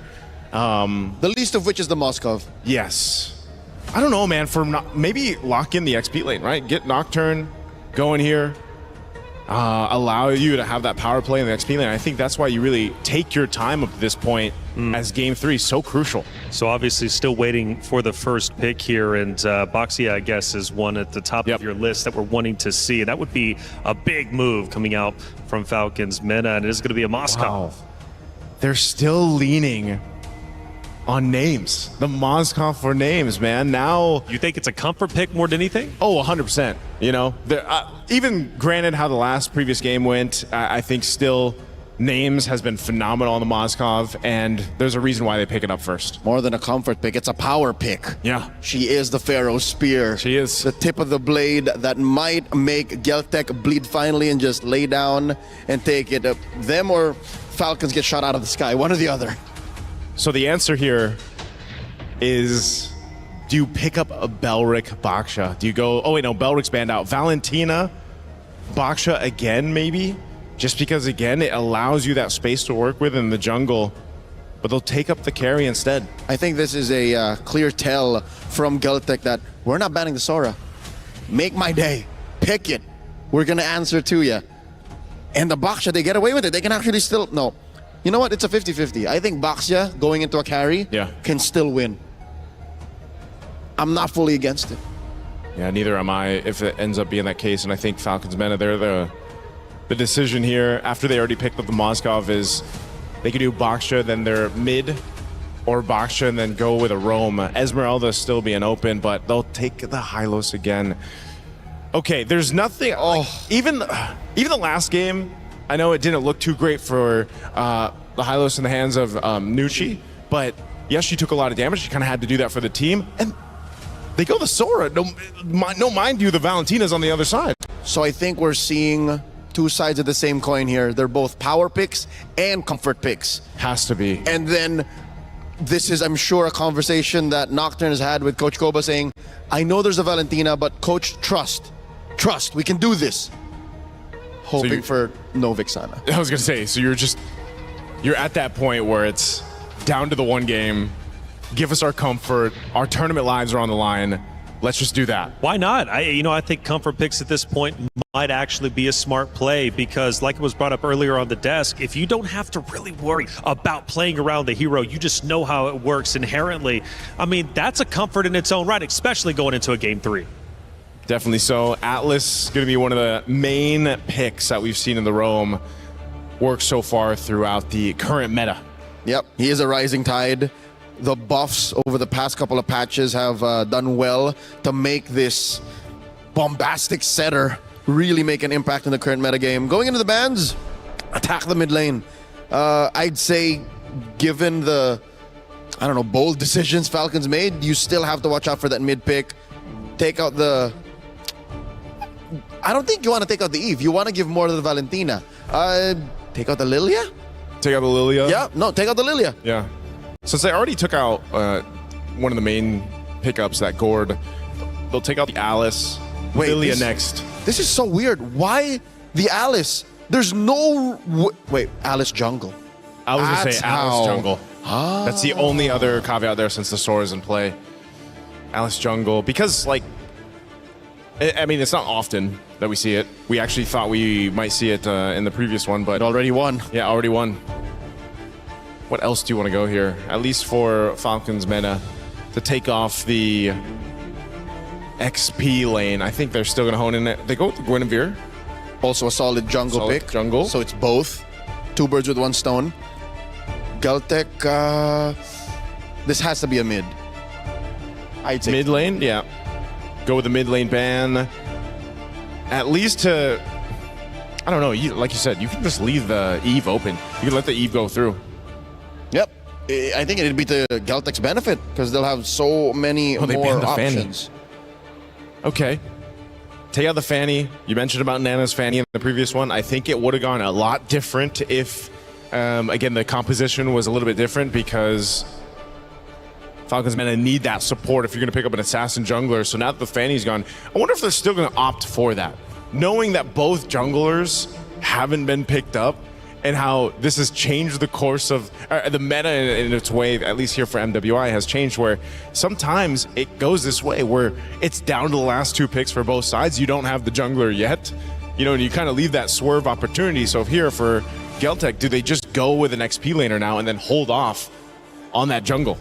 Or just jump to the best jungler that they can think of now because they want to see what the XP laner has to deal with in terms of early rotations after Mena's blue 4 and 5. You're not thinking it could potentially be an Allis again, right? And Esmeralda first, so we're going to have the suspense. That's what I'm saying. Yep. They want to have the element of surprise. So that could possibly be totally nothing, and they just go back to a normal meta pick, or everything that just shocks Falcons meta into submission. Now, 4 and 5, Coach Koba back in the driver's seat. I'd say, looking at Galtech's draft for now, and knowing how Falcons meta rely so much on names, maybe a tank jungler or a fighter, a tank or a fighter jungler. Tank or fighter jungler, Eve, but they'll go Lilia. Very good. At least a Lilia's there. Either of the 2 were great. Now for jungle option, what do you pick up? Oh, the YSS. Okay. So fighter. I mean, and a hybrid. Hybrid, basically. He's a tweener. Yep. In between right there. And then now for the last pick. And I think it's just so much better given that his ult Mountain Shocker provides vision, something that Falcons meta was struggling with in game 2. 100%. So now this is up to Kiowe. What is she going to put in the jungle? Ice Queen, what you got? She going to be cold with it, or is she just... Because if this is a standard pick, this would be one of the most standard compositions that we've seen Galtech actually play. And I would be all the happier for it. Same. I don't want no shenanigans. I want them to earn their slot in the top 4 by playing the best MLBB they got. Oof. Decisions made. It is the Allis. And I'll say this again. Leobon mentioned, I asked why the Allis. She said, you know what? Kiowe just likes playing the Allis. If they're going to make it a top 4, they're going to make it with style. Celtic Cyber Team, their key was at risk of being crushed. It still very much is. However, their chances are a lot better as they force a game number 3, putting the pressure back onto Falcon's Minna, who is once again trying to achieve history. They've already done so, but do they want to end in quarterfinals or progress forward to semis and therefore closer to the trophy? It's up to them to decide. Miracle, Eterna, let's finish this story. And finish the story we shall. Ladies and gentlemen, welcome to game number 3, the final game of this best of 3 series between Team Falcons Mena and Celtic Cyber Team. Tournament lives are at stake. Keys are going to be crushed after this. The question is, who will move forward and who will have to bow out? We're going straight into this with a very signature and unique Aulus for the Ice Queen. It's just so weird to see the Aulus, but it's already something that we've seen from Kyoe, right? She won on it too. It was with a Hanabi, I remember. It was kind of a crazy game. It's just give it up to Coach Osprey and the Celtic Cyber Team girls to pull off a pick like this and a Hanabi. Looking at the emblems though, nothing too crazy. Nucci already maybe suffering the same fate as the previous game. But Liubon's taking a beating. Has to flicker out. Nocturne. Cancel that regeneration. Flicker for Revitalize. A win for Falcons Vega. So she still gets out this time around. I think her last KDA was 0-8 something. But she got punished a lot. And I think the panel also mentioned it, right? She was struggling with visibility. She couldn't see around the map. So it does make sense that the YSS comes through, gives her the opportunity to help out Nucci in that respect. She was the highest damage taken earlier on. Had to chuckle a little. And not because it was funny, it was just, man, what a fate. Must have not been as easy for Nucci, and hopefully this time around it will be different for them. But as it stands, still at a 0-0, no one has been able to get any pickoffs so far. Yep. A slower game. They know what's at stake. They're literally fighting for their tournament lives still here. 1-1. It's all or nothing. Nocturne first onto the XP Crab. This is going to be a big battle for the XP Crab because whoever gets it first, they get pure tempo over the turtle. But it seems like Liubon doesn't want to go for it. Kuejo baits out the Mountain Shocker. That was Kyoe with the walk-up. Gets caught in the Mountain Shocker. This could be the chunk of damage they need to start the fight. Sanjika with the steel in the black shoes. Now it's Liubon. Getting a bit of damage. Kyoe having to use the ultimate to get out of harm's way. Sanjika now holding the position. Splashing a bit more damage. Nucci with the Revitalize. Taking a heck of a lot of damage. Toki with the rotation. Nocturne diving in. First blood. The SOD lands as well. This could very well be a 5v5 as Nocturne takes to the skies. Very well. No! It's terrified. Cancelled out. Nana gets the turtle. It's level. 2 kills for a kill and the turtle. Huh. They went for the re-engage. Eventually it does pay off because they do get 2 kills because of it. And it feels like a similar story from Game 1, Game 2, right? Falcons being able to get the neutral objective first. Celtic being able to get the team fights, and usually they're able to capitalize over that with another domino effect around the map. But so far, again, still very equal on the board. Nana, though. I didn't expect that much damage from YSS early game up against the Aulus. It's so tough when you get chunked like that, right? You're built for CC immunity and long team fights, but when you just get bursted at the start of the fight, when you're down to a quarter of HP as an Aulus, it just gives over the neutral objective for free. Luckily, the rest of the team, Sanjika, definitely the MVP of that fight, coming back into the fight, rotating over, getting space, and then Tokyo always rotating quicker than names. Certainly going to be a big problem as we get into the later stage of the game if Tokyo is this active. There's no one on the side of Falcons Vega that can really zone Tokyo. That was why, you know, the Yeve could have been an answer. The Mountain Shocker now opened up. Nana caught the perfect match, thrown back again, and the rotation instantly from Kyoe on the Aulus. The SOD this time doesn't land. Nocturne with the shifting skies lands it on Sanjika, but she has the black shoes. Stunned up constantly. Oh, a few recalls. Sanjika's feeling it. Spear of Misery into the CC immune. It's still so close. 50-50 in the mid lane. Flicker out. Syrinx with the black shoes. A win in the mid. 13 seconds for the next neutral objective. And it does seem like it should be Falcons Vega with tempo. It's a battle of micro, it's a battle of macro, it's a battle of flare as well in that mid lane. Both took Black Shoes out, and luckily both of them were still able to escape with their lives. But with that being said, it's another reset as both teams are going to be corralling against the next neutral objective. You can see that Kuejo is already in position. Unfortunately, the Fatal Links isn't there just yet for her to utilize. Sonjik as well with the IMU doesn't have anything prepared. So we'll see exactly how this falls down because Nucci is already there. She knows where the positioning of Liubon is. But I think Kyoe has the better grasp over the turtle. It's all up to Kuejo to find a big set. She doesn't have the flicker, but she's waiting right in there for the legs! A massive combo! Kyoe running it down as well. The SOD lands, but Kyoe still able to survive right now as Nocturne's gonna get taken down. Names just teleported straight into harm's way! Kyoe Tokyo running them down. Sonjika gonna be taken out, but Shu Bond is still there, chasing Nucci away. Nana's out of the fight. Nucci's getting chased by Liu Bond under the turret. This should just be a kill of Falling Star Moon to take Nucci down for the first time in this game. Sorry, rather the second. A 4-4-2 trade, and unfortunately it was Kyoe that was able to pick up the neutral objective as well. It was a big Fatal Links, a really good initiation play coming in from Kuejo, and everyone collapsed over that really, really well. Falcons are now on the back foot here in the first 6 minutes of the game. You can see the gold gap instantly take its place. 1,000 gold lead and counting. And they were able to pick up a structure in the top side as well. Things are not looking good for Falcons men. Sonjika and Kuejo, redemption from the previous games, especially for Kuejo. On the Kaja Gunshy here, on the Atlas, she's just running with it. Perfect match lands. Fatal Links. Whoa. What the heck? That was Nana with a traceless forward. Luckily, the rest of the team was there to help her out. But this could be a tragic day for Falcons. Hey, Turner, just earlier, Falcons ID sent home by Vitality.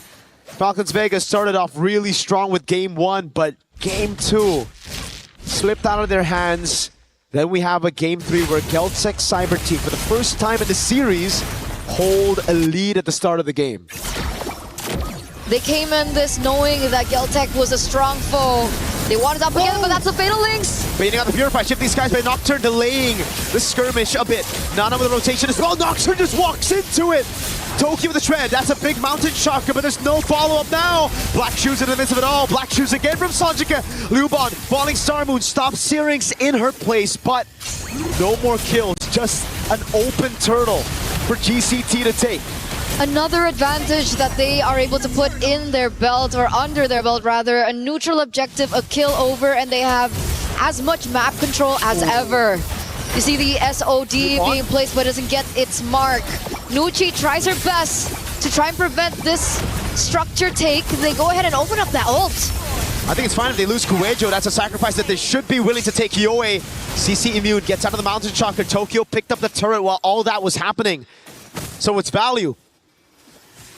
And we're now just about to hit the power point of Owlus. Typically, mid-game is where they're the strongest, and we're heading into that point, and Geltec already had the early game under their belt to begin with. So things are going according to plan for Geltec here. 2,500 gold lead. You could see the top lane being bullied. Names and Liubon. Look at the damage that she's outputting onto Names. Names has absolutely no space to farm. Nowhere to farm. Wherever she goes, there's one of the Geltec Cyber Team members just stalking her. And this time it's Liubon, always on her. In the skirmishes as well, what makes it so good for the Aulas is that usually as a normal, assassin jungle, you gotta be creative. On an Aulas, you can just brute force your way into it with CC immunity. Through the front line, right into Names and Syrinx. And Sonjika, always stealing the Black Shoes, has given Falcons Vegas such a tough time because there's no one that's vulnerable on this team. It's really hard to look for an advantage. It's really hard to look for something to trade with. And now you can see that Nana is taking a risk there, trying to push in that bottom side of the map. She should be able to get it, but wait a second, the SOD does not land. Esme, she's gonna be able to clear it. They don't even get the structure down bot. It's almost like Names made a sacrifice in that game 1 to land all the SODs, but never to land them again in game 3. Tokyo with the shred on Nucci. Sanjika with the terrifying Purify comes out, but Vincere gets away in time. Now it's a pullback. Tokyo shut down. In the midst of it all, the Fatal Links lands. Now with Liuban on the falling Star Moon. Sanjika trying to provide damage. Oh, the AoE is big. Names survives Liuban. Flickers in forward, but Names is able to blink out in time. Signs of life from Falcons Vega. It's mid for gold. Tokyo finally shut down in this game. Really, really worth. Really, really worth. They don't even lose the structure in mid, so they do still have a control over their own jungle. But Nana's in trouble now. There is backup coming from Nucci. Do they really want to go for this re-engage? Kuejo's in a tough spot. Nana, oh, shifting skies and a flicker, bringing her back as well. Nana on a quick spree, Names. Spear of Misery lands. Sanjika now. Does she pop a shifting skies? He goes in deep onto Names. Spear of Misery. Peels for herself. Gets Nana the double.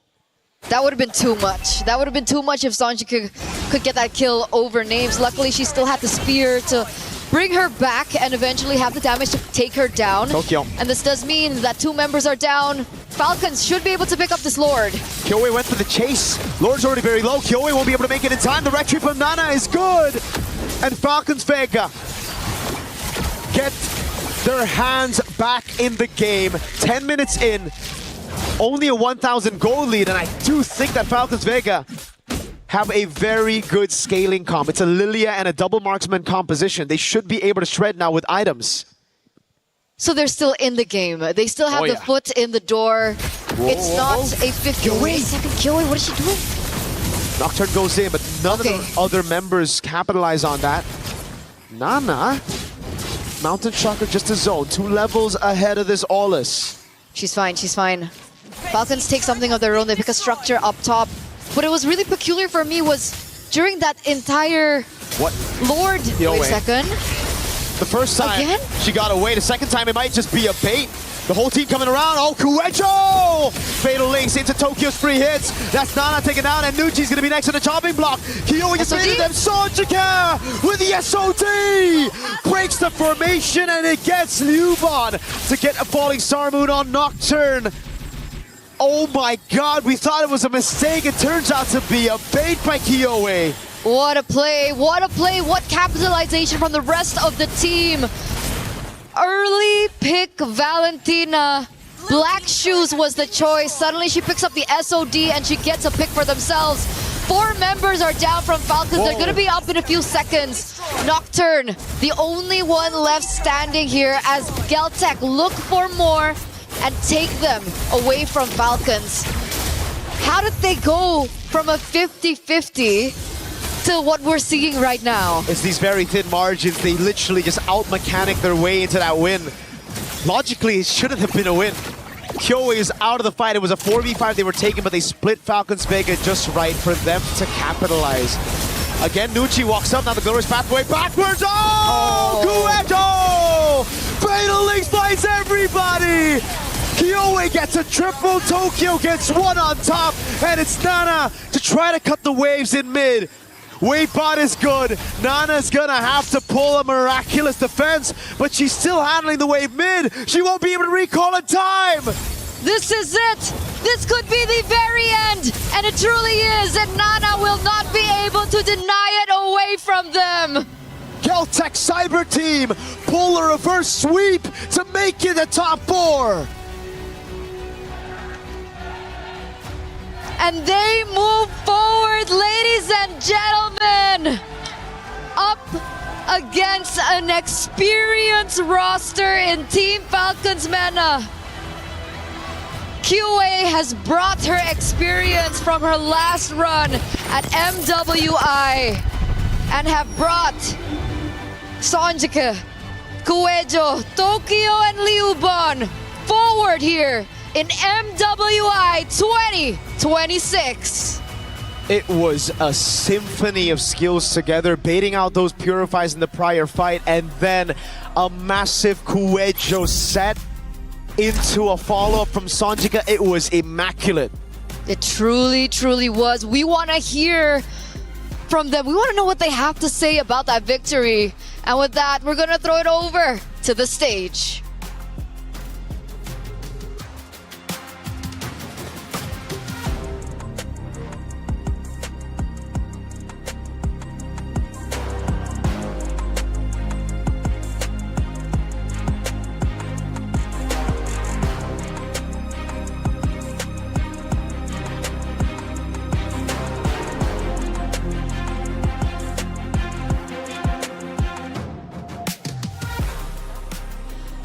cheers, congratulations. And now Galtech Cyber Team has secured their position over in the semis.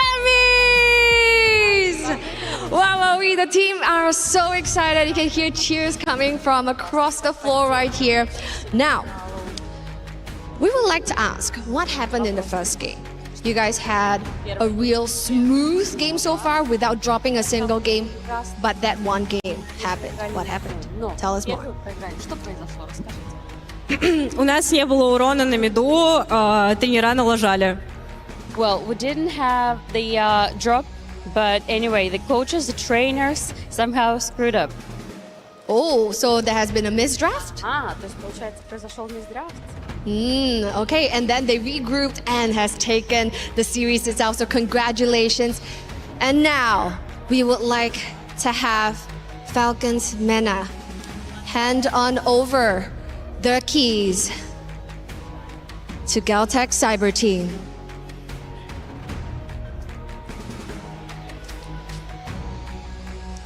You fought valiantly well. Thank you, and your journey ends here. So now that you have the keys of Falcon's Mena in your hands, how are you feeling right now? Ну, тяжело немного. Well, a bit heavy they are. You guys are really happy? You know what will be even happier? When you hear that pop. Congratulations one more to Galtech Cyber Team. Take your walk of victory!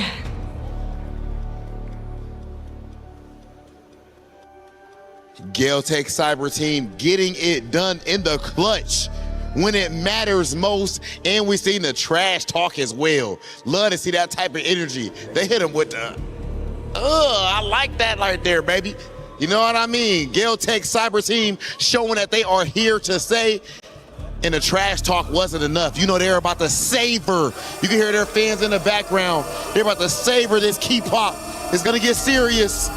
It's gonna get serious all the way. Congratulations to Galtech Cyber Team. You see what type of energy we have right here. You only get this action right here at MWI, ladies and gentlemen, EWC 26. We have one match left for today. Let's go ahead and check out our highlights.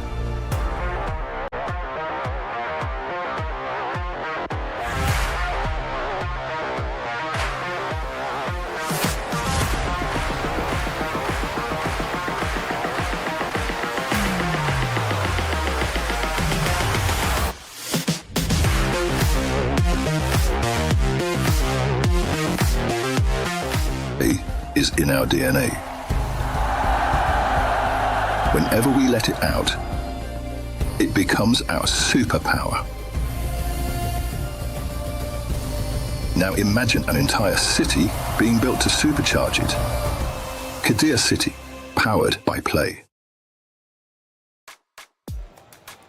It wasn't easy, but they got the job done. Galtech Cyber Team get the win, crush the key of Team Falcons Mena, and just like that, Falcons are now out of the MWI, but a valiant effort nonetheless.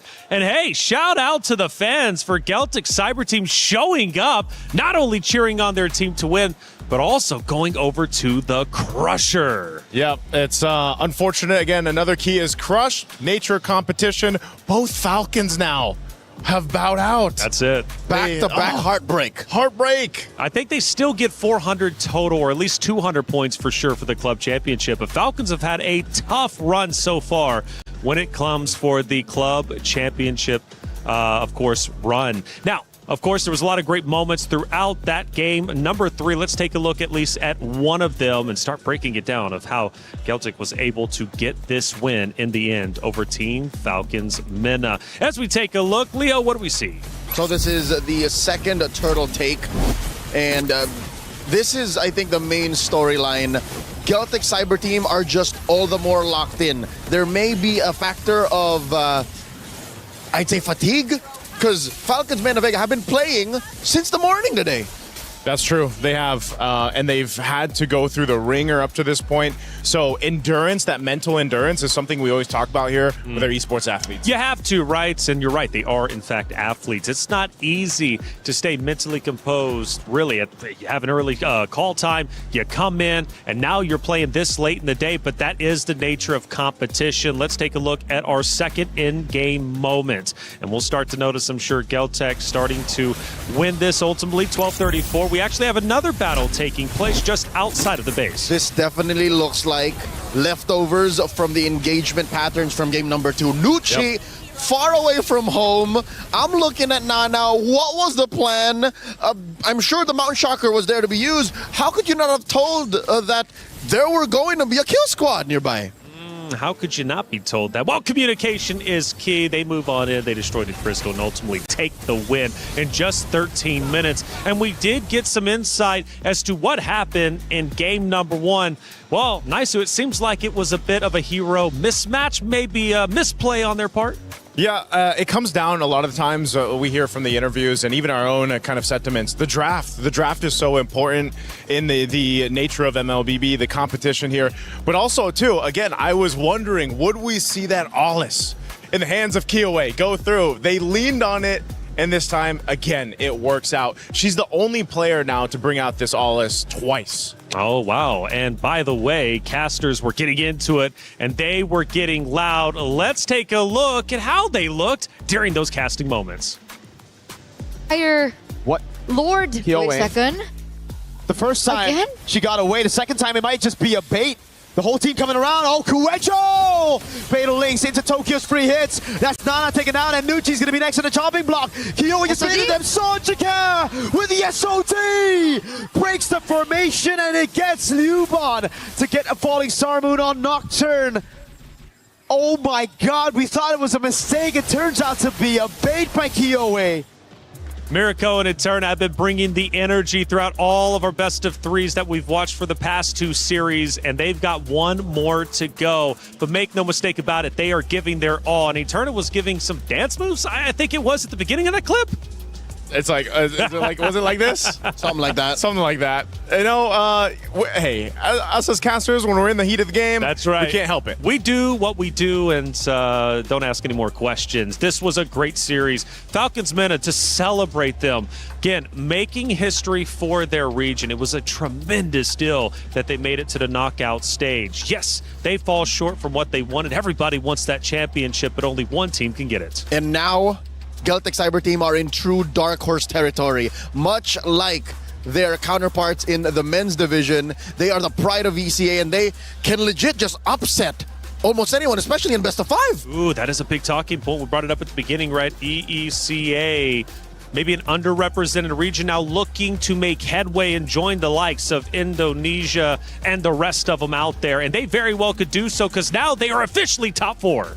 Top 4 secured right now, and yes, a big representation for the ECA region is something that they can hold high, because top 4 against some of the best teams right now currently in MWI. Let's see how they compete in the days to come. That's right, we'll have to see. Oh no, the disrespect after winning, the crying faces, and you know what? Well deserved. We love when personality is shown out there on that stage. No hate, of course, towards the other roster. It's all love at the end of the day. But in the heat of the moment, sometimes you just gotta emote on your opponents after getting a big win. And speaking of emoting, maybe we'll have that coming up. From what I'm hearing, Damascus and Trev are roaming around, and they got into some crazy business. All right, we're on the EWC venue. There's plenty of stuff to do for the competitive minds like us. We played basketball yesterday. We're going to play some more, Trav. Yeah, we're cooking. We're going to do this the reactions game here. It's going to be Hollywood Rob TV up first. Hollywood Miles Morales, he said. Listen, give it a try. Let's take a look. How much does he catch? I don't think he's going to do too well, and he's been doubting it as well. No. He's obviously got a little bit of a lower sense. Bro, he's a fighting gameplay. Oh, he didn't even see the first one. All right, it's not bad. Yeah, he touched it at least, but no. Oh, no. He's adapting. Close enough. Brother. Bro, he's not even seeing him drop. Peripheral vision is cheeks. No. No, this is... Come on, this is easy now. There aren't many. I don't even want to laugh, because I know I'm going to do bad as well.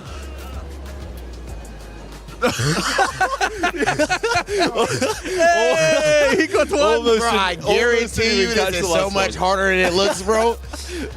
What if he catch the first one? That wasn't a bad reaction. That wasn't bad. Oh. 0-2. Oh, he got one. Oof. Yo, he's doing good, though. The peripheral vision's working. His peripheral vision is really good. Oh, that feels like it should have been one. Oh, did he catch that? Oh, he did. That's two. Oh. Oh. Yeah, there we go. Man, this is going to be a 4.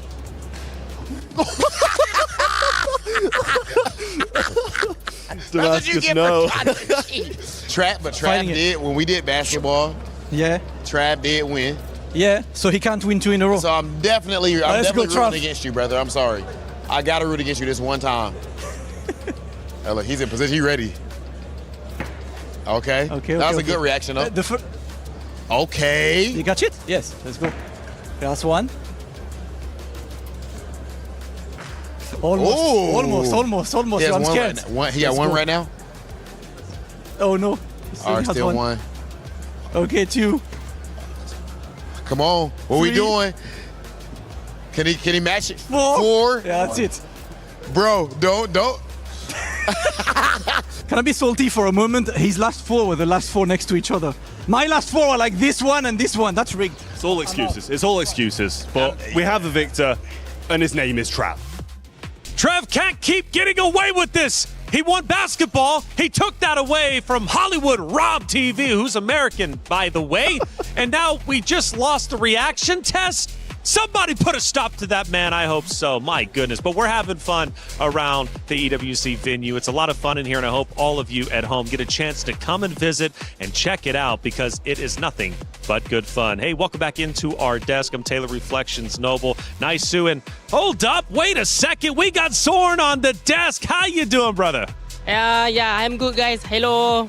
Hello. Good to see you, Zorn. For maybe the people out there who might not know you, which you should, who are you, man? Because from what I'm hearing, you're a serious competitor. I'm known as a pro player, as far as you guys know, and now I'm here to be a KOL or media for Malaysia. Okay, and now one of the best. And now he's an analyst, right? So another feather in your cap. One of the best out there for sure. And you're watching the best in MWI play. These ladies are truly talented. Have you had a chance to watch any of them? Because coming up next is our unfinished business. Keyboy and Quinn get another shot at the trio that ended their MWI 2024 campaign. It's a revenge match, and the business is unfinished, but it will be finished. Continues to fight. They're now top 4, but we still have one more spot in our semifinals to determine what it's going to look like. Let's go to the stage and get it started. Thank you, Taylor. It's time to kick off with our final match of the day. The knockout round has been incredible, and once again, there is one team that will stay away as a victor today and one last out. Without further ado, let's get our first competitors onto the stage, qualifying out of Malaysia, Team Ray Young. Team Ray Young has pulled up this year with an absolute vengeance. They are representing Malaysia, the phenomenal region, a phenomenal country, and they're led, of course, by Quinn and Chiboy, who missed last year's event and have come back here to right all wrongs. This is a newly assembled team, but make no mistake, they play with the chemistry of 10-year vets. Chiboy, remember 2 years ago, exact same team. Anything you would like to say to Navi? Good luck, have fun.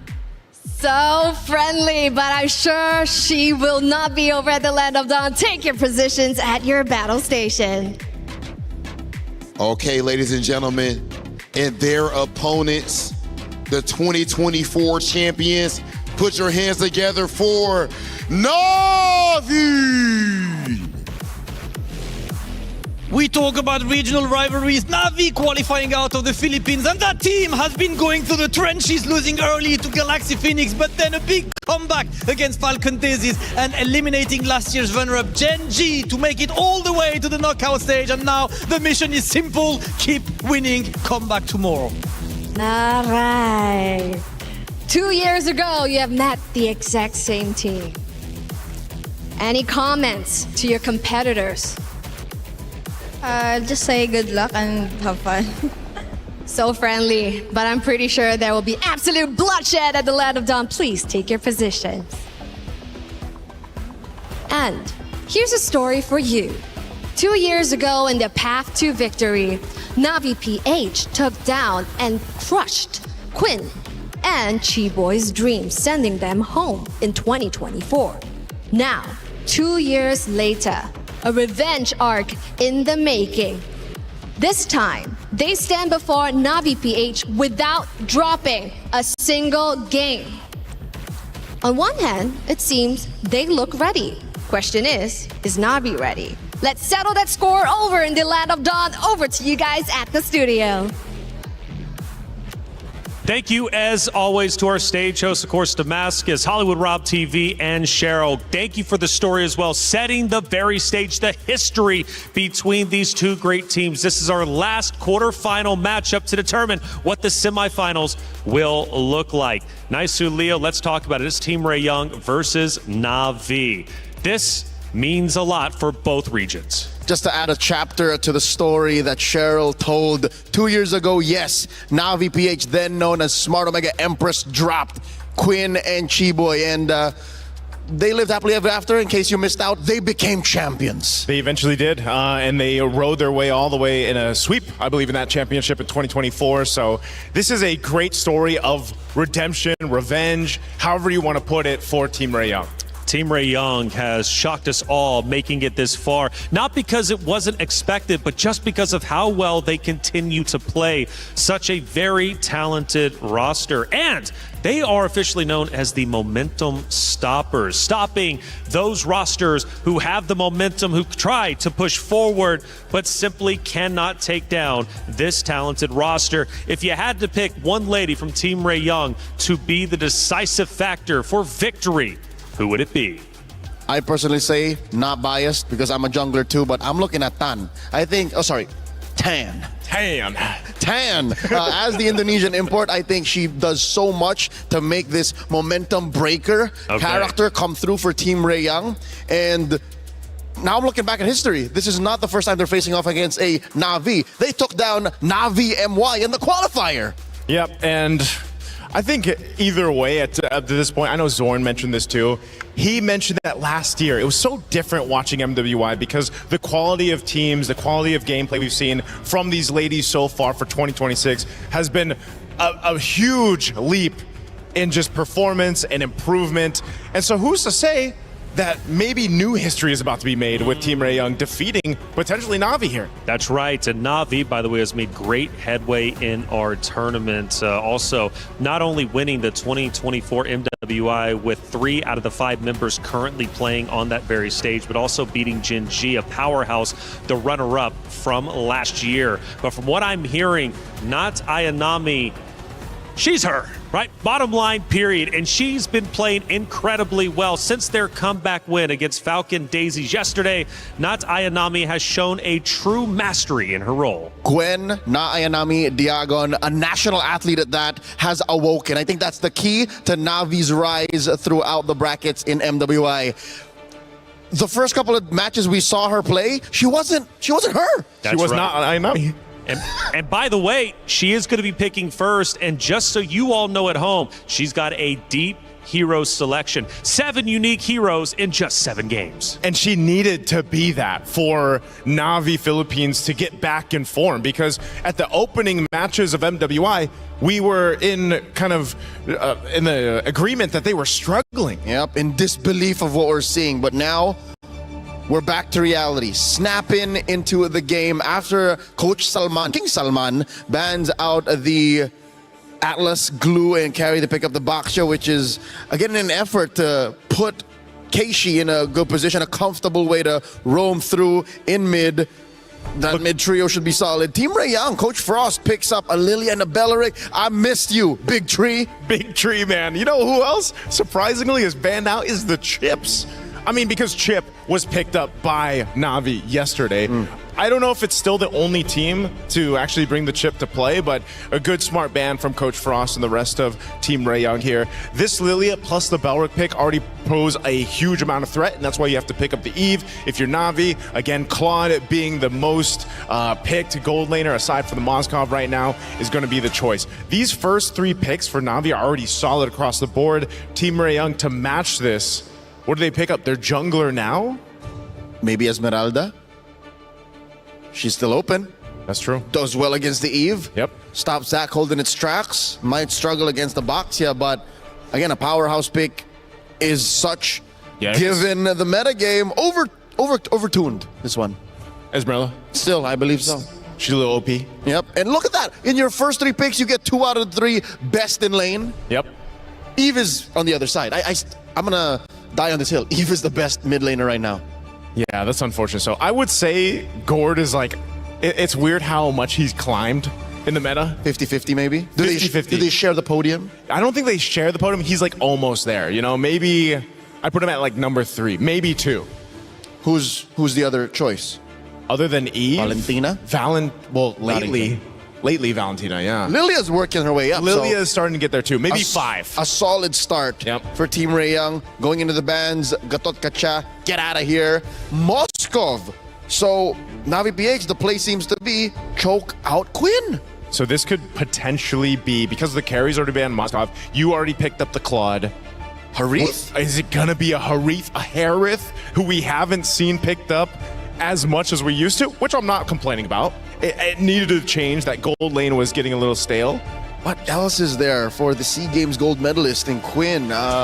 Granger? What else? Other than the Granger, maybe, I don't know if there's room for... A Bruno? A Bruno. We've seen that in the hands of the likes of Lunar. These are the choices left. Alice taken out of the equation by Coach Frost. King Salman. Oh, the there you go. Another one. There is an absolute that you have to get out of your opponent's hands. Now Quinn has to have a conversation with Coach Frost. They took it all away. What do I pick? Maybe just the Granger, Harith. Who else do we have? Bruno. Granger, Harith, Bruno. Those are your choices. That's about it. Unless they have something else planned. I know we did see a Clint also come to play. That could be something they lean on. But that's outranged by the Eve. Exactly. Guinevere for now. So this is the combo. That combo we saw on Stream B. What's the name of it? The Bellavere. Bellavere. Yeah. Bellavere. The Belric and the Guinevere combo is deadly. And it's worked a lot of times, just those 2 heroes alone. Yep, they set each other up. Exactly. Belric can taunt them, and then the Requiem or Lancelot's sister can come in and then extend the crowd control, and then, you know, have the rest of the damage dealers come in. Deep in thought is Rain. She'll be playing the Eve here. Yet to see not Ayanami's pick, and of course, a roamer. Yeah, a roam option. Atlas being banned out. Glue's not potentially there. CC for now for the XP lane. Good, solid answer to the Esmeralda. Exactly. And the roam option, it's going to be an Akai. Okay, so we've seen Mirai. Is there a world, Leo, where it's a roam Baksha? And a jungle Akai? I don't know. I was about to say, Keishi and the Akai, at least here in France, at least in MWI 2026, did not look good. Yeah. So I'd say stick to this. Stick to this. Heavy spin people into the RWM.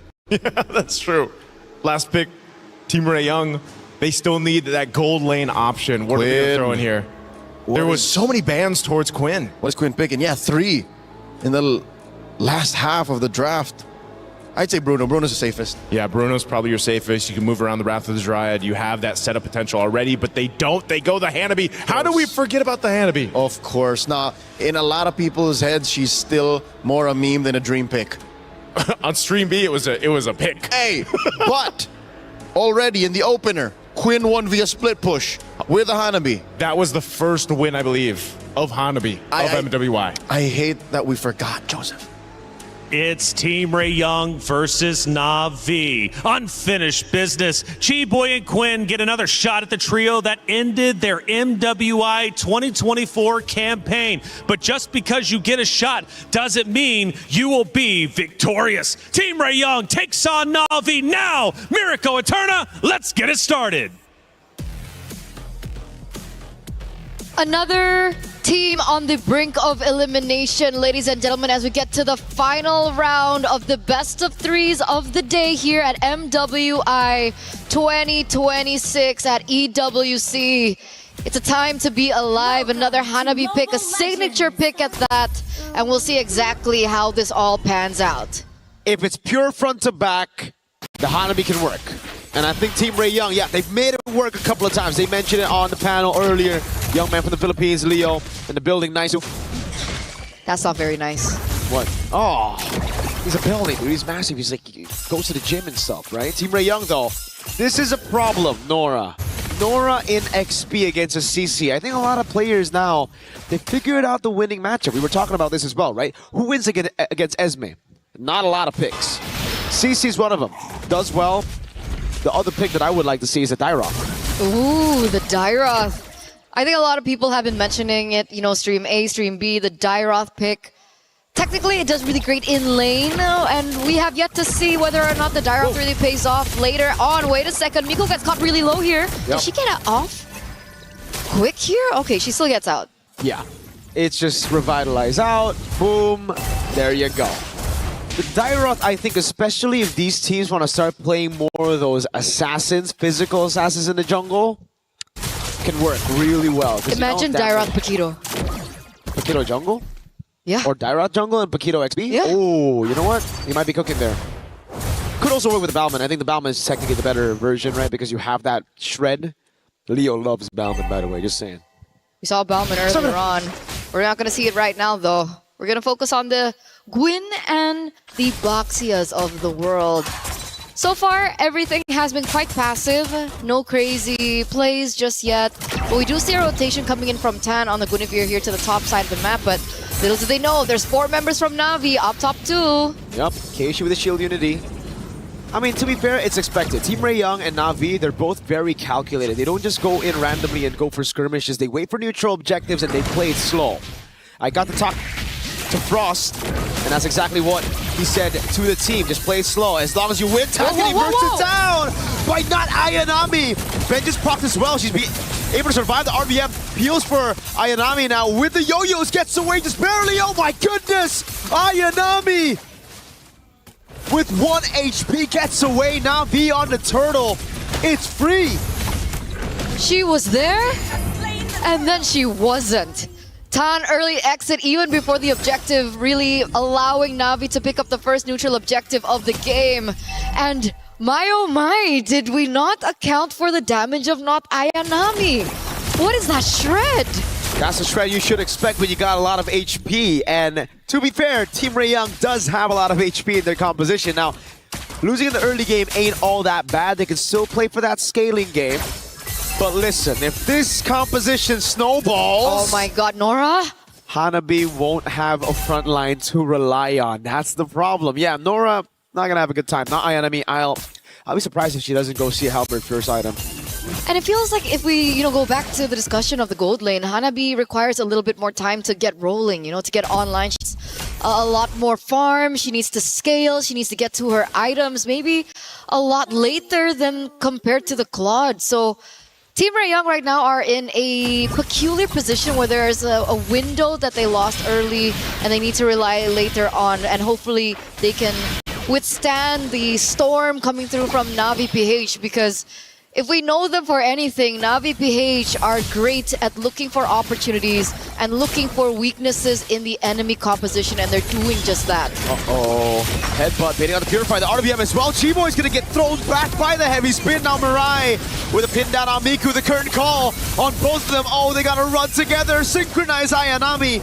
Almost takes Miku out of the skirmish. Kin, all she can do is clear bot. Right now, that's the case. This is the weak side goal laner effect. Absolutely. Now things are shaping up to still be in favor of Na'Vi. We do see that the turtle is going to spawn in under 7 seconds. You know, Keishi's already in the area, just picking out her own jungle, looking to farm a bit more. And something important to note is Keishi's actually a level ahead of the enemy jungle right now. Tan, does she really want to go for that 50-50 on that neutral objective, or does she want to get a pick before she goes for that 50-50 retro take? I don't know, it's going to be very, very tough, man. I don't even think it's 50-50 with all the poke that Na'Vi have and the heavy spin. That's an all-in over on Chiboy. Wrath of the Triad going to be used up, but look at the heavy spin again. Able to pin her down for Keishi to get a free retribution as Rayan walks up with the Blazing Duet. Rain gets away as well. Now Riyadh goes back to the BMI onto Nora with the anti-regen honor for the passive. Ayanami just tearing her apart. Nora goes down. Rian's on. Quinn, she has CC immunity. She's going for a little bit more damage. Keishi's going to walk up, slam onto the minions. 5-0. Na'Vi are just clean. Brutal, brutal, brutal, brutal. They made a decision there, Team Rayong, and it really didn't pay off. Maybe they'll understand that they need to play for Hanabi more. It looks like there are rotations coming in from Miku and Chiboy to the bottom side of the map, maybe looking for a punish on not Ayanami, who's sitting at 2-0-2. Let's see if they can make it happen. Hikanbana lands, the taunt doesn't, the Wrath of the Triad though lands, but Ayanami is still able to survive for a bit.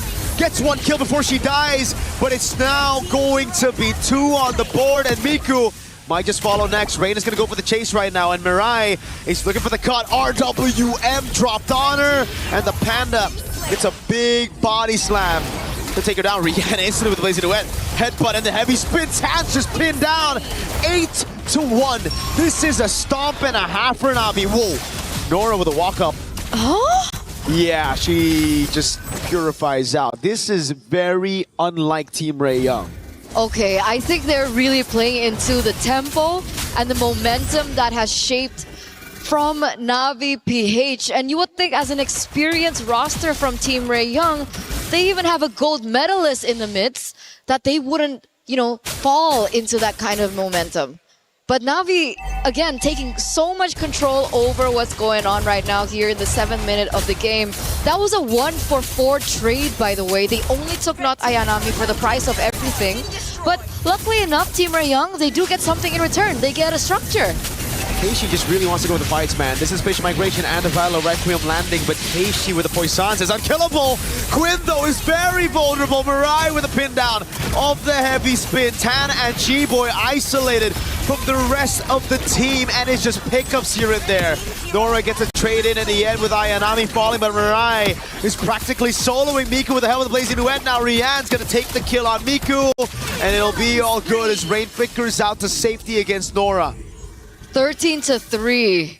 That's a 10-kill gap in the span of 7 minutes. We were talking about them being 2 teams that really love the objective plays. Yeah.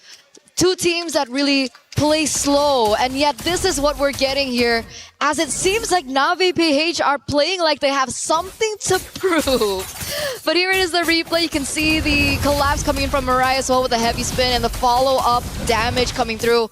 Not Ayanami still is just wreaking havoc, and it was somewhat of a staple before, and it has come back again. Not Ayanami again being one of the pivotal roles here in Na'Vi PH from then and now back here again. And you can see it already. Perfect Turtle, that impact showing right in the land of Dawn, man. Dominance Ice picked up by Mirai. She's got to be careful. She has a bounty on her. 3-0-6 on the roaming Panda. That's kind of crazy. Huh? That's your what? She got more kills than right. Rian. If you swap, if you cover the names, you'd expect Rian to have that KDA. Maybe she's like, you know, Rian, it's okay. Just chill. I can do it for a bit. I thought that was going to be like an inspirational message. Just, okay, Rian, it's okay. Do I want to bring up stoicism now? You know stoicism? That's how I deal with it. Yo, Winter Crown picked up by Tan. RWM straight onto Quinn. Blazing Duet is whoa. Maybe they need a bit of stoicism. This is a bit too crazy, a bit too bonkers. Rian gets punished for it, and now Keishi as well. Spatial Migration and the Violet Requiem. Right when you bring up stoicism, they start going a bit too bombastic here, Eterna. Okay, maybe it was stoicism for Team Rayong. See? You know, despite being behind for the first 9 minutes of the game, They finally see a loophole in Navi's gameplay and they completely punish and take advantage over it. They come back here. That 3,000 plus K gold lead that Navi were building has now shrunk to only half. So Team Raeyoung are definitely still in. And it's scary because again, Navi is a gold laner that scales so well into the late game, and it's definitely going to be a problem when she gets to her power spike. Spike. It's very close for Quinn to get to that power spike. Ayanami, curtain call, but it's only on Chiboy again to go for a fight, but now it's going to be all the damage placed out. Oh, Quinn gets pincered all over with a flicker. Ayanami survives again, getting chased out by Nora. Miku has to flicker out of the way. Ayanami's going back to sustain, and it's Nora who got baited by Ayanami. Now the rest of the team falling through, and it's Nora that pops into Purify, gets out with the help of Chiboy's Revitalize. That's the second time. That's the second time not Ayanami has done something like that and still is able to get out alive. She is so good at baiting, and Team Raeyoung always fall into that.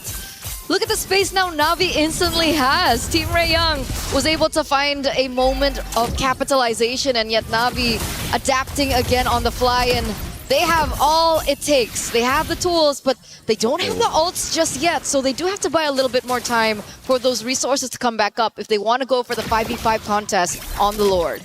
The gold lead's gone though. Despite that crazy fight again, it's 14-5, but the gold lead is only at 1,600. Team Raeyoung, they gotta understand the winning condition now. They need to kite back. They need to be the ones to play around Quinn and Miku. They can't be the one chasing. Navi losing out of that mid-prio. Team Raeyoung wanna gamble. Tan's level 12. Keishi's level 13. Now it's Rihanna blazing to win and the pin down as well. Wrath of the Triad locking him down again as Mirai gets shut down with the retribution. Comes through from Keishi. RWM onto Chiboy. In the back is finally Ayanami falling to Miku, and Chiboy gets away in time. Lord for Navi, but everything else goes to Team Raeyoung. It was a really good winter crown, I believe, for Tan. She knew exactly what Navi wanted to do earlier on. Sure, she misses out that retribution and, you know, gives the neutral objective over to Navi.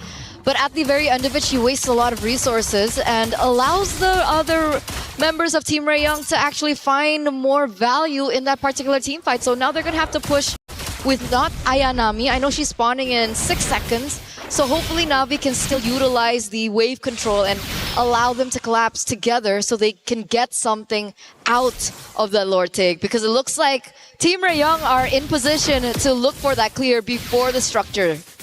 Seems like they've also figured out the fact that they need to kite back against Navi. Navi, crazy engage. They got that zoning as well.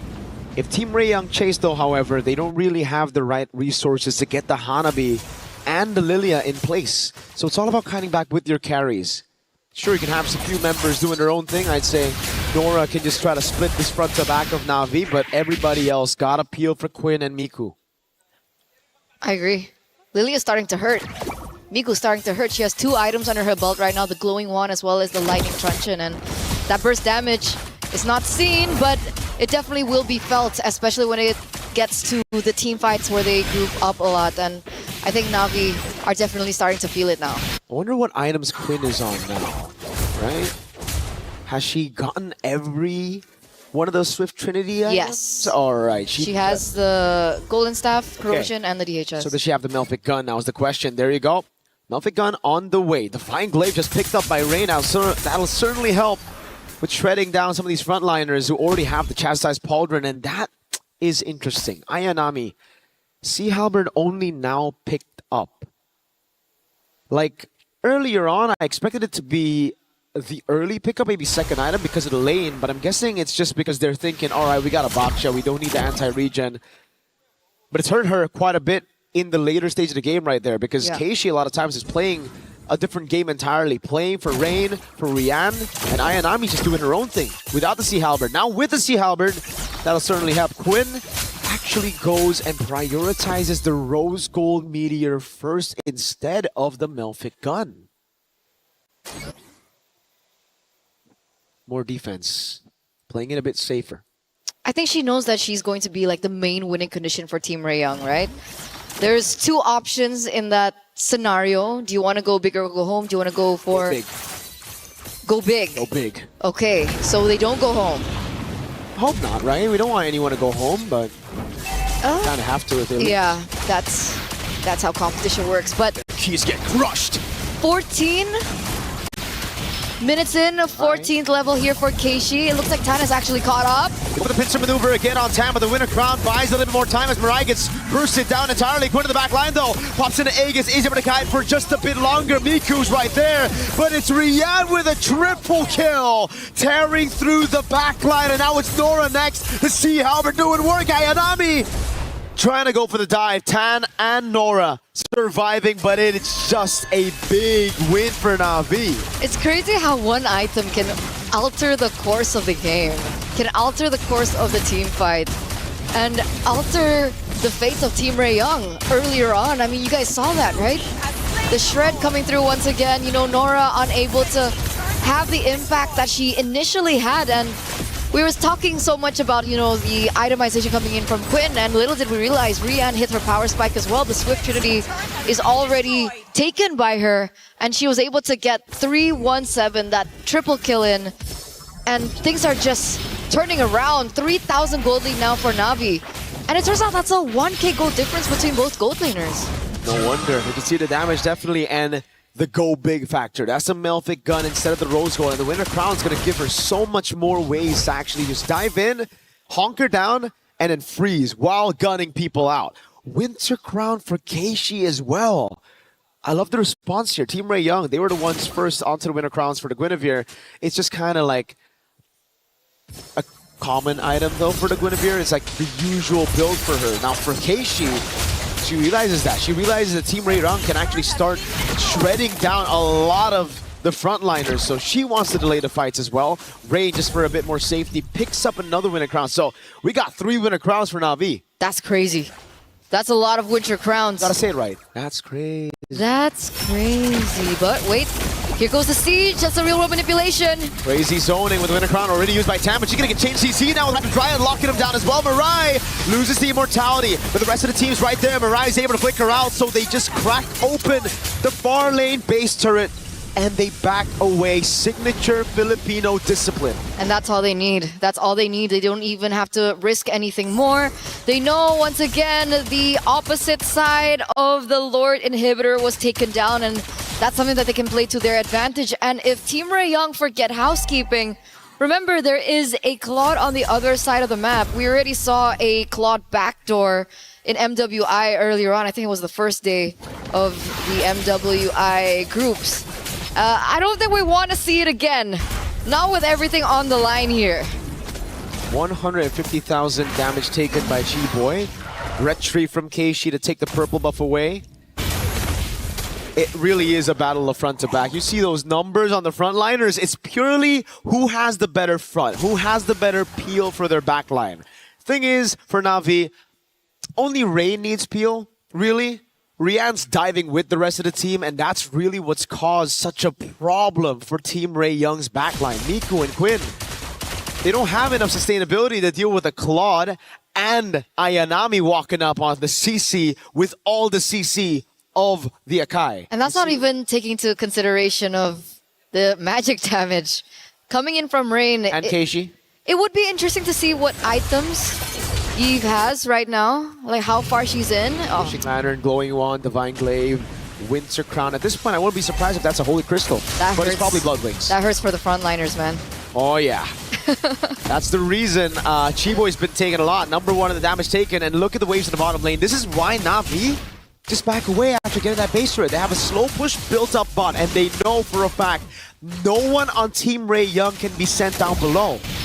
So right now for Team Rayoung, it's either you gamble on a 5v5 or a Lord take, or you lose out completely on the bottom lane. They need to make a decision now. They need to make a decision quick, because the waves are still crashing there in the bottom side of the map. Tan, Road. You want to go 50-50? You're both at level 15 now. Oh, but, no. Huh? They sent Quinn to mid? Just for a bit. No vision, though. So that's why Na'Vi are going to play with it. And the bottom wave's going to crash into the base. This is big. Who are you going to send? Oh, they're hesitating. They don't know who to send, and it's already going to be crashing in. And again, they're just going back and forth with the waves still there. Na'Vi loved it here. They thrive in this position. It's Team Rayoung that need to make a move. Nora's going to be the one sent down below, and this might be the time for Na'Vi to look for a 4v5 or to look to burst it down. Keishi taking position, forcing Nora away from that wave again, and there's going to be another wave crashing down as Chiboy looks for an opening. Wrath of the Dryad and the heavy spin comes around from Mirai. That's an RBM as the Lord gets taken, and now Chiboy is going to lose her immortality.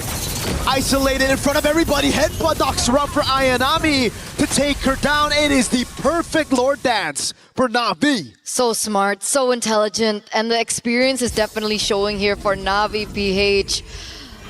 The winners of MWI 2024 once crowned champions, and it's definitely showing here. Not Ayanami, very smart build with the Winter Crown earlier on. She had it just before the Lord, and she utilized it in that Lord take, understanding the amount of resources that would be wasted to take her down, and the amount of time that she was able to buy for the rest of her team to do the work for her. 7,300 gold lead now for Na'Vi PH. 20 minutes already has elapsed, and that enhanced Lord is marching in the bottom side. They're relying on Miku and Quinn to be able to clear this as fast as possible. Whoa, Quinn's doing so much damage. Ayanami down very low. Blazing away in a crown. Mirai's gonna be caught by the Wrath of the Dryad earlier. Keishi with the Poissance. And look at that. The struggle for Na'Vi to take the crystal down, but they've taken all the base turrets. Team Ray Young, they have amazing clear with the Hanabi and the Lilia.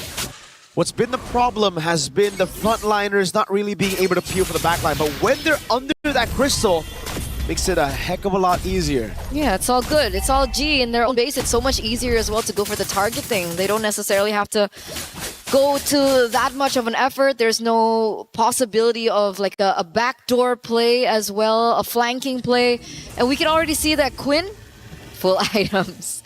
Swift Trinity, she has the Malefic gun, and she also has the Immortal, just in case things go south for her. There's also another layer of defense with the Rose Gold Meteor, so she's going double defense actually here. Love to see it. Team Ray Young just doubling down on defense. Winter Crown again. Rian swapped it out earlier after utilizing the Winter Crown, going straight to the Immortality. Now we have a slow game again before the Lord spawns. And this time around, folks, it's another evolved Lord that we're waiting for. Another Winter Crown picked up. Mirai baits out the Purify. Big resource spent. Down for 90 seconds as the Lord will spawn in the game. And the bottom wave is still in favor of Na'Vi.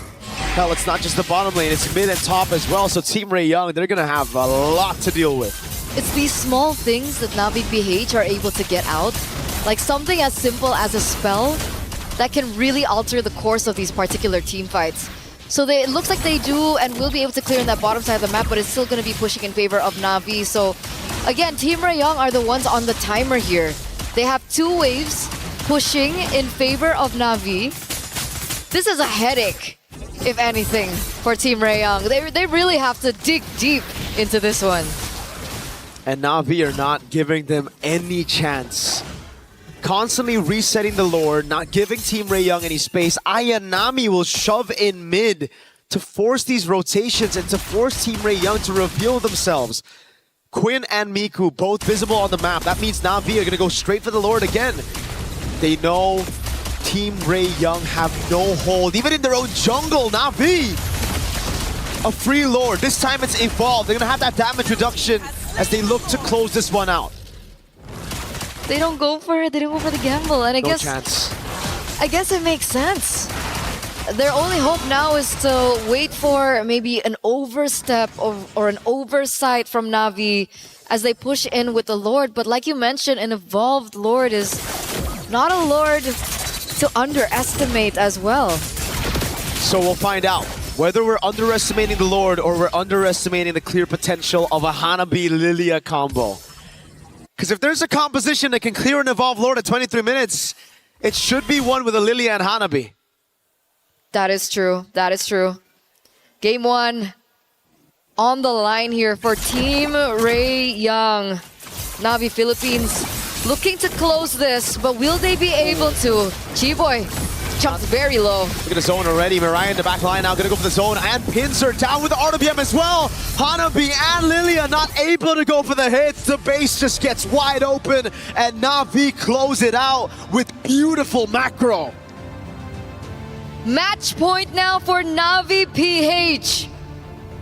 As they were able to get that very decisively, very clean, very macro-centric. And Navi PH show you just how the small things in the game can lead to something big, can lead to mountains as well in the particular game. But of course, Team Ray Young, once again, like we mentioned in the previous game, they do have time to go for the reset. We did see a reverse sweep in our previous match, so let's see if we're going to game number 3 and see how they reset come game 2. We're throwing it over back to our hosts.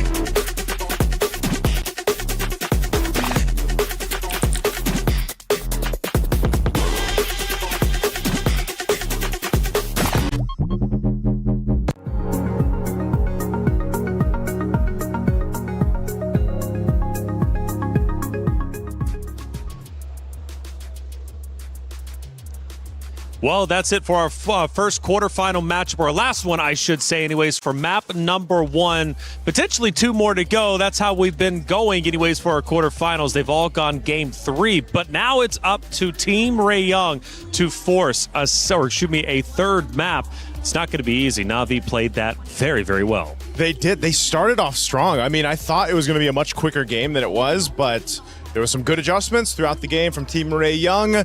They did challenge Navi Philippines, kept them guessing, but I mean, this is a long game, 24 plus minutes, but they can bounce back. Who knows if they do that starting in the draft. After the first few engagements, I could have sworn it was going to be a quick one. Yeah. Maybe like a 13, 14-minute banger, but Team Ray Young, partially the reason why I think they took this past the 20-minute mark was the fact that their draft was solid. Even the Hanami, I'm not even going to laugh at the Hanami anymore. I've watched enough of Stream B, called enough of the matches to say Hanami is a legit threat. So going into game number 2, in the effort to force a game number 3, take us all the way, finish the 3-3-3-3 streak, yeah, I'd say change nothing in the draft. Change nothing.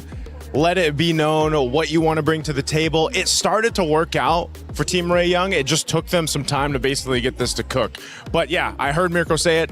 If any composition can defend at this 20-plus minute, it's this kind of composition with a Lily and a Hanabi. Lilianabi. Lilianabi. Ooh, that's why. Yeah, see, so that's why I'm okay with it. If there was something to change, right? Yeah. Coach Frost, take heed.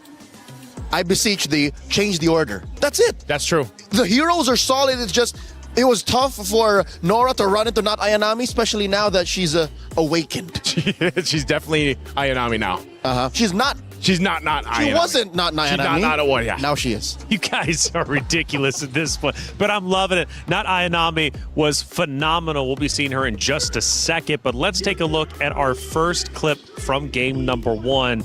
And obviously from this point, we start at the 9-minute mark, and I do believe the Lord's going to be spawning up relatively soon, but we have this massive mid battle. Yeah, this is what I was talking about. They started off strong. Navi Philippines had a lot of control, but then this is the combo.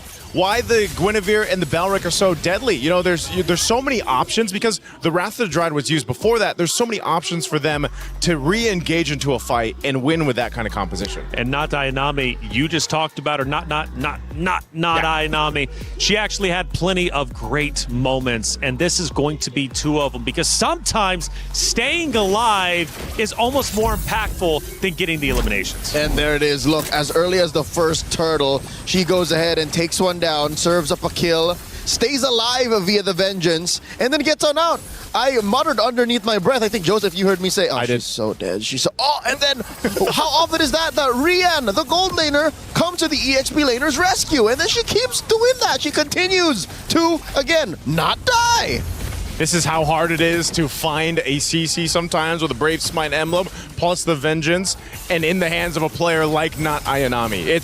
It's a little finicky to try to even catch the CC, but then again, with the way the team played in the early portion of the game is what made it so deadly. You know, again, staying alive like that is, I mean, it really does take talent, it takes timing, and just overall experience. A phenomenal job as a whole in general. I believe that's all of our actions, but hey, I do want to say, though, we have, I believe, our competitors about to get set up. It's going to be a lot of fun, and I'm ready for that to take place in just a second. But of course, plenty of storylines still to come, obviously, between even just these two very teams like Team Ray Young and Na'Vi.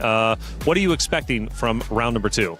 Round number 2, I don't know, Leo, you're probably in the same camp that I am. They need to go ahead and adjust the draft from there. I am. Not too much. Maybe the order, like you mentioned. Maybe just the order. But Team Ray Young has the tools that they need. They showcased it in the latter half of that game 1. They just need to get I would say, a head start, get momentum building up, and then follow through, because that's what's worked for them up to this point in MWI. Emotions here, obviously, on stage.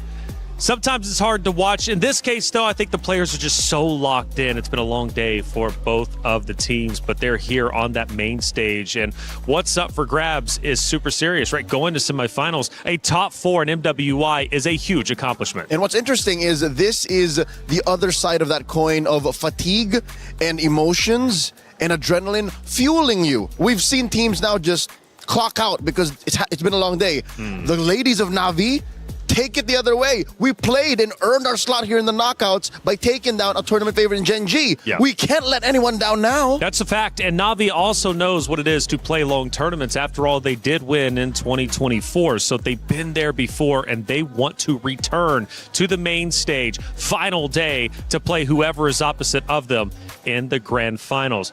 But let's not forget, Team Ray Young also wants the same, but they're going to have to dig deep if they want to try and take down Na'Vi, especially in map number 2, to force a game 3. They played well. They really did, but they're going to have to do a little bit more going in to the next matchup. Truth be told, in competitive scenarios like this, a close match, 25 minutes, is harder to digest than a 13-minute stomp. Yep.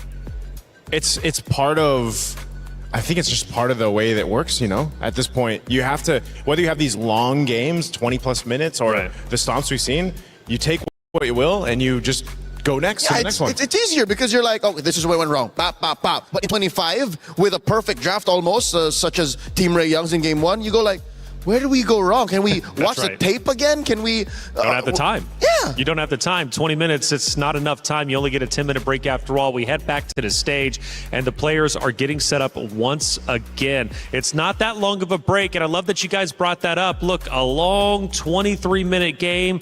You can't really digest all of it. You just got to go in with the cliff notes, with the key points, and then come back stronger if you possibly can. Now, speaking of coming back stronger, for Team Ray Young, a real chance to tie the series up, but again, they're going to have to dig deep.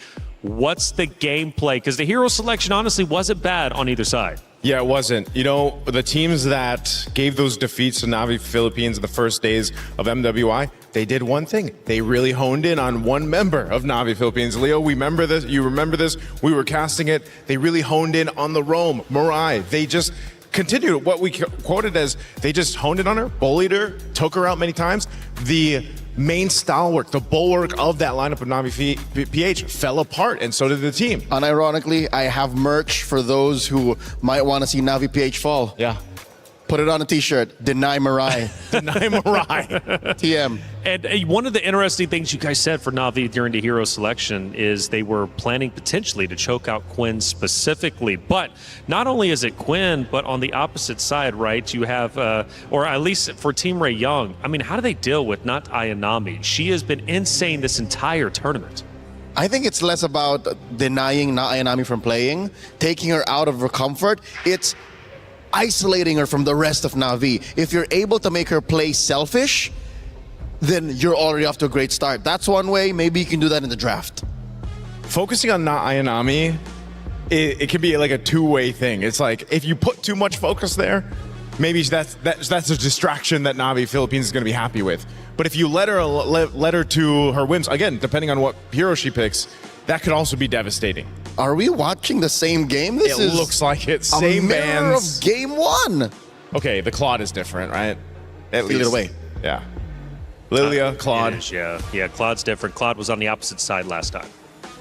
So that means they're missing out on the Esmeralda. Belleric is still out there too. Do they take the Belleric now? I see what Coach Frost is doing. What's he doing? He's saying, you go Esmeralda, we go CC. That could work. Either way. Yeah, in the current metagame, even if we are all in agreement that Esmeralda is the currently overtuned queen of EXP, yep, she has one foil. What's that foil?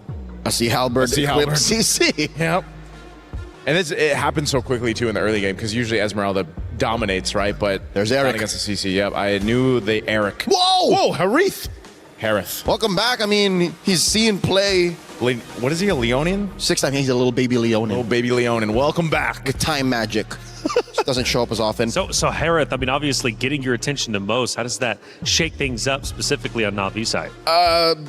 Since they are ending up at the Harith and not the Claude, their box is going to be slightly smaller. They're going to fight in the short to mid range, which is something Team Ray can start to attack now since their re-engage is so good. You have the Black Shoes, you have the BMI, and you still have the Esmeralda. I'd say ban the CC now.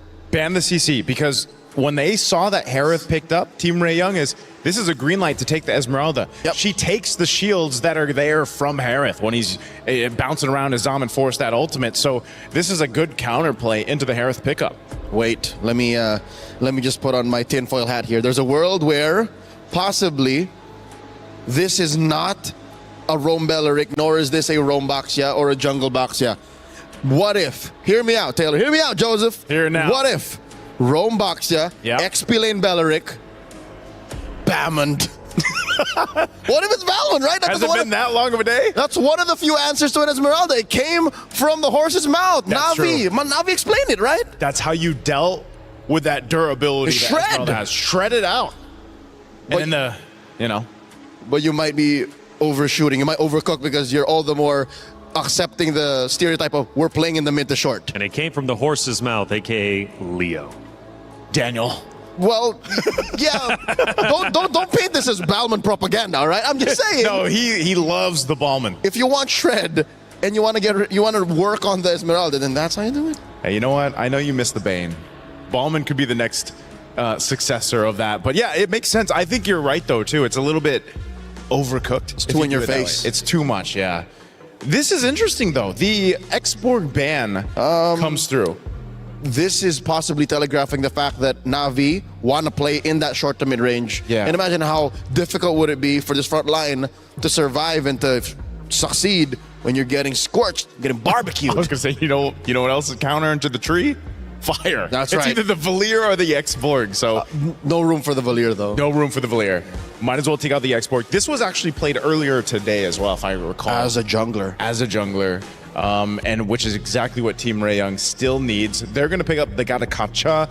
This also has been kind of slept on throughout MWI. It looks like Team Ray Young, whatever conversation they had with Coach Frost, there was one keyword, re-engage. Yep. They have all the tools to re-engage, man. The only thing that would be better is the Matilda, but... That's true. What are they? So jungle-wise, if they want to lean into that re-engagement against a Baksha, because the Kai's gone, we don't see the likes of Fredrin. Are you ready for this? I'm ready. Harley. That's the double shadow jutsu. That's true. Duo, right? That's true. BMI and Space Escape. Yep. Even if they nerfed his Space Escape a little bit, he's still deadly. There he is. Yu Zhong, Valentina. Last picks here for Na'Vi. This is good. I mean, the Valentina, you have... What do you mainly take here, though? Avatar of the Guardian or maybe the Black Shoes? Avatar of the Guardian is your main choice. Black Shoes we've seen do very well in recent memory. That's a weird ult that's usually used defensively but can win you fights. But you're right, what's in the jungle? Harley, by the way, just came to mind because it looks like what they need. It looks like, yeah. But is that enough of a front line? Esmeralda Gatot, I think it is. It could be. I mean, those two heroes alone built up the front line. You can use the thing I'm worried about is, again, the Gatakacha being picked up. If you're not able to actually jump in offensively with the Avatar of the Guardian and you have to defensively use it, then that's the thing. There's the Suyo, though. That's going in the jungle. Last pick for Team Ray Young. How could I forget? Ooh, it comes down potentially to this. Na'Vi is 1 map away from moving forward in the tournament and getting that much closer to reclaiming what they lost in 2025. Can they make it theirs? Well, they're going to have to get through Chiboy as well as Quinn, who are still on that unfinished business because they want a shot at taking down the trio that ended their run in 2024 MWI. But time might be running short. They need to get to work. It's Team Ray Young versus Na'Vi, map number 2, Miracle Eterna. Let's get it started. Potentially the final game that we are going to be seeing here at MWI 2026 if Na'Vi PH get their way. But of course, there is still potential for Team Ray Young to come back here in game number 2 in this best of 3 series. Let's head over into the land of Dawn. It's not potentially the final game. It is the final game if you're Na'Vi. You gotta look at it that way. 2-0. But Team Ray Young, they've got a solid composition, and it relies on, I think, what we've seen more of from Team Ray Young towards this tournament, right? It's a lot more aggressive. It's a lot more, all right, in your face with the Suyo. Thing is, though, they picked it up against a Baksha, Harith, Valentina, and a Yuzong. There's going to be so much punishment for Tan with the slightest of mistakes. So if you want to be the best, you got to literally be the best. And you gotta beat the best, all right? Suyo, definitely not the easiest of matchups here, but hey, if they're able to make it work, then that shows the level of potential and the level of skill that they have here and the mastery of it in game number 2. But so far with the Lilia, you know, being in the mid lane, she is gonna be able to clear a lot quicker. It looks like Rain can't be as aggressive as she was in the previous game. No, not as aggressive, but it's still kind of like the passive early game we expect. If there's no neutral objective, no real crazy fights. Tando picks up the XP crab, takes it away from Ayanami. But do they call her not Ayanami, right? That's why. Is she Ayanami or not no, Ayanami? I confirmed it. It's Ayanami, but you can say not Ayanami when you want to, you know? It's like so not Ayanami or Ayanami? Nora's doing a pretty good job in lane right now with the Esmeralda. Despite going up against Yuzong, you'd expect the Yuzong to do really well. Keishi getting a quick wheel on Tan. The battle for Prio. Who gets level 4 first, Nora or not Ayanami? We'll see. We'll see. It looks like both of them are actually at level 4. But it looks like the mid laners are the ones that are falling quite behind. Rain is still level 3. Meanwhile, Miko already has that black shoes down. And that's a black dragon form for not Ayanami. Boom, bang, bada bing. Instant neutral objective take. Every single time you have a Yuzong, as long as she doesn't get ganked early on, you don't lose on that level, you get level 4 quick, it's almost guaranteed. Unless, you know, you're like the goat of MLBB or something, like that Carl or Nepomuceno guy. And we learn, you know, black dragon form is required when we want to get the neutral objective, or just fights in general. Okay, we learned that from someone very wise once, but... He's not with us anymore. He isn't. He's alive, but like, you know, he's just... Yes. Yeah. Yes, that is true. That is true. 3 minutes in, neutral objective take for Na'Vi PH, and it looks like Team Ray Young are still struggling to look for something on the board.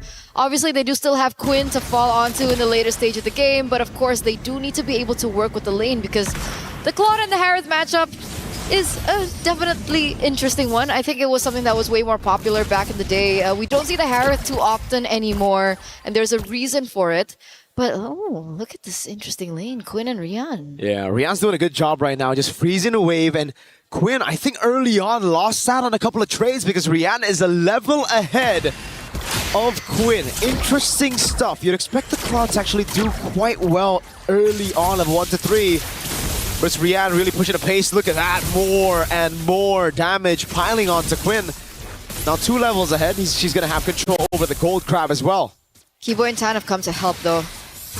G-Boy is in the building. Obviously still has the AOG if they want to go for an engage, but it was just pure backup here, making sure that Quinn has the time and the space to farm. But Nora, will she have the time and space? She's still able to get out, but G-Boy walks up, gets a passive AOG onto Mirai, but it's going to be caught by the Wrath of the Dryad. 2 members. Demon Force back up. Miko's going to be taken very low. Splash of damage from Rain. Just a little bit more on a basic attack to take her out for first blood. Rain has black shoes. Quinn in the midst of it all now. The black shoe's going to be procced by Rain as Quinn might be caught as a flicker in, and Keishi's on the other. Miku falls, a double kill for Rain, and Na'Vi go up 3-0. Now the Black Dragon comes around, and it's the Zone 10 away from her orange buff. When Na'Vi is silent, they're just building up to that one moment when they know, yes, it's now, it's time to strike, and that they did. Rain and Keishi on separate occasions were able to find great picks over Team Raeyoung, and that's left them on the back foot. They pick up the neutral objective, and they get way more pressure on the map. What a play once again from Na'Vi.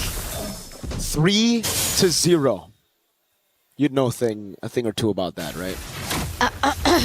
I don't recall what you were saying. In a month. Na'Vi up top, gonna try to go for the clear and the siege. Rain down below, gets caught with a taunt. No flicker here. BM minor blazing went. Whoa! AOG forward, gets a knockup but gets quelled down. Now it's Ayanami with the furious dive. Lands onto Quinn. It's a 2v4 with Rain dead already, but they still get the favorable trade on the gold lane. So worth. Rain for Quinn, a really, really good moment there from not Ayanami as well with the Petrify, just really locking Quinn down. She was definitely unable to escape, and the damage output after that was really the nail in the coffin. You can see Tan here trying to do something, but she can't. Goes in for a recall. Mirai as well doing really good at zoning. Keishi's going to be able to get her hands on the enemy jungle, and that's going to put Tan in a bit of an awkward position. Already a level below of Keishi there on the Baxia. The leads across the board, 1,600 for Rian. Damn indeed.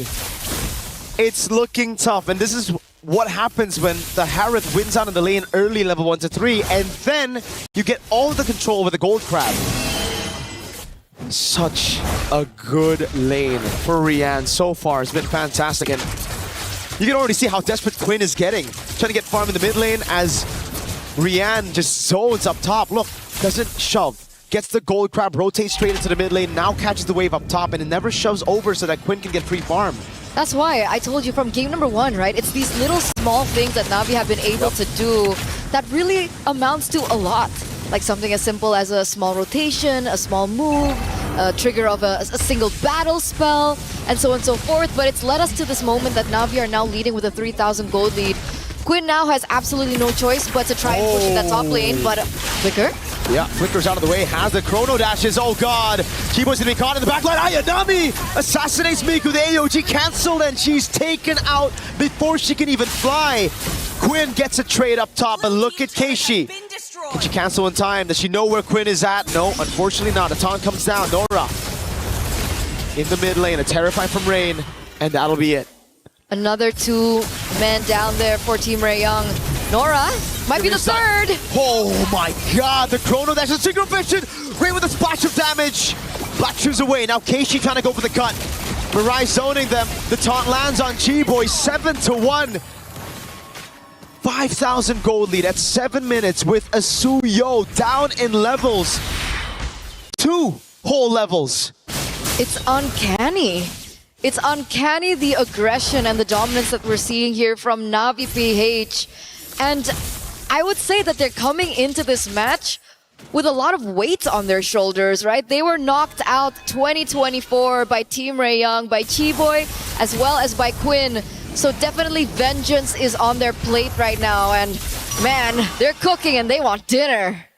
You have to take a look at the run again to get to this point. Na'Vi losing early on, then almost getting knocked out by Falcon Daisies, a game down in that best of 3. Coming back from that, turning things around, reverse sweeping Falcon Daisies, and then having to meet the team that literally threw them out of the tournament to make it here. And now, a 1-0 lead.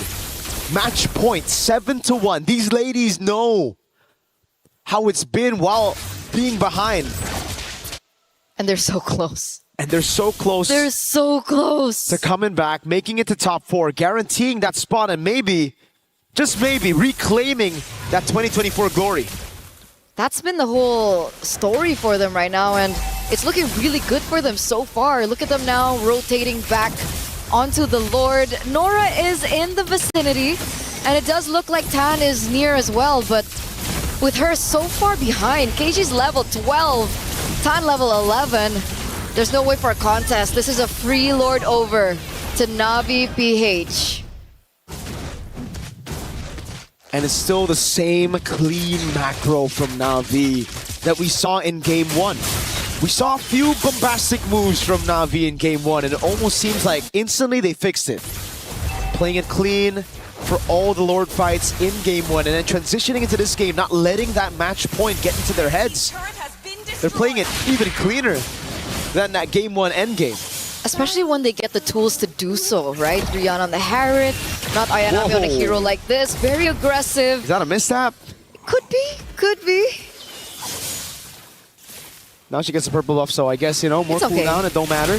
Could be up as well. Mid lane's gonna go down for sure. Chiboy's the only one sent there. The rest of the team knows it's better to just play in the back. But the thing is, for Team Ray Young, they don't have a Hanabi to clear these waves out. It's not as good as a Hanabi. Yes, you have a Lilia. Yes, they have the Holy Shields. But Na'Vi also in this game have a better way to siege with the Black Dragon form zoning everybody away. Despite them not having like the siege potential per se, right? They have the Valentina, but Mariah is walking in very deep actually. And she's receiving a ton of damage, but look at Rian go in. There we go. That's the Black Dragon form I was talking about. With the First Lord, they'll be able to get the base turret in the far lane again. And they instantly disengage. Classic Na'Vi. Surgical precision. Just like game number 1. Just like game number 1. They're gonna toy with the minds of Team Ray Young here with an 8,000 gold advantage. At this stage, I'm wondering what the items for Quinn are. Has she reached her power spike? Is she close to it? Turns out she's not, but wait a second, Nora. Oh, no, Purify. The AOG from T-Boy walks up again. The Wrath of the Giant gets 3 members. Mirai with a big set. Now can they follow it up? Rain with a splash of damage. That's the Black Shoes torn apart already. Rain has to go with the Black Shoes again. Ayanami deep in already. And it will be a kill back. A Sky Piercer for Tan. And Deja Vu. To a little bit of what we saw in Game 1. Okay, a step in the right direction there for Tan, picking up the Sky Piercer. So the stacks are there, and if she's able to get more onto it, that just might be the way for them to turn things around. Keishi, though, will be able to get the orange buff away from Team Ray Young, so that is another resource that they have eliminated away. And it would be nice to take a look at the items once again. We see that Rian already has the Divine Glaive alongside the Holy Crystal, so we can definitely say that the damage is there, alongside, of course, the 2 integral other items coming in from the Harith. But Quinn is still 1 item away. She should be able to get it really, really soon, but will she be able to get in time before the Lord spawns in under 10 seconds is the case and the problem. If you look at the equipment, man, that's a big Harith. Divine Glaive at 12 minutes. Yes, it's with the Bargain Hunter, but look, Quinn has only now finished the Swift Trinity. That's almost a 3,000 gold lead, 2,800 between the gold laners. Rian can start popping these players. She has purple buff too. Oh God, wave down below is great. Team Ray Young, they have to go with the gamble. That's the only way. They have a Soul Sever, they have a Retribution, but Navi's got a Black Dragon flying across. No way for Tan to look for the opening. Another free objective to Na'Vi.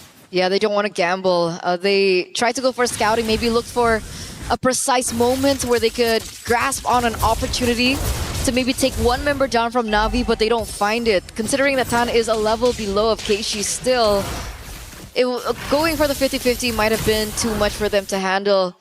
Again, the inmates from Na'Vi, they're taking everything away from Team Ray Young.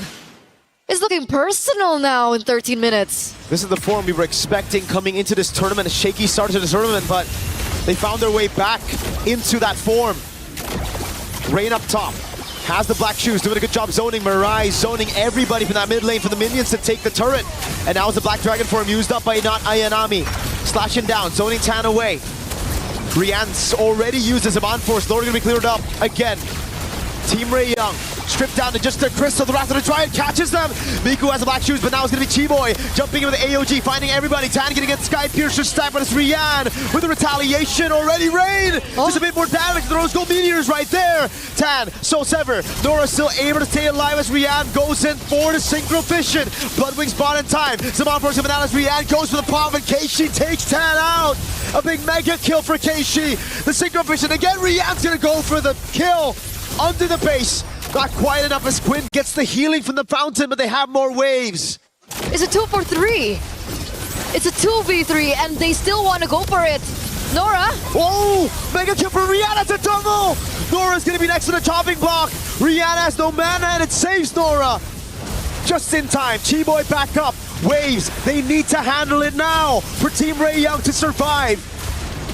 Rihanna has no mana. Nora's dealing with the wave in the bottom lane, but she gets caught in the shield unity. That was the AOG to try to help her out, but it's the AOG from Rain. Stolen away. Now it's Chiboy's. Tan walks up with a Queller. Tries to clear it up with a Soul Sever, but Na'Vi, stay objective.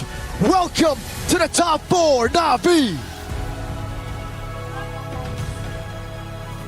After placing so low last time around at MWI 2025, Na'Vi PH, the 2024 champions, come back. And they come back with a vengeance. They woke up today and chose violence up against the former rivals Team Ray Young, as they will be the ones to crush their keys later on. They did it. They found their revenge here. What a time to be alive. They must be so excited as they move forward here at MWI. The dream for the PH former champions are still alive. We're gonna talk to them real soon as we throw it over to the stage.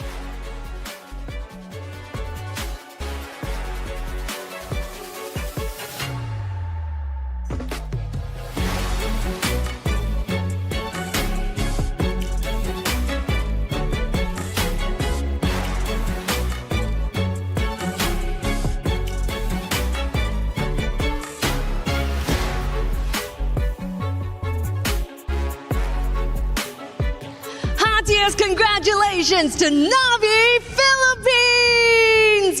And here I have Marai with me. Congratulations. Now, the thing is, this exact thing happened in 2024. And you remember what happened in 2024? You remember the ending? Do you think it gives you a good feeling? Yeah, I think it's just a deja vu, for me.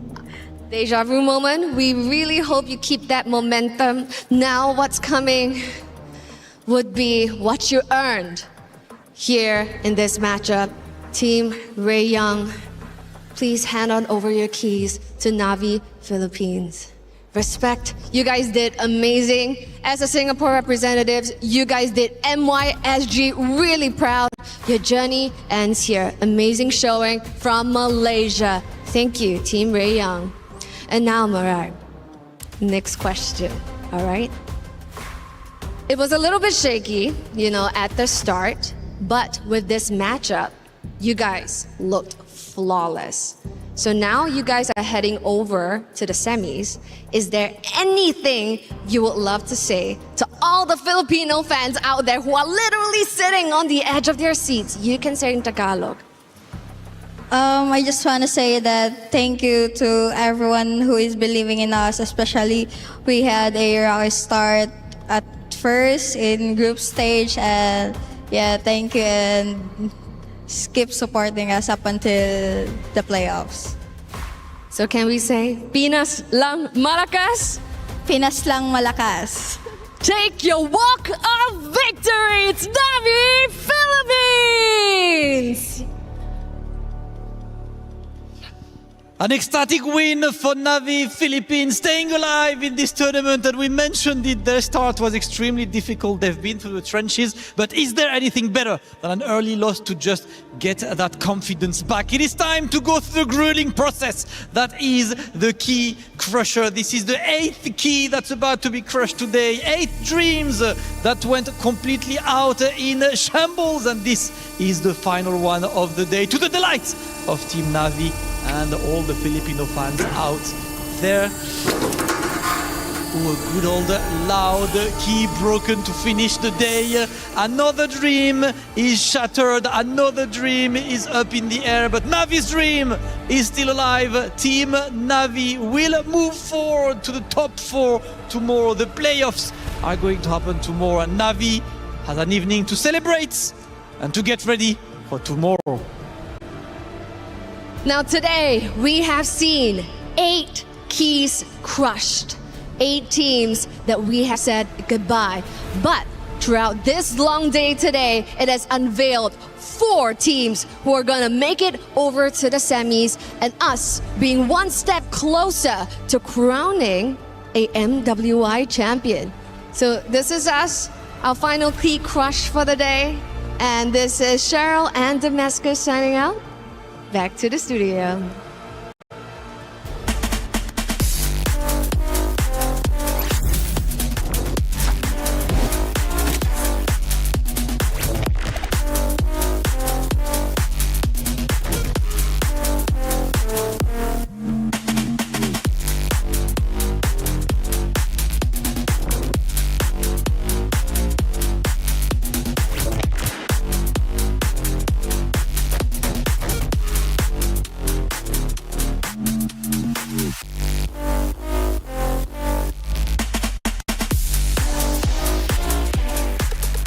And that is the final series of the quarterfinals. The semifinals are set up, and Navi will be one of those teams aiming for the grand finals.